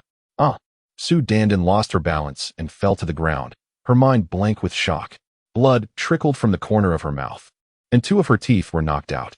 The little boy, frightened, cowered next to Su Dandan, trembling in fear. How dare you lay a hand on her? Chi Tonkai, infuriated, rolled up his sleeves. However, noticing Wang Yang's towering stature and robust build, he refrained from intervening directly, instead roaring, Security, security. Why aren't you taking action? Are you all just idling away your time? The security guards prepared to subdue Wang Yang. Suddenly, a grave voice thundered from behind. I dare anyone to move. The security personnel, along with the front desk staff and waiters, turned in unison, startled. It was the young master, Chi Tonkai. Merely one of the many distributors of Jinyuan Group, had never encountered Chu Zifeng, and thus furrowed his brow, questioning, Who do you think you are to issue commands? He then reiterated to the security guards, I am a major distributor of Jinyuan. I demand you apprehend this ruffian immediately. However, the security guards shook their heads in unison, choosing to disregard him, and, much to his astonishment, greeted Chu Zifeng with a respectful nod. Good day, young master. Young master? Chi Tonkai was taken aback, quickly deducing the identity of his counterpart, the illustrious heir of the Jinyuan Group. Yet, I have insulted him. Chi Tonkai quickly regained his composure and approached with a sycophantic smile, exclaiming, it is the esteemed young Master Chu. I am Chi Tongkai. It is an honor to meet you. I was unaware of your identity in my moment of anger. Chu Zifeng remained silent, yet felt a prickling sensation at the back of his head. He had painstakingly endeavored to cultivate a close relationship with the influential figure, only to find that his sister was being mistreated by his own distributor without a second thought. This was a perilous situation indeed. Oh, a distributor of the Jinyuan group? Wang Yang remarked with a hint of amusement as he observed Chi Tongkai. Chu Zifeng, innocently raising his hands in a gesture of helplessness, was about to clarify when Su Dandan, who had been on the ground, regained her senses. Young Master Chu? She inquired. Chu Xiao. She picked up a broken tooth from the ground, covering her mouth as she leaned towards Chu Zifeng, and began to lodge her complaint. Not only does my husband have dealings with your family, but my brother is also a close friend of yours. You must take responsibility for this matter. What? Chu Zifeng was utterly dumbfounded, as yet another wave of trouble crashed upon him. His mind was filled with a cacophony of expletives. No amount of effort could cleanse him of this predicament. Your brother. Who is your brother? Chu Zifeng's expression gradually morphed into one of fury. Su Dandan, noticing his countenance, understood that the audacious actions of her family had provoked the ire of this distinguished young master. Today was going to be advantageous for her. She opened her phone, scrolled through the family group chat, and said with a smile, "You see." Chu Zifeng gazed at the photograph outside the Imperial Club, his heart skipping a beat. Who was this luminous figure? Su Dongliang. Su Dandan surveyed the crowd, beaming with pride as she declared, "That's my brother, Su Dongliang." A peculiar smile emerged on Chu Zifeng's face. Qin Xianyun was taken aback. The Jinyuan group held considerable renown in Zhonghai, and now the young master himself had come forth to defend the other party. Anxiously, she tugged at Wang Yang. "I've dragged you into this. I'm so sorry. Please take Ro and run. I'll hold them off." Before she could finish her sentence, her gaze fell upon the figure that warmed her heart, who casually approached the young master and asked, "Is Su Dongliang your good friend?" Yang Ge. Chu Zifeng, caught between laughter and tears, thought to himself, "My fragile heart can't withstand your jest." In that moment, everyone was left in astonishment. Yang Ge, Su Dandan, and Chi Tongkai exchanged glances, bewildered by the sight of the esteemed young master appearing so subservient before that arrogant young man. Was he not supposed to be on their side? Then, they heard Chu Zifeng continue, "Our distributors are plentiful. I haven't even met many of them, so how significant can they be? Besides, even if someone of worth dared to offend you, they would have to face dire consequences. In a vast forest, all kinds of birds exist, rest assured. I won't take my frustrations out on you." Wang Yang smiled and shook his head. "Yang Ge, your wisdom is evident." Chu Zifeng let out a sigh of relief. His thermal underwear soaked through with cold sweat. Su Yinren stood behind, unable to suppress a chuckle, while she gazed curiously at Qin Xianyun and her daughter. "Young Master Chu," Chi Tongkai exclaimed urgently, "over the years, I have earned 80 million for you. If not for my contributions, at least for my efforts." 100 million? Chu Zifeng replied nonchalantly. "Is that a significant amount? If my memory serves me correctly, that barely qualifies even for a secondary distributor, does it not? Do not embellish the truth. I suspect far more has flowed into your own pockets." Chi Tongkai's breath hitched. Young Master Yang is a distinguished guest. Even my father treats him with respect. What do you think you are? Chu Zifeng scoffed. "Effective immediately, I am revoking your agency rights. Furthermore, your actions have tarnished the reputation of the Jinyuan group, creating a negative public impact. I also suspect there are discrepancies in the accounts. Our legal department will soon initiate litigation against you. This, young Master Chu, you cannot do this. It is simply unthinkable." Chi Tongkai truly panicked. Once a directionless drifter, he had fortuitously become a distributor for Jinyuan, indulging in a life of luxury. If a thorough audit were to occur, he knew that his current assets would scarcely cover the liabilities. "Isn't your brother a close friend of young Master Chu? Quickly, plead for leniency on my behalf." Chi Tongkai clutched his wife as if grasping at a final lifeline. "Otherwise, it will all be over." Yes. Su Dandan forced a smile and said, "Young Master Chu, for Liangliang's sake, could you please refrain from making things difficult for us?" Liangliang. Ha. Chu Zifeng could not suppress his laughter, which left Chi Tongkai and his wife feeling utterly perplexed. At that moment, a faint smile appeared on Wang Yang's face. "Now, I kindly invite both of you to contact Su Dongliang and inform him that someone has harmed my sister, to see if his influence can persuade young Master Chu to intercede on your behalf." Chapter 57, Extraordinary Chicken. Su Dandan observed Wang Yang's indifferent expression, feeling a wave of uncertainty wash over her. Yet, he was her last ray of hope. Otherwise, should young Master Chu take offense, her financial prospects would be severed. She resolved to confront him. With a huff, she picked up her phone and dialed her cousin's number, placing it on speaker. Chu Zifeng jested, and she acquiesced. Beep. Beep. After a tense 10 seconds, the call connected, revealing a gruff, middle-aged voice. Dandan. Uncle, where's Liang Liang? Su Dandan inquired hopefully. Sighing, Su's father replied. I initially wished to keep this under wraps, but since you asked, you should come to the second hospital to see your brother. What happened? A sense of foreboding enveloped Su Dandan. He has suffered severed tendons in his hands and feet and can no longer stand. This might render him a bedridden invalid for the rest of his life. The voice on the other end broke down in tears. Your aunt and I are considering in vitro fertilization to have another son. What? Isn't he a close friend of the two young masters from Jinyuan Group and Dongchen Pharmaceuticals? Su Dandan exclaimed in disbelief. Who would dare harm him? It is indeed related to them, Su's father lamented. Dong Liang offended a significant figure named Wang Yang at the Imperial Club. Even the Tang and Shuanglong must bow to his influence. The club has rendered Dong Liang incapacitated, and I can only swallow my pride. What? Su Dandan asked, stunned. What should I do now that I've struck Wang Yang's sister? Do not contact me again. I do not know you. You are not my niece. Fearing further trouble, Father Su hung up. Chi Tongkai and Su Dandan turned pale with fright, truly terrified by the overwhelming information. The young man before them was someone even the esteemed Tang and Shuanglong relied upon. It was no longer a matter of preserving the distributor position of Jinyuan Group. It had escalated to a question of survival.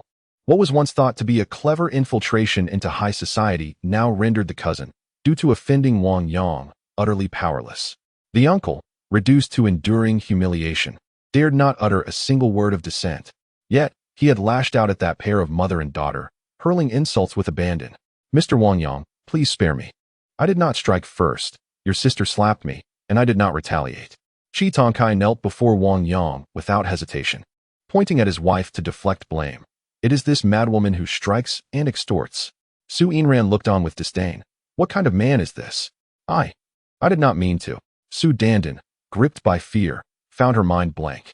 Meanwhile, Qin Qianyun gazed in astonishment at Wang Yang's retreating figure. Taken aback by his immense power, in just a few words, he had reversed the dire situation. Father, this is incredibly intense. The innocent light in her soft, innocent eyes seemed to illuminate the atmosphere. Her childlike voice provided a momentary relief from the tension. Brother Yang, do as you see fit. As Chu Zifeng opened his mouth, he curiously glanced at Qin Qianyun, pondering the relationship between the graceful young woman and the little girl who referred to her as daddy. This perplexed Su Inran, who understood that the occasion was not suitable for inquiries. Subsequently, Wang Yang lifted the suitcase from the ground and placed it before Chi Tongkai and his wife. Wiping the dust from the side that bore footprints, contemplating initially whether to have the other party lick it clean. However, upon reflecting on the saliva, he found it repulsive. Chi Tongkai, gritting his teeth, pressed Su Dandan's head upward, demanding, You caused this trouble. Shouldn't you take the initiative? Su Dandan shook her head in refusal, recalling Su Dongliang's fate. Wang Yang raised 3 fingers, stating, I will count to 3. Hurry up. Chi Tongkai forcefully held his wife down, using her face to wipe off the dirt. Daddy, Mommy, what are you doing? The little boy exclaimed, bursting into tears. Wang Yang exchanged a glance with Chu Zifeng, who then instructed a security guard, take the child aside. The boy was forcibly led away, his view obstructed by the guard. Mr. Wang Yang, can you please let us go? Su Dandan wept with regret. At that moment, Wang Yang glanced at Qin Qianyun, and the lingering red mark on her face ignited his fury. However, upon closer inspection, he noticed footprints even on Ruru's clothing. The emotional turmoil of the upper body is one aspect. However, the time spent together these days carries greater weight. He suddenly exploded in anger. Inran, please accompany Qianyun and Ro upstairs first, Wang Yang said, taking a deep breath and speaking softly. All right. Su Inran sensed that he did not want Ro to witness anything, so she smiled at them and said, Sister, let us go to the room. Only then did Qin Qianyun notice the exquisite beauty of the girl and was momentarily taken aback. Is she Wang Yang's girlfriend? Truly lovely. Qin Qianyun, holding her daughter Su, walked towards the elevator. She could not comprehend why her emotions suddenly became so complex and inexplicable. After they left, Wang Yang gazed down at the man and woman kneeling before him. You wish for me to spare you? Very well. We are willing to pay 100,000. No. Is 1 million sufficient? Shi Tongkai inquired tentatively. Do you think I am in need of money? Wang Yang shook his head. Then, would you care to strike her? Shi Tongkai pressed on, his voice firming. Or you could strike me as well. It would soil my hands, Wang Yang replied again. Shaking his head, his tone radiating an icy indifference that warned against approach. If a child is ignorant, that may be excused. However, if adults are equally foolish, then education is in order. Yes, educate us, Shi Tongkai declared, simultaneously slapping his wife. Did you not hear Mr. Wang speak? I did hear him. Su Dandan trembled as she nodded. Mr. Wang Yang, my son is still young. I wish to live well to take care of him. Wang Yang, upon hearing this, felt a tumult of emotions. Gui Zhengping's methods were indeed ruthless. He remained silent, and the others dared not breathe loudly, awaiting the pronouncement of this formidable young man before them. After a brief pause, he spoke. You two seem so fond of fighting, then do so amongst yourselves. Whosoever first finds themselves lying in the hospital, I shall cease my inquiries. Upon finishing his statement, he turned to Chu Zifeng. I shall ascend now. You are tasked with supervision, and ensure that child does not witness this. Understood, Brother Yang. Chu Zifeng nodded gravely, aware that this was his opportunity to distance himself from the situation. However, scarcely had the words left his lips when Shi Tongkai seized his wife's hair with one hand and raised his fist with the other, exclaiming, You wretched woman. All you do is stir up trouble. Is it not all because of you? Su Dandan was no pushover. She retaliated with her knee, striking him where it hurts, and then pounced upon him, scratching and biting. The couple, once akin to birds of a feather, turned on each other with increasing ferocity in the face of adversity. Wang Yang, uninterested in the unfolding chaos, contacted Qin Qianqian to inquire about the room number. And then he stepped into the elevator amidst the fearful gazes of those around him. Soon, he entered the room. Daddy, I miss you, Ro exclaimed as she embraced him. I miss you too, Wang Yang replied, gently stroking her belly. Does it hurt? Just a little, Ro smiled. Wang Yang gently caressed her while setting her down on the chair. Thank you, Qin Qianyan replied, her eyes sparkling with laughter. Wang Yang, feeling a sense of guilt, shook his head. I am the one who arrived late, causing you to suffer. Beside them, Su Yin could not help but interject. I believe I heard your phone ring. Huh, did it? Wang Yang asked, perplexed, as he picked up his phone to check. His expression turned to one of astonishment. A minute ago, the message read, Fairy, is it truly your daughter? Chapter 58. The confrontation. Not only that, but half a minute ago, Qin Qianyan had sent a message. Is Iran your girlfriend? Wang Yang mused that this double misunderstanding was quite significant. One believed he was a married man with a daughter several years old, while the other thought he had finally found romance. He nonchalantly replied with 2 words, not at all. Then, he put away his phone, preparing to turn back and explain to each of them individually. The awkwardness heightened as both Su Iran and Qin Qianyan's phones chimed simultaneously. Yet, they feigned ignorance, acting as if they had heard nothing. Sister Qianyan, Wang Yang inquired thoughtfully. Do you think Tangan has potential in the market? Indeed, Qin Qianyan nodded. Many upscale residential projects are currently under construction here. If we could venture into this area and shift our focus to home decoration, our company might experience a revival. However, if we do not adapt, we may slowly decline. Despite the fact that a dying camel is larger than a horse, she continued, nevertheless, the risk of transformation is that if we fail, we could collapse swiftly. That is why I came to Tangan to conduct a market assessment. Upon hearing the serious discussion, Su Iran engaged in playful interactions with Ro. Meanwhile, after a moment of contemplation, Wang Yang declared, let's proceed with the transformation. It will be fine. Oh, Qin Qianyan's beautiful eyes sparkled with intrigue. The certainty in his tone suggested he was confident, perhaps relying on the connections of Zhenyuan Group. However, to her knowledge, Zhenyuan Group primarily focused on the hotel industry and essential manufacturing. Extend your hand. It's simple. A confident glimmer appeared in Wang Yang's eyes as he shifted the conversation, stating, however, it is imperative to ensure one thing. The standard of our company's renovation and design must not only avoid mediocrity, but at least meet the average. The Zhao family specializes in real estate. Given his standing in the eyes of the Zhao father and son, there is no need to exert excessive effort competing with other renovation companies for market share. Direct negotiations with developers for collaboration are the way to go. Even though choosing a contractor is voluntary, the endorsement from developers, coupled with advertisements in the residential complex and the takeover of sample rooms, guarantees a steady stream of clients. As for the quality of our renovation design, Qin Qianyun smiled. In terms of construction, my team consists of seasoned professionals. For design, I have invested significantly to recruit a design team that excels in both mainstream and niche styles, recognized as top tier within the industry. That settles it. Wang Yang snapped his fingers and declared, "Tonight, I will arrange a dinner with a developer to discuss further." Qin Qianyun's eyes sparkled with surprise. "I didn't expect you, the hands-off manager, to be more effective than I am. Haha, perhaps you could take on the role of a business manager and earn an additional salary." Wang Yang joked. At that moment, Chu Zifeng knocked and entered. "Brother Yang," he said solemnly, "the troublesome couple has been taken away by the ambulance. I sincerely apologize again for today's incident to you and that sister. All employees present have been penalized with a 3-month bonus deduction." Upon hearing this, Wang Yang was momentarily taken aback, lying back down. Indeed, Chu Zifeng sighed. "You have no idea. It was as if they were determined to perish together. Let us not speak of him anymore." Wang Yang waved his hand dismissively and smiled. "Tonight, I plan to invite Zhao Xiao and his father for dinner to discuss a potential collaboration." Collaboration? Chu Zifeng paused in surprise. Wang Yang then elaborated on the company's transformation. "No wonder during our conversation at Chunminyuan you mentioned renovations. I see now you are a shareholder in a renovation company. Previously engaged in commercial renovations, I presume?" Chu Zifeng continued, "That's perfect, a dual approach."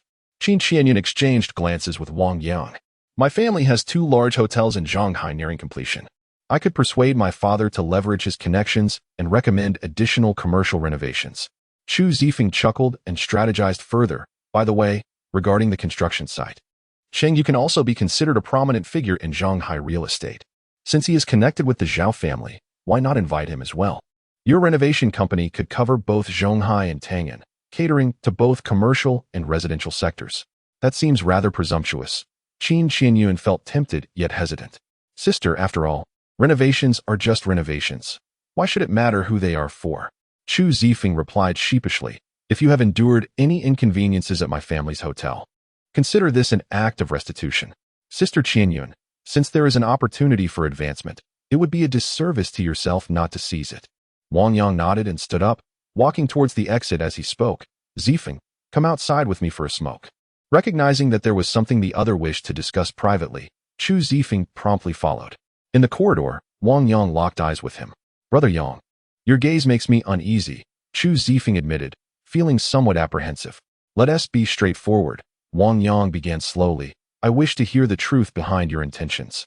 From our initial encounter at the sales office to now, your efforts in supporting and expanding connections cannot be without a significant purpose. Otherwise, it would be mere nonsense." Chu Zifeng chuckled awkwardly. "Brother Yang, I hope you won't be upset by what I'm about to say." "I won't," Wang Yang replied, shaking his head. "From the beginning, I regarded you as a friend, and just now, in my eyes, you have already become like a brother." "A brother?" Chu Zifeng exclaimed, overwhelmed with joy. Without hesitation, he confessed, "Initially, I did have ulterior motives, but as I got to know you, I became increasingly captivated by your charismatic personality. It is truly an honor to sincerely become your—" "Get to the point," Wang Yang interjected with a playful roll of his eyes. "Right," Chu Zifeng sighed. "My father has fallen ill and cannot get out of bed, spending 20 hours a day asleep. We've been to every major hospital in Shanghai, yet no diagnosis has been found. And Brother Yang, you are a favored associate of Elder Shui." Wang Yang smiled and replied, "I cannot make any promises, but I will do my utmost to arrange a consultation with him when I return to Shanghai in a few days." "Thank you, Brother Yang." Chu Zifeng was about to express his gratitude with a bow when he was playfully slapped on the back of his head by Wang Yang, urging him to act more normally. He chuckled foolishly. Wang Yang then inquired, "What is Feng Yuanan's objective?" "He has no ulterior motives," Chu Zifeng jested.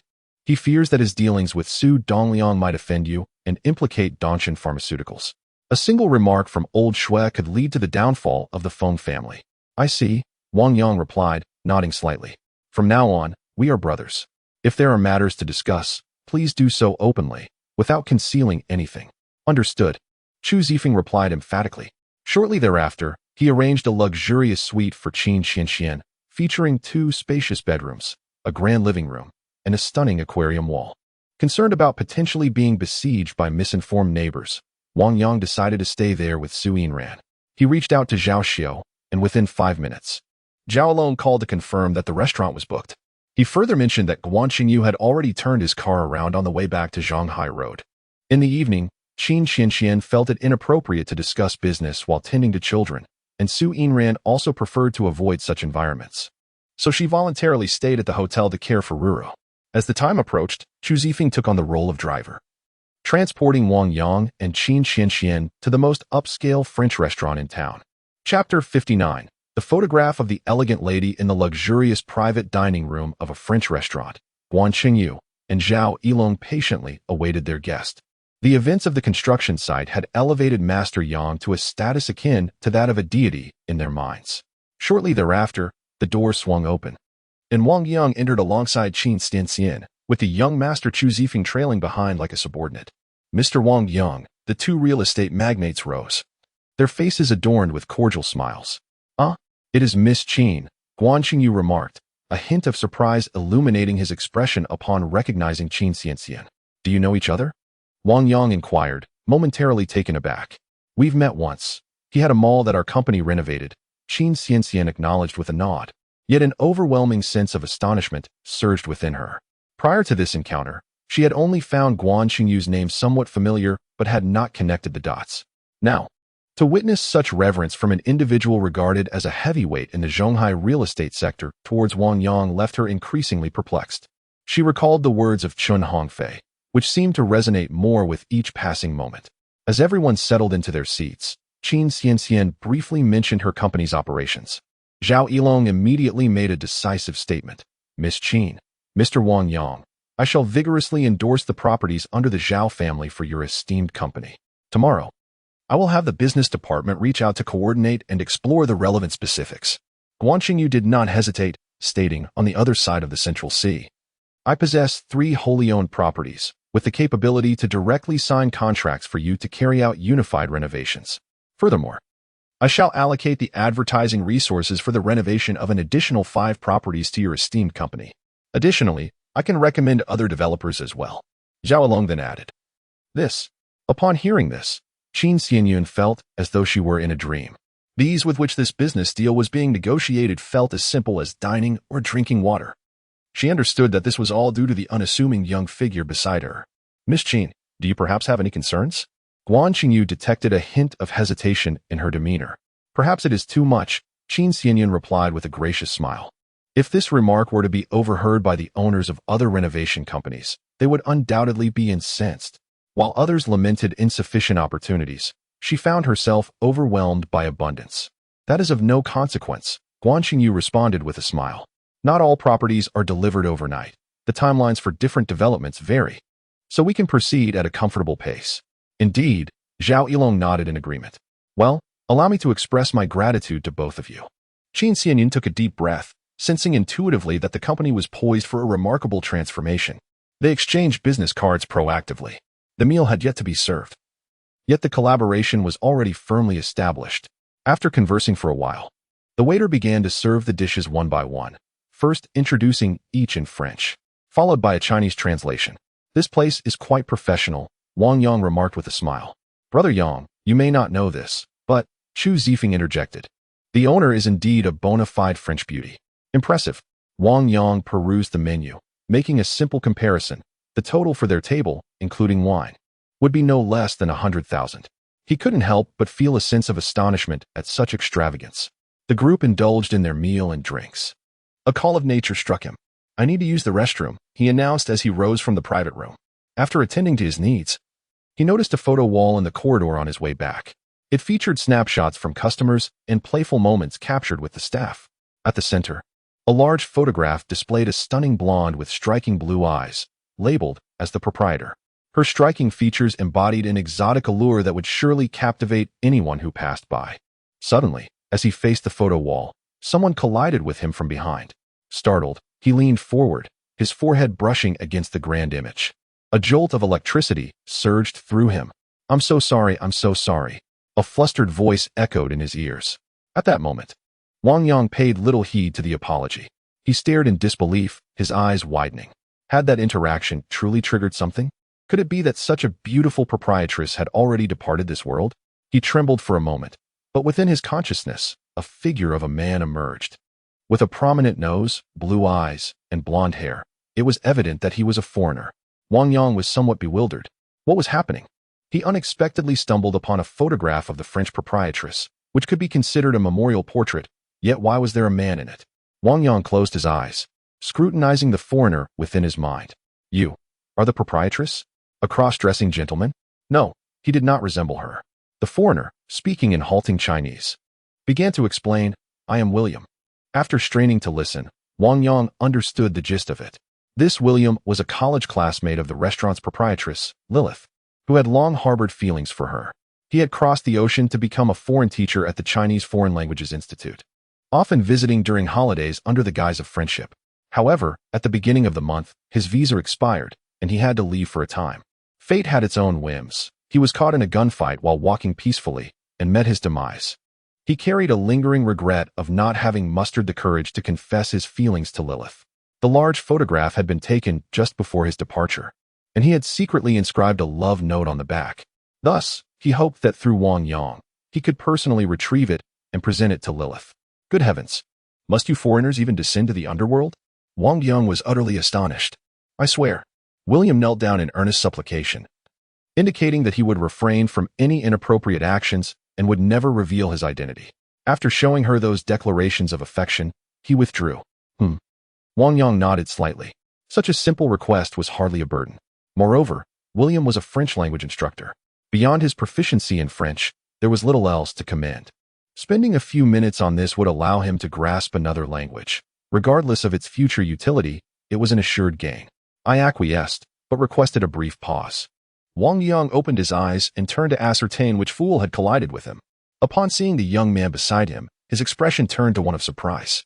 Hao Jian? Wang Yang? Hao Jian was momentarily taken aback, then instinctively embraced Wang Yang.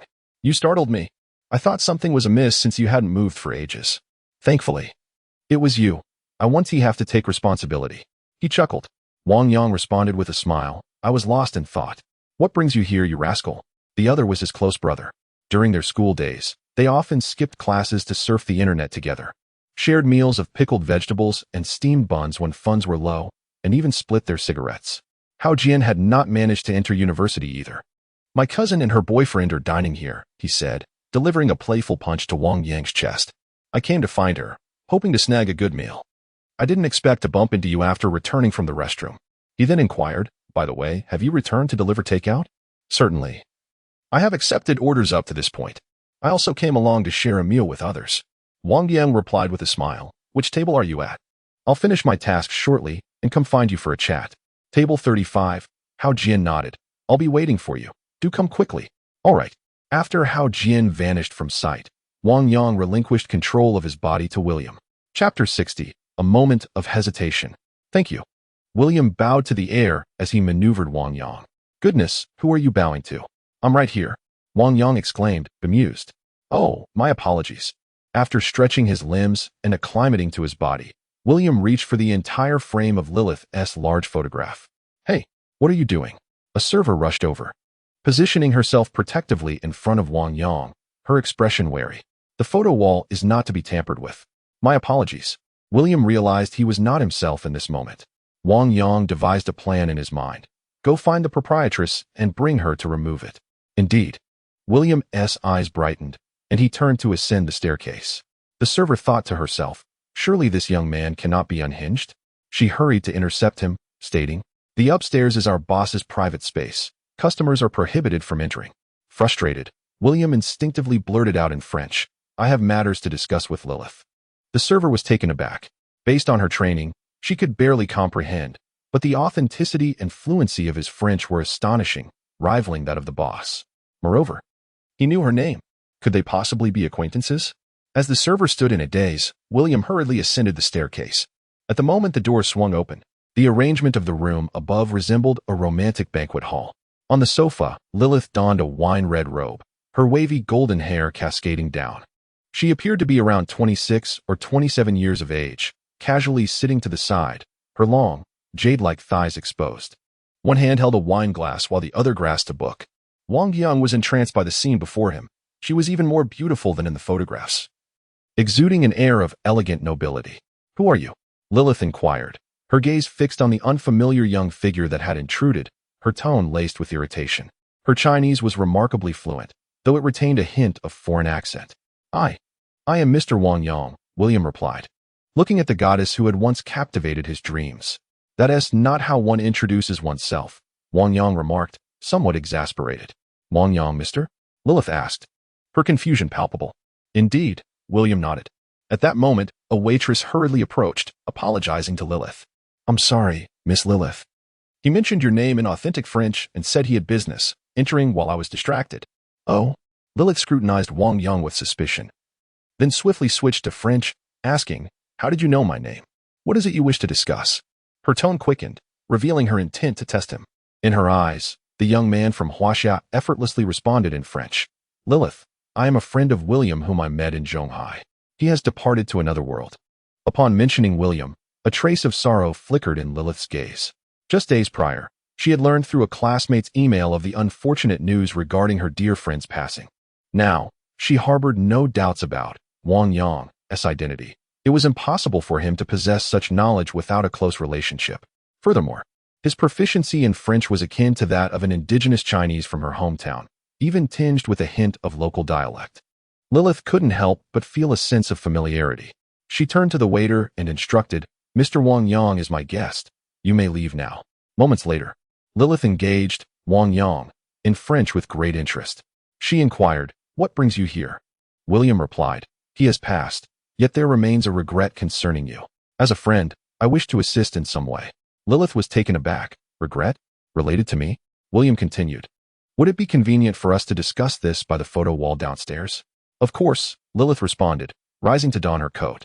The true Wang Yang, however, observed them as if he were listening to an incomprehensible discourse. During their walk, she couldn't help but ask, Mr. Wang Yang, do you also hail from my hometown? William shook his head. No? Then how is it that you speak French so well? Lilith queried, her confusion palpable. William chuckled. I possess a talent for languages, honed through my conversations with you. Impressive, Lilith exclaimed, giving a thumbs up. There was an inexplicable fondness blooming within her for this young man from the East, perhaps due to the familiarity of the language and his aesthetically pleasing appearance. Their initial encounter sparked a unique affection in her heart. Soon, they arrived at the photo wall. Wang Yang raised his hand, pointing to a large photograph of her, and revealed, the words William wishes to convey to you are inscribed on the back. Really?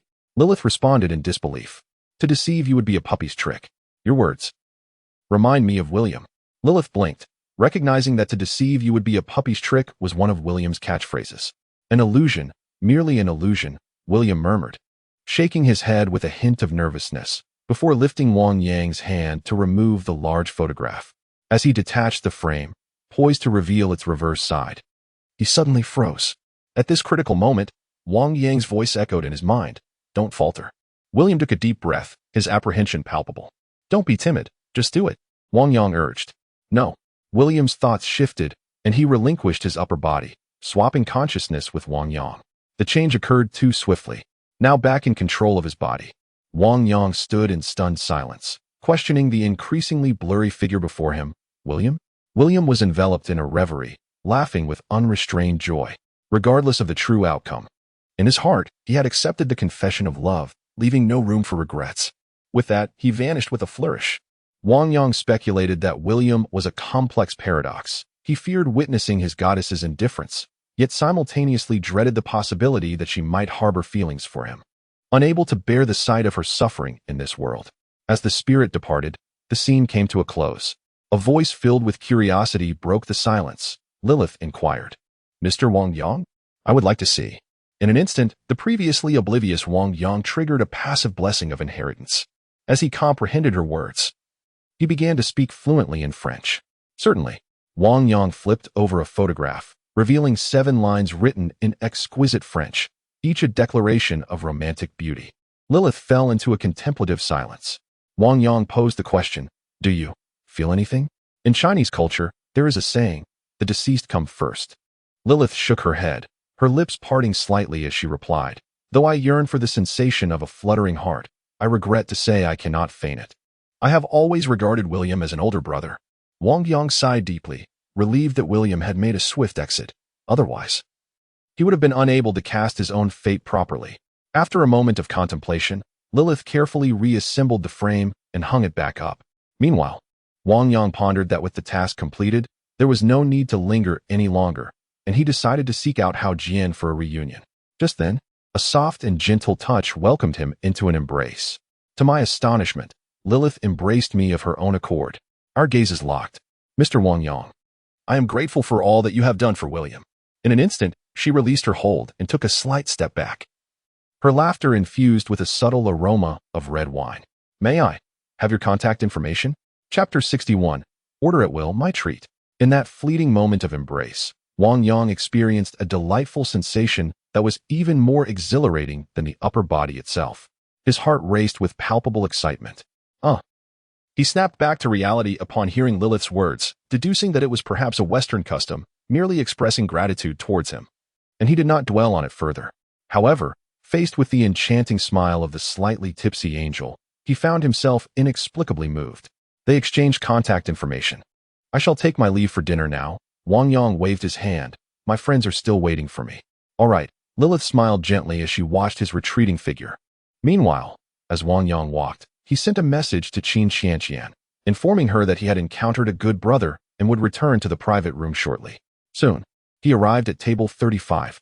Hao Jian sat alone in a somewhat reserved manner, occasionally nodding and smiling, though his smile appeared somewhat forced, as if it had been squeezed out. Opposite him sat a pair of exquisitely dressed handsome men and beautiful women. So mischievous, Wang Yang chuckled. Brother Yang, Hao Jian waved, pulling him to sit beside him. Who is he? Su Yuyu questioned with evident discontent. Your brother-in-law agreed to let you come. It would suffice if you expressed gratitude. But are you planning to bring someone to mooch off us as well? Cousin, Hao Jian quickly elucidated. I encountered my close friend from high school, Wang Yang, just as he emerged from the restroom. Is he also dining at this establishment? Su Yuyu cast a disdainful glance at Wang Yang. Birds of a feather flock together. My cousin is a slacker at school, and this so-called good friend is nothing more than a fair-weather companion. Indeed, Wang Yang nodded slightly. Su Yuyu, evidently unconvinced, pressed on with a barrage of inquiries. Which school did he gain admission to? I wasn't accepted, Wang Yang replied with a shrug. Her tone grew increasingly aggressive as she inquired. Does he have a job? Well, I suppose delivering takeout in Zhonghai counts as work, Wang Yang remarked casually, speaking the truth, as that was indeed his sole source of employment. Upon hearing this, Su Yuyu's face contorted with disdain. Jinyu. She turned her head to address her boyfriend. Her voice dripping with sarcasm. Some individuals possess an astonishing lack of shame. Look at my cousin flaunting his dinner at a posh French restaurant on social media, braving the cold just to mooch a meal. This, Hao Jian attempted to clarify. We genuinely bumped into each other at the restaurant. Xie Jinyu smiled with remarkable composure. You are still rather naive. It is natural to feel vanity, but lacking ambition is unacceptable. In the future, refrain from associating with dubious characters. One must understand that connections determine the limits of one's life. He sighed deeply, reflecting. Take food delivery as an example. One toils endlessly for a month, yet cannot afford even a single main dish on this table. Indeed, take a cue from your brother-in-law. Su Yuyu cast a glance at Wang Yang, proudly declaring, at merely 27, he has already ascended to a managerial position at Zhonghai Real Estate Company, earning a 7-figure salary. Wang Yang furrowed his brows. Initially buoyed by the simple fortune he had inherited, his spirits dampened upon hearing her words. Yet, considering that she was a relative of Hao Jian, he dismissed the irritation as merely a bite from a dog. Rising from his seat, he proposed to Hao Jian. Shall we step outside for a moment? Sure. Hao Jian found himself in an awkward predicament, needing to request a favor from his cousin while not wanting to put his friend in an uncomfortable position. He turned to Su Yuyu and said, Cousin, please wait for 5 minutes. At that moment, Xie Jinyu, with an air of sophistication, waved his hand and remarked, We're all family here, as your future brother-in-law. I must maintain face. Hearing this, Hao Jian nodded enthusiastically, urging, Young Gu, please sit down and sample the French cuisine. I've never tasted it before. Wang Yang's interest was piqued. He knew that unusual circumstances often concealed hidden agendas, so he smiled and resumed his seat, eager to see what tricks Xie Jinyu would unveil. Unbeknownst to everyone, Wang Yang had already indulged in a variety of exquisite dishes prior to meeting Hao Jian, leaving him comfortably satiated. At this juncture, Xie Jinyu picked up a finely bound menu, cheerfully presenting it to Wang Yang. We ordered 3 portions. Please feel free to browse the menu and order whatever you like. It's on me. Jinyu. Su Yuyu interjected, a hint of urgency in her voice. I have not yet finished speaking. Xie Jinyu revealed a mocking expression, stipulating that he must identify the dish ordered. Su Yuyu paused momentarily, then broke into a smile. The menu was divided into 2 volumes, one in Chinese and the other in French. However, the menu he received was the French version. Really? Wang Yang feigned astonishment, as if fortune had suddenly smiled upon him. With an annual salary exceeding 1 million, I can certainly afford this. Xie Jinyu nodded nonchalantly. To him, it was evident that without formal training, one could scarcely comprehend it. Even an elite graduate from a prestigious university would find the French language as inscrutable as a foreign script. It was merely an attempt to mock you, a mere delivery boy who barely completed high school. Yang Ge, Hao Jian expressed concern. Yet Wang Yang turned the pages of the French menu, beginning to peruse. The French words fell before his eyes effortlessly, requiring no mental effort to decipher. Whether it was the names of the dishes or their descriptions, they translated accurately and automatically. Truffle, foie gras, snail. Although the blessings were inherited passively, it was indeed remarkable. 5 seconds, 10 seconds, a minute passed. Hey, I've said I'm treating you. Just order whatever you like. Please hurry. Su Yuyu's derisive laughter echoed, suggesting that perhaps not a single dish in the entire menu appealed to him. Sigh. Xie Jinyu shook his head and sighed. If one cannot discern the dishes, then I can only express my regret. For this may very well be the closest you will ever come to a sumptuous feast in your lifetime. After a brief moment, Wang Yang lifted his gaze to the 2, confirming, Am I truly free to order as I please? Nonsense, Su Yuyu said with a self-satisfied smirk. Some people are given opportunities yet prove to be ineffectual. To put it bluntly, they simply lack the fortune. Sister. Hao Jian looked at her with a hint of irritation. It's nothing. Wang Yang reassured his brother with a pat on the shoulder before rising to his feet. After all this posturing, have you finally come to terms with your intent to leave? Xie Jinyu enjoyed the spectacle, relishing the feeling of mocking the fool. However, at that moment, both he and Su Yuyu were taken aback. The cousin's unruly companions had unexpectedly beckoned to the waiter. Hello, how may I assist you? The waiter approached politely. Wang Yang casually remarked, I'd like to order. Certainly, the waiter replied. Wang Yang nodded nonchalantly, flipping the menu to the latter half. Whereupon he discovered it was filled with extravagant offerings. Would you like me to make some recommendations? The waiter inquired. Wait a moment. Xie Jinyu's voice turned stern as he regarded Wang Yang. Do not forget my stipulation. You must order dishes you can comprehend. Should you act recklessly, you shall be responsible for the bill.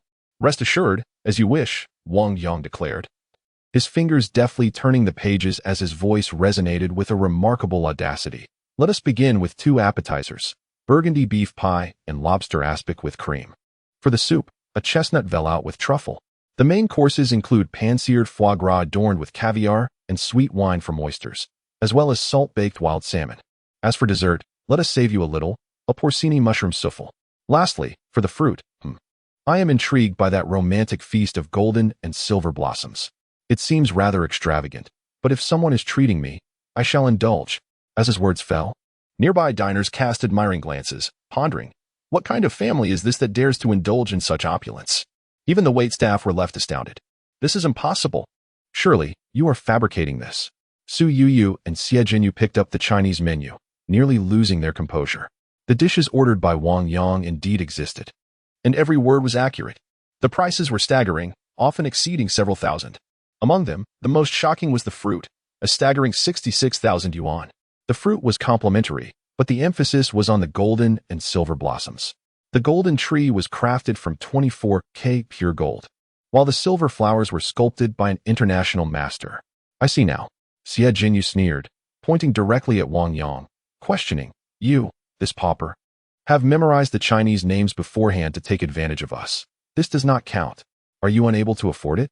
A salary of 1 million, and this is all you have? Wang Yang replied calmly and confidently. Then tell me, what constitutes as affording it? Who said I cannot play the game? Xie Jinyu's gaze darkened as he growled. But do not underestimate my intelligence and attempt to deceive me. Unless, of course, you are willing to reorder those dishes in French right here in front of everyone. Chapter 62.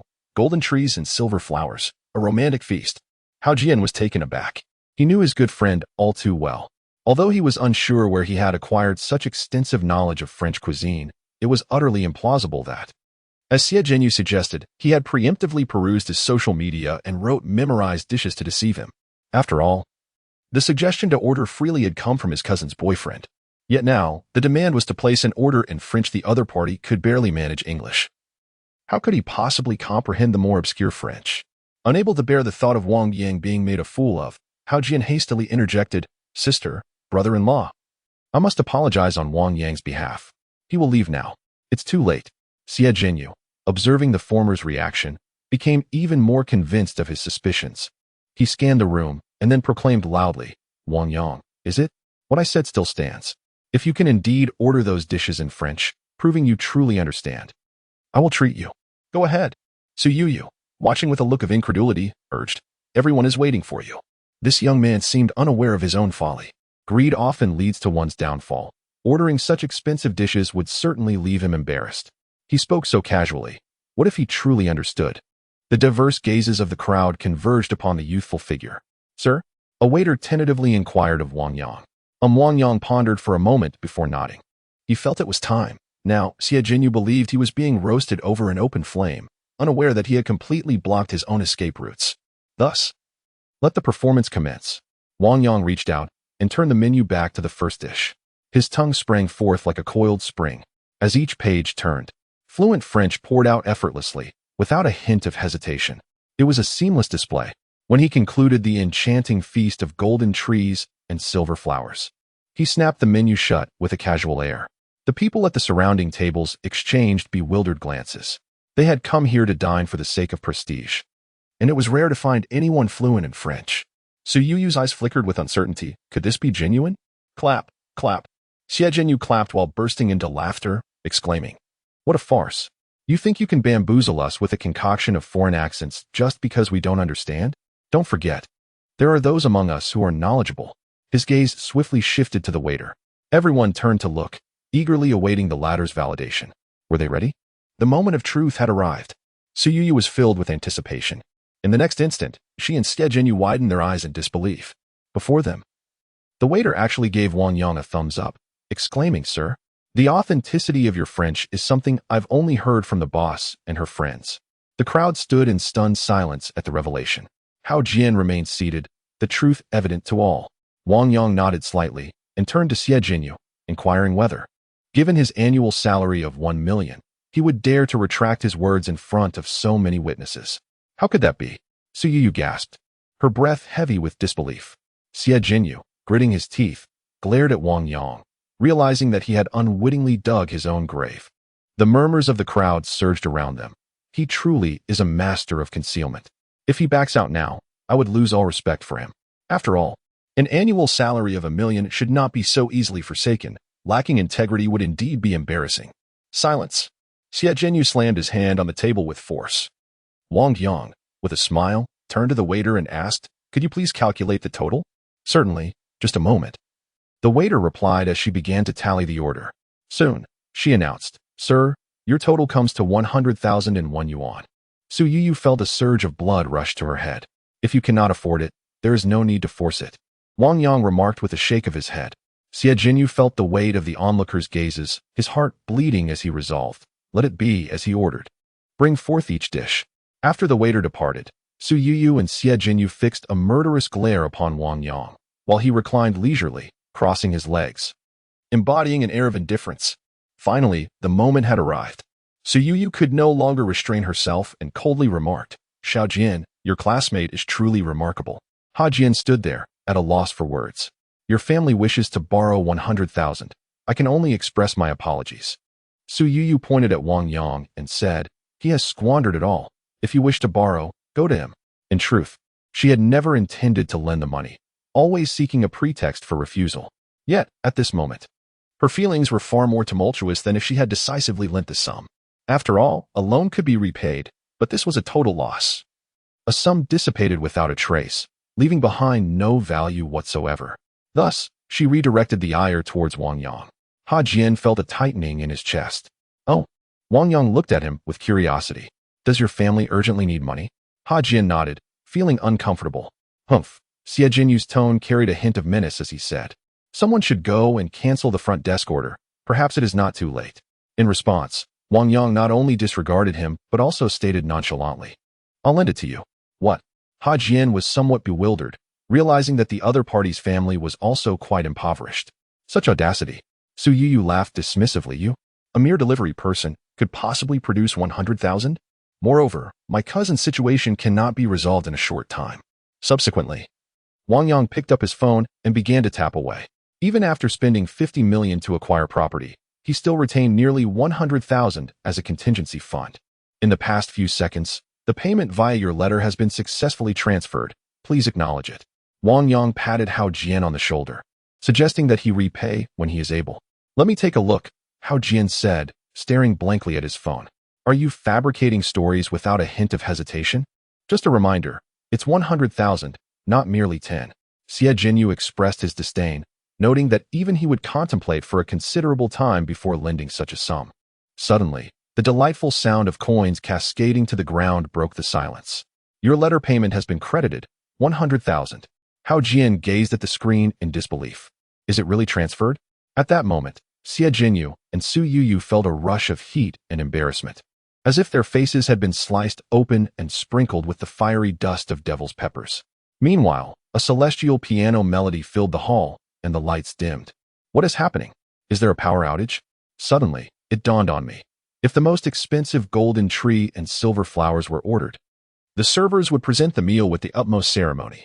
A beam of light illuminated the staircase, capturing everyone's attention. Lilith, with her golden hair and azure eyes, donned in a lavender evening gown, gracefully held a tray. Upon it rested a shimmering little tree adorned with silver flowers, beautifully complemented by an array of colorful fruit, creating an enchanting and romantic scene. She is exquisite, resembling an angel. Is that the rarely seen beauty of a foreign boss? Today, she personally delivered the meal to our table? This must be a groundbreaking first. If I had known, I would have indulged myself and ordered something extravagant. As Lilith appeared, she instantly became the focal point of the room, gracefully striding amidst a chorus of admiration. Gradually, with the enchanting strains of the piano, another beam of light descended, enveloping the youthful figure at table 35. In that moment, it felt as though the entire world had faded away, leaving only the two of them. Chapter 63. The social misfits. Wang Yang was utterly astonished. He had ordered a lavish fruit display costing 66,000, and yet he received such exceptional treatment? Amidst the envious gazes surrounding him, Lilith approached with a tray in hand, her fiery red lips parting as she spoke. Esteemed sir, it is my honor to serve you. Her fluent Chinese, more delectable than the fruits adorning the golden tree, was intoxicating to the ears. Lilith, the honor is mine, Wang Yang replied with a nod. She placed the tray down and began to introduce the exquisite golden tree. This masterpiece has been crafted by an international sculptor exclusively for the French Culinary Alliance. Each piece bears a unique number at its base, which I have registered in conjunction with your name. Oh, Wang Yang picked up the golden tree, inspecting the bottom, where indeed a string of numbers and letters was inscribed. From this day forth, you are a distinguished member of the French Culinary Alliance. Lilith elaborated on the privileges of membership, which included birthday greetings and complimentary tastings of new dishes among a plethora of other benefits. Furthermore, she took a fork and delicately offered him a large, purple cherry from the tree. Delicious, Wang Yang exclaimed, giving a thumbs up as he savored the sweetness. This scene incited envy among the onlookers, who wished to replace the young figure basking in such attention. Xie Jinyu's eyes burned with jealousy. The beautiful foreign boss personally served him, even feeding him. I paid for this. Why are you putting on such airs? You have monopolized all the good fortune. What gives? Little do they know that had it not been for Wang Yang's prior encounter with Lilith, which left a profound impression, she would never have deigned to serve. Soon, a man and a woman began conversing in incomprehensible French under the spotlight, their laughter echoing. Beside them, Hao Jian was utterly astonished, internally exclaiming in disbelief at his brother's remarkable prowess. After all this time, when had he mastered such impressive French? Moreover, he casually transferred 100,000. In just 6 months of absence, he suddenly felt that his once familiar brother had become a stranger. Damn it! The sound of Su Yu grinding her teeth occasionally pierced the air, her face flushed with embarrassment. At that moment, the piano's melody concluded, and the restaurant's lights returned to their original brightness. Finally, Xie Jinyu could no longer contain himself. He turned to Lilith, questioning. This golden tree and silver flowers were purchased with my money, so why does he enjoy such treatment? A societal lowlife who couldn't even pass university entrance exams. Does he deserve it? His words sparked a wave of murmurs. Couldn't pass university? That can't be true.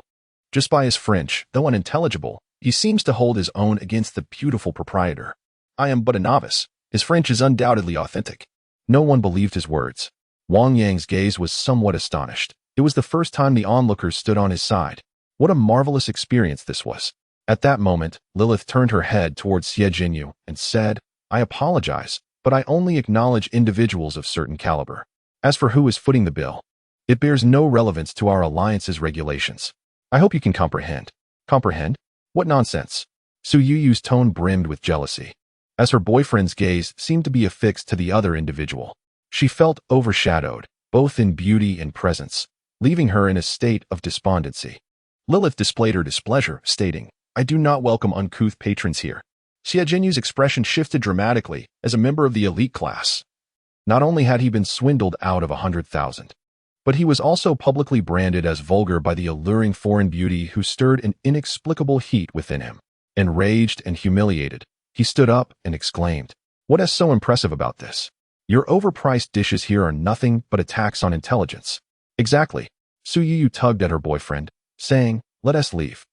A multitude of patrons gazed at the young couple, their expressions a mix of uncertainty and intrigue. How can you speak like that? The prices are clearly displayed. We are here for the ambience. Calling it an intelligence tax? If you cannot afford it, don't pretend to be something you're not. $1 million a year. And yet this is how you behave? Laughter pierced through the atmosphere like arrows, leaving Xie Jinyu feeling utterly humiliated as he hastened his steps. Wait, Lilith called out. Please settle the bill before you depart. Thank you. Su Yuyu hesitated momentarily, while Xie Jinyu bellowed. Do you think we're foolish and wealthy? We only acknowledge our previous votes. With that, he pulled out 2 stacks of cash from his bag and slammed them onto the ground. Is this enough? An additional 100,000. Go find that scoundrel Wang Yang. It was utterly incomprehensible. Lilith shook her head. At that moment, a stern reprimand echoed. Xie Jinyu, I am deeply disappointed in you. Xie Jinyu was taken aback, his heart racing. That voice was far too familiar. He had heard it every time during the meetings. Doubting his senses, he instinctively glanced around. The speaker was none other than Guan Qingyu. Zhao Yilong, Chu Zifeng, and Qin Xianyun were also present. There was no escaping it. The spectacle of Jin Shuinhua was too grand, with pianists and spotlights, prompting their curiosity to step out and take a look. To their astonishment, the leading lady of the romantic feast was the beautiful foreign boss, while the leading man turned out to be none other than Wang Yang, who had been missing for quite some time in the restroom. Especially notable was his effortless command of the French language, which completely reshaped their perception of Wang Yang. Chairman. Xie Jinyu felt a chill run down his spine as he gazed at the middle-aged figure at the entrance of the private room. Guangdong. Su Yuyu rubbed her eyes in disbelief. She had become the supervisor of the sales department through her boyfriend's connections. Encountering the top figure of the group here was simply surreal. Guan Qingyu swiftly approached Wang Yang, his tone laced with an ingratiating smile. Mr. Wang Yang, I take full responsibility for not being discerning enough in our recruitment, allowing such unsavory characters into the company. I sincerely apologize for the disturbance caused today. The crowd in the hall was utterly astonished. What could possibly be the identity of that young figure? The chairman of a company with an annual salary in the millions, undoubtedly a person of considerable stature, actually lowered himself to offer an apology? Hao Jin's reaction was the most pronounced. His hair stood on end. He was well aware that his future brother-in-law worked at Zhonghai Real Estate Company. Lilith gazed at Wang Yang with a look of profound surprise. Xie Jinyu and Su Yuyu were completely flustered by the scene unfolding before them. You two, come here. Guanyin glared at the former duo. The two felt as though their feet were weighed down with lead as they leaned on each other to return to table 35. Mr. Wang Yang, it is your generosity that allows me to consider you a friend, Guanyin said solemnly. I was fortunate to discuss cooperation with him tonight. Yet you two have ruined the mood. Su Yuyu's eyes nearly popped out of her head. Her cousin's high school friends. Not only were they truly dining in this upscale restaurant, but they were also negotiating collaboration with a chairman worth billions. What was most terrifying was the chairman's demeanor, which suggested that befriending them was an immense honor. Gulp. Xie Jinyu swallowed hard. It was over. He had thought that a casual kick at the refuse would suffice. However, It turned out to be a steel plate capable of inflicting catastrophic fractures from head to toe. Chapter 64. Truly a divine being. Guanqingyu remained silent, exuding an aura of somber intensity. For Xie Zhenyu, the atmosphere of the entire restaurant appeared to have lost its vitality, rendering it chillingly cold. "Chairman, please allow me to explain," he lamented, tears welling in his eyes. "I failed to recognize a mountain of greatness, yet he has claimed from the outset that he is merely a delivery person. Do you believe I am at fault?" Wang Yang's eyes narrowed. "No, that is not his implication," Su Yiyu interjected, her tone overly flattering as she shook her head. "How could we have anticipated that there would be smoke rising from the ancestral grave of our cousin's family, leading us to the fortune of encountering such an extraordinary being?" "Extraordinary being? Perhaps you have misunderstood. I truly am a delivery person." Wang Yang then picked up his phone and opened the Myleme Rider app, where the clear information displayed left even Guanqingyu in a state of astonishment. "I can vouch for this," Chu Zifeng exclaimed, rushing over.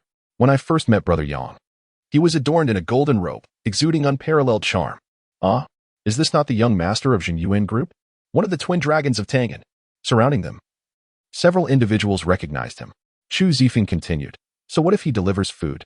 It does not diminish my heartfelt admiration for Brother Yang. His chess skills astonish the world, and his fluent, authentic French is merely the tip of the iceberg. In my eyes, he is a celestial being, both humble and grounded."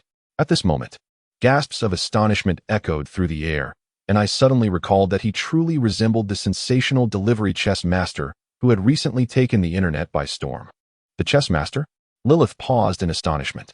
As her understanding of Wang Yang deepened, she found him shrouded in an enigmatic mist. Mysterious, incomprehensible. The more elusive he became, the stronger her desire to delve deeper into his secrets grew. Xie Zhenyu and Su Yiyu wore expressions of bewilderment. Even the esteemed heir of the Zhenyuan Group was in attendance. Could it truly be that he was just a delivery person? Furthermore, she had indeed come across news about the chess master.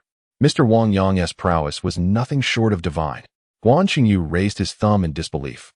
It was astonishing how such seemingly disparate traits, astounding foresight, unparalleled chess skills, authentic French, and delivering takeout could coexist within a single individual. A miraculous reality lay before them. Alas, Wang Yang felt a twinge of embarrassment from the excessive praise. Given the circumstances, he could hardly undermine his own reputation. After a moment's reflection, he calmly remarked, "In truth, I simply find that the view from lofty heights becomes rather mundane after a while. Observing the myriad facets of life through the lens of a delivery person enriches my spirit." Upon uttering these words, an inexplicable sense of sophistication arose within the hearts of the crowd. To forsake wealth and luxury, to brave the biting wind and scorching sun while traversing the streets. What an extraordinary realm of existence this was. They all bowed their heads in shame. At this moment, Xie Zhenyu realized that his golden opportunity lay in the hands of the other party, and he humbly pleaded, "Mr. Wang Yang, Chairman, it was my folly to underestimate you." "I was wrong. Indeed." Guanqingyu shook his head, saying, "I assigned you to wait for instructions here at Tangan this afternoon, initially planning for you to oversee the subsequent details after our discussion of cooperation." Wang Yang frowned upon hearing this. "If a person like this were to follow up, I would have serious reservations about your company." He placed immense importance on this transformation. On one hand, it concerned the value of his shares. More crucially, Qin Xinyun had staked the lifeblood of the company on this venture. There could be no room for error. "I understand." Guanqingyu's gaze returned to Xie Zhenyu. "I invested 20 million to mend my relationship with Master Yang. And yet, you, with a mere annual salary of 1 million, act so arrogantly. Do you wish to bring misfortune upon yourself?" His expression was cold as he continued. "Since you perceive my meeting with Mr. Wang Yang as paying an intelligence tax, perhaps my establishment is too small to accommodate someone of your societal elite status. I suggest you seek greener pastures." "Chairman." Xie Zhenyu's face turned pale. The words he had previously spoken now pierced his heart like daggers. Societal elite? He had now become a laughable figure unworthy of mention. "Zhenyu, what shall we do?" Su Yiyu broke down in tears, her distress evident. "Remember to purchase the order," Guanqingyu coldly remarked. "Otherwise, it would be a blatant attempt to tarnish the company's reputation, and you will be held legally accountable." He disregarded the two further and turned to Lilith, saying, "I apologize for today's events." "It's quite all right," Lilith replied with a light laugh. "After all, Mr. Wang Yang is also my friend. Thank you for your defense of him." Upon hearing this, The crowd once again directed their attention towards the youthful figure. A friend? Could it be that he shares a romantic connection with this angelic and exquisite businesswoman? No wonder he made such a stunning appearance, personally serving the meal, especially with that tantalizing gesture of feeding. The prominent figures of Zhonghai, the young master, and the boss lady were all clearly smitten. Truly a formidable individual among the formidable. Brother Yang, is he truly the same Yang I know? Hao Jian, lost in thought, cautiously inquired. The transformation over the past 6 months was akin to a fish leaping over the dragon gate. Who else could I be? Wang Yang lifted the tray adorned with golden trees and silver flowers. Feeling somewhat awkward under the gaze of admiration, he suggested, "Let us go to the private room to dine." Hao Jian nodded absent-mindedly. Afterward, Wang Yang recalled that Su Yinran and Ro had not eaten, and glanced back at Lilith, saying, "Please pack up the other dishes I ordered." "Certainly," Lilith responded, then warmly invited, "Would you like to watch a movie together tomorrow?" "I'm afraid I won't have the time." Wang Yang shook his head. "Day after tomorrow is fine," Lilith remarked. Wang Yang shook his head once more. "I have been quite busy lately." "Well, make sure to contact me when you're free," Lilith replied with a smile. "I am always waiting for you." "All right." Wang Yang nodded, albeit in confusion. A gentleman's word is as good as a promise. Lilith beamed with joy. The men in the restaurant cast glances at Wang Yang, as if they wished to tear him apart. How could he dare to decline the repeated invitations of a celestial angel? "You have no time?" "We do," they thought, eager for such an opportunity. Ultimately, his simple response of "all right" sounded both dismissive and reluctant. He was truly oblivious to the fortune he possessed. Amidst the envious and resentful gazes, Wang Yang returned to the private room. "Come, taste the fruit worth 66,000. He placed the exquisite gold and silver arrangement in the center. Chu Zifeng speared a piece of cantaloupe, and indeed, with such masterful craftsmanship of gold and silver as a backdrop, the flavor seemed divine. Qin Qianyun, Guan Qingyu, and Zhao Yilong also eagerly sampled the delicacy. Hao Jian felt small and restrained, surrounded by individuals of considerable stature, seemingly unattainable by ordinary folks. Everyone wore friendly smiles. "Loosen up a bit," Wang Yang said as he directly offered a piece of fruit into the mouth of the former. He pondered aloud. "By the way, has your family encountered any troubles?" "Sigh. I'm afraid you'll look down on me if I tell you."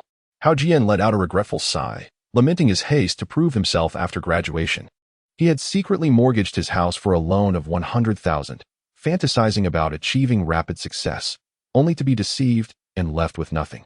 Now, failure loomed as repayment deadlines approached. "Experience is the greatest teacher," Wang Yang nodded, affirming his sentiment. "That is indeed true." Zhao Long sensed an opportunity to ingratiate himself with Master Yang and smiled, extending an invitation. "I am currently in need of personnel, if you do not mind. Would you consider working at Donyang Real Estate?" Hao Jian paused momentarily. Donyang Real Estate. That was the largest property company in Tangan. Wang Yang continued to indulge in his fruit, tacitly approving Zhao Yilong's overture. Yet, Hao Jian felt inadequate, burdened by his lack of skills and education. He lowered his head, anxious about potentially disgracing his friends. "No one is born with knowledge. Education does not define everything." Zhao alone waved dismissively. "One of my company's senior executives didn't he graduate from middle school and made numerous mistakes when he first joined 5 years ago. Now, he earns a 7-figure salary as a valuable asset to the team. Why not give it a try?"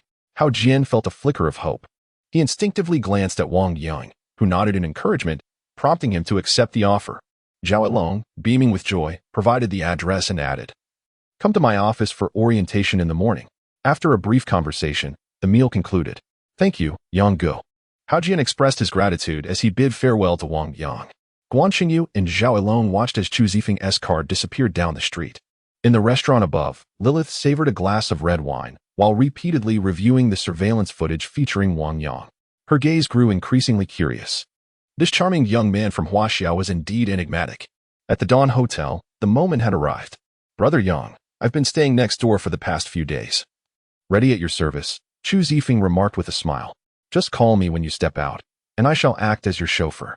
"Very well," Wang Yang chuckled, as he and Qin Qianyun entered through the door. "Yinran, Ro, it's time for dinner." He placed the packed dishes on the table, methodically unwrapping each one. "French cuisine? It smells delightful." The school beauty cradled the little girl as they took their seats. At that moment, Ro suddenly turned her gaze towards Wang Yang. "Daddy." She blinked her starry eyes, her innocent voice brimming with anticipation. Tonight, will you be snuggling with me and Mama, or with the little auntie? Chapter 65. Is there revenge? A tremor coursed through Wang Yang's heart.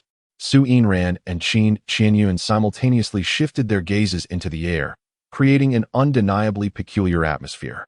After a brief moment, Ro, Wang Yang affectionately patted the little girl's head and forced a smile, saying, I'll sleep in the living room. The sofa is large and soft.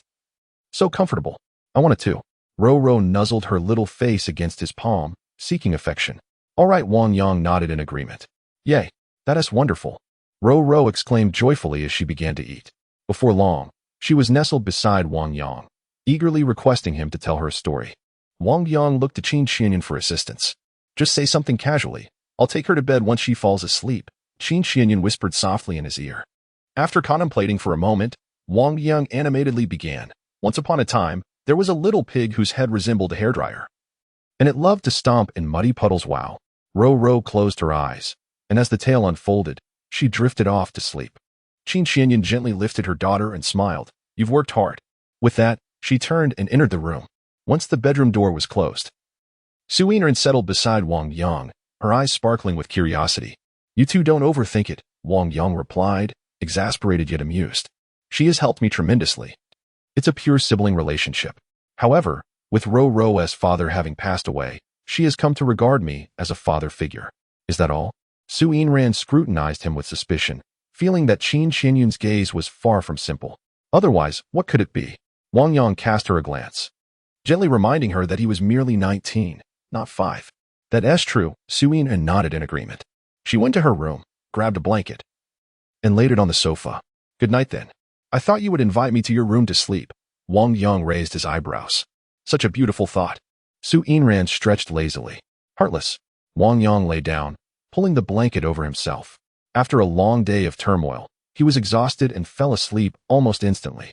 As Su Yinran reached the doorway of her room, she glanced back, envious of how quickly he had drifted off. At 3 in the morning, Wang Yang was jolted awake by the sound of his phone ringing. Groggily, he lifted it to his ear. Yangzi, Zhou Huilan's voice came through, filled with tears and rapid breaths. Your father is in trouble. What? Wang Yang sat up abruptly, alarmed. What happened? Someone just knocked on the door. Zhou Huilan sobbed, saying, your dad went to answer it and was dragged down the stairs.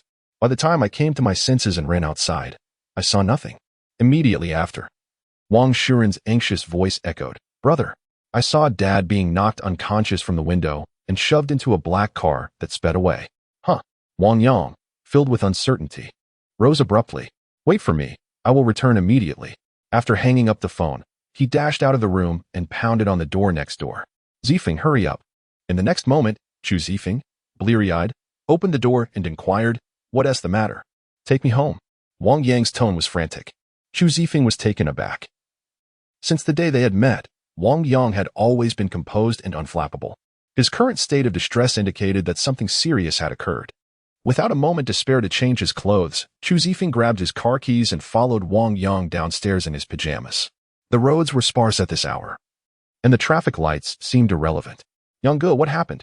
Chu Zifeng asked while pressing the accelerator. Wang Yang, uncertain about the specifics, briefly recounted what his mother and sister had described. Damn. Kidnapping? Chu Zifeng managed to free one hand to grab his phone and dial a number. Hello? Feng Ge. Are you out for a night on the town at this late hour? Li Hai's voice was jovial. He was one of the privileged second-generation youths. Haizi, Chu Zifeng urged.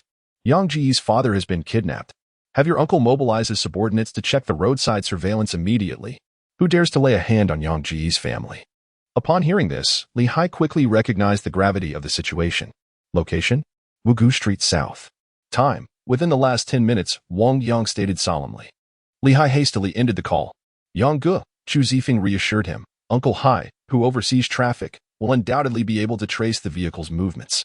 Wang Yang remained silent, composing himself as he pondered the true intentions of the assailant. His father was a man of integrity. Logically, he should not have offended anyone. Was it because of him? A procession of faces he had encountered over the past few days flickered through his mind, leading him to contemplate 4 potential sources of retribution: Su Dongliang's family, including his cousin, Principal Kong from the 16th Middle School, their former neighbor, Su Guanmin, and the elderly neighbors who had refused to vacate their homes. Each of these individuals could have knowledge of his family's address, either directly or indirectly. Yet, knowing the extent of his own power, would they truly dare to act so boldly? Moreover, they had entered and seized his father without attempting to confront him directly, nor had they harmed his mother or sister. This peculiarity struck Wang Yang as exceedingly abnormal. Lost in thought, Chu Zifeng's vehicle pulled into the Wugu South community and came to a halt below. Wang Shuren supported Zhou Huilan, who was in tears.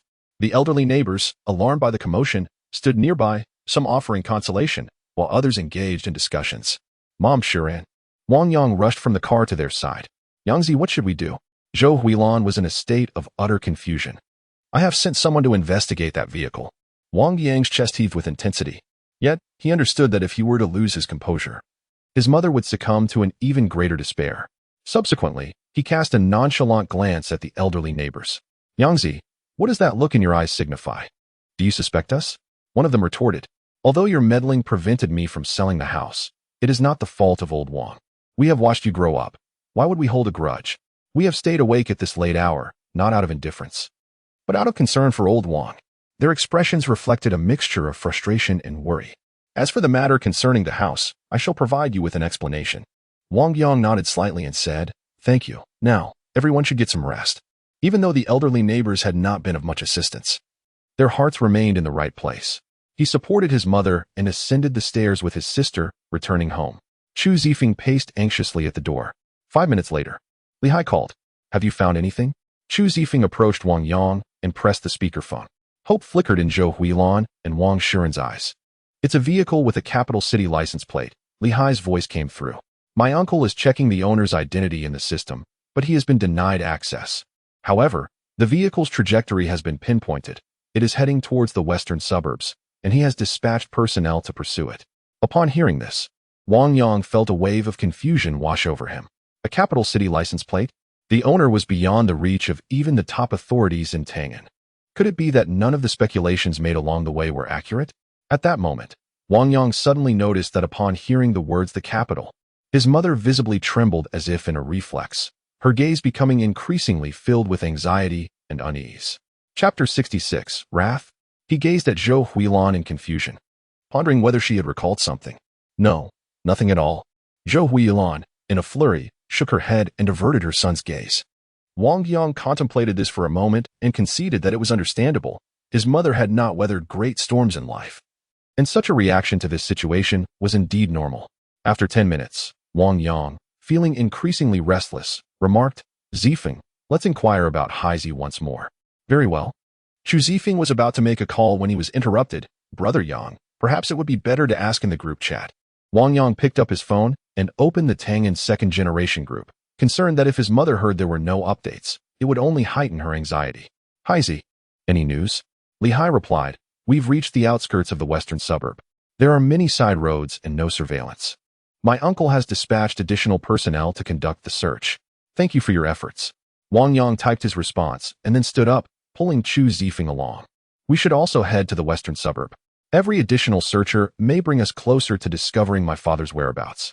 Agreed. Chu Zifeng concurred without hesitation. Yangzi, take me with you. Zhou Huilan called after them as they approached the door. Mother, you and Shuren should remain at home and await news, Wang Yang instructed. Casting a meaningful glance at his sister, Wang Shuren grasped their mother's arm gently. Soon, Chu Zifeng drove Wang Yang away. In the western suburb of Tangan, at that moment, within an abandoned factory, Wang Anfu was bound to a pillar, gazing in astonishment and fury at the middle-aged man before him, who seemed to be of similar age. Zhou Chuanping, how did you discover our whereabouts? He demanded. Zhou Chuanping raised his hand to the side, and a burly giant nearby handed him a whip. Crack. Ah Fu, after years of concealment, it's truly commendable how we, the Zhou family, managed to find you. The whip struck Wang Anfu, tearing through his flesh and fabric alike.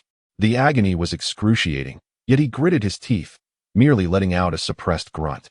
If you wish to place blame, then blame your wretched offspring. Zhou Chuanping laughed heartily. Without him, we would have never uncovered where you and Xiaolan were hiding. Wretched offspring? Wang Anfu instinctively thought of Wang Yang. Impossible. We have never mentioned the Zhou family to him. Crack. Another lash landed. Do you understand the concept of fate? No matter how you hide, you cannot escape it. Zhou Chuanping's laughter echoed. Do you recall? The old master had a fondness for chess, and recently, a prodigious chess saint emerged in the community. What does this have to do with Yangtze? Wang Anfu was perplexed. It has everything to do with him. Zhou Chuanping's expression hardened.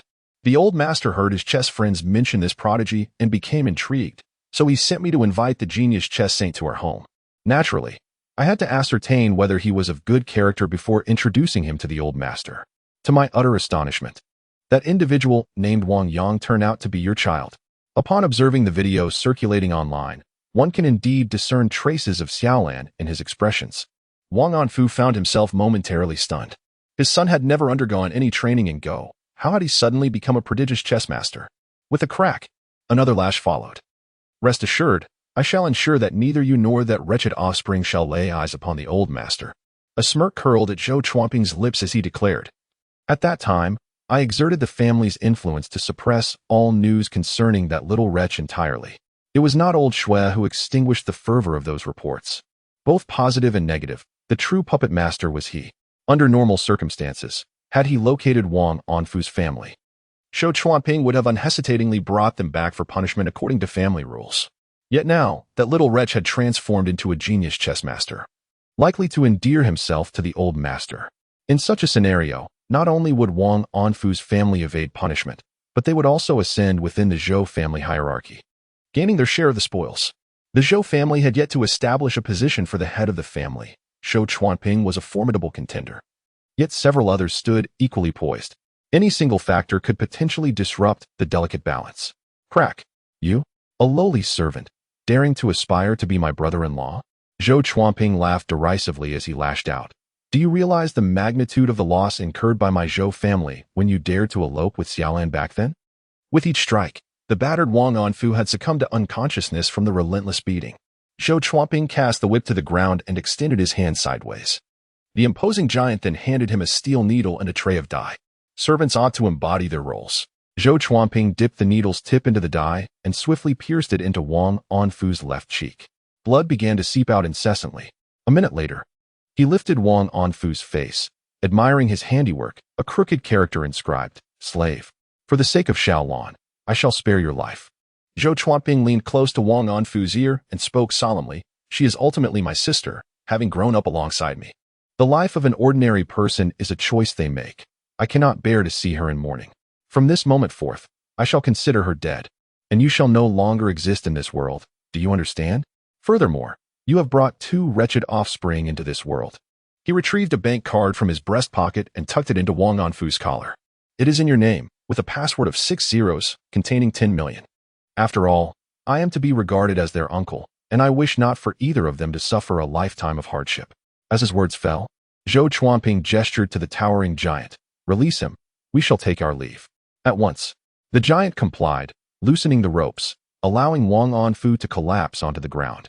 Wait, Wang Anfu gasped, propping himself up with one hand, struggling to elevate his upper body. What? Do you find the punishment insufficient? Zhou Chuanping turned back, raising an eyebrow in displeasure. I have no need for your family's wealth, and neither does Alan.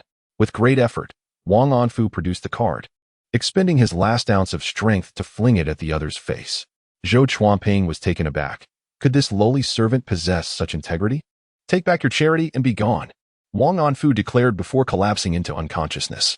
The burly giant stood there, momentarily stunned. Well, if gratitude is not forthcoming, so be it. Only little Lon will suffer. After a brief hesitation, Zhou Chuanping pocketed the bank card and strode away with purpose. Shortly thereafter, Chu Zifeng and Wang Yang roamed the western outskirts like headless flies. At that moment, Li Hai called, Brother Yang. Brother Phone. We found the person. At an abandoned factory over here. Hurry, send the location. Chu Zifeng was taken aback. The urgency in Li Hai's tone suggested a dire situation. Wang Yang remained silent, his expression darker than ever before. Before long, Chu Zifeng navigated to the abandoned factory using the coordinates. Several official vehicles flashed with red and blue lights. Wang Yang flung open the car door and sprinted towards the factory entrance.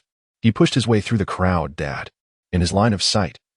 Wang Anfu lay on the ground, battered and bruised. The bloody, blue slave character emblazoned on his face was particularly jarring.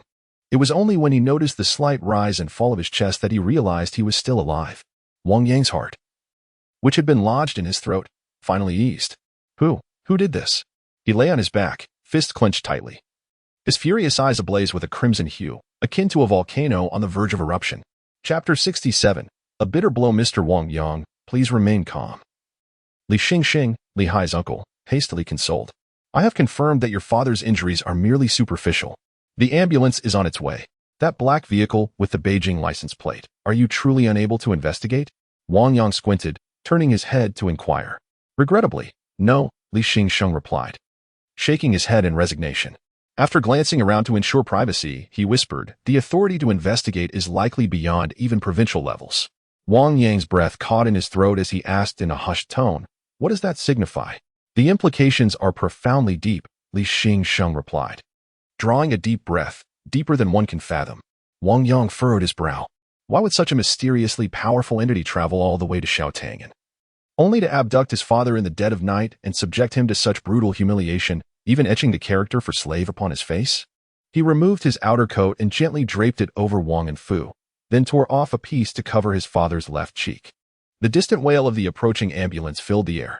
The medical team, upon witnessing the gruesome injuries, gasped in shock. After a moment of contemplation, Li Xingsheng addressed the lead physician. What you have witnessed today must remain confidential. A non-disclosure agreement will be sent to the hospital shortly. Should news of Master Yang's father's humiliation spread, the damage to his reputation could be irreparable. Upon hearing the news, the medical staff nodded gravely. In less than a minute, Wang Anfu was lifted onto a stretcher, connected to an oxygen line and intravenous fluids, and transported to the hospital. Chu Zifeng drove closely behind the ambulance. Inside the vehicle, Wang Yang reassured his mother of his safety. Brother Yang, I have coordinated with the group to mobilize all our connections for an investigation, Chu Zifeng exclaimed, his anger palpable. Once we uncover the perpetrator, I will make him pay dearly. No need for such efforts, Wang Yang interjected, waving his hand dismissively. You won't be able to trace them. The assailant is not a local from Tangan. Based on Li Xingxing's description, it involves a formidable background. Even if a consortium of wealthy heirs were to join forces to uproot Tangan, it would be in vain. What? Chu Zifeng was taken aback. Consider this matter as if it never occurred. Wang Yang rested his chin on his hand, suggesting that perhaps the answers would be revealed when his father regained consciousness. Very well, Chu Zifeng said, falling silent and focusing on driving. At Tangan First Hospital, as they arrived, the dawn broke in hues of pale light. The old hospital director, having received advance notice, stood at the entrance to greet the ambulance, personally overseeing Wang Anfu's transfer to the intensive care unit. In the corridor, Wang Yang faced the director and expressed his gratitude. It was a courteous exchange. The elderly director sighed deeply and remarked, rest assured, young sir, that tattoo is newly applied and has yet to permeate and solidify. Once the cleaning is complete and with the passage of time, the scars will shed, leaving no prominent traces. Indeed, Wang Yang nodded, and what of the whip marks? At first glance, it appears that no internal organs or bones have been harmed, the elderly director replied. With a period of rest, he should recover, though. There may be scars. A pang of anxiety gripped Wang Yang's heart. His father often boasted to the neighbors about his fair and smooth skin. The thought of bearing a multitude of ghastly scars was distressing.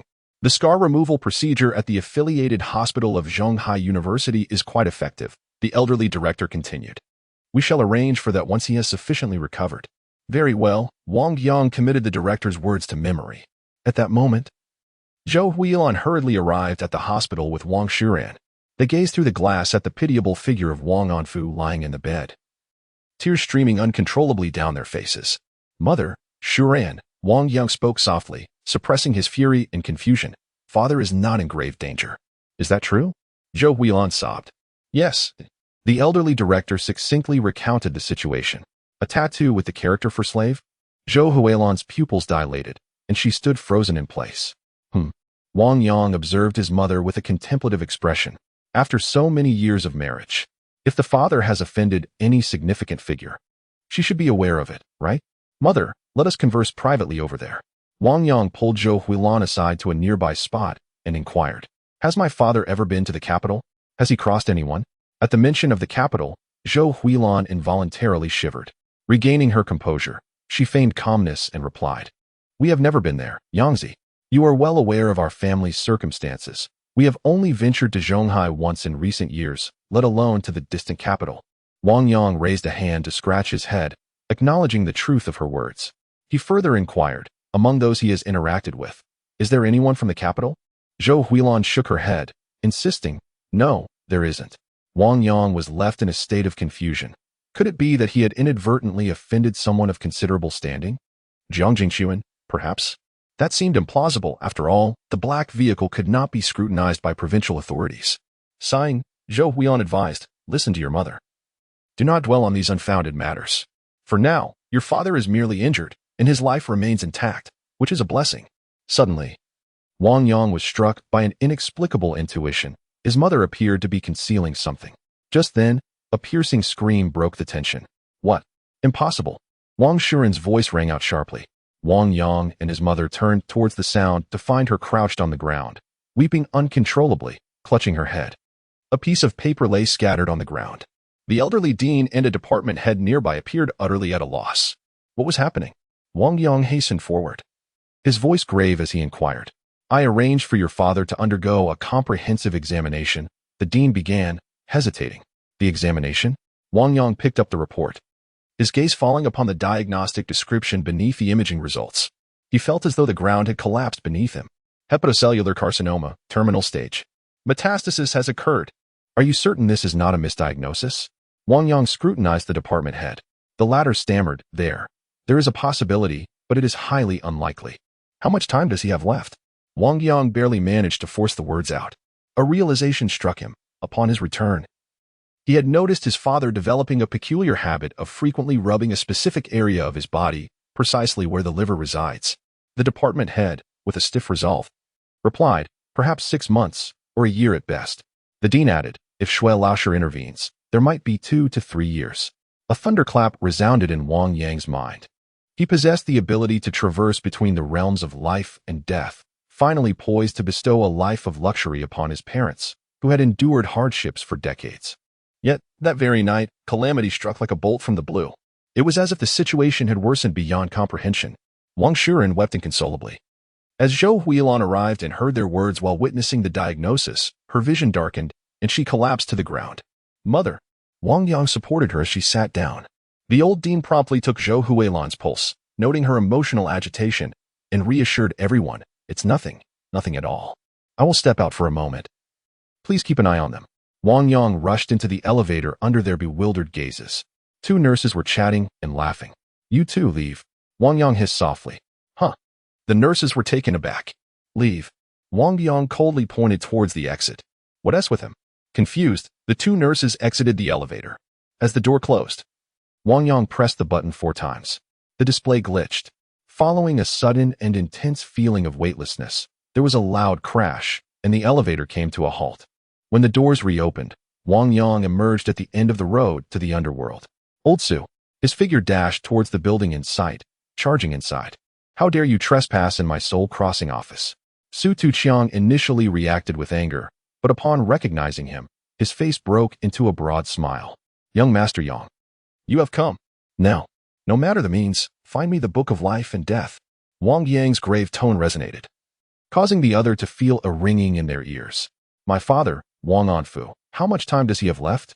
Even if it means to toil endlessly in the underworld, or even to sacrifice my very life to prolong his existence. I am resolute in my determination to restore his vitality. Chapter 68. The Examination of the Book of Life and Death. Su Tuqiang's eyes widened at the words. Could it be that the other party's father had encountered misfortune? Having served in this position for some time, he had developed a rudimentary understanding of the regulations here. The alteration of the Book of Life and Death, extending one's life? Such actions are strictly taboo. Merely broaching the subject could incur severe punishment.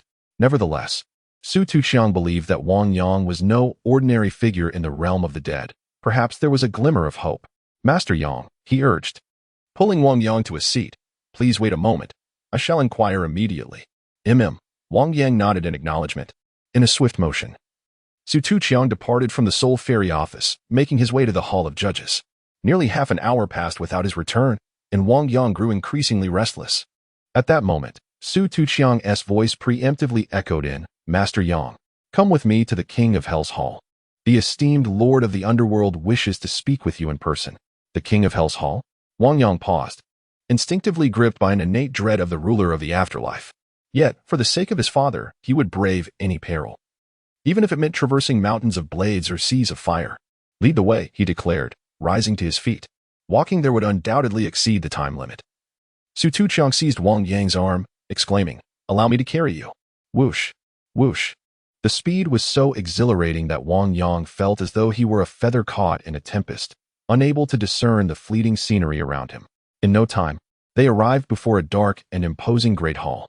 Suspended in the air were ethereal green luminescences. If one were to listen intently, a faint yet piercing wail echoed intermittently. On either side of the grand entrance stood imposing candelabras, flickering with flames. Above, a heavy plaque bore the inscription Hall of Yama. Upon the steps, the stern figures of Oxhead and Horseface stood sentinel, one clutching a hook and a purple fork, the other wielding chains of frost. This scene sent a shiver down Wang Yang's spine.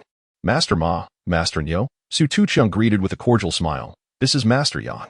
The curious gazes of Oxhead and Horseface fell upon Wang Yang, the former remarking, "You may proceed inside." At a loss for words, Wang Yang merely nodded at these legendary beings as a form of greeting. He followed Su Tuqiang into the hall. Before them lay a corridor adorned in shades of purple and green. Wang Yang whispered, "Aren't Oxhead and Horseface tasked with collecting souls?" "There are countless souls departing this world each day, from every corner," Su Tuqiang explained. "If the true deity were to undertake this personally, it would be an endless endeavor. Thus, they operate through myriad manifestations." "Ah, I see," Wang Yang responded, enlightened. Soon, they reached the end of the corridor, where two figures stood at the entrance to the inner sanctum. Clad in black and white, both bore elongated tongues, donned high hats, and held sorrowful staves adorned with skulls. Wang Yang felt as though the very blood within him had ceased to flow. It was none other than the ominous black and white impermanence. The aura is more sinister and terrifying than that of the Oxhead and Horseface. "Black Lord, White Lord." Su Tuqiang bowed respectfully. Black Wuchang coiled his tongue around his neck, gazing at Wang Yang with a sinister grin. "You, enter alone. The little clerk of the Soul Fairy has no right." White Wuchang plucked out an eye, casually toying with it in his hand. Wang Yang, terrified, dashed through the door. Immediately, a solemn voice echoed from above. Is it Wang Yang who approaches? He looked up to see a man clad in a dark purple imperial robe, towering majestically. Under the oppressive gaze, his knees involuntarily buckled. Cold sweat trickled down Wang Yang's brow as he forced himself to stand upright and saluted. "I am Wang Yang, paying my respects to the King of Hell." Truly deserving of the stature of a human sovereign, the King of Hell remarked with admiration in his eyes, "Be seated." An infernal guard brought forth a chair. Wang Yang sat down, his mind awash with confusion. The stature of a human sovereign? Suddenly, he recalled what the fortune teller had told his mother. Wang is the human sovereign. Yang can dispel the Yin. Could it be true? "I am aware of your request," the King of Hell spoke slowly. "Chui Ju, bring forth the book of life and death." As he finished speaking, a middle-aged man in a red robe appeared out of thin air, holding the book of life and death in his left hand and a judge's pen in his right. The foremost among the four great judges of the Underworld, Chui Ju. "First, let him review the fate of his father," Yama decreed. "Yes." Chui Yu approached Wang Yang's side and opened the book of life and death. Just a single page. Blank. Chui Yu tapped the tip of the judge's pen against it. Lines of text materialized. Wang Yang lowered his gaze. Wang On Fu. Background. He asked in astonishment, "Chui, why is my father's background obscured by a shroud of mist?" "The blood relations involved are extraordinary," Chui Yu patiently explained. "They do not fall under our jurisdiction, hence the misty manifestation." Wang Yang's eyes widened as he continued to read. At 1 year old, found by Wang Huai at the riverbank. This Wang Huai was Wang Yang's grandfather. He was utterly shocked to learn today that his father was, in fact, adopted. As he read on, year after year of recorded events unfolded, all chronicling significant deeds. Wang Yang's gaze suddenly sharpened. At 18, moved to the capital to seek a livelihood, a fateful encounter ensued, nearly drowned, fortuitously rescued by Huailan. The third miss of the Zhou family, one of the four prominent families of the capital. They developed mutual feelings, longing for each other. And he successfully infiltrated the Zhou household as a servant. At 20, eloped with Zhou Huailan, and in the same year, they had a son, Wang Yang. Wang Yang was utterly astonished by the accounts of those 2 years. His simple and frugal mother had an illustrious background. The third miss of the Zhou family from one of the capital's 4 great families. A servant, elopement. He recalled the car with the Beijing license plate from that midnight, the character for slave that pierced his face, and the authority mentioned by Li Xingxing. If the Zhou family was behind this, it would all make sense. Zhou family. Wang Yang clenched his teeth. At 26, gave birth to a daughter. Wang Shuran, at 37, initial signs of liver disease. At 39, evolved into a serious illness, passed away in August of the same year. Wang Yang's pupils constricted. It was now January. Did his father have only 7 months left to live? Although he suspected the Zhou family was responsible and harbored resentment, in a certain sense, he felt grateful to them. Their family barely made ends meet, and the previous generation had no concept of regular health checkups. Had it not been for this injury, he might have been caught off guard when the illness erupted. Wang Yang took a deep breath and turned to ask Judge Cui, "May I see my mother Zhou Huilan's information again?" "Of course," Judge Cui replied, tapping the tip of his pen to reveal the text. After a while, Wang Yang felt a heavy heart. His mother's fate on the death ledger showed that she succumbed to illness 2 years after his father's passing, withering away in sorrow. "May I see the information on the Zhou family?" he inquired. Judge Cui shook his head. The king of hell, seated above, spoke. "Even for you, we cannot make exceptions. You may only view the immediate family of the next generation. After all, the rules were not set by me. Moreover, as a living person, you can only see your own current status on the death ledger." "Very well," Wang Yang nodded. The matters concerning the Zhou family were of no concern to him, nor did he find it necessary to dwell on his own. The mere fact that they were willing to summon him for a discussion suggested that there might be a glimmer of hope for prolonging his life. He gazed at the king of hell, summoning his courage to declare, "Not only my father, but I wish to extend my mother's lifespan as well."